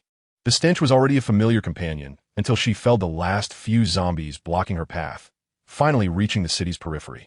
As she turned the corner, a familiar voice pierced her eardrums. Do not be reckless. Lu Yuyang's tone was unusually weary. The urban area is too perilous. I cannot spare energy to protect you. I'm also a supernatural being. The girl's voice was melodious, like honey. Yuyang, I can protect myself. No, I must grow stronger to stand alongside you. The argument abruptly ceased. Lu Yuyang halted abruptly at the corner, his pupils brightening upon catching sight of Qiao Xi. Shi, he exclaimed, stepping forward with delight, his arm instinctively lifting as if to embrace her. Yet at the last moment, he restrained himself, standing rigid, his eyes ablaze with concern. You are safe, thank goodness. There are other supernatural beings here. In the safe zone, Qiao Xi has no other support. I cannot let my parents know of her existence. Yes, I have encountered acquaintances, she briefly explained, her gaze drifting past him to the familiar face behind him. It was the girl she had seen standing next to Lu Yuyang during the banquet. With porcelain white skin and clear, doe-like eyes, a stark contrast to the murky world around them. Yuyang, who is this sister? The girl affectionately raised her hand to link arms with Lu Yuyang. However, he stepped aside. Su Qianqian was the daughter of his father's friend. They had known each other since childhood, but were not particularly close. Yet in the wake of the apocalypse, the two families had drawn nearer due to mutual necessity. It was his fault for not rejecting Su Qianqian's advances when he saw Qiao Xi with Fu Jinxing, allowing his anger to cloud his judgment. Hello. Su Qianqian was unperturbed, beaming a sweet smile at Qiao Xi, the small mole at the corner of her eye crinkling as she smiled. Hello, Qiao Xi responded, not even glancing at Lu Yuyang, turning to leave, an air of detachment surrounding her like an invisible barrier.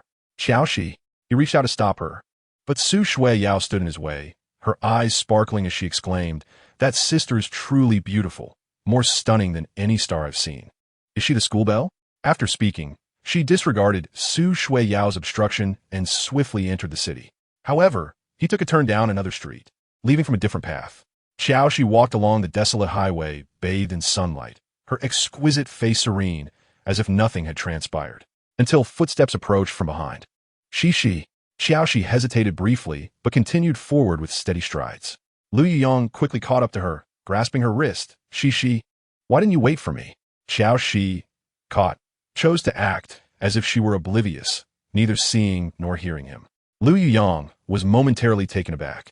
believing that the earlier incident had led to a misunderstanding, causing her displeasure, which was why he had rushed to explain. Yet she did not even inquire. Regardless, he needed to clarify. She, that girl just now, is the daughter of my father's friend, just like my sister. Do not misunderstand. Her expression revealed no sign of trouble, and Lu Yuyang felt a slight relief. You see, I am fine. Her beautiful eyes lifted to meet his, carrying a questioning glint. Qiao Xi wanted to convey that she already had a boyfriend, but she had stated that more than once. Never mind. Let him think what he wants. She, the area where you reside is not very safe. Shall we find another place? Lu Yuyang suggested. No need. The safe zone is already much safer than outside. This is sufficient.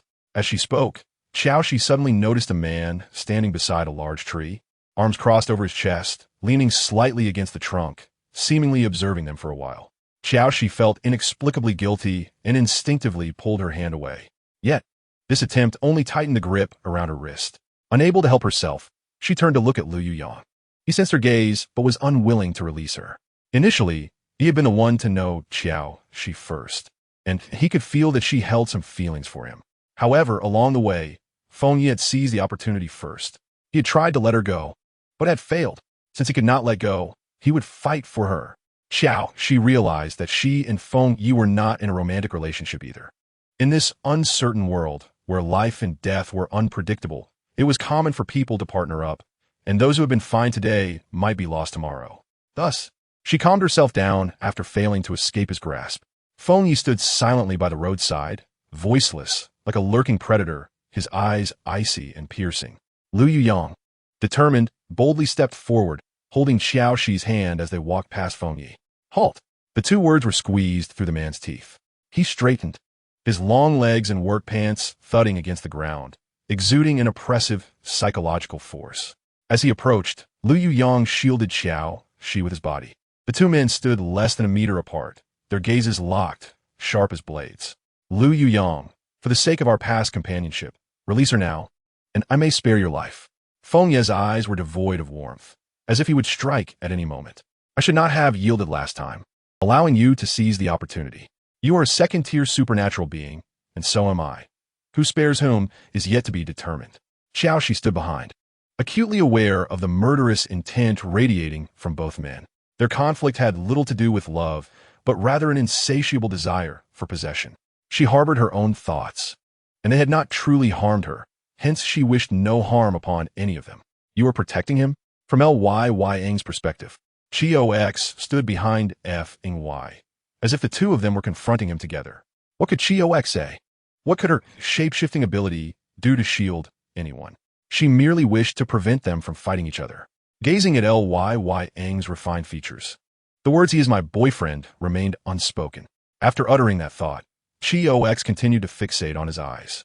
He must first win Qiao X's heart. Otherwise, all his actions would only evoke her disdain. After speaking, he glanced over Qiao X's shoulder at Feng before turning to leave. Lyng's silhouette gradually receded into the distance, his tone casual, as if inquiring about the weather. Feng's gaze fell upon her face, from her exquisite brows to her full, rosy lips. Indeed, the more beautiful the woman, the more adept she was at deception. Qiao X, shouldn't you provide me with an explanation? Feng appeared calm, yet an undercurrent of impending danger loomed. What explanation? Meeting his eyes, she uttered 4 words. Upon hearing this, Feng chuckled softly, laced with self-deprecation. Fine, if you want to speak, then allow me to inquire. Feng stepped forward, nearly invading her personal space. Who was it that suggested I accompany her in acting to dissuade Lyng? What are you doing now? Qiao X sighed, making a rare attempt at explanation. I have no relationship with him. He was unwilling to admit it. When he saw the two of them hand in hand, resembling a pair of schoolyard sweethearts, their compatibility stung his eyes, almost compelling him to intervene. Qiao X did not wish to explain, for doing so would only trap her in a cycle of self-justification. Besides, she and Feng were not truly in a romantic relationship, devoid of emotional entanglement. Only then could she gracefully extricate herself in the future. Her beautiful eyes sparkled like a clear spring, captivating in their allure. Feng was acutely aware of this, yet he remained fixated on her gaze, eager to discern her intentions. Feng, do not forget that we are not a couple. Utter nonsense. He raised his hand, pressing his thumb gently against her lips. Qiao X, I truly wish I could seal your mouth. This mouth, aside from provoking his ire, rarely spoke anything pleasant. Qiao X yearned to converse with him, but F.Y. suddenly seized her wrist. Regardless of whether we are in a relationship, you are by my side now. Keep your distance from him. Qiao X took a couple of steps, turning to him. F.Y. Do not develop feelings for me. I am unworthy, and I do not seek anyone as affection. F.Y. paused, turning to look at her. Qiao X, you are overthinking. I know all you desire is a moment of mutual pleasure between adults, and so be it. Qiao X turned her head, realizing that F.Y. had gone out to seek her. No, as long as I step outside, that man upstairs sends someone to follow me. ZHOW New Jersey could not help but laugh. As soon as someone approached me, they would chase them away. Shi, you are quite impressive. They all listen to you. It is not that they heed my words. They simply value their lives. Without F.Y.'s presence, she would be merely a fox borrowing the tiger's might, unable to intimidate them. Shortly after, Granny Ch.in prepared steaming hot noodles, inviting everyone to sit down for a meal. They chatted merrily throughout the evening. F.Y. had already reclined on the bed, the room draped in darkness. He seemed to have fallen asleep. Lying down beside him, she wrapped herself in the blanket, preparing to close her eyes. Suddenly, the man next to her turned, trapping her under him. F.Y. Chapter 78. Abilities can be used this way. Qiao X was somewhat fatigued, her enthusiasm lacking, and she attempted to roll aside. The woman in his arms was as smooth as jade, slippery like an eel. He raised his hand to encircle her slender waist, restraining her restless movements. Qiao X frowned slightly. F.Y. immediately sensed the change, his body stiffening, an overwhelming sensation surging through him. He remained motionless, his hand gripping Qiao X's waist, veins bulging as if he were fighting to maintain control. Given the circumstances, it was impossible for him to release her. Qiao X bit her lip and moved slightly. F.Y.'s once proud self-control shattered completely. In the stillness of the night, their breaths intertwined. F.Y.'s eyes burned red as he pressed on. At a crucial moment, he leaned down, his heated breath grazing her earlobe. Shi, can your abilities be used this way? Qiao X's face flushed crimson, unsure whether from desire or embarrassment. I do not know why it has turned out this way. She had longed for her abilities to grow stronger, enabling her to secure her place in the apocalypse. Now, having finally ascended a level, it seemed that aside from a greater variety of transformations, she had only witnessed this humiliating change. F.Y. chuckled softly, his voice tinged with rare delight. This is quite good. With that, he embraced her waist and turned her over. Emboldened by his newfound experience, F.Y. displayed an insatiable vigor. The next morning, Qiao X awoke, acutely aware of the soreness coursing through her body. I feel as if I've been trampled by a bull. Qiao X rubbed her waist as she sat up, unable to suppress her complaints. Little did she know, the man happened to enter just then. A bull? As he spoke, he approached her, placing a glass of milk on the bedside table. Is that not the case? Qiao X shot him a glare, only to see his gaze lingering on her body with a different meaning. She glanced down, realizing the blanket had slipped to her waist, revealing faint marks like plum blossoms in bloom. The next moment, he sat down beside her, his hands resting on her delicate arms. She instinctively attempted to withdraw her hand, but he tightened his grip. Don't move. The perfectly measured pressure gently kneaded away her soreness and fatigue. Gradually, his calloused hands slid to her waist and began to rise. His fingertips brushed over some sensitive areas, only to quickly retreat, as if genuinely providing her a massage. Yet, slowly, she noticed his breathing becoming slightly heavier. Early in the morning, do not act recklessly. Her clear eyes swept toward him, carrying a note of warning. A filled stomach is enough. I know how to choose. After speaking, he retrieved her clothes from the bedside and helped her put them on. No need. I do not desire anything in particular. She had few material desires. As long as she was warm and well-fed, that sufficed. Presently, in the early days of the apocalypse, survival was not overly challenging. With courage, resources were plentiful. F.Y. stood behind her, watching as she combed her hair. The zombies outside were evolving rapidly, so I must obtain as many evolved zombie cores as possible to maintain a pace of advancement surpassing theirs. In the past, he had executed tasks abroad, facing similarly harsh living conditions. But back then, it was only him. His life or death was solely his own. Now, he had Granny and W. New Jersey Ing, and added to that was her. Effing Y retrieved 5 or 6 cores from his pocket and handed them to her. These evolved zombie cores are of little use. You can exchange them for points to purchase items you need. Qiao Xi did not take them, glancing at them, and simply said, "Give them to W, New Jersey, Ing, and Granny." With that, she walked past him. Ing Y slowly closed his open palm. The woman who had been soft and alluring the night before now presenting a different demeanor upon waking. He understood her intent. She wished to draw a line between them, so that when she desired to leave, she could do so freely. No way, since the day she entangled herself with him. He would not grant her the opportunity to depart. Rejecting the cores that Ing Y offered, Qiao Xi observed him as he emerged, his expression unchanged, seemingly unperturbed. "Granny, W New Jersey Ing, I will stay home with you for the next few days. I must go out once more." Ultimately, Granny Ing could not persuade him to stay, watching helplessly as he departed. Hearing the door close, Granny Ing sighed, holding Qiao Xi's hand and patting it. "This child has grown accustomed to roaming outside for years. Do not worry. Qiao Y is intelligent and capable. He can survive anywhere." "Ah, mother-in-law, I am aware." Zhao Wenjing emerged from the room, a basin filled with a few pieces of soiled clothing in hand. "Sister Cece, do you have any clothes that need washing?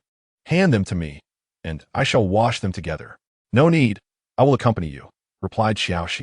For her own attire was tainted with the grimy blood of zombies. Qiao Xi swiftly entered the house, gathered her dirty clothes, and exited alongside Chen Popo while engaging in light conversation. The safe zone was equipped with water and electricity, albeit in limited quantities and subject to time restrictions. For washing clothes, it was far more convenient to utilize the communal water area. "It seems you have missed me dearly," Qiao Xi teased, raising an eyebrow and smiling at him. Chen Peng chuckled nervously. "How could I dare to miss you? I am merely concerned for your well-being." Though Chen Peng was indeed a scoundrel, such individuals often value their own lives above all. His presence here served as an unspoken protector for Popo and Wenjing. Not one to trouble those who greet her with a smile, Qiao Xi exchanged pleasantries before taking Wenjing's hand and departing. After traversing 3 blocks, they arrived at a spacious open area lined with washing stations and water pipes. Unfortunately, they had arrived too late, for all the washing stations were occupied, and a queue was forming behind them. With a keen eye, Zhao Wenjing quickly scanned the area and found a line with fewer people in a corner. "Sister Cece, over here. I'll finish washing soon." Chapter 79, a banter, she continued, "And I just set the supplies down, not even having a sip of water before rushing out to find you. Sister Cece, I have never seen Brother Feng care for anyone so much." Qiao Xi chuckled, gently tapping her forehead. "You little rascal, are you jesting with your sister? I merely think Brother Feng is so impressive and dashing. Only you are worthy of him." Their compatibility surpassed even the most popular couples from the television dramas she had watched before the apocalypse. Zhao Wenjing spoke with enthusiasm, completely oblivious to the fact that the person in front of her had already finished washing their clothes. All right, I understand Brother Feng is quite popular, but if you don't step forward, someone else will seize your spot." Without hesitation, she bent down, lifted her basin, and rushed forward to claim her place. Following suit, Qiao Xi emptied her basin of dirty clothes. "You wash first. My jacket is quite filthy. I shall use your water." Her clothing was stained with the vile blood of zombies. "Not all. We shall wash together." Just as Zhao Wenjing reached for her dirty clothes, Qiao Xi suddenly spotted a familiar figure in the distance, a child who had previously assisted her in the tent area. However, behind him pursued a group of menacing-looking men. Recalling that the child had aided her, she decided to investigate. "Wenjing, wait for me here. I see someone I recognize." "All right, Sister Cece, go ahead." After acknowledging her, Qiao Xi touched the dagger at her waist and quickened her pace in the direction they had gone. At the end of an alley, a boy in tattered clothing desperately clawed at the wall, attempting to scale it. However, the pursuers were fast approaching. "Run, you little beast. Let us see where you can escape." The boy, realizing he could not flee, turned around and picked up a brick from the ground, his darkened face revealing a pair of remarkably bright eyes. He glared fiercely at the men chasing him. "You bastards. Ah, you possess quite the spirit. I wonder whether your sister or you can endure longer." This seemed to ignite a fire within the boy, and he immediately bristled with defiance. "What have you done to my sister?" he shouted while weeping, embodying both desperation and ferocity. The men, no longer in a hurry, laughed mockingly, deliberately taunting him. One man extended his hand, making playful sounds as if he were teasing a pet. Unexpectedly, the boy lunged forward, biting down hard on the man's wrist. Ouch! The man yanked his arm away, but the boy held on with fierce determination. You little beast! Seeking death. Slap! The man struck the boy's face and kicked him. The boy fell to the ground, clutching his abdomen in pain as blood trickled from the corner of his mouth, staining his teeth. Yet, he remained unyielding, brimming with hatred. If looks could kill, the men would have been cut down one by one. This little wolf cub is truly ruthless. He cannot be allowed to live. Bind him quickly. Once we tire of him, we can slaughter him for food. The onlookers appeared, unfazed, their expressions betraying greed and depravity. Two men approached, testing the ropes in their hands. However, the boy, like a wild beast, continued to roar and snap his jaws. Though frail, the malice he exuded was chilling. They had not noticed that Qiao Xi was stealthily drawing closer. Ultimately, the boy, exhausted, could not escape the encirclement of several adult men and was swiftly restrained. Let go of me. I will kill you. As he struggled, the boy's fierce gaze met Qiao Xi's. He paused momentarily, taken aback. Qiao Xi raised a finger and smiled, whispering "Shu" as she approached the man closest to her. The man finally sensed her presence and turned swiftly. However, Qiao Xi was swifter. Her sharp dagger pressed against his neck. Don't move. My hand is unsteady, and if you act rashly, blood may splatter everywhere. Upon seeing Qiao Xi's stunning visage, the men were momentarily captivated. The speaking man was so entranced by her beauty that he was jostled by another. Second brother, she has a knife. The others laughed. What is there to fear with a knife? She is just a woman. Does she dare to kill? Before they could finish their jest, Qiao Xi wasted no time, withdrawing her dagger and driving it swiftly into the man's side. Ah!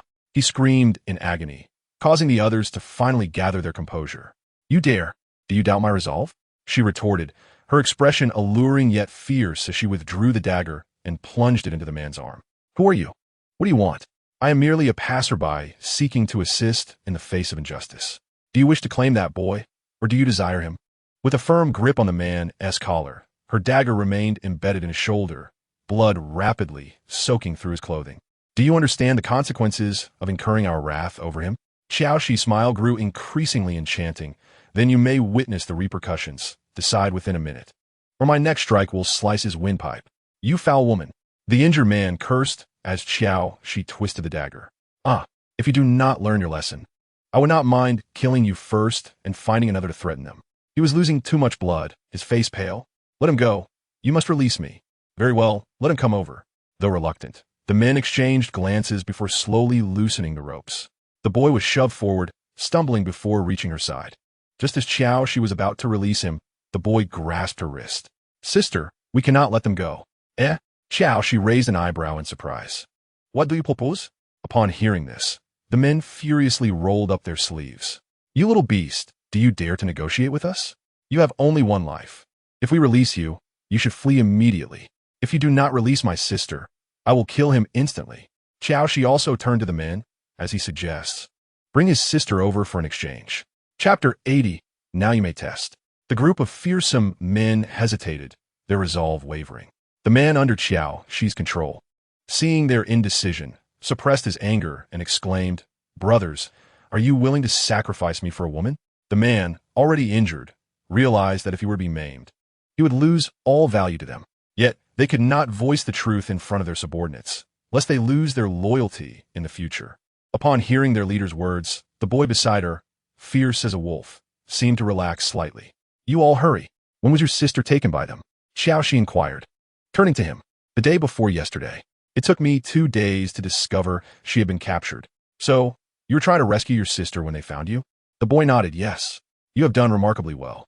This child displayed more acuity and bravery than many others, from the moment he dared to step forward and lead himself. She recognized his extraordinary nature. Such individuals, given ample opportunity in the apocalypse, would undoubtedly achieve greatness. If only I were stronger, I could protect my sister, and she wouldn't have been harmed by those beasts. Qiao Xi refrained from elaborating, for this was the grim reality of the apocalypse, where tragedies unfolded daily. Countless others likely suffered similarly, abandoned and helpless, despairing at the end of their lives. But she was not a savior. This world had become what it was, and she could not reach out to so many. At present, she struggled to survive outside the safety zone alone, facing the possibility of becoming a meal for a formidable, evolved zombie. The boy stood tall, seemingly grappling with his emotions, his gaze fixed ahead on the road. A man, pale from blood loss, appeared to be larger than Qiao Xi, yet he was concerned that if he did not swiftly subdue the woman, he might sustain further injury. Qiao Xi paid no heed to the unspoken threat in his eyes, while the boy gripped the knife's hilt and pressed it inward. "Ah, you little beast, what are you doing?" The man howled in pain, his previous ferocity replaced with agony. The boy, however, exhibited remarkable calmness, stating, "For every glare you give, I will stab you again." Subsequently, the man dared not act further, sweating profusely as he clutched his wounded arm. The group's attention remained fixed ahead, feeling time stretch unbearably slow. Finally, several figures appeared in the direction of the tent area. "It's them," the boy exclaimed, rushing forward. Qiao Xi saw several men carrying a bag, which concealed the upper half of a girl's body, revealing only her feet. "Sister." The men pushed the boy aside as they approached Qiao Xi. "We have brought you what you wanted. Now return our brother." "Open the bag," Qiao Xi commanded coldly. The men hesitated, prompting her to assert, "If you do not reveal her to me, this deal is void." "Eldest brother, second brother, hurry, let her see. I can't hold on much longer." The man's body swayed dangerously. Yet the others remained indecisive, and Qiao Xi quickly discerned the problem. Her gaze fell upon the woman discarded on the ground. She seemed to stir slightly, but the movement was minimal. A sinking feeling settled in her heart. This was likely not a good sign. The boy charged forward multiple times, only to be blocked by the men. "Fine. We will unveil her face, but you must return our person immediately." Qiao Xi inhaled deeply and nodded. "All right." One man, scarred, locked eyes with Qiao Xi and gradually crouched down, using a knife to slice open the bag. Pulling down the burlap, a delicate, pale face emerged. She appeared to hear her brother's call, slowly opening her eyes and offering a faint smile. "Sister, indeed, we have delivered her to you." As she spoke, several men surged forward to reclaim their comrade. Yet, their gazes remained fixed on Qiao Xi. She was acutely aware of the intentions of these desperate men and snorted disdainfully. "If you wish to die, now is your chance." Upon hearing this, the men quickly diverted their gazes, hastily leading their companion away. "Xiaoju, do not cry. Your sister is fine." The area revealed beneath the bag was bruised and bloodied, even the corners of her mouth stained. "Did they hurt you?" The boy bit his lip, tears streaming down his face. "I will kill them." Qiao Xi did not move closer, choosing to stand at a distance, turning her head away. "No, Xiaoju. I only wish for you to live safely. Do not seek them out." Her voice had grown faint, each word causing her to gasp for breath. The boy noticed something was amiss. "Sister, what is wrong with you?" His tone unconsciously trembled with emotion. "Sister, do not be afraid. I will take you to the doctor." With that, he quickly scrambled to his feet, grasping the bag in an attempt to pull his sister along. "Xiaoju, do not come over. I still have things to say to you." "No, I will take you to see a doctor." Hearing this, Qiao Xi approached them. "Your brother is right. You are injured, and we should take you to the doctor." Yet the girl shook her head. "It's too late." As she spoke, her features contorted in pain. "Xiaoju, you must take good care of yourself in the future. You must be strong." Her unfocused gaze drifted toward Qiao Xi, a tear slipping down her cheek as she softly uttered, "Thank you." As her final word faded, she turned her head, becoming utterly still. "Sister."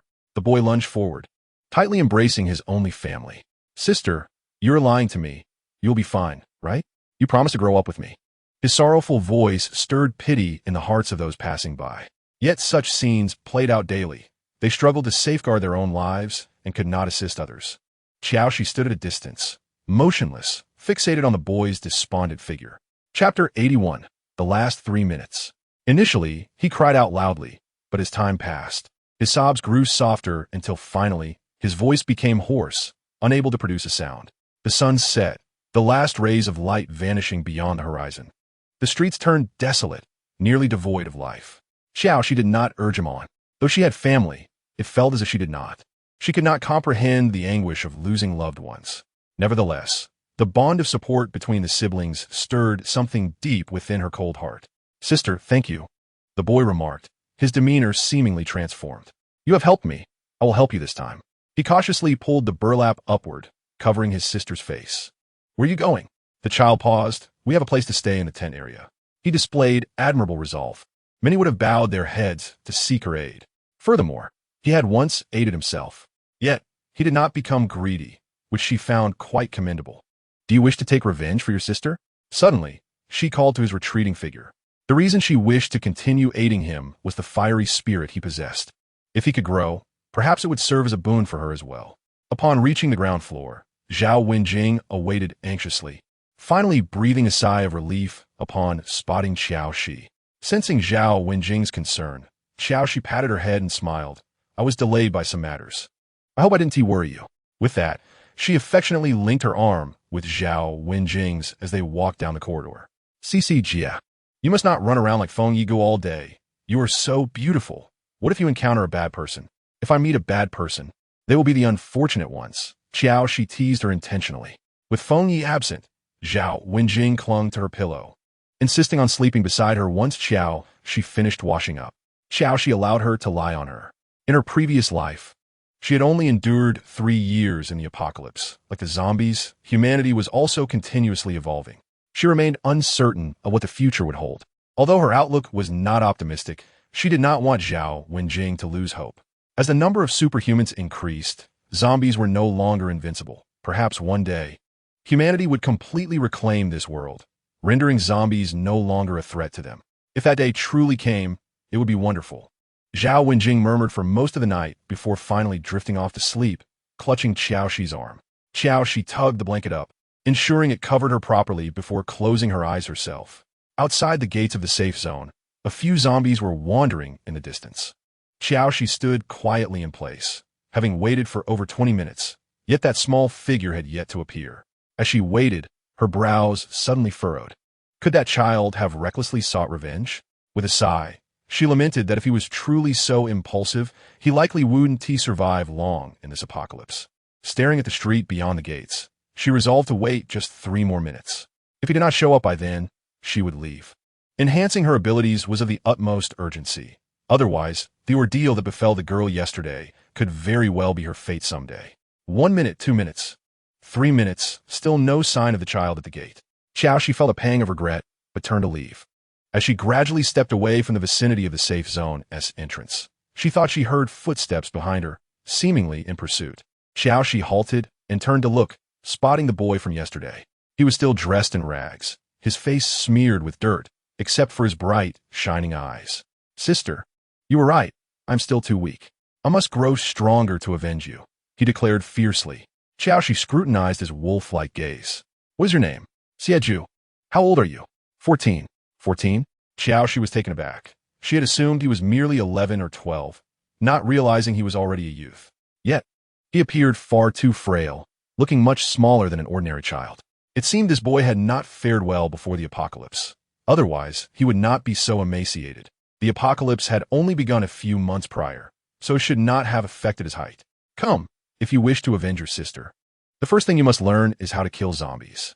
Only when you can easily slay them amidst their ranks without being injured will you be ready for revenge. Xieju bit his lip and nodded vigorously. Just then, a loud growl emitted from his stomach. He quickly clutched his belly and looked away, with his face so dark. His expression was unreadable. Qiao Xi, observing his slight frame, reached into her backpack and pulled out the hard bread she had exchanged for in the safe zone, along with a bottle of water, offering them to him. Eat. Xieju did not reach for the food. No, I'll find something myself once we enter the city. Qiao Xi maintained her offering. I believe you can find food on your own, but there is no need to go hungry now. Eat first, and you can share what you find with me later. With that, she forcibly placed the food in his hands and turned to walk ahead. Before long, the sound of him chewing reached her ears, and a smile crept onto Qiao Xi's lips. He truly was a stubborn little one. After several hours of walking, they arrived at the outskirts of a small town. Just then, a small horde of zombies blocked their path. Seeing this, Xieju immediately grasped Qiao Xi's hand. Sister, there's so many zombies, let us go around. Qiao Xi glanced at him. No need. These zombies are perfect for you to practice on. Xieju's expression changed as he stared at the more than 10 zombies ahead. He couldn't even kill a single one. How could he possibly take on so many? What, are you afraid? Noticing Xieju's hesitation, Qiao Xi raised an eyebrow, teasing him. Xieju straightened his frail back, determination filling his eyes. I'm not afraid. Good, then wait. With that, Qiao Xi stepped forward. Xieju wanted to stop her again, but her pace was swift, bringing her close to the zombies. He watched as she threw something into the distance. With a thud, most of the zombies turned and shuffled toward that direction. At that moment, Qiao Xi swiftly charged forward. She quickly dispatched 2 of the zombies and drew one towards Xie. Are you scared? Visions of horrific encounters since entering the safe zone flooded his mind. The zombies drew ever closer, and he clenched his fists, his body tensing. Qiao Xi did not afford him much time to digest the situation. If he could not overcome this hurdle, he would not survive in the apocalypse. Before Xie's very eyes, the zombie transformed into a motionless stone, losing its target. However, it soon noticed Xie, who was less than 5 meters away. Ugh! The zombie cried out excitedly, dragging its feet closer to Xie. Xie tightened his grip on the knife, instinctively stepping back. He retreated 2 steps before stopping, gritting his teeth and lunging at the zombie. Seeing this, Qiao Xi felt a surge of relief as she resumed her human form. Xie, though weak, was surprisingly agile. Despite being right next to the zombie, the clumsy creature failed to seize him immediately, allowing him to stab it several times. Xie, the zombie's weakness lies in their heads. You must pierce their brains with your knife to truly eliminate them. Upon hearing this, Xie quickly maneuvered behind the zombie and swung his knife at its skull. Roar! The zombie's arms reached for Xie, who quickly retreated, nearly tripping over his own feet due to his hasty steps. Though Qiao Xi felt a twinge of anxiety, she observed his nimbleness without intervening. Time ticked by, and Xie continued to try, never giving up. He gasped for breath, sweat carving streaks on his dirt-stained face. Unbeknownst to him, as he dodged, he raised his hand to wipe his sweat away. Gradually, the dirt on his face began to reveal his delicate features, which were quite handsome. Were it not for the fierceness in his eyes, one might think him quite endearing. Suddenly, he stumbled and fell heavily to the ground. Qiao Xi's fingers instinctively grazed the dagger at her waist, but she restrained herself from rushing to his aid. Yet Xie seemed to have lost his strength. Just as the zombie's claws nearly grazed his back, Qiao Xi appeared like a specter. With a flash of cold light, her dagger plunged accurately into the zombie's decaying head. Xie knelt on the ground, panting heavily, cold sweat mingling with dirt on his face. He appeared disheartened at his inability to take down the recently dispatched zombie. You've done better than many adults. Rest for a moment, regain your strength, and then come back. After only 5 minutes of rest, Xie was once again entangled with the zombies. This time, he moved forward and back. In Qiao Xi perceived a transformation in him. The fear that had been crushed was tempered into a fierce resolve, sharp as the edge of a drawn sword. With a snap, Xie, possessing an extraordinarily beautiful face, kicked forcefully at the zombie's knee. The zombie collapsed to the ground. Without hesitation, he stepped forward and struck the zombie's head with his knife. The glint of determination in his eyes had not diminished as he looked up at Qiao Xi. I did it. Excellent. Your character is commendable, and your mind is sharp. You understand that brute force will not suffice. You've recognized the zombie's weaknesses and exploited them. Such a person cannot be ordinary. Rest now. Qiao Xi approached and pointed at the group of zombies ahead. As long as you eliminate all of those zombies today, your task will be complete. Xie remained silent, his head bowed, lost in thought. Qiao Xi paid him no mind. While he rested, she used her transformation abilities to weave through the horde of zombies, practicing her strikes without truly killing them. After all, these zombies still had to be left for Xie to practice on. In the distance, Xie kept his eyes fixed on Qiao Xi's flickering figure. He understood this was the manifestation of her abilities. A spark of determination ignited within him. He too wanted to grow stronger. He too wanted to become an ability user. As Qiao Xi honed her agility, she occasionally glanced in Xie's direction, noting that he approached without fear. Are you feeling rested? Yes. Qiao Xi finally diverted the attention of the remaining zombies. She continued to draw over another zombie for him to practice on. Aside from the initial encounter, Xie spent a considerable amount of time grappling with the zombies, seeking to discern their vulnerabilities. Subsequently, he was able to neutralize them in no more than 3 minutes each time, and he grew increasingly swift in his endeavors. His rate of development was astonishing. Sister, I wish to attempt taking down 2 zombies at once, Xie declared, fixing his gaze ahead as he made this audacious decision. Qiao Xi slowly turned around, lowering her gaze to him. Xie, I understand your eagerness to grow stronger and avenge your sister, but one must take things step by step. I admit your progress has been remarkable today, but you are not an ability user and still a child. A moment's carelessness could lead to disaster. Even with my watchful eye, I can only control one zombie at a time. Xie pressed his lips together, remaining silent. If you insist on confronting 2 zombies, then so be it. I shall not stop you. Only then did Xie lift his head to her. Sister, I have been hasty. I will heed your advice. As dusk enveloped the ruins, Xie had cultivated the composure to observe the zombies' movements, seizing upon fleeting weaknesses to deliver fatal blows. His small face, smeared with black blood, bore eyes that shone with intensity. That'll be all for today. Qiao Xi sheathed her dagger, gazing at the distant, shadowy outline of the city. While her shape-shifting ability could ensure her safety, it would be inadequate to protect Xie if they were overwhelmed by a horde. The lurking dangers within the towering ruins were beyond what he could currently face. Sister, wait a moment. As soon as Xie spoke, he darted into a partially collapsed house by the roadside. Qiao Xi observed him as he rummaged through every potential hiding spot for supplies. But those places had long been picked clean by countless survivors, leaving not even a scrap of paper. Indeed, the boy soon emerged with his head hung low, his pockets still empty. The outskirts had been thoroughly scavenged. Qiao Xi offered him a water bottle and food. Eat. When you're capable of taking down 4 or 5 zombies at once, I will take you to the central business district. Yet Xie stubbornly refrained from reaching out. He did not wish to owe her any more. Sensing his sentiments, Qiao Xi addressed him directly.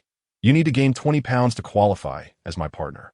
Noticing the boy's puzzled expression, she continued bluntly.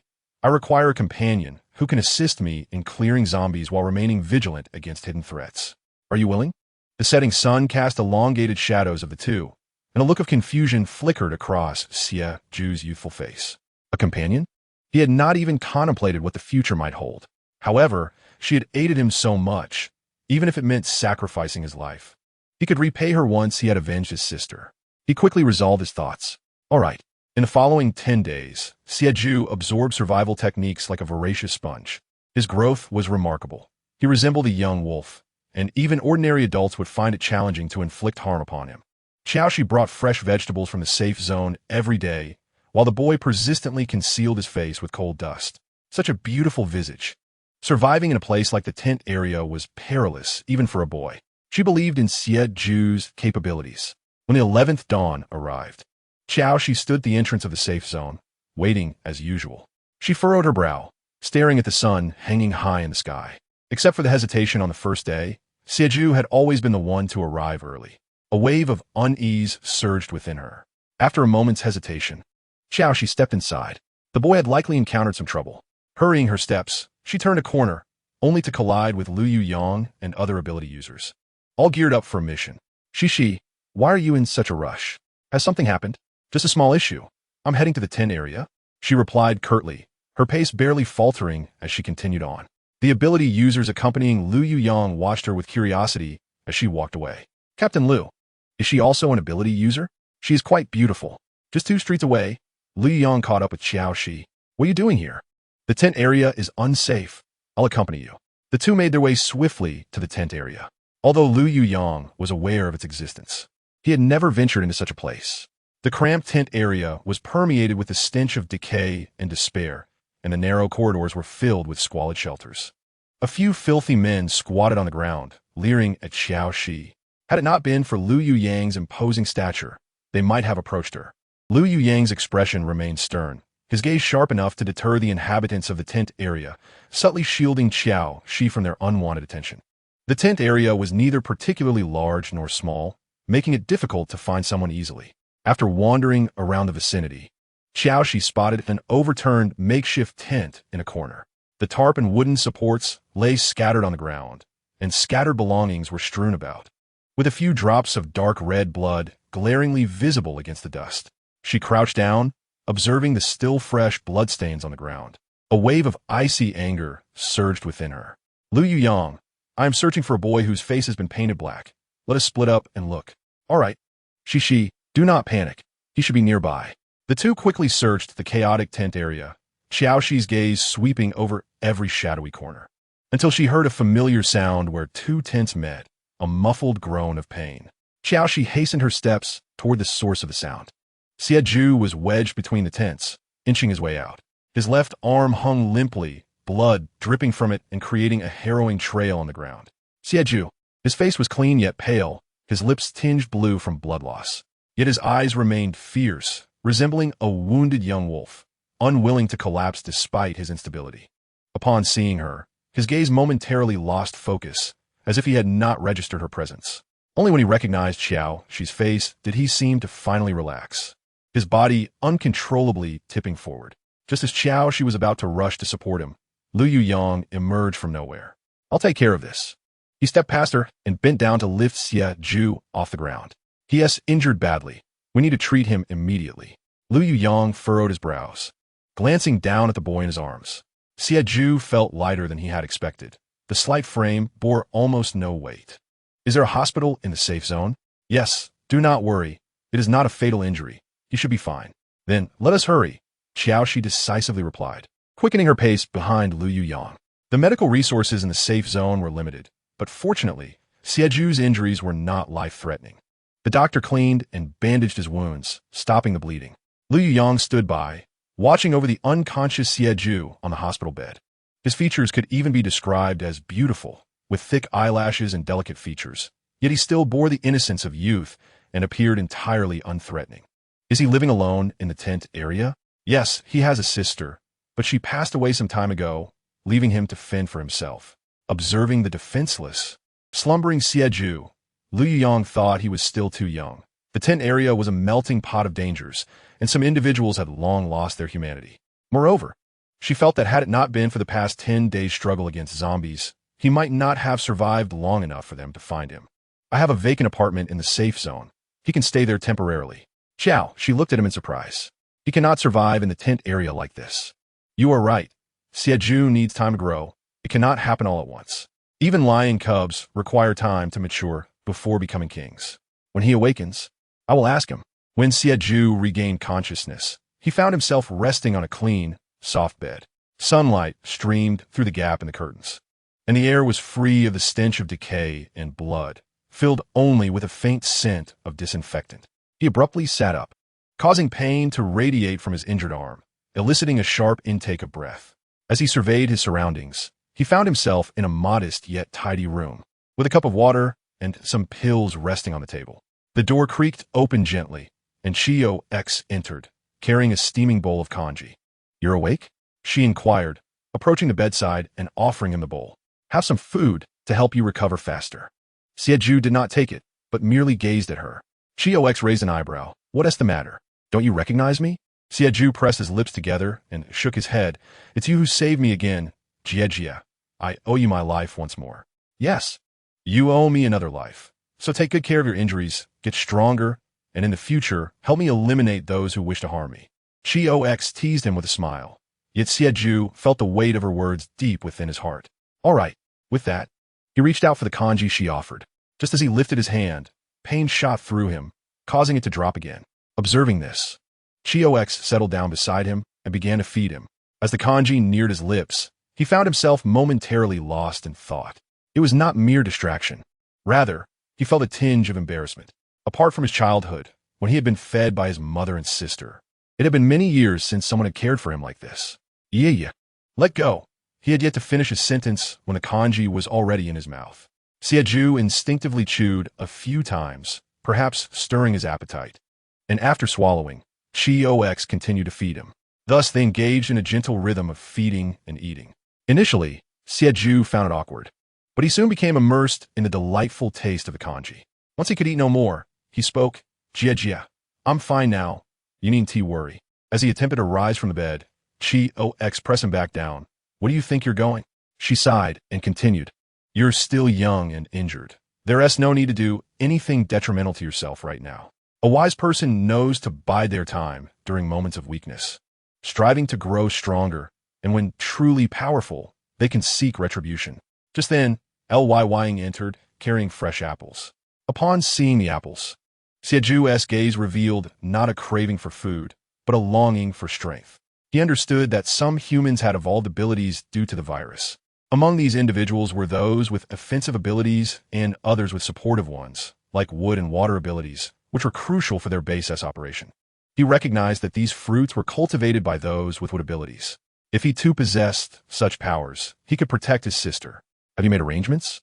Lyying set the apples down, and glanced at Xie before turning to Qiao Xi. He reached out to pat Xie's head, but the boy instinctively turned away. Ly's hand froze, and he chuckled. This child is quite the personality. In the afternoon, Qiao Xi and Lying transferred Xie to his new apartment, perhaps due to his injuries and the recovery process. After finishing the nutritious meal Qiao Xi had prepared, Xie fell into a deep slumber. I'm glad you didn't refuse me this time, Lying remarked, standing by the window, the dimming sunlight casting a soft glow across half his face. Though Qiao Xi spoke this way, the clarity in her eyes was not as pronounced as before. This is a positive sign. I'll escort you, Lying said, following closely beside her. Once darkness enveloped the safe zone, the streets were nearly deserted. Rest assured, I'll be staying over there for the next few days. I'll help take care of that kid. If you have time, do come by. All right, thank you. No need for thanks. Just remember it in your heart. His words compelled Qiao Xi to glance at him, where she found his gaze serious and unwavering. She recalled hearing a roommate once say that if one treats a girl with exceptional kindness, better than any other man, he could win her heart, could he not? His expression suddenly turned aggressive, causing Qiao Xi's heart to skip a beat. Who said that? Ask whoever you wish. I'm home now. With that, she hurried into the hallway, leaving Lying watching her retreating figure with a smile. With the boy residing in his home, Qiao Xi would surely come to visit. There would be plenty of time ahead. However, the following day, Qiao Xi departed the safe zone directly, having delayed her own progress in urging Xie to strengthen himself. Thus, she spent the next 2 days training in the city. She had tested her powers and discovered that if she transformed into a vehicle, her abilities could only sustain for about an hour. The larger the object, the more energy it consumed. While her abilities seemed somewhat trivial, the prospect of having a fallback emboldened her, allowing her to confront zombies fearlessly and advance rapidly. Finally, on the 3rd day, she reappeared at Lying's apartment. Xie, unable to remain still, had attempted to leave multiple times, and Lying, concerned about how he would explain to Qiao Xi, stayed close to care for him. A knock echoed on the door, prompting both to turn their gazes toward the entrance. In this apocalyptic world, no one would visit another's home without reason. So it was likely to be Qiao Xi, whom they had not seen in 2 days. Realizing this, Lying strode towards the door, and Xie, with a determined expression, straightened up. When the door opened, Qiao Xi's beautiful face appeared. She smiled at Lying before turning to peer inside. How are you feeling? Xie responded with a soft wishing to ask why she hadn't come by in the past 2 days. However, upon reflection, he felt it inappropriate to demand more from her after all she had done for him. Qiao Xi then shifted her gaze to Lying. You've been here watching over him for the past 2 days? Yes, just a child, unable to care for himself. I happen to have no matters to attend to, so I stayed here. Qiao Xi had not considered this. Xie had lived with her in the tent zone for over 3 months, indicating he was far from an ignorant child. Upon hearing this, Xie's eyes brightened. Can I accompany you next time you go out? No, Qiao Xi replied, her gaze fixated on his injured arm. You need at least 10 more days to heal. There's no rush. Once you're fully recovered, we can go together. Qiao Xi sat on the chair opposite him, arms crossed. Are you sure you can handle it? Xie nodded vigorously. I can. Last time, I lost my composure and provoked them, but this time I'll hide. I'll listen to you. Until I'm strong enough, I want to reveal myself to attract their attention. You've made up your mind. If you insist, then do as you say. Xie lowered his gaze, not wanting his sister to owe that man any favors because of him. The two exchanged few words before Lying emerged from the kitchen with a glass of water. Have some water. Thank you. Just as Qiao Xi took the cup, another knock resounded at the door. Lying turned, looking curiously toward the entrance. I'll see who it is, he said, moving to the door. Before he could open it, the person outside could no longer contain themselves. Captain, are you in there? Only then did Lying pull open the door, asking with a puzzled expression, how did you find your way here? He usually did not stay here, and the team members were unaware of his situation. We checked with the management office. It's urgent. Captain, you need to pack up. We must set off immediately. What happened? He spoke rapidly, continuing, after discussions among the leaders, it has been decided to dispatch a significant number of enhanced individuals to eliminate them, or else they will pose a threat to the humans in the safe zone. Understanding the gravity of the situation, Lying nodded quickly. I understand. You go gather the team. I'll be there right away. The team member turned to leave, and Ying closed the door, his expression somber. To be able to take down 6 enhanced individuals at once, they were undoubtedly not ordinary evolved zombies. Perhaps their abilities were unique, or they had already leveled up. Qiao X, I must leave. I heard you. Please go quickly. Qiao X turned to him. Stay safe. If you can't defeat them, prioritize your own safety and then find a way to resolve it. Perceiving the concern woven into her words, Lu Yuyang felt a warmth envelop his heart. He stepped forward, embracing her tightly. After expressing his sentiments, he wasted no time and strode decisively towards the exit. As the door closed behind him, Xieju's voice echoed, "Sister, is he your boyfriend?" Qiao Xi chuckled softly. "Child, stop indulging in fanciful thoughts. I'm almost 15, not a child," he retorted. Indeed. Soon you shall be an adult." Qiao Xi laughed. "Since he won't be here for the next few days, you may stay here. There are plenty of vegetables and fruits. It would be a waste not to eat them. Ensure you consume enough to grow stronger." Xieju responded, "Sister, are you leaving again?" Qiao Xi indeed planned to venture out once more, as the evolving zombies posed a constant threat, and those with abilities could not afford to be complacent. If she did not enhance her skills, she could meet the same fate as those who had fallen before her. Thus, she resolved to seize every moment to improve herself, maximizing the potential of her abilities. "Can you take care of yourself?" Qiao Xi inquired. Understanding her implication, Xieju nodded. "I can." "Sister, you must also protect yourself. In the future, when I grow strong, I will safeguard you." Once again, Qiao Xi spent 2 days outside, aware of the evolving zombie's existence. Consequently, she practiced her skills at the city's outskirts, refraining from delving deeper. Yet as 2 days passed, she noticed that Lu Yuyang and the others had not emerged from the city. Could they have encountered danger? Standing in the deserted street, Qiao Xi hesitated, contemplating whether to proceed or retreat. Just as she stood in indecision, a massive commotion erupted among the zombie horde down the street. Even from a distance of approximately 200 meters, their cacophony was deafening. She swiftly darted into the adjacent building where she had been resting. Ascending to the 2nd floor, she peered out of the window, gaining a clearer view of the situation ahead. A group of individuals with abilities was breaking through the zombie horde, making their way outward. However, due to the distance and the myriad of abilities on display, Qiao Xi could not discern the identities of the humans involved. She remained in place, waiting. Before long, the group of empowered individuals broke free from the encirclement of zombies. Familiar combat uniforms and silhouettes came into Qiao Xi's sight.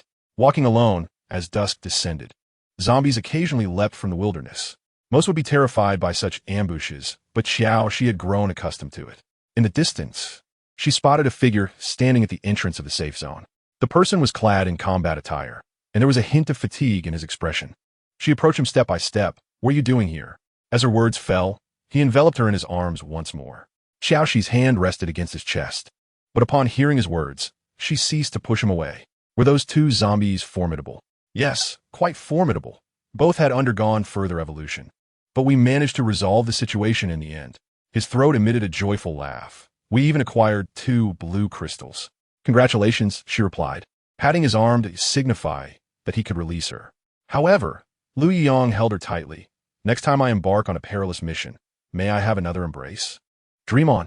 Qiao Xi shot him a playful glare, but Lu Yuyang beamed, revealing his neat, white teeth. "Let's go inside. The door will soon close." Only then did Lu Yuyang let her go, accompanying her back to her home. During their journey, Qiao Xi no longer maintained an intentional distance. She was able to converse with him calmly. He did not press her, patiently awaiting the day she would choose to be by his side. As Qiao Xi's figure disappeared into the building, he turned and made his way back to the residence he shared with his parents. Upon returning home, he found his parents, who were accustomed to sleeping early, still waiting for him in the living room. The stern Lu father regarded his typically exceptional son with an expression that revealed a hint of pride. "I was delayed by some matters. Mom and Dad, you should go to bed. No rush. Your father has something to discuss with you." Lu mother, possessing a gentle demeanor, retained an air of grace despite her age. "Come here and sit." Lu father beckoned his son, and upon his seating, he affirmed, "You executed this task exceptionally well. The higher-ups are very satisfied. One of those blue crystals will surely belong to you." "Thank you, Chief. However, what I want to discuss today is not that matter." Lu Yuyang cast a glance at his parents. "Mom and Dad, please speak. After you finish, you should rest early." Lu mother exchanged a glance with her husband before smiling and saying, Yuyang, what do you think of that girl Xiaowei? Lu Yuyang immediately grew alert. Dad, Mom. What do you mean? Yuyang, you have grown. You should understand that in this world, once mighty families without sufficient backing may gradually become vulnerable to others. Lu father raised his gaze, revealing a burning ambition upon his serious face. If the Lu family were to ally with the Su family, we could continue to secure ample resources in the future. Chapter 86. Bewitched by him, Lu Yuyang's expression shifted dramatically. This is the apocalypse. And you're still considering a marriage alliance.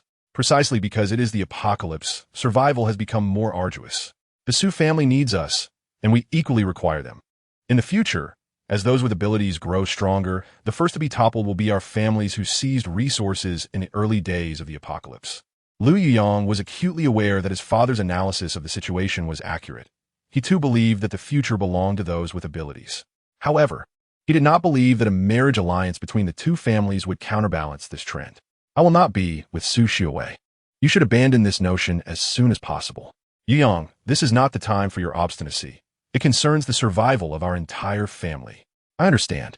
Do not mention you. Even the entire Lu family has only a handful of individuals with abilities. How can we contend with so many others? If what you say is true, then how many more abilities will we gain through an alliance with the Su family? You unfilial son. Lu father slammed his palm on the table, causing the solid wood conference table to groan under the pressure. Enough, old Lu. Lu mother placed her slender, yet strong hand on her husband's shoulder. Turning to her son, her eyes reflected a complex emotion. Yuyang, we are merely seeking your opinion. If you are unwilling, your father and I will not force you. Lu Yuyang's tense shoulders relaxed slightly as he lowered his head. Mom, Dad, give me time. I will grow strong enough to protect you. Lu mother smiled tenderly. All right, you should rest now. Yes, you and Dad should also retire early. As he turned to leave, he could still hear his father's suppressed anger and his mother's quiet reassurances. In the days that followed, Lu Yuyang devoted nearly all his time to hunting zombies. He absorbed crystals, enhanced his abilities, and integrated them into a cohesive whole. His growth was rapid. He could easily slay newly evolved zombies. Meanwhile, at the city's outskirts, Qiao Xi and Xie engaged in daily training. The two on the left are yours. Qiao Xi instructed as she climbed onto the roof of an abandoned bus with agile grace.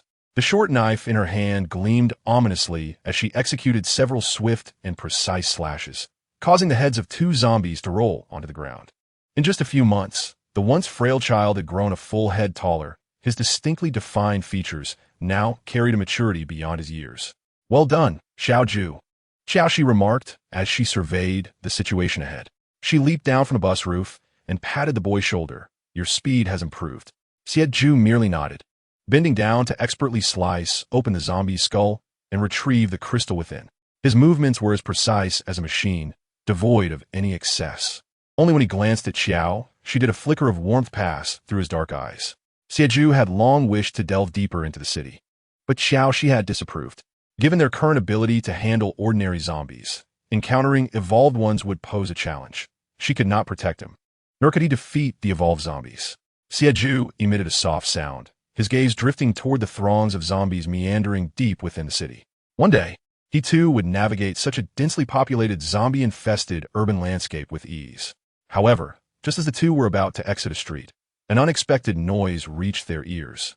Upon peering around the corner, they discovered a group of ability users provoking ordinary zombies, seemingly disinterested in exterminating them, and instead leading them in their direction. Qiao Xi's expression darkened, urging them to hasten their steps. They had run out of supplies, leaving them with no alternative but to tread a path towards certain doom. Lu Yuyang, clad in combat attire stained with dark brown blood, cast a long shadow under the setting sun. He had been outside for nearly a week, yet his spirit remained undeterred. After conferring with his companions, he turned to approach Qiao Xi and Xie, fortuitously joining them. The number of evolved zombies in the city was dwindling. Lu Yuyang glanced back at the distant zombies, his pace unhurried. The safety zone was teeming with ability users, leading to a scarcity of resources. I intend to venture to the neighboring city. Would you care to join me? This proposition was indeed tempting. It was precisely because the ability users were relentlessly hunting the evolved zombies that she felt emboldened to traverse the outskirts of the city with Xie.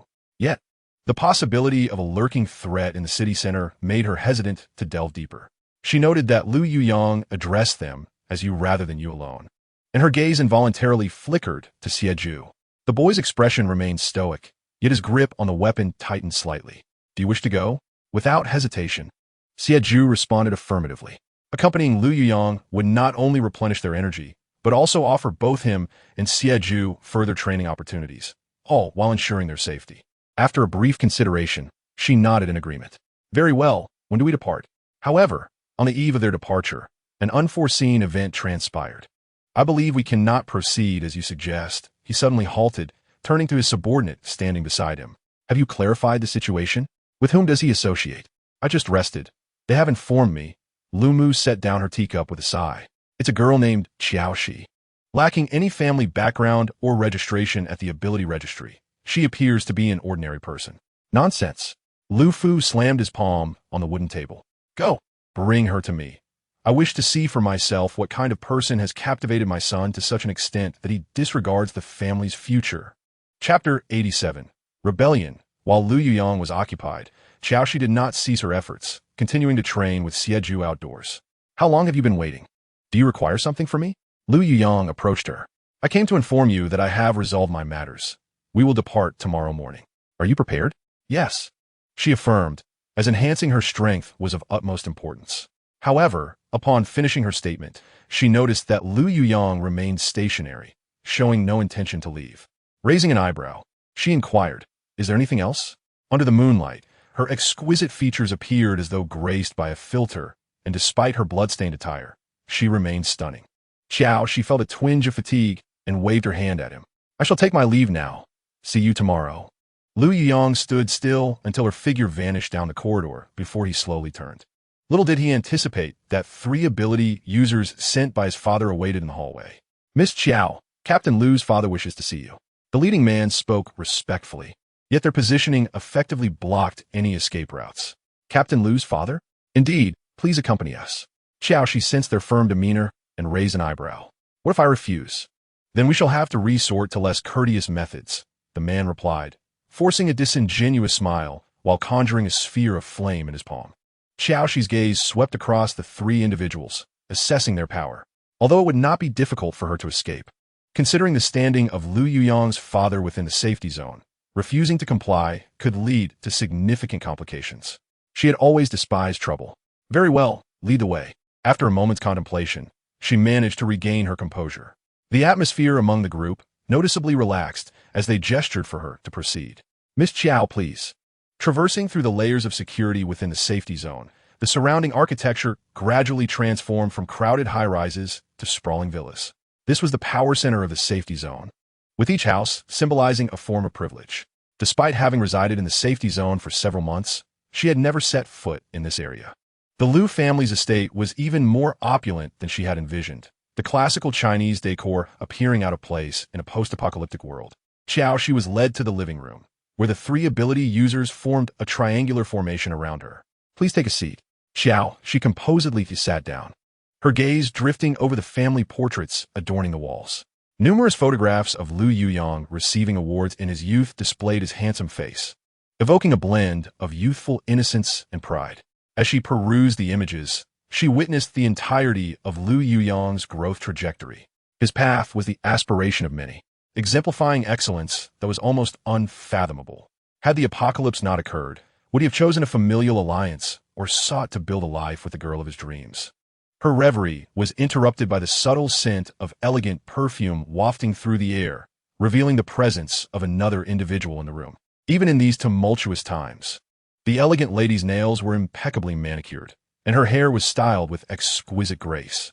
Do not be anxious, dear. Lu Mu seated herself across from Qiao Xi, her voice as soothing as that of a neighborly aunt. We know you are a good friend of Yuyang. Qiao Xi refrained from responding, merely nodding slightly. She noticed Lu Mu unconsciously caressing the edge of her teacup, a sign of her inner turmoil. Before the apocalypse, Yuyang was the sole heir of the Lu family. Lu Mu sighed softly. Had it not been for this disaster, he would have assumed control of the family business by now and married a girl of equal standing. With such an opening statement, Qiao Xi could almost predict the nature of the ensuing conversation. Given the current circumstances, The Lu family requires more formidable allies. Despite Lu Mu's voice remaining gentle, each word carried a cutting edge. Su family's Shui Wei possesses a rare healing ability, and their family wields significant influence in the northern safety zone. Qiao Xi nodded, her gaze meeting Lu Mu's unwaveringly. And what does this have to do with me? She and Lu Yuyang had never crossed boundaries, and due to their shared focus on enhancing their abilities, they had scarcely seen each other in recent days. Did Lu Mu believe that she and Lu Yuyang were in a romantic relationship? Auntie understands that this may be difficult for you to accept. She maintained her poised elegance. But our family has its own challenges. If you are willing to part ways with Yuyang, we can provide you with ample resources. Furthermore, should you encounter difficulties in the future, we would extend our assistance. What do you think? Undoubtedly, Lu Mu's demeanor was not unappealing, and she comprehended their desire to safeguard their entire family, much like her own vow to live long, live well, and eventually attain the strength to live freely. Thus, she resolved to honor this mother's wishes and was about to articulate her thoughts when a commanding middle-aged man suddenly appeared at the open door. His gaze bore an incisive scrutiny as he advanced step by step. Miss Qiao, I have encountered many women like you. I advise you to leave voluntarily and not compel us to take action. Lu Mu immediately rose, casting a disapproving glance at him. Why are you here? This matter must be resolved swiftly, he declared, ignoring his wife and fixing his gaze on Qiao Xi. Young lady, if you comply, we will not trouble you. However, if you resist, we possess numerous means to ensure that you, along with your friends and family, vanish from this world. Lu Fu's words incited a rebellious spirit within Qiao Xi. Could those in power so easily obliterate the struggles of others for survival? Her expression darkened, yet before she could respond, a familiar voice resonated from the entrance. You cannot control me. How dare you threaten Shi? Lu Yuyang's visage reflected in Qiao Xi's eyes. His handsome face clouded with disappointment, seemingly taken aback by the nature of his parents. Yuyang, your father was merely trying to intimidate him. It is not genuine. Ignoring his father, Lu Yuyang strode over to Qiao Xi, grasping her arm and inspecting her up and down, appearing relieved. He then shielded her behind him, blocking the gaze of his parents. If you harm her, I shall sever ties with the Lu family. You dare. Lu father trembled with fury. After walking quite a distance, Lu Yuyang noticed Qiao. She remained silent. Turning to her with a question, are you frightened? I apologize. I was unaware they would. Chapter 88. Kiss again. No. They did not frighten me, nor did they harm me. Although Lu Yuyang's father's demeanor repulsed her, he was still Lu Yuyang's father, and she would not have to engage with him in the future, given the assistance he had provided her along the way. She did not wish to provoke a conflict between him and his parents. In truth, I comprehend their perspective. You can perform well in your studies. Her words were cut short as Lu Yuyang abruptly turned to her, his gaze imbued with stubbornness. Qiao Xi, are you deliberately saying such things to irritate me? I merely believe. Her sentence was left unfinished as his fervent lips descended, silencing her completely. Qiao Xi widened her eyes in shock. Yet, Lu Yuyang tightened his embrace, deepening the kiss. After a long while, sensing Qiao Xi's breath faltering, he gradually released her. If you still do not know who it is that I adore, I can reiterate it once more. Qiao Xi forcefully pushed him away, her eyes ablaze with indignation. Lu Yuyang, however, chuckled. I have stated before that I shall wait for you indefinitely. You cannot rid yourself of me. Qiao Xi shot him a fierce glare before turning to head home. Behind her, Lu Yuyang's voice echoed. I will await you at the city gate tomorrow morning. Observing her slender figure hastening away, vanishing into the corridor, he felt no trepidation towards his father's pressure. He had no desire to be with Su Qianqian, and no one could coerce him into such a union. His only concern lay with Qiao Xi, fearing he could not penetrate her steadfast heart. In truth, Qiao Xi's heart was anything but tranquil as she concealed herself beneath the veil of night. Standing in the shadowy corridor, she pressed a hand to her chest, sensing a small figure within wielding a hammer, striking against the shell of her heart. Fine cracks began to appear upon that hardened exterior. Taking a deep breath, she forced herself to calm down before ascending the stairs. Upon entering, she overheard conversation in the living room. Grandma, tend to your tasks. I shall suffice with a light meal. Wenjing adeptly poured her hot water and fetched clothes. Cici, have you not encountered Feng Yi during your days away? Qiao Xi mused to herself that the instances she had seen Feng Yi in the past few months could be counted on her fingers. Yet, she sensed that his abilities had grown remarkably potent, exuding an invisible pressure that affected other ability users on a spiritual level. That was the strength she yearned for fiercely.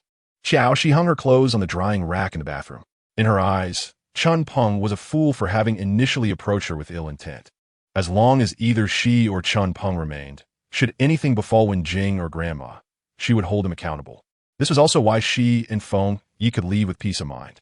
Although Chun Peng was an ability user, he was more engrossed in local gang affairs, spending his days on the street and rarely straying from the safe zone unless necessary.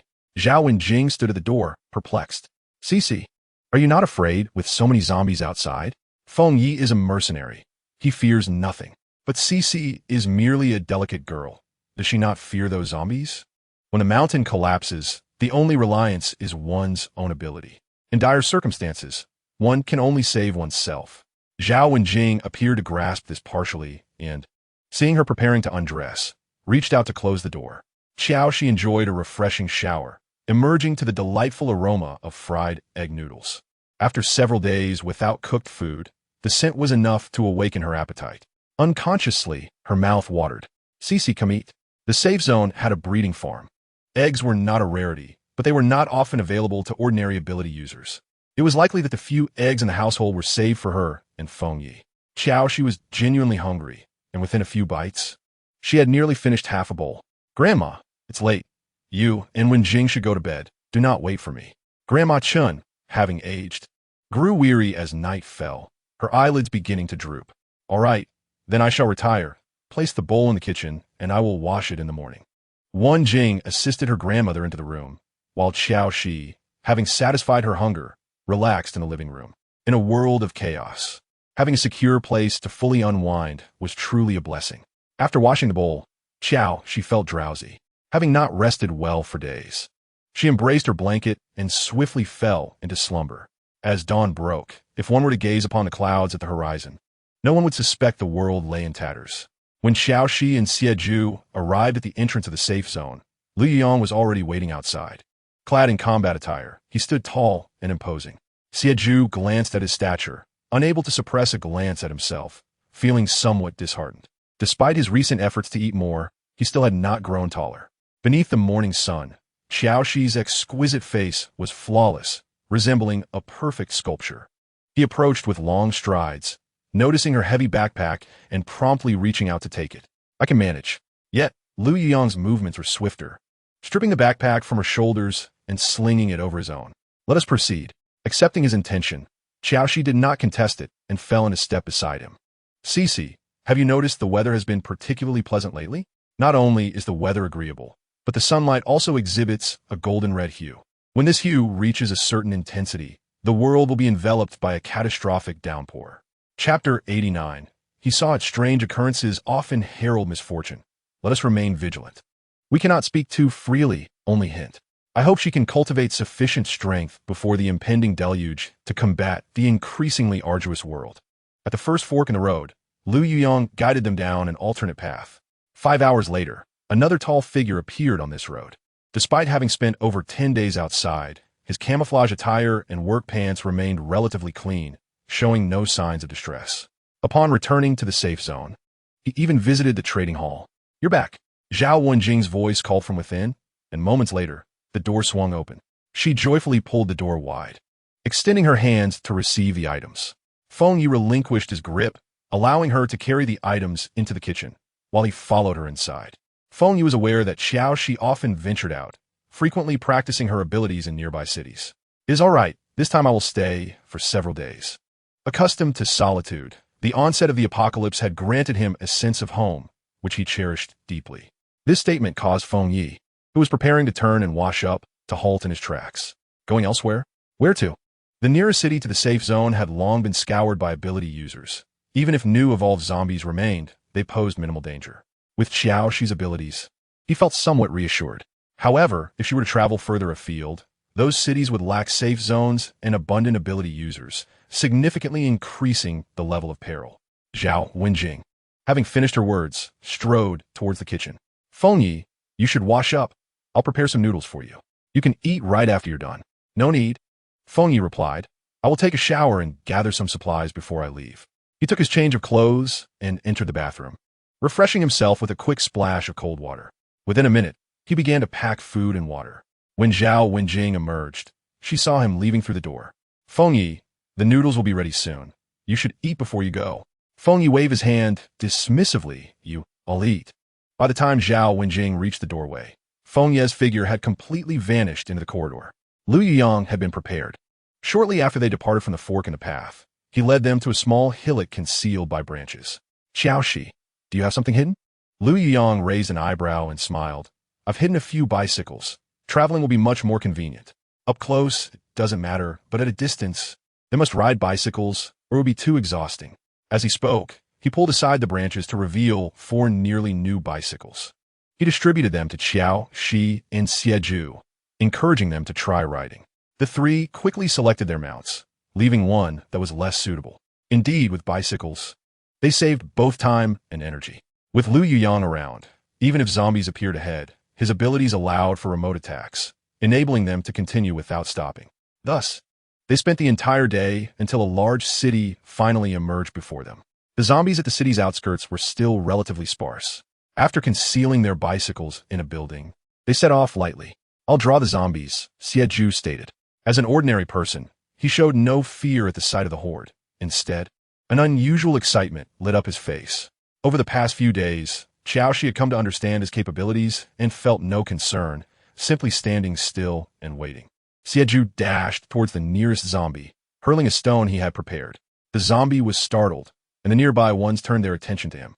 They shuffled forward, letting out excited growls as they approached. Qiao Xi then advanced, her figure flickering among the throng of zombies. Xie paused to deal with any stragglers while Lu Yuyang controlled the number of zombies they faced, gradually pushing forward. Throughout the day, their teamwork proved exceptional, resulting in the demise of nearly 1,000 zombies, among which there was only one evolved zombie, likely due to their peripheral location where evolved zombies were scarce. Although they had slain many, they had not progressed far, as evolved zombies typically claimed their territories, warning others not to encroach. Thus, to find more evolved zombies, they would need to enter the territory of the next one. As dusk approached, Lu Yuyang suggested, let us set out early tomorrow. We should find a place to rest tonight. Qiao Xi had no objections, as she and Xie were there primarily to train, with Lu Yuyang as their support. She felt secure. They stood on the cleared street, surveying their surroundings, before Lu Yuyang chose a building, and the group cautiously approached. Upon opening the glass door, they were immediately assailed by wandering zombies. All 4 sprang into action, dispatching them in under half a minute. What's wrong? Qiao Xi asked, following his gaze. Lu Yuyang shook his head, sensing he was being watched. An evolved zombie? Qiao Xi moved closer to the door, vigilantly observing the outside. Nighttime was not a favorable time to confront evolved zombies. She promptly closed the glass door and wrapped a length of wire repeatedly around it. Ordinary evolved zombies won't get through like this. Let us find a secure room and rest. The first floor felt unsafe, so they ascended to the 3rd floor via a safe passage. After dealing with zombies present in the corridor, they found a relatively clean room. Lu Yuyang, ensuring their safety, closed the door and hung a bell on the doorknob. Qiao Xi and Xie approached the window, peering down at the empty street below, seeing no signs of danger. Don't worry, I'll keep watch tonight. You two should eat something and rest. All right, you take the first half of the night. I'll take over later, Xie, who had been silent, suddenly interjected. I just saw something. Qiao Xi paused, her hand with the biscuit halting. What did you see? Chapter 90. The Words of Humanity. There is no need for concern. Their worries lay with the evolved zombies. Yes, forget about it. Eat and get some good rest. Many humans lack the courage to leave their comfort zones, ultimately clustering together in this place. They hide like rats in the sewers throughout the city. Those who hide, well, may coexist with the zombies, while those who do not will gradually be found and consumed by the evolved ones. After they finished eating, Qiao Xi and Xie quickly closed their eyes, slipping into a deep slumber. Lu Yuyang leaned against the wall, listening to the soft sounds of their breaths, his gaze resting on Qiao Xi, who was less than a meter away. The moonlight bathed her eyes, casting a gentle glow. When Qiao Xi awoke, sunlight streamed through the window. As her blurred vision fell upon Lu Yuyang, who was seated in the corner, she jolted awake. Didn't we agree you would keep watch for half the night? Why didn't you wake me?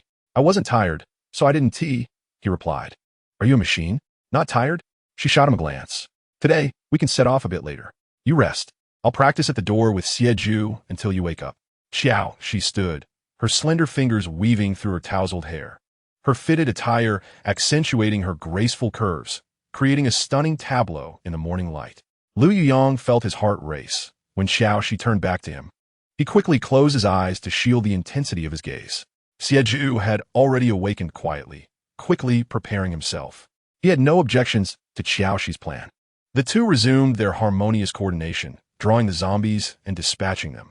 Due to Xie's rapid growth, Qiao Xi hardly needed to transform to deal with ordinary zombies, successfully evading their attacks through mere agility. After dispatching wave after wave, Lu Yuyong appeared at the entrance. I'm well rested. He approached them with several packs on his back. Shall we continue training here or press on? We're about ready. Let us keep going, Qiao Xi responded.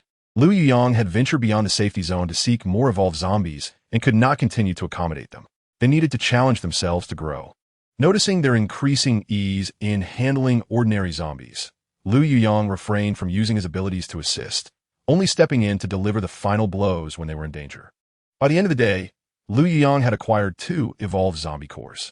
Just as he was about to speak, he suddenly heard a timid cry for help. Cici, did you hear that? Yes, please help us. The trio searched diligently until they spotted an elderly man and a child on a balcony above a bus. Their eyes filled with desperation, fearful that Qiao Xi and the others might leave. Had they not encountered this situation or felt incapable, Lu Yuyong might have chosen to ignore them. I'll check, he stated. Can you come down? He called up to the elderly man and child. The seemingly simple elder nodded vigorously, tears glistening in his eyes. I can.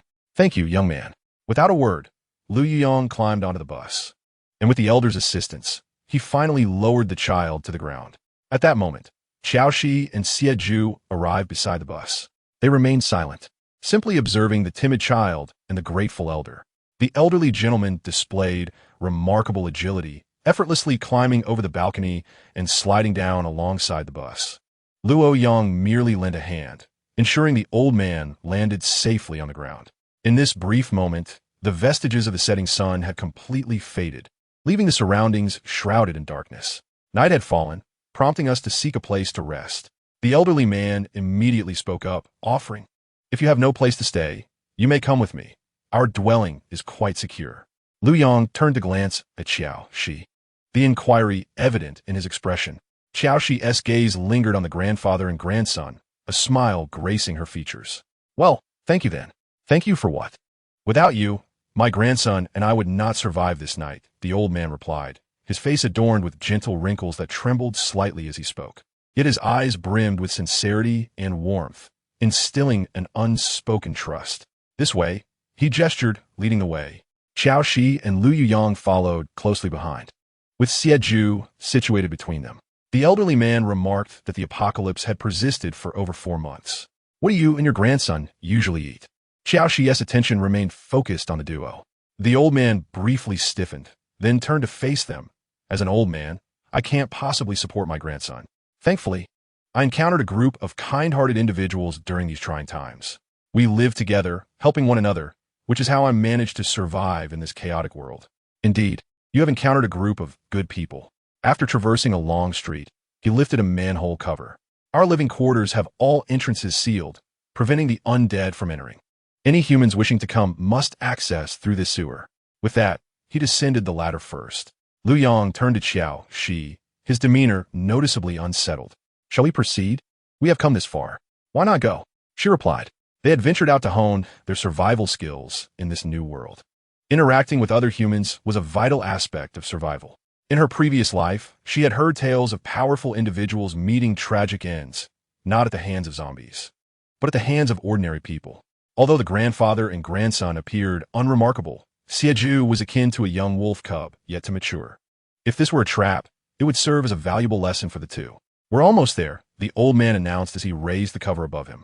As light streamed in, Qiao Xi heard the sounds of many voices. Some greeted them with cheerful smiles. Yet upon noticing Qiao Xi and Lu Yuyong behind the elderly pair, their expressions shifted to one of caution. "Uncle who are they?"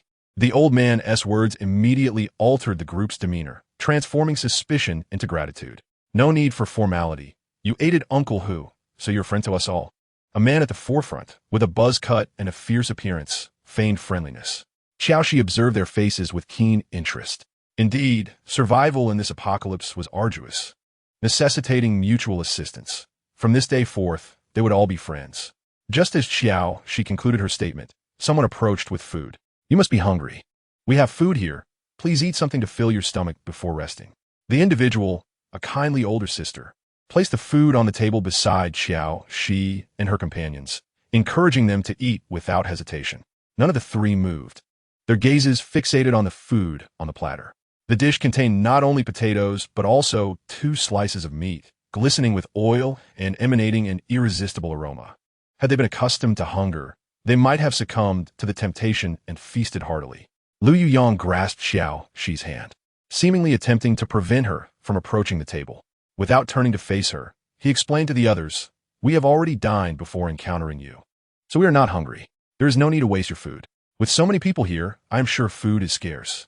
Assisting them is already a generous act, and staying for the night is sufficient." Lu Yuyang's refusal was gentle yet resolute. However, the older sister persisted with enthusiasm. "We have enough food. Please do not hesitate. After a long day outside, how can you not eat something?" Qiao Xi chimed in. "He is right. We have already eaten. Please reserve this food for those who truly need it." The older sister seemed about to protest, but was interrupted by the buzzcut man. "If you have indeed dined, I will have someone take it away. Li Jia, please show these 3 to their resting area." The woman, referred to as Li Jia, approached, her demeanor lacking the warmth exhibited by the others. "Come with me." She appeared less enthusiastic than the rest, turning to leave without checking if they followed. Xie maintained a stoic expression, while Qiao Xi and Lu Yuyang smiled and nodded at the group as friendly gazes, then followed Li Jia through the corridor. Li Jia silently led them, navigating through twists and turns before pushing open a door. She stood at the entrance, stating, "You will stay here tonight." After speaking, she attempted to turn away, but Qiao Xi grasped her wrist, startling her as she tried to withdraw her hand.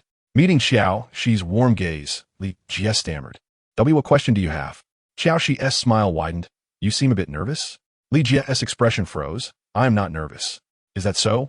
Perhaps I misjudged. I merely wish to inquire. Where is your restroom? In case I need to use it during the night. Your place is rather large, and I might get lost." Upon hearing Qiao Xi's question, Li Jia appeared to relax, pointing down the right corridor. "Follow this path to the end, then turn left to find the restroom." She attempted to withdraw her hand once more. Yet again, it remained clasped. "Li Jia, do you have something you wish to tell me?" Qiao Xi observed a myriad of emotions flickering in her eyes, but they ultimately settled into calmness. Just then, a man's voice echoed from a distance. "Li Jia, once you finish here, Brother Zhao wants to see you." She swiftly freed her hand from Qiao Xi's grasp and nearly ran away. "All right, I'm coming." Li Jia dashed past the man, who remained stationary. "Please rest well. I have my own tasks to attend to," he said, departing alongside Li Jia. Once they were alone, Lu Yuyang pulled Qiao Xi into the room. "Something feels amiss." Lu Yuyang's assessment was direct. Qiao Xi recognized that he had discerned the underlying issues. Otherwise, he would not have so firmly declined their food. Food was a precious commodity in this apocalyptic world. One generous individual could be excused, but an entire group, radiating benevolence, raised suspicion. No one had voiced dissent.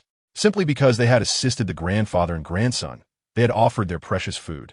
Qiao Xi nodded in agreement, acknowledging the peculiarities without disclosing her thoughts. Every misstep in this world was a lesson in survival. She would not take it upon herself to bypass this crucial phase. Instead, she turned to Xie, gently ruffling his hair, which nearly obscured his eyes. "What do you think, little Jew?" Xie's expression remained neutral, his eyelids fluttering slightly as he met Qiao Xi's gaze with a steady demeanor. "Yes, they have issues." Succinct and to the point, he was clearly not a child easily deceived. "I just observed, and they're all ordinary people. No need to worry. I will take the night watch. You both should rest." Even upon recognizing the group's dubiousness, Lu Yuyang remained unfazed. They indeed required a place to stay for the night, intending to leave at dawn. Qiao Xi did not sleep well, waking after only 3 or 4 hours. Turning to see Lu Yuyang keeping watch beside her, she rubbed her hair and yawned. "You should rest for a bit." Lu Yuyang, lost in thought, turned at the sound of her voice. "I'm not tired. It's not safe tonight. I will keep watch. You should sleep." Qiao Xi sat up straight. "Precisely because it is unsafe, You need to ensure you have enough strength. Sleep, and I will guard us with my shape-shifting abilities. If they truly have ulterior motives, my powers will provide the safest defense.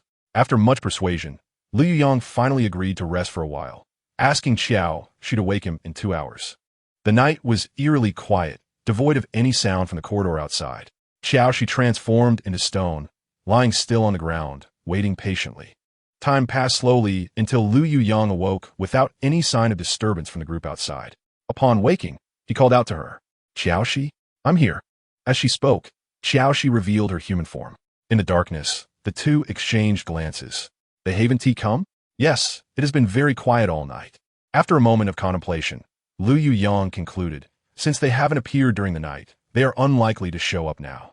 "Let us take a nap and leave once we wake." Just then, a faint sobbing sound drifted from outside. "Did you hear that?" Qiao Xi immediately whispered, her voice barely a breath. "Yes, it is the sound of a woman crying." The sobs were subdued, as if muffled by a hand, coming intermittently from the left side of their room. Qiao Xi cautiously got up, retrieving a dagger from her clothing. The cold metal brought her a measure of comfort. "Shall we go take a look?" "All right."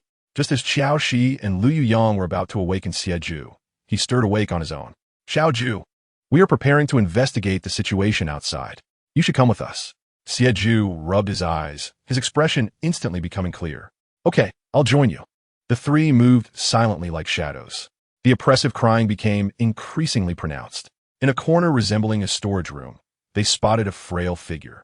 She hunched over, seemingly retching, before continuing to weep. Eventually, she sensed their presence and turned to face them. Upon seeing Qiao Xi and her companions, she trembled and appeared panicked. "Who is there?" Qiao Xi feigned surprise at encountering her. The figure visibly shuddered and attempted to flee. Qiao Xi quickly stepped forward to block her path, adopting a sympathetic demeanor. "Why aren't you sleeping at this hour? Have you encountered some trouble?" In the dim light, Qiao Xi discerned that the girl was in her early 20s. Her face dirty and her eyes severely swollen. She wore an ill-fitting, oversized shirt, her bare arms marred with bruises. Just as Qiao Xi was about to press further, footsteps approached from the other side of the storage area. The girl's complexion turned ashen, and she broke free from Qiao Xi's grasp, trying to escape. "Stop!" a gruff male voice commanded. 3 men emerged from the shadows, the leader being the one who had greeted them during the day. He wore a friendly smile, yet his eyes were as cold as ice. Qiao Xi noticed that the hands of the other 2 men were concealed behind their backs, evidently hiding weapons. Feigning ignorance. She nodded. "We heard the crying and were concerned someone needed help." Qiao Xi felt Xie tense beside her. She discreetly squeezed his hand, signaling him to remain calm. Upon returning to their quarters, the usually quiet Xie spoke up. "Sister, there is something wrong here." Qiao Xi understood that his nature was not that of an ordinary child. Their excursion was primarily to expose them to the darkness of the apocalypse and to cultivate skepticism towards others. "What did you observe?" The sister who was crying earlier. She trembled in fear when she saw those men. Indeed, if the inhabitants of this refuge display excessive friendliness, it feels unnaturally disconcerting. In contrast, the crying girl seems to be the only normal one. "Yes, everything here exudes strangeness." Lu Yuyang frowned. "It has been 4 months since the apocalypse. Where do they acquire so many fresh faces? I want to uncover the truth." The 3 exchanged glances, each reflecting the same skepticism. Qiao Xi seized Lu Yuyang's arm. "No, I will go. My abilities will allow me to remain unnoticed." "You cannot go. It is far too dangerous. I would be better suited for the task." Lu Yuyang immediately countered. Qiao Xi shook her head. "I can transform into various forms, making it less likely for them to notice me. If I am discovered, I can merge with my surroundings. It is most fitting for me to investigate." With that, she swiftly opened the door and transformed into a small stone, rolling out. She chose a different path from the one they had taken earlier, knowing it was less guarded and that the girl had intentionally cried in a nondescript location, indicating it was not of great importance. After a moment's hesitation, she turned down another corridor. After some time, she noticed patrolling figures. They were armed not only with knives, but also with guns. Qiao Xi's gaze flickered as she rolled past their feet. Continuing forward, she arrived at the entrance of a warehouse. 2 guards stood there, engaged in hushed conversation. "Let us dose them with more drugs tomorrow morning. Just looking at that woman makes me uneasy. If it goes well, I might get to have her once. Even if I die at the hands of zombies afterward. It would be worth it," one man said, his eyes gleaming with greed. "Don't worry. The boss said to take care of the men first and keep the women for later. The last one was decent looking, but unfortunately, she didn't last 3 days. Such a disappointment. The other man patted his shoulder. As long as we stick with the boss, we'll be fine. Outside, there are plenty of zombies, but also many fools. Living another day is a blessing. Indeed, I think life is better now than before the apocalypse. I could never have dreamed of being with such a beauty before. Just thinking about the possibility of tasting her tomorrow excites me. You'd better keep it together. Don't let them catch on. Those 2 men beside her don't look easy to handle. What is there to fear? The boss is drugs. Even the strongest will fall after a dose. Do you feel a chill in the air? Don't scare me. This place is no joke. The 2 men glanced back toward the warehouse, their previous expressions of smug satisfaction turning to hesitation and fear. Qiao Xi lay just out of sight, her killing intent almost oozing from the cracks of the stone. After a long while, she managed to suppress her impulses and gradually rolled forward as a stone. The guards remained oblivious to the small stone rolling past their feet and into the warehouse. Upon entering the lower part of the warehouse, Qiao Xi was hit by a strong stench of blood. She continued to roll forward, and as she approached the scene ahead, her face trembled slightly. The sight before her nearly caused her to lose control of her abilities, almost reverting to her human form. Inside the warehouse, 7 or 8 women were shackled with iron chains, their clothing disheveled and expressions vacant. In one corner lay a pile of bones, some still fresh and stained with remnants of flesh. Various slaughtering tools hung on the walls, glinting coldly in the moonlight. What made Qiao Xi feel nauseous was the sight of dozens of glass jars neatly arranged on the opposite side of the warehouse, each containing various human organs. One jar contained a complete heart. Suppressing her disgust, Qiao Xi averted her gaze and continued to roll deeper into the warehouse. At the far end, she overheard the conversation between the buzzcut man and others. Let us add more drugs to the breakfast tomorrow. That woman looks quite clever. Rest assured, boss, my new concoction can take down even an elephant. The young boy's flesh should be quite tender. The speaker slurped in anticipation. Do not rush to eat. First, ascertain where they came from. Perhaps they have accomplices, he suggested. The leader was astute. Maybe they could use them to draw in more people. Several individuals were discussing loudly in a lounge within the warehouse, completely unaware that their plans had been overheard by Qiao Xi. Lu Yuyang quickly supported her, asking, "What is wrong?" The thought of the meat made Qiao Xi retch involuntarily. Having lived through the apocalypse for 3 years, she had heard much, but was consciously protected by Su Linchuan in her previous life, so she had never truly witnessed the world's cruelty until now. Her face turned pale as she continued. Women are imprisoned for men's gratification. Tomorrow morning, they plan to drug us. Xie, though still young, had also encountered darkness in the tent area. He did not display overt panic or fear. Upon hearing this, Lu Yuyang's expression darkened instantly. We must leave immediately. Qiao Xi shook her head, a glint of coldness in her eyes. No, we must stay for breakfast. What are you planning? Lu Yuyang raised an eyebrow at her, disapproving of her willingness to take risks. If we do not act, I feel as though I have lived in vain. Had it not been for my abilities, I might have suffered the same fate as those women. The thought of her potential predicament ignited a desire within Qiao Xi to obliterate this place. The next morning, Qiao Xi and her companions were ready to embark, but remained indoors, waiting for their adversaries to make a move. Indeed, it was not long before a knock resounded at the door. After exchanging glances, Lu Yuyang rose to open it. The door creaked open, revealing Uncle Hu's honest face.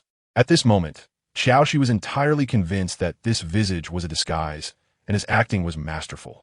Uncle Hu smiled, the creases at the corners of his eyes radiating warmth. Breakfast is ready.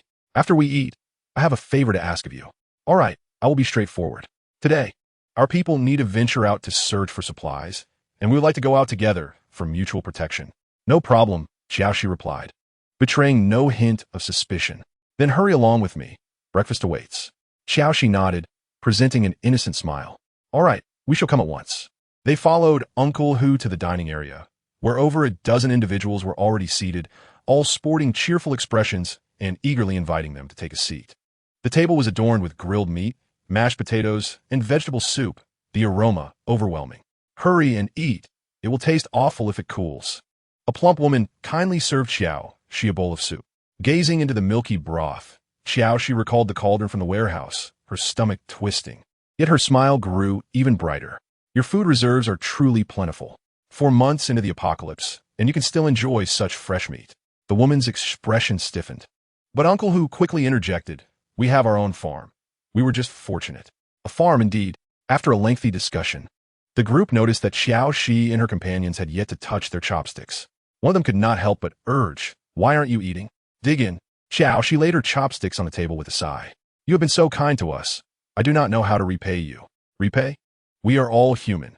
In such times, we should help one another." Qiao Xi's lips curled into a sardonic smile. "That will not do. One should not eat from another's plate without offering something in return." Seeing her reluctance to eat, the buzzcut leader spoke up, "It is not a big deal.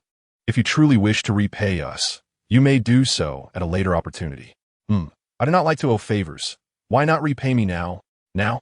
The buzzcut man looked at her in disbelief. "How do you plan to repay us?" As he spoke, a dagger was already pressed against his head. A smile tugged at Qiao Xi's lips. "How about this as a form of repayment? The young lady has quite the sense of humor," the buzzcut man said, forcing a friendly smile that appeared utterly dissonant with his demeanor. "I do not jest. I only know how to cleave." The buzzcut leader evidently realized that they had caught on to what was happening. "How did you know?" His face twisted with rage as he shot a glance at his companions. Qiao Xi sneered, "Last night, I toured your farm. You are utterly depraved, more disgusting than zombies. Survival of the fittest. That is the law of the apocalypse." Uncle Hu roared, the facade of kindness completely shattered. "We are simply adapting faster than you. If I did not do this, neither my grandson nor I would survive." Qiao Xi pressed the dagger forward, drawing a line of blood on the buzzcut man's face. "No. You have merely chosen to become beasts." The atmosphere in the dining hall grew tense. Qiao Xi held the dagger against the buzzcut man's temple, feeling the pulse of his veins beneath his skin, so vibrant, so filthy. "I can offer you a chance," she said, her voice slicing through the air like a cold blade.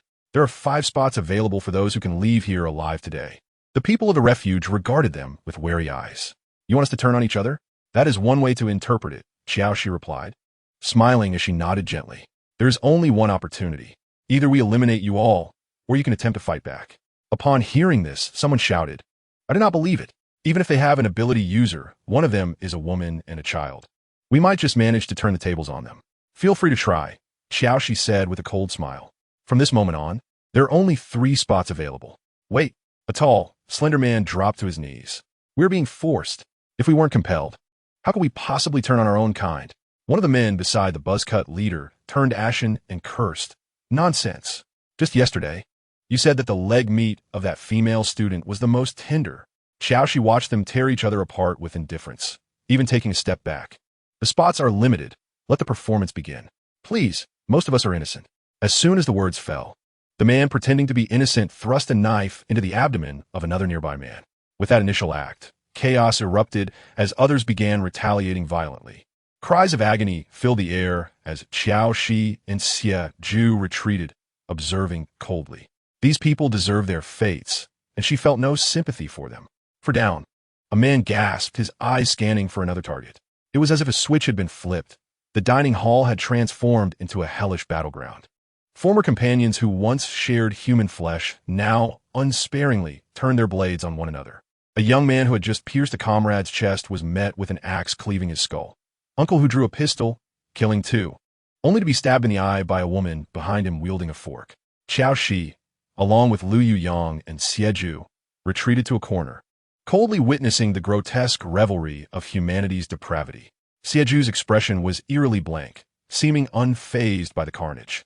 He had long been accustomed to the ugliness of human nature in the tent area. He had always known that the most terrifying aspect of the apocalypse was not the soulless zombies, but rather these inhumane humans. Half an hour later, only 3 bloodied individuals remained in the dining hall. The buzzcut man wiped the blood from his face, revealing a sinister grin. "Now we're down to 3. Qiao Xi nodded. "Indeed, only 3 remain."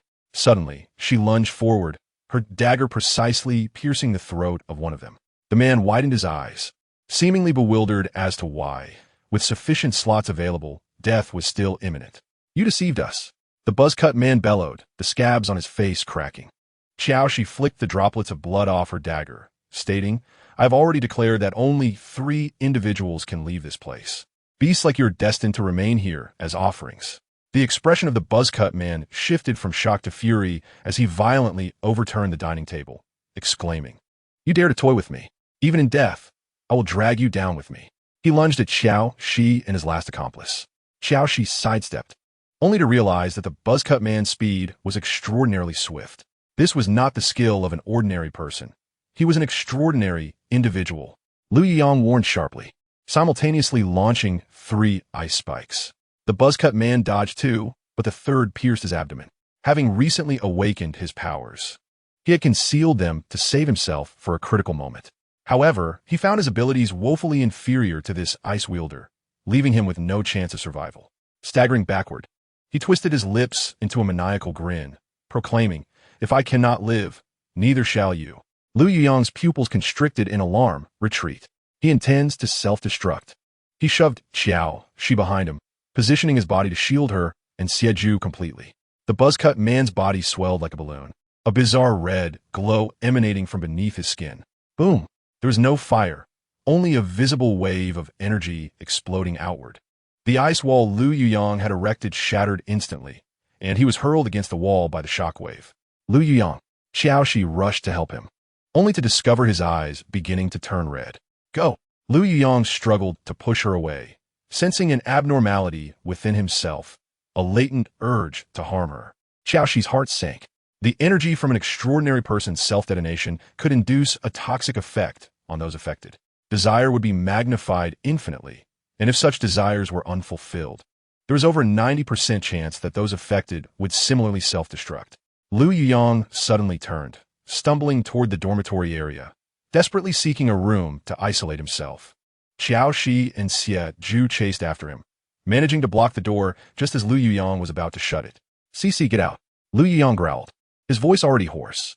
His eyes had turned a blood-red hue, veins bulging in his neck. Qiao Xi squeezed into the room, asserting, "If you truly wish to drive me away, I shall never appear before you again." She locked her gaze with his bloodshot eyes, asking, "Do you really want me to leave?"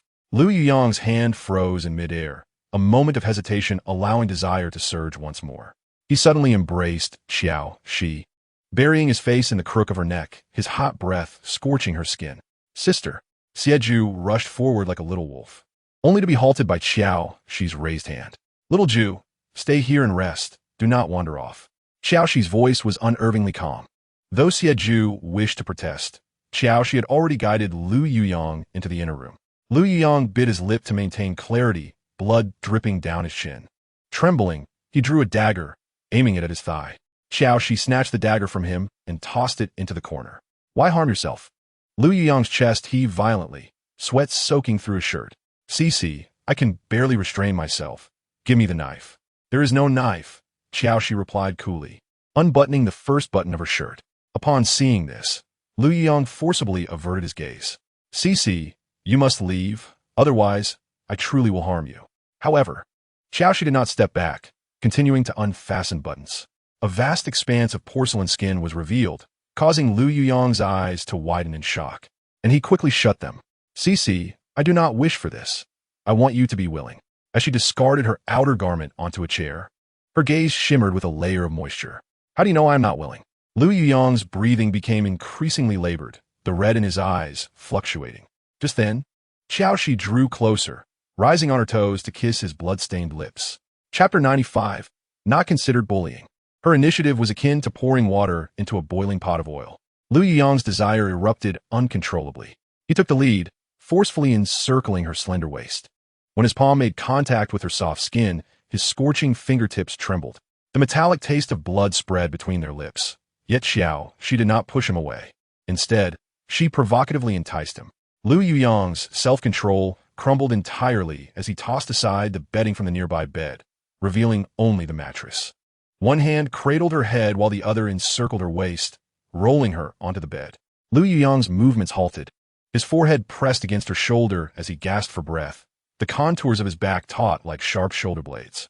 Just as Qiao Xi believed he would forcibly stop, she felt warm lips brush against her ear. "Cici, I will try my best to control myself."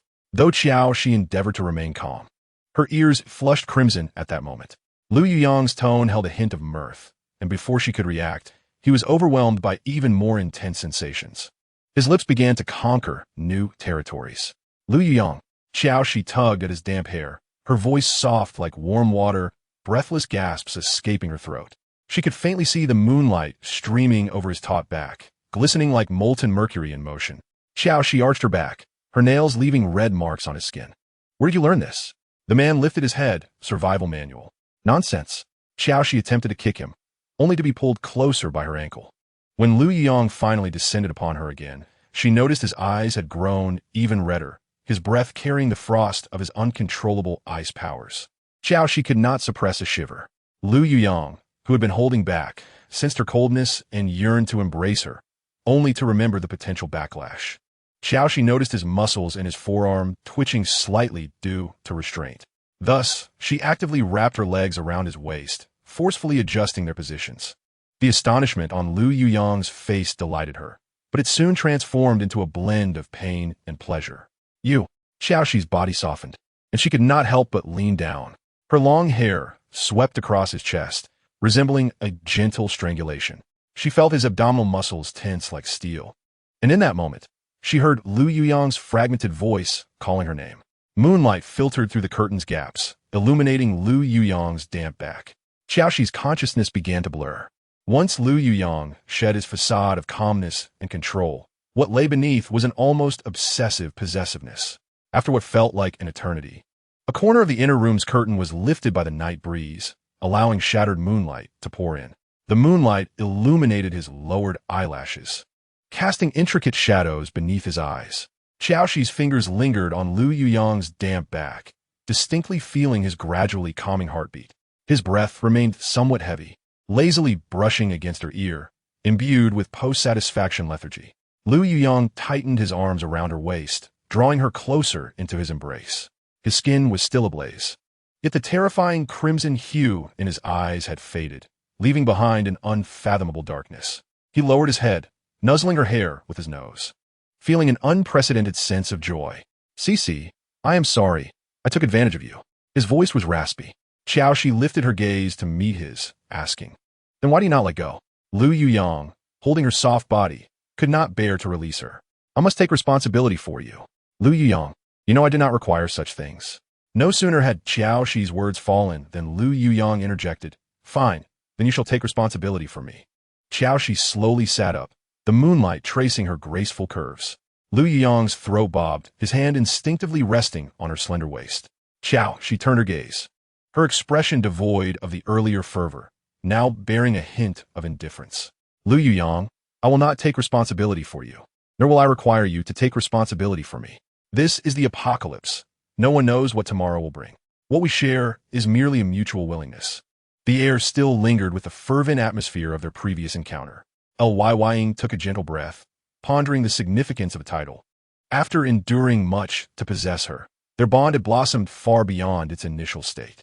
"All right, I shall not pressure you. XX, are you not weary? Why not lie down and rest a while longer?" He cherished the warmth and scent of her body. Even in stillness, entwined in slumber, he found immense joy. Shiju remained outside. Upon finishing his words, she bent to retrieve her clothing. However, Ying drew closer, enveloping her from behind, requesting she grant him 5 more minutes. Ultimately, Qiao X's heart softened, yielding to him. The intimacy of their skin against one another stirred Ying's heart. He intended to gradually thaw the icy barriers around her heart, ultimately making it his abode. Though he was generally honest, his hands and lips incessantly teased her. "Ying, Shiju is still a child. This place is unsafe. We must leave now." Reluctantly, Ying released her. "Very well, let us depart." The two rose to don their garments, and Qiao X sensed the gaze persistently fixated upon her from behind. "Knock, knock, knock." The door was rapped upon. Qiao X felt a twinge of embarrassment. A child, Shiju, awaited outside while they engaged in such activities within. Yet, had she made a different choice in that moment, Ying might have met a tragic end. "Knock, knock, knock." Qiao X hastened her dressing, but the urgency only led to chaos. Her pants mistakenly worn inside out. Ying had already donned his trousers, slipping into his shirt with remarkable speed. He finished dressing first, a satisfied smile gracing his handsome face. "I shall go out first. Take your time." With that, he strode towards the door, opening it to shield Shiju's view while closing it securely behind him. "What have you done to my sister?" Shiju's eyes were fierce and cold, akin to a wolf cub. Lyang's smile gradually faded in the face of such scrutiny. I know her better than you do. Whatever I do will never harm her. You are lying. You are indeed hurting her. Shiju disregarded any past assistance Lyang had offered, glaring at him with ferocity. I have seen men like that bully her. Lyang fell at a loss for words, particularly when confronted by such a young boy who had witnessed, yet failed to comprehend. Just then, Qiao Xi emerged and overheard their exchange. It was disconcerting, yet, given the circumstances, she had no choice. She could not abandon Shiju simply because of her closeness to Lyang. Clearing her throat, she stepped outside. Shiju, it is not as you think. Shiju turned sharply to her, his eyes reddening, especially upon noticing the marks on her neck, deepening his hue. You are deceiving me. Qiao Xi approached. I am not lying. If both parties are willing, it is not bullying. It is coercion against a woman's will that truly constitutes harm. Chapter 96. This is reality. Shiju paused, uncertainty flickering in his typically emotionless eyes. So, you're willing? His words compelled Lyang's gaze to fixate on Qiao Xi. She did not meet his eyes, but slowly nodded at Shiju. Yes, I consent. Upon uttering this, she failed to notice the smile that blossomed on the man's face. At that moment, Qiao Xi suddenly heard a sound, abruptly halting her speech to listen. Lyang clearly heard it as well, leading the way out of the dining area. The chilly morning air bore the stench of decay, followed by familiar roars in the distance. It is zombies. Shiju's voice shifted slightly. They are coming in. In mere moments, the first figure of a zombie appeared at the complex refuge's entrance, followed by a second, then a third. As they surged forward like a tide of darkness, they staggered, yet their excitement heightened upon detecting the strong scent of blood. Someone had seized the opportunity to escape, leaving the manhole cover ajar, allowing these creatures to infiltrate. If that were the case, the overwhelming scent of blood would attract zombies from the entire street. Follow this way, Qiao Xi whispered, pulling Shiju as she dashed through another door. During the previous night's reconnaissance, she had familiarized herself with the terrain, knowing which direction would be safe from zombies. Not long after they fled the dining area, the horde of zombies poured in, akin to hyenas drawn by the scent of flesh. The sound of rotting feet splashing in pools of blood created a grotesque symphony, enveloping the entire refuge in a chilling aura. A dead end. Lyang suddenly halted. The passage was blocked by a collapsed concrete barrier. We must find another route that way. The three continued to change direction, navigating through the maze-like corridors. Sister, behind us. The dark mass of zombies had filled the passage, with the front few within 10 meters of them. One zombie, clad in a security uniform, had a dislocated jaw, yet lunged forward with a gaping maw. Just then, Lyang spotted a rusted metal staircase not far away. He hurled 3 ice spikes into the eye sockets of the security zombie, pulling the 2 forward towards a fire escape. Upstairs, Shiju was pushed ahead, nimbly scaling the stairs. The rusted metal stairs groaned under the strain. Qiao Xi quickly followed. By the time Lyang ascended last, the area below was teeming with zombies. The sound of their claws scraping against the iron railings was piercing, prompting the three to glance down before swiftly turning inward. The second floor was evidently a storage warehouse, littered with various snack wrappers. They had stored food here, securing the swaying door with chains. Lyang kicked forcefully, snapping the chains. As they rushed into the warehouse, a foul odor immediately assaulted their nostrils, likely from spoiled food. With danger momentarily averted, and seeing the storage room, the trio naturally paused to scavenge. There's a window here. Shiju's keen eyes spotted a window in the corner. After stuffing their backpacks, Lyang and Qiao Xi hastened forward. The glass was shattered, and as cold wind rushed in, they glimpsed the yard below, swarming with zombies, resembling a pot of boiling rotten flesh. This is the only storage room, and there are no other exits. We must climb out here. Fortunately, a stone slab extended outside the window, approximately a foot wide, manageable for walking, but below, a mere 3 meters, lay a mass of zombies. Can you manage walking along the edge? Lyang turned to her and Shiju. Yes, it is feasible. Then you and Shiju go first. I'll cover the rear. With that, he stepped aside, and without hesitation, Shiju climbed out. His youth granted him agility, drawing no attention from the zombies below, nor hesitating from fear. Next was Qiao Xi, her footsteps steady upon the stone slab. The stench of decaying zombies made it difficult to keep her eyes open.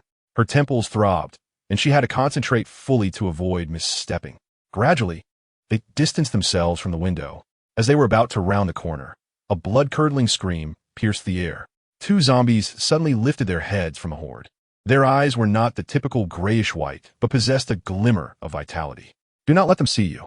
Just as Qiao X intended to warn Lying, a fireball hurtled towards her. Run! Lying's ice shield formed an arc in the air, perfectly intercepting the incoming fireball. Scalding steam instantly clouded their vision. Meanwhile, the zombies below, stirred by the commotion, became increasingly agitated, pressing toward the wall. Grasping at the air, the outstretched fingers of the taller zombies were mere inches from them. Shiju dashed forward, with Qiao X closely trailing. As they leaped towards the wall, a blast of force propelled her away. The surrounding zombies surged forward. In the quicker, Shiju managed to eliminate two zombies before she landed. As Qiao Xi rose to eliminate the remaining zombies, Lu Yuyang had already landed safely. If they were to confront a single evolved zombie, it would pose no challenge. However, facing two of them simultaneously could cost Shiju his life if they were not careful. Both Lu Yuyang and Qiao Xi understood this grim reality, which is why no one mentioned the idea of staying behind to deal with the two evolved zombies. Evolved zombies are more intelligent than their ordinary counterparts, and we must hasten our departure. They will undoubtedly pursue us. Yet at that moment, the streets were congested with zombies, and to escape, they needed to clear the horde. Fight! With no other choice, the trio charged forward. Sister, be careful. Qiao Xi crouched down abruptly as a blade of wind grazed her hair, leaving a 3-inch deep gash on the wall behind her. Her temples throbbed. These two evolved zombies had caught up with alarming speed. Lu Yuyang swiftly activated her powers, dispatching the surrounding ordinary zombies. This would surely be a protracted battle. While her transformation abilities could assist in offense, they could only ensure her own survival at best. I will distract the fire-type zombie. You seize the opportunity to attack. With that, Qiao Xi dashed towards the fire-type zombie, transforming into stone and rolling beside it just as a fireball approached. Shiju silently observed the seamless cooperation between the two, although they did not immediately eliminate a zombie. They had caused the creatures to flounder like headless flies. Chapter 97. Choose him or choose me. Initially, Qiao Xi and Lu Yuyang worked in tandem and nearly vanquished one of the mutated zombies. However, it soon became apparent that the two zombies had learned to work together as well.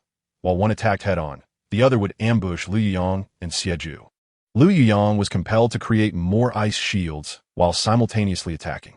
Sensing the urgency, Qiao Xi grew anxious. If this continued, Lu Yuyang's powers would not last long. Cici, you take Shiju and leave, Lu Yuyang decisively stated. I'll hold them off and figure out a way to retreat. With her presence, they had failed to eliminate both evolved zombies at once. Without her, Lu Yuyang's powers would deplete even faster. Yet at this moment, it seemed there was no other choice.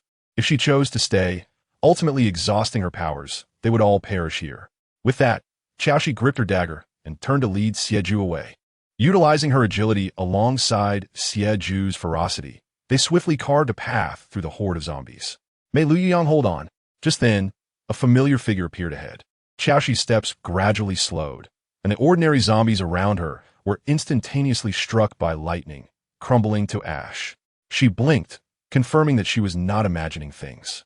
Feng Ye's silhouette surged through the sea of corpses, obliterating the mindless zombies in his wake.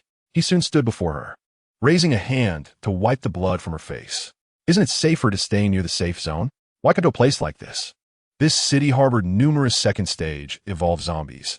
Even he had to tread cautiously. His gaze naturally fell upon Lu Yuyang, who was single-handedly facing two foes not far off, though he had no intention of intervening. Seeing this, Qiao Xi could only plead, please keep an eye on Shiju, without waiting for Feng Yi to respond. She transformed and re-entered the fray. With Feng Yi covering her, she felt a sense of calm, deliberately engaging the evolved zombies to hone her agility. However, the second-stage evolved zombies were evidently more perceptive than their first-stage counterparts. After a 10-minute struggle, just as she narrowly avoided another blade of wind, a bolt of lightning struck the nearly exhausted zombie. Unlike ordinary zombies, it did not disintegrate into ash, but merely froze momentarily. Yet that moment was enough for Qiao Xi to drive her dagger into its skull. With a twist of the blade, the crystal core fell free. She wiped the sweat from her brow, and on the other side, Lu Yuyang had also dispatched the fire-type evolved zombie. As she exhaled in relief, she turned to look at Feng Yi, not noticing that during the fight, her clothing had loosened, revealing a significant mark on her neck. Feng Ye's gaze faltered, and he stepped closer, reaching her in just a few strides. The acrid scent of gunpowder mingled with the odor of charred flesh still lingered in the air. Feng Ye's fingertips lingered on Qiao Xi's delicate neck, the heat almost scorching her skin. The dark depths of his eyes churned with a tempest more perilous than the sea before a storm, yet his voice was eerily soft. "Tell me, what is this?" Qiao Xi's eyelashes fluttered imperceptibly. Realizing she needed to adjust her clothing, she found her limbs restrained by Feng Ye's grip. That mark on her fair skin was glaringly evident, a clear indication of an intimate encounter. She attempted to push his fingers away, but was firmly held by her wrist. The static electricity from the lightning wielder's palm sent tingles through her skin. Qiao Xi knew she could not evade him, and slowly lifted her gaze to meet his. "Feng Yi, we are not in a romantic relationship." Feng Yi let out a derisive laugh. "So, you are merely toying with me?" Qiao Xi pressed her lips together. Initially, she had indeed been motivated by her own desires, wanting to use these men as batteries to enhance her powers, seeking strength without dependency. However, being human, witnessing Feng Ye's expression caused a pang in her heart. Feng Ye's fingers tightened, seemingly attempting to erase the marks on her body. Qiao Xi winced, her features involuntarily contorting in pain. At that moment, Lu Yuyang rushed forward, thrusting an ice spike against Feng Ye's throat. "Release her." The two similarly towering figures faced off amidst the ruins, the rustling of Feng Ye's camouflage attire and Lu Yuyang's combat uniform echoing in the wind. The invisible energy field erupting between them caused debris within a 10-meter radius to levitate unnaturally, tiny bolts of lightning darting between the ice crystals. Xie unconsciously stepped back, his back against a broken wall. When did this start? Lu Yuyang furrowed her brow, clearly uneasy. However, ultimately, she relented under Qiao Xi's insistence and withdrew, guiding Xie aside. Throughout this exchange, Xie remained silent, his head bowed, lost in thought. Feng Ye's fingers remained on Qiao Xi's neck, the warmth of her skin intensifying the cold fury surging within him. "Feng Yi, we need to talk." "Talk about what? Are you planning to discard me for him? Or do you intend to play both sides?" He fixed his gaze upon her, the shadows in his eyes nearly consuming her. Qiao Xi lowered her gaze, acknowledging that she was at fault in this matter. "I'm sorry. So what do you plan to do?" He leaned closer, his breath brushing past her ear. "Or should I ask you to choose him or choose me?" Qiao Xi instinctively averted her gaze. She understood that Feng Ye's temperament would not tolerate such disloyalty. She feared she might permanently lose this source of power. Feng Yi scrutinized her reaction, the darkness in his eyes deepening. After a moment, he suddenly laughed, though the mirth did not reach his eyes. "I see." He released her and took a step back, gathering lightning in his palm, only for it to dissipate abruptly. "Qiao Xi, remember your choice today." With that, he turned and walked away, his silhouette as cold and unyielding as a bolt of lightning cleaving through the ruins. Qiao Xi stood frozen in place, her fingertips curling involuntarily. She watched Feng Ye's retreating figure, her chest constricted as if gripped by an unseen force, a dull ache settling within. Unbeknownst to her, Lu Yuyang and Xie had already approached her side. "Cici," Lu Yuyang called gently. She stepped closer, her gaze laden with complexity as she regarded Qiao Xi, ultimately choosing to softly grasp her hand. "Let's leave this place for now." Qiao Xi nodded, refraining from further words. The trio traversed the ruins in silence, none daring to broach the subject that had just transpired. Qiao Xi attempted to withdraw her hand from Lu Yuyang's grasp, yet he tightened his hold, keeping her hand firmly secured within his. Chapter 98. A longing long unquenched Qiao Xi surrendered to his grip, noticing her lack of resistance. Lu Yuyang's lips curled into a slight smile. "Let us first seek a place to rest, just in time for you to absorb the crystal nucleus." As she spoke, she retrieved a blue crystal nucleus, still smeared with dark blood, from her pocket and handed it to you. Lu Yuyang gazed at the hard-won blue crystal nucleus, accepting it without hesitation. He understood that Qiao Xi's transformation ability could not directly absorb energy. The crystal nucleus was merely an inanimate object in her hands. In this increasingly perilous apocalypse, greater power meant better protection for her and Xiao. They had not strayed far, as the evolved zombies in the vicinity had already been dealt with, indicating that this area was safe for the time being. Upon breaking open a suite door, the three of them entered in succession. Lu Yuyang swiftly inspected the room, ensuring no danger lurked before pushing the sofa against the door for added security. You all rest. I will absorb this. Just go inside. Don't mind us. After facing the assault of 2 secondary evolved zombies, Lu Yuyang was indeed eager to enhance his strength. Only by augmenting his power could he better protect them. All right. He pushed the door open, disregarding the dust that filled the room, and sat cross-legged directly. He placed a blue crystal nucleus in his palm and began to channel his abilities. As energy surged in, a faint ice-blue halo enveloped Lu Yuyang, causing the temperature of the surrounding air to plummet. The energy contained within the crystal nuclei of the 2 evolved zombies was immense. Lu Yuyang could distinctly feel the depleted energy reservoir within him being rapidly replenished, swelling, even hearing a certain invisible barrier hum under the pressure of the energy influx. However, when the last vestige of energy was absorbed, that solid barrier remained unbroken. It merely seemed that the boundaries of his energy reservoir had expanded, like a dried-up lake deepened and widened to accommodate more water, yet failing to undergo a qualitative transformation to the next level. Once more, Lu Yuyang produced the last crystal nucleus, continuing his absorption. Energy once again violently collided with the barrier, but when he drained the final vestige of energy from the nucleus, he still could not achieve a breakthrough. Qiao Xi and Xie waited outside for a considerable time before hearing the sound of the doorknob turning. Then, Lu Yuyang emerged from the room, his eyes flashing with an even more intense ice-blue radiance than before. How is it? Qiao Xi could not help but ask. The energy reservoir has expanded, but I have yet to level up. His tone reflected a palpable disappointment. It was reasonable to estimate that each subsequent upgrade would be increasingly challenging. Thereafter, the trio operated like an efficient hunting machine, maneuvering through the zombie-infested ruins of the city. Their tacit understanding was honed to perfection through life-and-death struggles. Xieju's growth was particularly remarkable. The boy's fierceness had been tempered into something more restrained and precise. A sharpened military dagger in his hand moved like a viper's tongue, allowing him to deftly confront 5 ordinary zombies with ease, eliminating them. Qiao Xi, on the other hand, deliberately suppressed her transformation ability, focusing on honing her agility and combat skills. The trajectories of her dagger became increasingly lethal. Even without transformation, she could swiftly dispatch 4 or 5 zombies with precision. As for Lu Yuyang, he became the most solid barrier and the sharpest spear of the team. His expanded energy reservoir post-upgrade enabled him to unleash a broader range of ice-type attacks. During one encounter with a horde of zombies, dozens of sharp ice spikes shot forth, simultaneously impaling several dozen zombies, creating a magnificent scene. Qiao Xi watched with gleaming eyes, enviously admiring the formidable power of such a mutated ability. How wonderful it must be. If she possessed such an ability, there would be no need to struggle to develop her own. In the blink of an eye, a month had passed. After locating and successfully eliminating the 16th evolved zombie, Lu Yuyang absorbed yet another secondary evolved crystal nucleus, finally breaking through that invisible barrier. An ice-blue radiance erupted from him, forming a brief cyclone. The surrounding temperature plummeted to freezing, and a thin layer of frost formed on the ground. Lu Yuyang slowly opened his eyes, as if ice crystals were swirling deep within his pupils, emanating a stronger, more restrained pressure. Did it work? Qiao Xi asked, filled with delight. This growth is astonishing. In my previous life, it took over a year for most ability users to undergo 2 advancements to become second-tier ability users.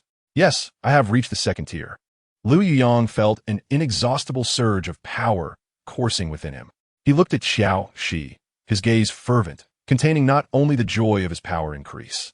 Shi, thank you. Lu Yuyang expressed his heartfelt gratitude. If not for Qiao Xi's constant support, he would not have easily found and eliminated so many evolved zombies. Why thank me? With you here, we have been able to stay safely for a month. They were mutually reinforcing. Without Lu Yuyang, she would never have dared to venture into this city with Xieju. Furthermore, she did not require the crystal nuclei. Following Lu Yuyang, she had also been enhancing her abilities. Outside, the twilight deepened, and Xieju, exhausted, wrapped in a sleeping bag, fell into a deep sleep, emitting even breaths.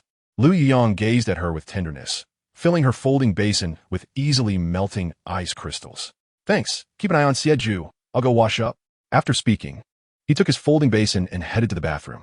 The small bathroom was illuminated only by a dim emergency light. Qiao Xi removed her soiled and sweaty clothing, revealing a similarly damp tank top beneath. The gradually warming weather had melted the ice crystals in the folding basin, yielding a significant amount of icy water. With enhanced physique due to her abilities, even bathing in icy water would not cause her to fall ill. She tilted her head back, wiping her body with a cloth. The water flowed over her delicate skin, washing away fatigue and grime. Once clean, she was about to tidy up her supplies when suddenly, a warm and solid chest pressed against her from behind. Lu Yuyang's arms encircled her slender waist like iron bands, his chin resting on her bare shoulder. His heated breath cascaded over her sensitive neck and ear. Startled by his sudden movement, Qiao Xi let out a soft gasp, instinctively tensing. Yet, she soon relaxed amidst his familiar scent. What brings you here? What about Xieju? He is asleep, quite deeply. Lu Yuyang's voice was low and husky, tinged with a long-suppressed desire. His calloused hand, radiating warmth, slowly moved from her flat abdomen upward, gliding over her soft waist, finally resting on her bosom. The snow-like, delicate skin blossomed into an alluring pink beneath his touch. She, he murmured her name like the most intimate of incantations. We finally have the chance to be alone. Recalling the dark expressions from a few previous encounters, she couldn't help but chuckle. Lu Yuyang tightened his grip around her waist. Still laughing? Before he could finish his words, Qiao Xi tilted her head and initiated a kiss. Realizing her intention, he leaned down and captured her lips. This kiss was laden with a conquering dominance, yet brimming with tenderness. A month of life-and-death battles had caused suppressed emotions to burst forth like a dam breaking. Under the dim light, their entwined figures cast flickering shadows on the dust-covered tiled wall. The following morning, Lu Yuyang awoke feeling refreshed, his brow relaxed and contented. Xieju had slept soundly. When he opened his eyes, he saw his sister giving a sidelong glare at the man beside her. Upon receiving the glare, Lu Yuyang not only did not appear angered, but his handsome features seemed to relax even more. Xieju sensed that something had transpired between them that he was unaware of. Xiaoju, you're awake? Noticing Xieju stirring, Qiao Xi deliberately raised her voice slightly, reminding someone to be mindful of the surroundings. Only then did Lu Yuyang stifle his smile, turning to look at the little light bulb. Xieju was also staring at him, seemingly scrutinizing and evaluating. This was a matter that he and Qiao Xi had agreed upon in the morning, and it was the perfect moment to inform Xieju. Xieju was uncertain as to why he could keenly perceive the existence of a private secret shared between him and Qiao Xi, a realization that stirred an uncomfortable feeling within him. The trio swiftly packed their belongings, having been out for a month, with ample provisions and excessive exercise. Xieju had grown slightly taller. Although he could not be considered exceptionally tall, he had undoubtedly transformed into a youthful figure, no longer mistaken for a child. Suddenly, a sense of disorientation washed over him. He reached out and gently grasped Qiao Xi's wrist. His voice was low, his fingers tightening ever so slightly. Are you planning to move in? He referred to his modest apartment within the safe zone. Qiao Xi was momentarily taken aback. She noticed the unmistakable anticipation in Lu Yuyang's eyes and recalled her separation from Feng Yi. Continuing to reside in Feng Ye's house felt evidently inappropriate. Lu Yuyang's brows lifted, a glimmer of amusement dancing in his eyes. Of course, you can stay as long as you wish. He paused briefly before adding, do you need my assistance with the move? Or perhaps we could tidy up together. Qiao Xi regarded his face, unable to suppress a smile. More importantly, she needed a bid farewell to Granny Chun and Wen Jing. I will pack my things and settle in before I come to find you. Very well, Lu Yuyang replied, not pressing the matter, respecting her decision. I shall wait for you. After all, we have ample time ahead. As she watched his upright figure disappear in the crowd, Qiao Xi led Xieju toward the area where Feng Ye's home was located. As they walked, Xieju suddenly posed a straightforward question. Sister, do you like him? The boy's inquiry was both direct and unexpected. Qiao Xi paused, a complex smile forming at the corners of her mouth. She reached out to tousle Xieju's hair gently, her touch tender. Little Ju, in this post-apocalyptic world, liking someone is often not the most crucial matter. She gazed at the overcast sky ahead, as if trying to convince herself that since she had chosen to save him and had come this far with him, she might as well let things unfold naturally. In this world, emotions were a luxury. The utmost priority was to survive each day peacefully and protect those around her. Anyone who dared to lay claim to him would undoubtedly be courting death. Standing before that familiar door, Qiao Xi inhaled deeply before raising her hand to knock. As she spoke, she was pulled into the room. She hesitated, her gaze instinctively darting toward Feng Ye's closed door, uncertain if he were inside. She feared his sudden appearance would render the situation even more awkward. Once I finish tidying up, I will be moving out. Granny Chen's smile instantly froze, and she grasped Qiao Xi's hand anxiously. Moving out? Where to? Shi, what are you saying? Have you had a quarrel with Xiao Yi? Although that child is reserved and speaks little, I can tell he genuinely cares for you. Shi, is there nothing that can be resolved amicably? Did he bully you? Speak to Granny, and I shall scold him for you. Qiao Xi, observing the genuine concern and worry in the elderly woman's eyes, felt a pang of discomfort in her heart. She clasped Granny Chen's rough hand in return, striving to keep her tone calm and gentle. Granny, this is not his fault. It is mine. We have some irreconcilable differences. Qiao Xi caught the critical piece of information. Feng Yi was not home. This revelation allowed her taut nerves to relax a bit. Granny, her tone became more resolute. I have made up my mind about this matter. If you and Wen Jing encounter any difficulties in the future, please do not hesitate to reach out to me. I am now residing in Qiao Yuan in the southern part of the city on the 4th floor. She provided the address of Lu Yu Yang's apartment. Shi, please reconsider. Do not give up on Xiao Yi so easily. He is a good child, Granny Chen implored, wishing to retain Feng Yi. Granny, please take care of your health along with Wen Jing. Although she did not mention Feng Yi, her stance was abundantly clear. After speaking, she turned and pushed open the door to her own room. The room still bore Feng Ye's lingering scent, and Xiao Xi's movements felt somewhat mechanical. Chapter 100. Cohabitation. Zhao Wen Jing entered quietly, silently assisting Qiao Xi in packing her clothes and various small items. Sister Shi, do you no longer like Brother Feng Yi? Zhao Wen Jing finally could not contain her curiosity and asked in a hushed tone. Qiao Xi paused in her folding, not lifting her gaze. Wen Jing, in these times, liking someone can sometimes be the most futile of sentiments. The issues between Brother Feng Yi and me cannot be resolved merely by affection. We have reached an impasse. You will no longer wish to see me. Her words were firm, effectively silencing any attempts at consolation from Zhao Wen Jing. Zhao Wen Jing observed Qiao Xi's resolute profile, ultimately sighing in resignation and hastening her packing. Very well then. Sister Shi, please take care of yourself, and I will visit you when I have the chance. Ultimately, Qiao Xi packed a modest-sized backpack. She declined Granny Chen's offer of hot water and repeated pleas to stay, shouldering her bag and stepping out of the home that had once provided her with shelter and warmth, yet also left behind a web of complex emotional entanglements. Just as she descended the stairs, a familiar figure stealthily emerged. "Ah, Miss Qiao, long time no see." Chun Peng greeted her with an exaggerated smile, his eyes unable to conceal their glances toward the bag on her back, as delight radiated from his features. "Are you moving?" He was internally elated. This troublesome woman was finally departing. With her leaving, he felt as if the clouds of despair that loomed overhead had dissipated. Qiao Xi halted, observing the unrestrained joy in his eyes with a cold smirk within her heart. She turned around with an expression that straddled the line between a smile and a scowl, her gaze sharp as a blade directed at Chun Peng. "Indeed, I shall no longer reside here." Her tone was light, laced with a hint of amusement. Chun Peng's smile grew even brighter. However, Qiao Xi's next words caused him to freeze in place. However, she advanced a step closer, the unspoken pressure prompting Chun Peng to instinctively retreat. "Granny Chun and Wen Jing still reside here." Her voice was calm, yet unmistakably laden with a warning tone. "I trust you, Captain Chun, to look after them well." Chun Peng's grin collapsed instantly, his expression shifting faster than a change of weather. The weight of her emphasis on look after struck him like a chill that surged through his body, erasing all remnants of his earlier exuberance, leaving behind only annoyance and frustration. How could he have forgotten that even if this woman moved away, she remained a force to be reckoned with? It was all his fault for speaking out of turn. "Understood. Miss Qiao, you can rest assured. I will take good care of Granny Chun and Wen Jing. I promise they will have everything they need." Chun Peng hurriedly nodded, a forced smile plastered on his face as he patted his chest in assurance. Regardless of his inner thoughts, as long as he still feared Xie Zhu and Feng Yi, the days of Granny Chun and Wen Jing would be significantly more comfortable. With a casual smile and a wave, Qiao Xi replied, "Very well then, until next time."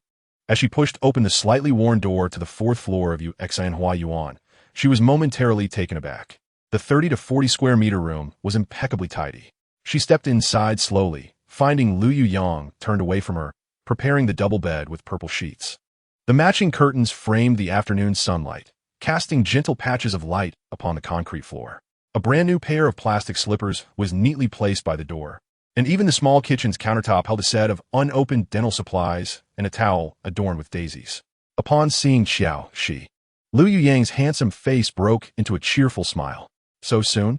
Let us see if there's anything you need." He approached, taking her backpack and suitcase from her hands. Qiao Xi allowed him to carry her belongings as she slowly walked to the bedside, her fingers gliding over the smooth sheets, the delicate cotton texture imbued with warmth from the sunlight. She turned, leaning against the windowsill, a smile dancing at the corners of her mouth as she gazed at the man before her. "Captain Lu, was this a long-planned endeavor?" Lu Yuyang stepped closer, his strong arms encircling her waist. His embrace was fervent, his chin resting atop her head, a deep chuckle reverberating within his chest, imbued with an unrestrained pleasure. Indeed, it had been a long-planned endeavor. Ever since that day he learned of her impending departure, he had been preparing for this moment.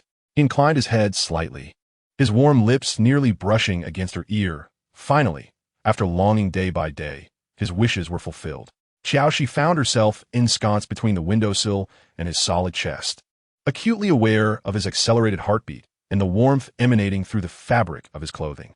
She lifted her palm, gently pressing against his firm chest, her fingertips tracing the contours of his muscular physique. "You reside here too?" She raised her gaze, meeting the depths of his eyes. Lu Yuyang clasped her hand resting against his chest, his thumb unconsciously caressing the back of her hand.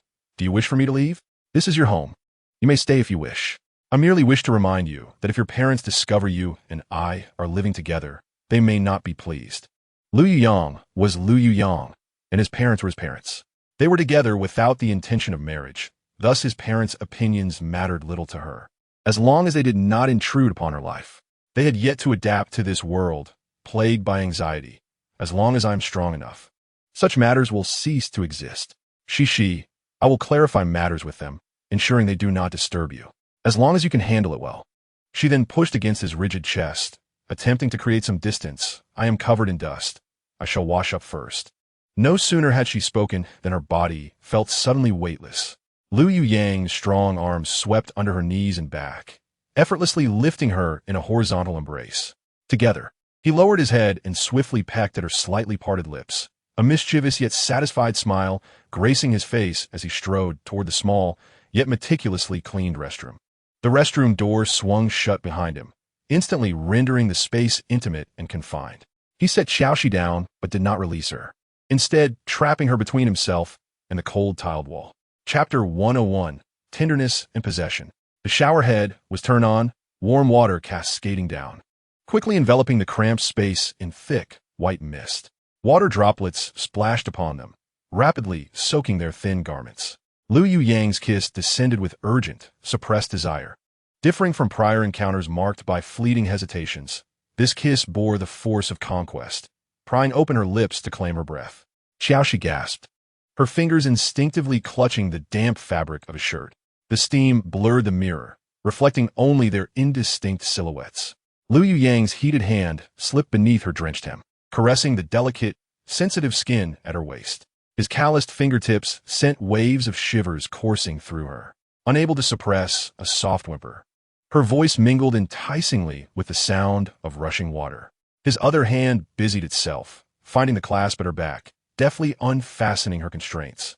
The soaked fabric was impatiently peeled away, cascading onto the damp floor. The warm water washed over their bodies, yet it could not dissipate the rising temperature and the thick tension in the air. Lu Yuyang's kisses traveled down her jawline, marking her slender neck and exquisite collarbone with fervent impressions.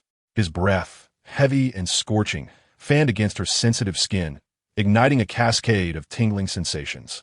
She tilted her head back, surrendering to his alternating gentle and domineering advances, her fingers tangling in his wet, dark hair, torn between pushing him away and pulling him closer. The small space was filled only with the sound of flowing water, heavy breaths, and suppressed, heart-fluttering whispers. The swirling mist enveloped their entwined figures, seemingly isolating them from the cold, harsh world outside. Just before dawn broke, Qiao Xi succumbed to exhaustion and a certain satisfying relaxation, drifting into a deep slumber. Lu Yang lay beside her, bathed in the faint morning light, gazing at her defenseless, serene profile as she slept. His fingertips gently traced her slightly furrowed brow and swollen lips, his eyes reflecting an inescapable tenderness and possessiveness. Meanwhile, at the very edge of this safe haven, in the shadows of the tent area, a pair of wolf-like, fierce eyes gleamed brightly in the darkness. Xiaju lurked like a silent phantom, concealed deep within the foul-smelling tent. His target was a man known as Scarface. A month prior, it was this man who had taken away his only family in this world. Everything his sister had suffered, he would make them experience double the pain. Scarface, in a state of drunken revelry due to a few bottles of inferior alcohol, hummed merrily as he made his way to a secluded corner to relieve himself. The moment he unfastened his belt, caught off guard, Xiaju sprang into action. His speed was akin to that of a hunting wolf cub. He crouched low, darting from the shadows, his meticulously sharpened dagger, fueled by countless days and nights of pent-up rage, accurately and mercilessly plunged into Scarface's lower back. Scarface barely managed a muffled grunt before Xiaju covered his mouth. As he attempted to retaliate, Xiaju's speed was even greater, yanking the dagger out and thrusting it again with precision into his groin. The agony contorted Scarface's body into a shrimp-like shape.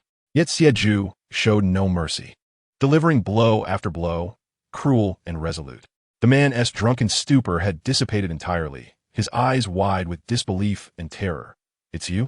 Xiaju, expressionless, crouched down, driving the blade into Scarface's eye, tearing apart half his face. The man's screams echoed through the tent area, piercing and relentless. Yet the tent area grew increasingly silent. Such events occurred daily. The only way to avoid trouble was to feign ignorance. It was akin to a slow and torturous execution, bleeding the two men out one stab at a time. Eventually, as the man's voice dwindled, Xiaju rose, looking down upon the man who was barely clinging to life. "Does it hurt?" A faint smile graced Xiaju's face. It should hurt. He offered no mercy, turning around and departing. Warm, sticky blood splattered onto his cold hand, and he withdrew a prepared rag, scrubbing at it with disgust. After repeated scrubbing for what felt like an eternity, and with no more of the man's blood remaining, his figure melted into the darkness. In the ensuing days, an eerie atmosphere enveloped the tent area. Each day, notorious ruffians gradually vanished, and when found, they were often in a woeful state. Within a mere week, 7 or 8 infamous men from the tent area met their demise one after another. Panic spread among the previously arrogant villains. They began to distrust one another, fearful of venturing out alone at night, clutching knives beneath their pillows, seeing everyone as a potential Grim Reaper. The nights in the tent area were devoid of women's terrified screams and men's sinister laughter. Instead, ordinary people, those who had been oppressed, robbed, and harmed, gradually ignited glimmers of hope in their eyes after a brief period of shock and disbelief. The hatred for their loved one's demise and the humiliation of their stolen resources seemed to find a delayed solace with the disappearance of these villains. Qiao Xi and Lu Yang donned their packs and entered the tent area under the morning sun. Qiao Xi noticed the ordinary residents here, their faces reflecting a diminishing numbness and fear. A group of women sat together, whispering, their expressions adorned with a long-lost, relaxed smile. "Have you heard? That gang of scoundrels has all met their comeuppance. The heavens have opened their eyes. Finally, we can sleep soundly. My girl wasn't awoken by nightmares last night." The whispers floated with the wind into Qiao Xi's ears. After exchanging glances with Lu Yang, they quickened their pace deeper into the tent area. Before departing, Xiaju had informed Qiao Xi of his temporary residence, and as they approached, they heard a rhythmic, cold, clanging sound from a distance. The youth sat with his back to them, perched atop a discarded concrete block. The morning light outlines his silhouette, which appears more upright and defined than it did half a month ago. He lowers his head slightly, engrossed in honing the dagger in his hand. Each friction between the whetstone and the fine steel blade sparks a cascade of tiny flames. His focused demeanor and the steady strength in his arm exude a sharpness that belies his age, akin to a short dagger that has finally been unsheathed, radiating a chilling light. Xiaju calls Qiao Xi. The sound of sharpening abruptly ceases. Qiao Xi steps before him, her gaze resting on his calm, yet subtly hardened face. which betrays an underlying aura of cold ferocity. Chapter 102. Protecting her for life, her voice is soft, imbued with affirmation rather than inquiry. Did you handle it?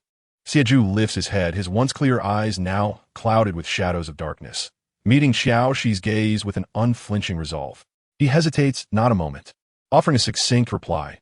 I did not act rashly. I have awaited this day for months. The voice of the youth is as calm as stating a fact.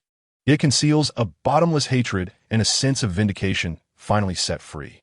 The despair of once watching loved ones being humiliated and feeling powerless has transformed into the strength to personally sever the throats of enemies.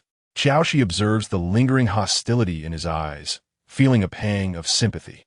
She refrains from reproach, instead placing a firm hand on his shoulder, conveying a silent understanding and acceptance. You did well. From this day forth, the past is bygone. Xiaoju, your sister wishes for you to lead a good life. Xiaju bows his head. Yes, sister's vengeance has been avenged, but I must continue to grow stronger. Strong enough to protect the benefactor who extended a helping hand to us in this mire of the apocalypse. This kindness is etched in his heart, and he shall repay it with his life. Unaware of his thoughts, Qiao Xi straightforwardly states their purpose for the journey. We are leaving the city again. Will you accompany us? Without a moment's deliberation, Xiaju replies, yes, I will go with you. He requires little time to prepare, shouldering his pack in just 2 minutes before following Lu Yuyang and Qiao Xi out toward the tent area. This time we head east. What do you think? Qiao Xi has no objections, turning to Xiaju, who remains silent. Xiaoju, what do you think? I will follow my sister. Just as he finishes speaking, a sound distinct from the usual clamor of the safe zone drifts closer along the main road leading to the safety area. Heavy and synchronized footsteps echo like a well-drilled military unit. Qiao Xi and Lu Yuyang halt simultaneously, their senses heightened as they glance toward the source of the noise. Outside the gate, a troop of roughly 20 individuals strides in. They wear combat uniforms never seen in the safety zone, contrasting sharply with the patchwork attire of the local defenders. Their movements are steady and uniform, their gazes sharp as eagles, and their expressions bear the defiance and ferocity of those who have traversed mountains of corpses and rivers of blood. An invisible chill of oppression permeates the air, causing passers-by to recoil in terror, shoving towards the sides of the road, plunging the once bustling street into a stifling silence. Lu Yuyang's countenance darkens instantly, his brow furrowing as he instinctively positions himself protectively in front of Qiao Xi and Xiaju. The aura emitted by this group is perilous. They are not an ordinary band of refugees. His piercing gaze scans the troop, his voice low and grave. Something is amiss with these individuals. Qiao Xi too senses that their strength far surpasses that of the existing forces within the safety zone, especially the tall man at the forefront. With a buzz cut and a shallow scar on his face, his casual glance carries the weight of a blade, laced with scrutiny and an aloof indifference that sends chills down one's spine. Qiao Xi tenses, her hand discreetly resting on the dagger at her waist. Xiaju narrows his eyes slightly, akin to a vigilant young wolf, silently assessing every member of this troop. Shi, the plan has changed. These individuals come with ill intentions. The safety zone may soon be in peril. I must ascertain their motives and origins. Qiao Xi comprehends his concern. All right, you handle it. Xiaoju and I will explore nearby, honing our skills. With the evolution of zombies nearly eradicated in a nearby city, it is the perfect opportunity for her and Xiaju to practice. Lu Yuyang nods, his expression serious as he reminds her before departing. I won't be by your side. Be cautious. If danger arises, hide. Don't worry about me. I understand. After watching Lu Yuyang follow the group of abilities, Qiao Xi and Xiaju turn to proceed toward the safety zone's entrance. Lu Yuyang's figure trails at a distance behind the abilities while he calls over a passerby, quietly instructing him to notify the base management. The dark blue troop marches onward, unwavering and undeterred, reaching the heart of the safety zone, the temporarily repurposed administrative area. The guards at the entrance, observing this menacing, well-equipped group of uninvited guests, grip their weapons tightly in anxiety. The scarred man strides forward, stepping up to the tightly shut glass doors, his gaze sharp as ice as it sweeps across the anxious guards on either side. Without uttering a word, he merely raises his chin, prompting a towering brute behind him to kick the door with ferocity. With a resounding crash, The reinforced glass door buckles inward, shattering. Spiderweb-like cracks rapidly spread, and shards of glass cascade to the ground. This brutal act sends ripples of shock through the administrative hall, where gasps and the sound of overturned furniture fill the air. Bring out your safety zone leaders. The scarred man's voice, though not raised, carries an icy authority that slices through the chaos, resonating clearly throughout the hall. A captain clad in safety zone guard attire steps forward, struggling to suppress his shock and anger. Who are you? What business do you have with our leaders? This is the administrative center of the safety zone. Please. His words are abruptly cut off. Another individual from behind the scarred man, with a sinister gaze, casually glances at him, and in an instant, he collapses to his knees as if struck. As he attempts to rise, his body betrays him, and an icy dread surges from his feet to the crown of his head, choking the rest of his words in his throat, beads of cold sweat forming on his brow. The scarred man regards him with a gaze devoid of emotion, conveying only an indifference that feels as chilling as a warning. My patience is limited. I would prefer not to resort to violence, he remarks with a cruel mockery. Now, summon your leader. Chapter 103. Delays the rest finally snaps back to reality, scrambling to flee in haste. I will notify the leader immediately. 5 minutes later, a man with graying hair and a composed demeanor approaches swiftly, flanked by over 10 high-ranking abilities from the safety zone. These abilities are the elite forces of the safety zone, yet their equipment and presence pale in comparison to the dark blue troop. The leader of the safety zone surveys the shattered door and the chaos strewn across the floor, his brow furrowed as he strives to maintain his composure. You have come from afar, creating such a commotion. What is the purpose? The scarred man's gaze sweeps disdainfully over him and his accompanying abilities, utterly devoid of pleasantries. Do you have any researchers in your safety zone? Particularly those who have engaged in biological, viral, or energy research. His tone is not one of inquiry, but rather an imperious demand, insisting that if such individuals exist, they should be handed over. The expression of the safety zone leader shifts. We are merely a small safety zone. We have no such talents. You would be wise to speak the truth. Should I discover deceit, the leadership of this safe zone could easily be replaced. The ability users beside the leader of the safe zone glared at them with fury, yet restrained themselves from immediate confrontation. With these low-tier ability users, you cannot protect your entire safe zone. Do you comprehend? This blatant threat struck each heart like a heavy hammer. The expressions of the ability users surrounding the leader were tinged with humiliation and anger. Yet none dared to voice their objections. Ying, concealed in the opposite building, witnessed everything transpiring in the hall below. His heart pounded heavily within his chest, not out of rage, but from an unprecedented chill. He observed with clarity. Among the 20 members clad in dark blue combat uniforms, at least more than 10 had, in that brief moment of confrontation, displayed a fleeting yet unmistakable surge of energy. Such intensity was not possessed by ordinary ability users. It was on par with the energy he had just acquired upon his recent breakthrough. After enduring countless life and death battles and expending an immeasurable number of evolved zombie cores, he had barely managed to advance to the second tier not long ago. Yet this sudden appearance of a formidable team boasted such a plethora of high-tier combat strength. Who exactly were they? The leader of the safe zone, recognizing the unwavering determination of the opposing party, reluctantly turned to instruct the ability users beside him to summon Professors F, Lu, and Ying. The nearby ability user acknowledged and departed. The leader of the safe zone looked towards the scarred-faced man, stating, "These professors were specially invited by us. However, they are free to decide for themselves. If they wish to accompany you, I will respect their choice." Yet upon uttering these words, the ability users completely disregarded his sentiments.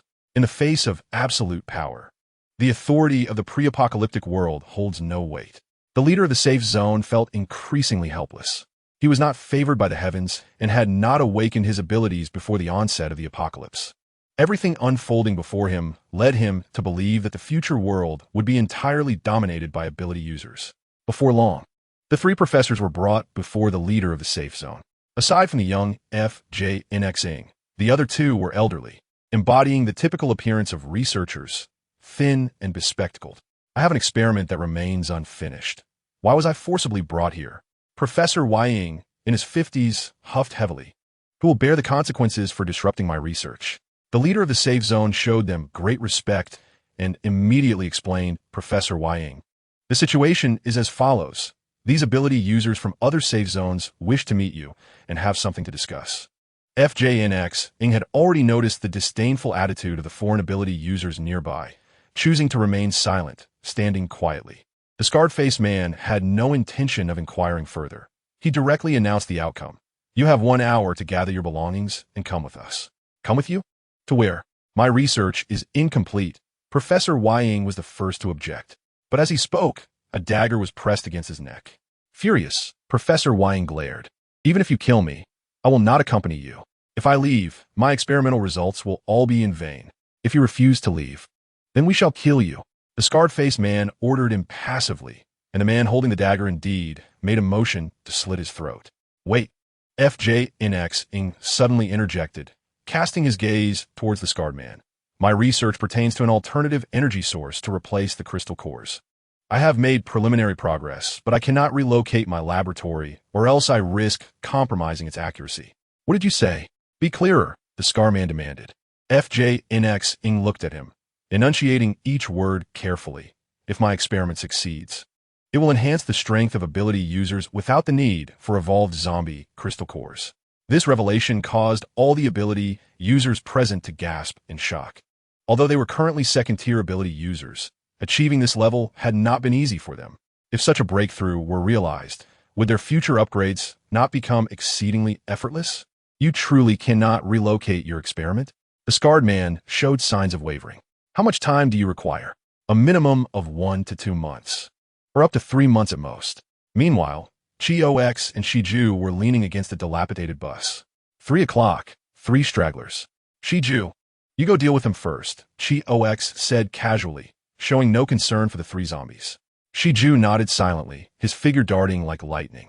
His movements were even more decisive and agile than a month prior, exuding a lethal precision. Utilizing the cover of the abandoned vehicles, he swiftly approached. Before the 2 zombies could sluggishly turn around, his dagger, like a striking viper, swiftly pierced one of their eye sockets, twisting his wrist to instantly obliterate its brain. The other zombie lunged with a howl, but Shiju ducked and slid, evading the rotting claws, and with a swift counter, his dagger pierced through its jaw and into its skull. The entire process took less than 10 seconds, clean and efficient. Shiju withdrew his dagger, shaking off the black blood, his face devoid of expression, yet his eyes sparkled with intensity.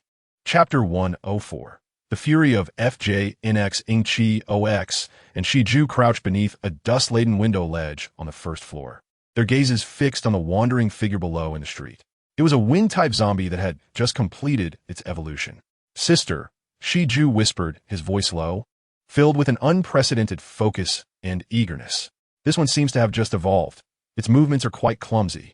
I want to try taking it down myself. Qiao Xi turned to him in surprise. The contours of the youth's profile were taut, yet his eyes shone with an astonishing brilliance, like a blade tempered in fire. She furrowed her brows slightly. Are you certain?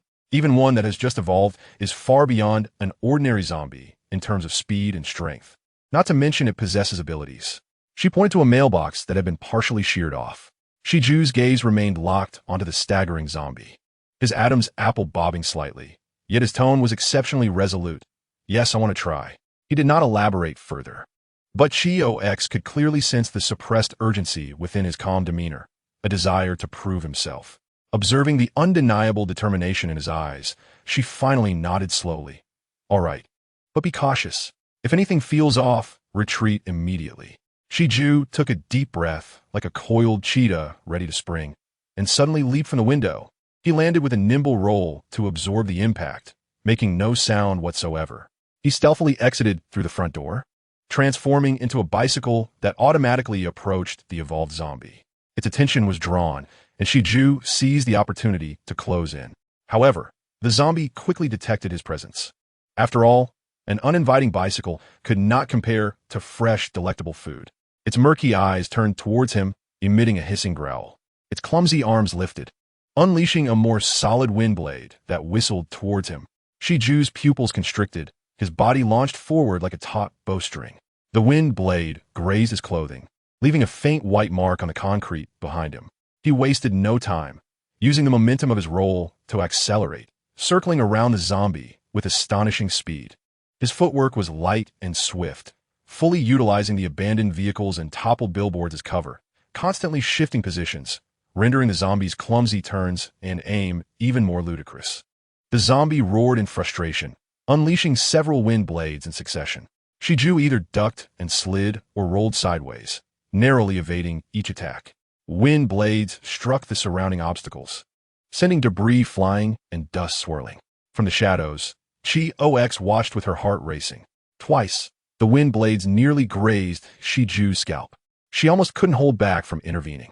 Yet the youth's gaze remained calm, his breath quickened but not panicked, like a dancer performing on the edge of a blade, turning their struggle for survival into a breathtaking game of wits.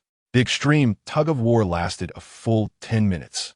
The movements of the zombie appeared to have grown increasingly sluggish, with the intervals for gathering the wind blade extending longer. Just as it raised its arm once more, attempting to coalesce the wind blade, a cold glint flashed in Xieju's eyes. No longer retreating, he surged forward like an arrow released from its bow, charging directly at the zombie. In the fleeting moment before the wind blade was unleashed, he suddenly crouched low, his body skimming dangerously close to the ground, narrowly slipping beneath the descending arm of the zombie. Simultaneously, his right arm, charged with power, struck like a venomous serpent emerging from its lair. The firmly gripped, sharp dagger piercing with precision into the vulnerable spot beneath the zombie's jaw, fueled by all his strength, hatred, and desire. With a sickening thud, the dagger's tip penetrated the skull, reaching deep into the brain. The zombie's raised arm froze in midair, the gathered wind blade dissipating silently, its murky eyes instantly losing all luster, and its massive body collapsed to the ground with a resounding thud, stirring up a cloud of dust. Xieju, panting, withdrew his dagger and flicked off the viscous black blood clinging to the blade.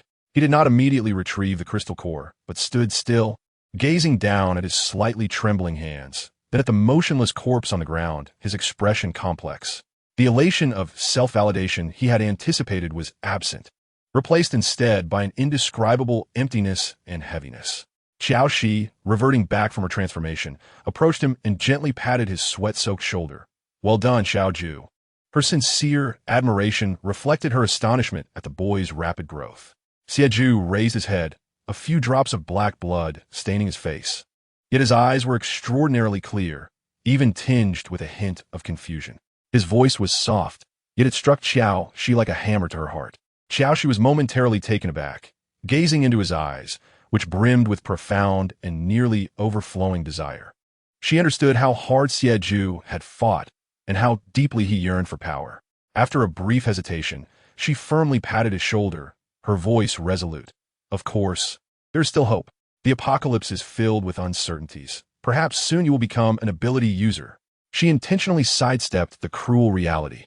As time progressed, the likelihood of ordinary people awakening abilities dwindled to the realm of miracles. Xieju's eyes flickered, the spark within resembling a candle fighting against the wind, feeble yet persistent. He refrained from pressing further questions, silently crouching down to skillfully excavate the faintly green crystal core from the zombie's skull. He held the small gem, imbued with the power of the wind, gazing at it for an extended period. As the two began their journey home, the sunlight stretched their shadows long. Yet, before they could exit the city, a group of figures appeared ahead. Qiao Xi immediately recognized the composed figure in the center, clad in white and black attire. "Shi, what are you doing here?" "Jin Xingge." Qiao Xi was equally surprised, instinctively moving forward as they drew nearer. However, as she approached, two ability users in dark blue combat suits, with cold expressions, stepped forward and rudely blocked her path. The force of their movement caught Qiao Xi off guard, causing her to stumble. "What are you doing?" Jin Xing's expression darkened instantly as he hurried to steady Qiao Xi, his tone laced with rare anger. Shi, are you hurt?" After confirming she was unharmed, his icy gaze turned to the two aggressors. "I'm fine." Qiao Xi regained her balance, her sharp eyes scanning the indifferent faces before her. She recalled vividly that these were the very individuals who had intruded upon the safe zone just days prior, acting with arrogance. How could they be here with Jin Xing? They seemed to be protecting him? Chapter 105. Protecting one's own. Jin Xing positioned Qiao Xi behind him, turning to face the foreign ability users. His voice was low, yet exuded an undeniable authority and chilling warning. if you wish for my experiments to proceed smoothly. I suggest you treat my friend with respect. Otherwise, he paused, his eyes losing their usual warmth, gaining a sharper edge. I will immediately terminate all collaboration in my experiments. You should understand that without me, the data you possess is merely a pile of worthless paper. The ability users clearly did not expect Jin Xing to be so assertive for the sake of a woman. They were accustomed to their brazen behavior outside. Had it been anyone else, they would have been reprimanded long ago. However, at that moment, a pragmatic woman with short hair in the lead exhibited a flicker of consideration in her eyes before donning a false smile and raising her hand to halt her companions. Apologies, Professor Jean. We were unaware that this lady is your friend. She turned to the recently aggressive team member, her tone stern. Apologize. The team member's face darkened. But under her glare, he begrudgingly muttered, I'm sorry. After speaking, he even shot a provocative glance at her. Qiao Xi observed the entire exchange without anger. Instead, she smiled broadly, exuding magnanimity. It's all right. After saying this, she turned her attention back to Jin Xing. Jin Xingge, what brings you out here? She had initially speculated that these individuals had forcibly brought him from the safe zone, yet they seemed to regard him with a degree of caution. Jin Xing's expression softened slightly. I came out to capture some special evolved zombies. I need their samples. Qiao Xi's gaze swept over the ability users again. Are they with you because your research is beneficial to them? Jin Xing paused for a moment, not denying it. Yes, my research focuses on genetic enhancement and stabilization. They require my findings to optimize their abilities. Xie had remained silently standing behind Qiao Xi, his head bowed as if indifferent to the unfolding events. Yet, the hand hanging by his side quietly clenched the warm crystal core in his pocket. Jin Xing's words ignited a spark within him, as if a meteor had fallen into the dried-up lake of his heart. The glimmer of genetic enhancement for ordinary people lit a fervent flame within the shadows, unseen by others. I see. Qiao Xi nodded in understanding. These matters were beyond her reach. All right, be careful on your way back. I'll come find you when I have time. Jin Xing spoke gently. Qiao Xi hesitated for a moment before softly saying, I've moved. I no longer reside at the old place. You and that ability, username Feng Yi, are no longer together? Jin Xing's eyes brightened with anticipation. Qiao Xi softly affirmed, providing the address of Lu Yu Yang's apartment. Due to the presence of outsiders, she refrained from elaborating further, only reminding him, I'll be on my way now. Take care. With that, she pivoted and left with Xie. The short-haired woman beside them smirked. Professor Jean, now that you've met your friend, it's time to continue with your work. Today's task is still incomplete. Her tone carried an undercurrent of subtle urgency and threat. Jin Xing shot her a cold glance, ignoring her as he proceeded straight to the next target area. Beneath his gentle exterior lay the unyielding pride of a top scholar, embodying an aura of defiance against authority. Thanks to these powerful ability users, they successfully captured 3 evolved zombies required by Jin Xing within a single day. Professor, do you need any more?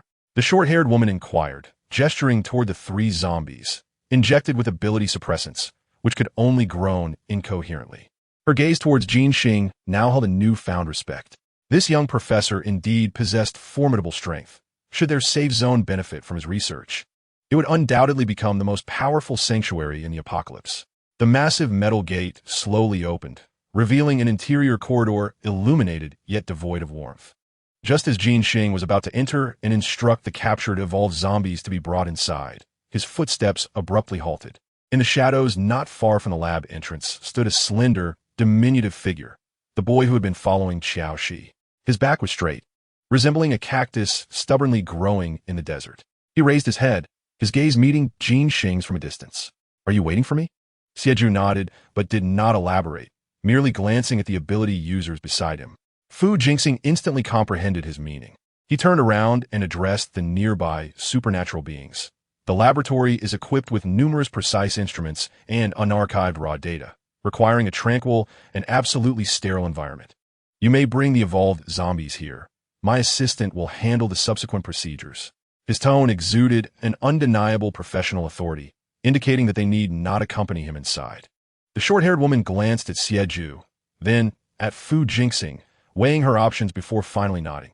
All right, Professor Fu, but I implore you to complete the experiment swiftly so we can depart together. Once their footsteps faded into the distance, Fu Jingxing turned to Xie, saying, Follow me.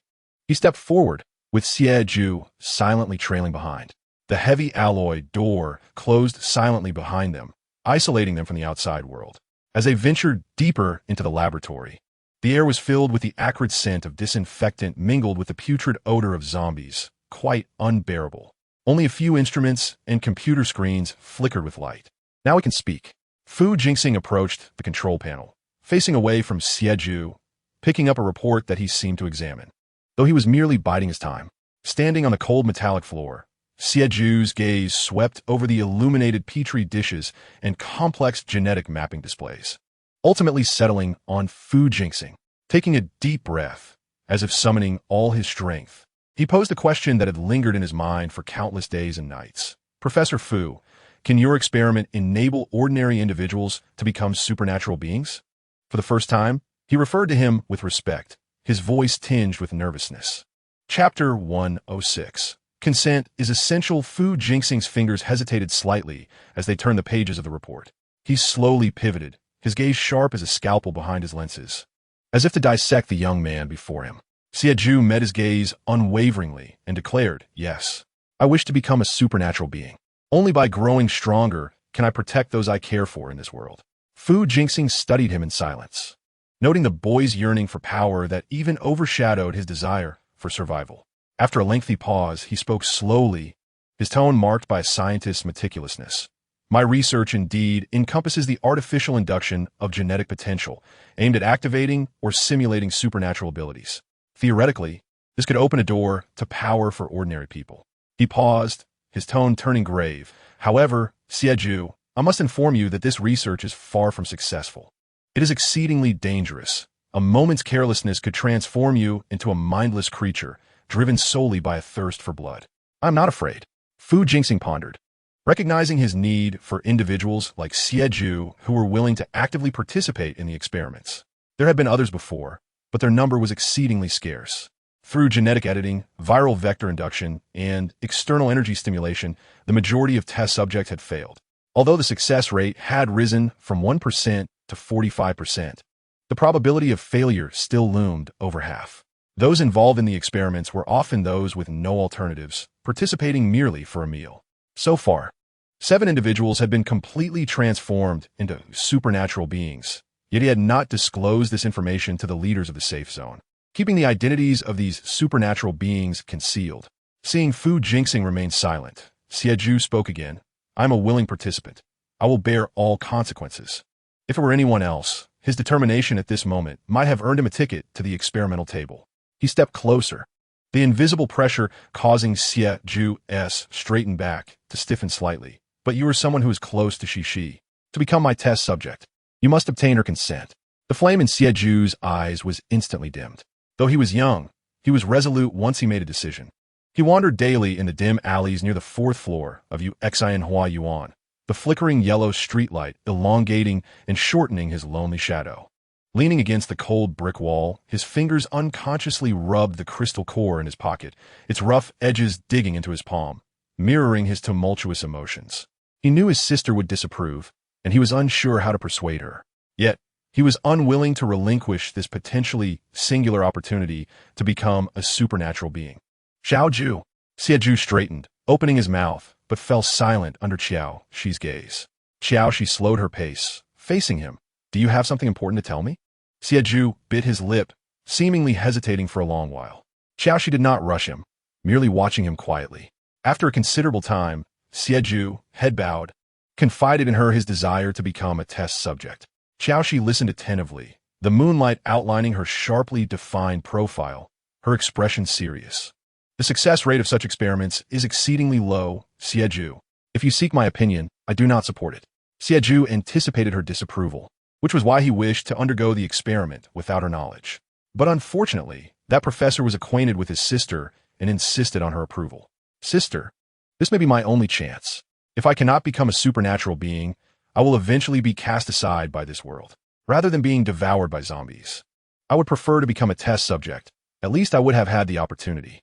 Qiao Xi had not expected Xie, despite his youth, to possess such clarity. He spoke the truth. Indeed, in the end, both supernatural beings and zombies were evolving, and the survival space for ordinary people was narrowing. Outside the safe zone, Ordinary individuals could hardly survive without the protection of supernatural beings. Qiao Xi's eyes flickered repeatedly before she spoke with difficulty. Have you truly made your decision? Xie nodded without hesitation. Yes, I have decided. Then I will accompany you to the laboratory. I will inquire about the experiment. Half an hour later, under Xie's guidance, Qiao Xi arrived at the laboratory. Jin Xing, is the success rate of this experiment high? Qiao Xi asked directly, her gaze fixed on Su Qianqian, who was clad in a white lab coat behind the experimental table. Doubts surged within her. It had only been a few months since the apocalypse. How could the technology for artificially inducing supernatural abilities be taking shape so soon? Why had she never heard of it during her 3 years of struggle for survival in her previous life? The only explanation was that the costs were prohibitively high, and the success rate was dishearteningly low. Su Qianqian set down the petri dish in his hand, where some tissue was faintly pulsating. He approached the control panel, pulling up a set of complex and shocking data graphs, the stark white light illuminating his weary yet refined face. He paused, a flicker of a researcher's determination crossing his eyes. However, I am confident that with more time and sufficient special samples, I might raise the success rate to 20 to 30%. 20 to 30%. This figure ignited a faint spark in Xieju's heart. Yet it felt like a bucket of ice water splashed over Qiao Xi. She turned to Xieju, her tone unusually serious. Did you hear that, Xiaoju? This is not merely a gamble on life. It is a wager on a torment worse than death. You can wait a little longer, until Jin Xing raises the success rate to a level worth fighting for. I will not hinder your pursuit of power. But now she shook her head. It is too early. The light in Xieju's eyes dimmed. Yet Su Qianqian's words about raising the success rate to 20 to 30% planted a seed deep within his anxious heart. Qiao Xi glanced at him before turning to Su Qianqian. Jin Xing, I believe you can achieve this. If it comes to that, and he insists, then let him participate in your experiment. Chapter 107. The pressure this could be considered a clear path presented to Qiao Xi, and Xieju felt a sense of anticipation. Su Qianqian nodded slightly. Very well, when the time is right, I will notify him to come for the experiment. The atmosphere eased a bit, and Su Qianqian raised his hand naturally, reminiscent of childhood, affectionately ruffling Qiao Xi's hair, marveling at how he had grown enough to make decisions for others. Qiao Xi's body stiffened imperceptibly, and she looked up at him. Jin Xing, how am I not grown? I'm already 23.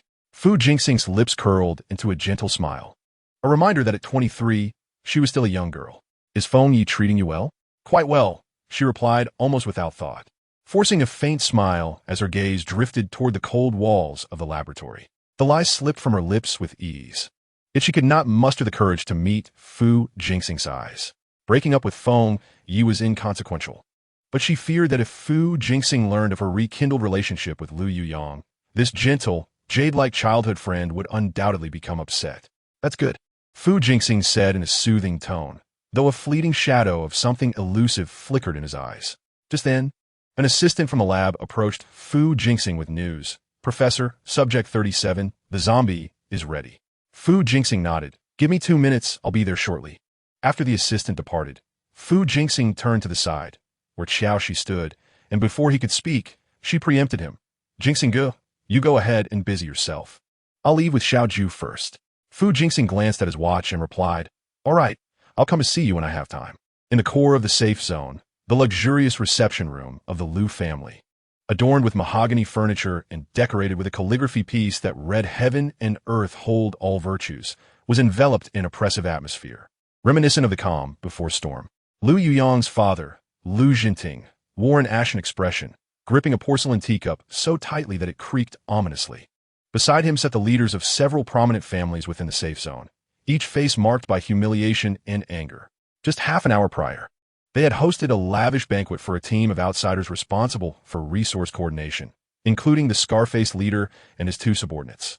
They had presented their utmost sincerity with exquisite delicacies and fine wines, yet the visitors had treated them with disdain, carelessly picking at the carefully prepared dishes and dismissing the family heads as inconsequential. During the meal, one of the Scarface leader's lackeys had even slammed the table and declared, "What a joke of a family.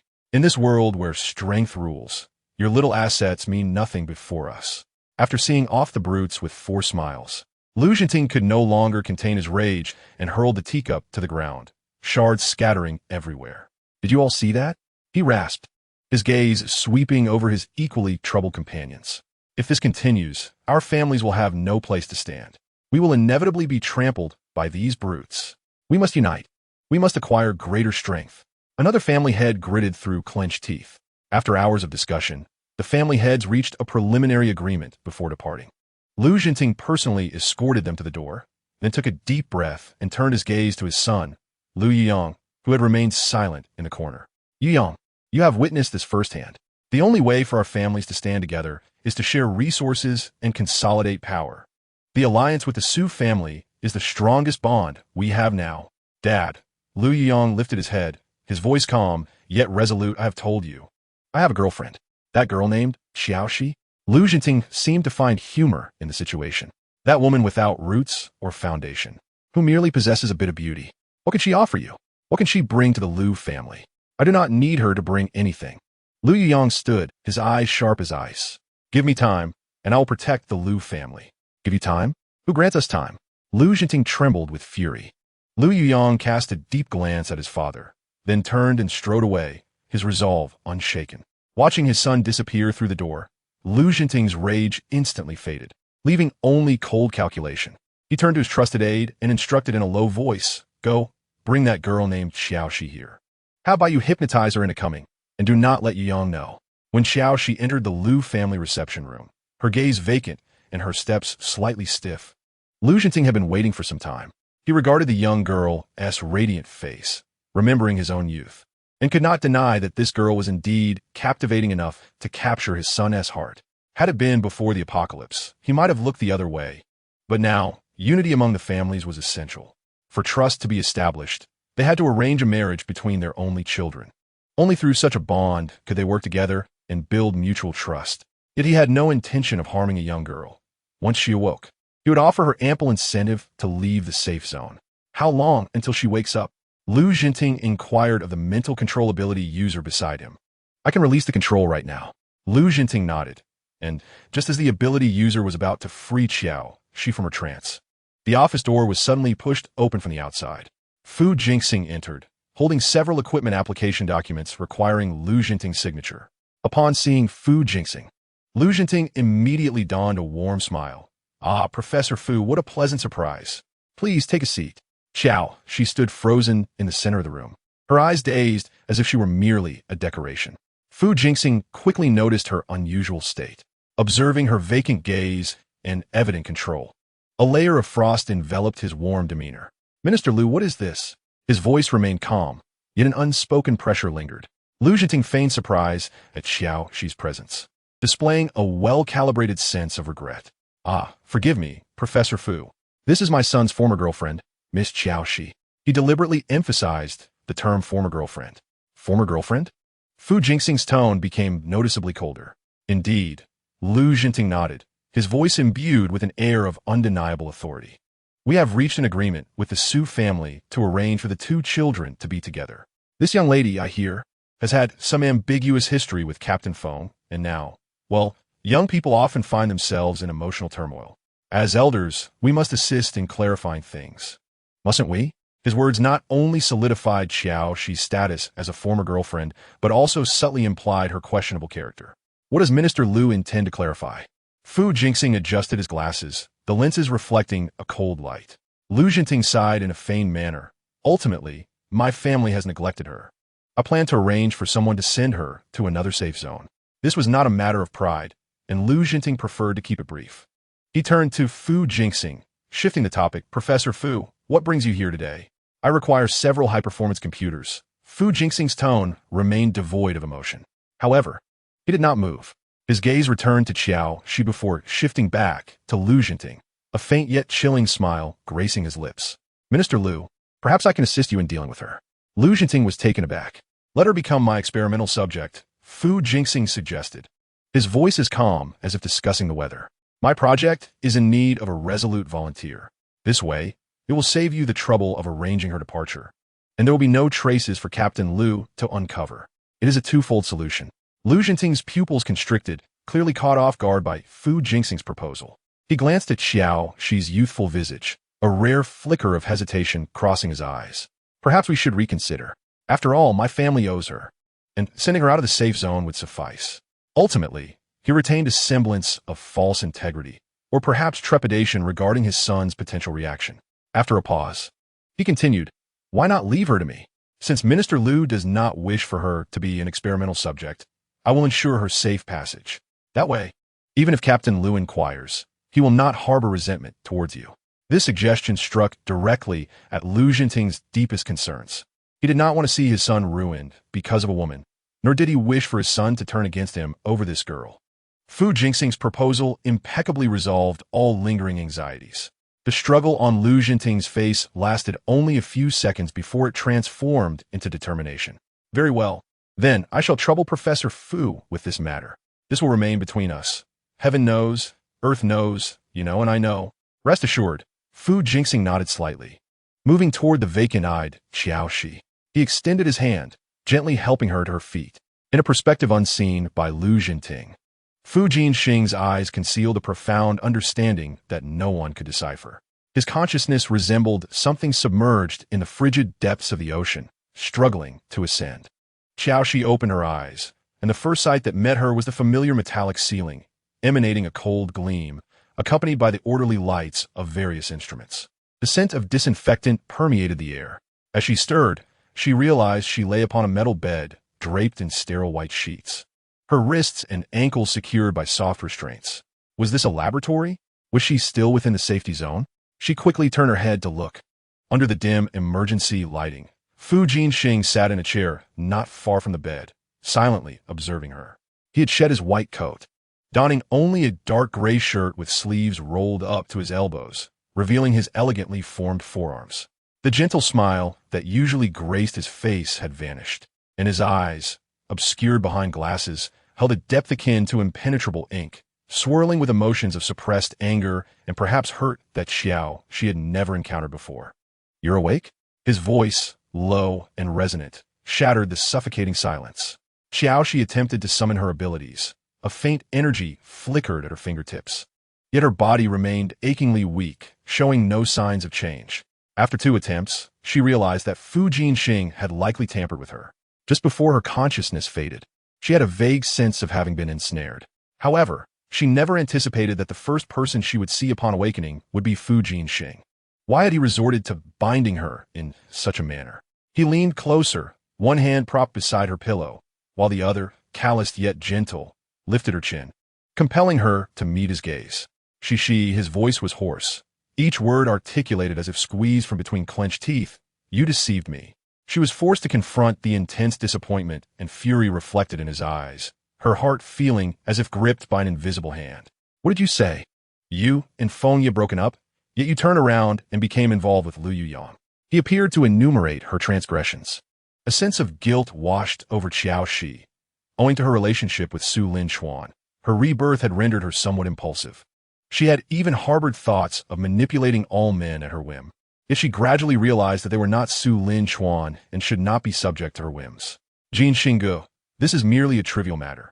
You are so busy. I do not wish for my insignificant concerns to disturb you. To me, anything concerning you is not trivial." Shi. His fingertip caressed her chin with a dangerous intimacy.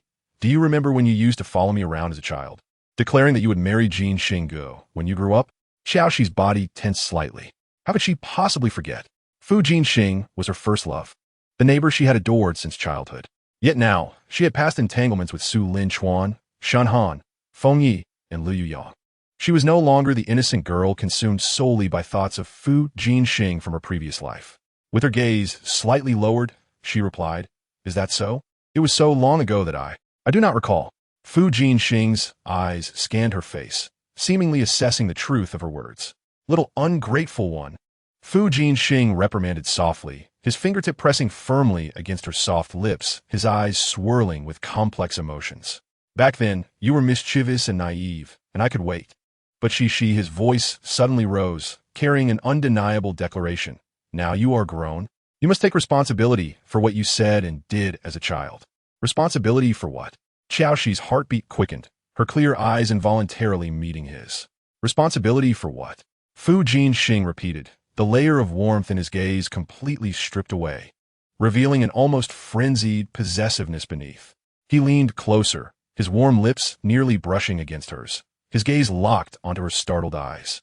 Think carefully about what you have done to me before. Who was it that held my hand and declared they wanted to be a bride? Who was it that stole kisses from me?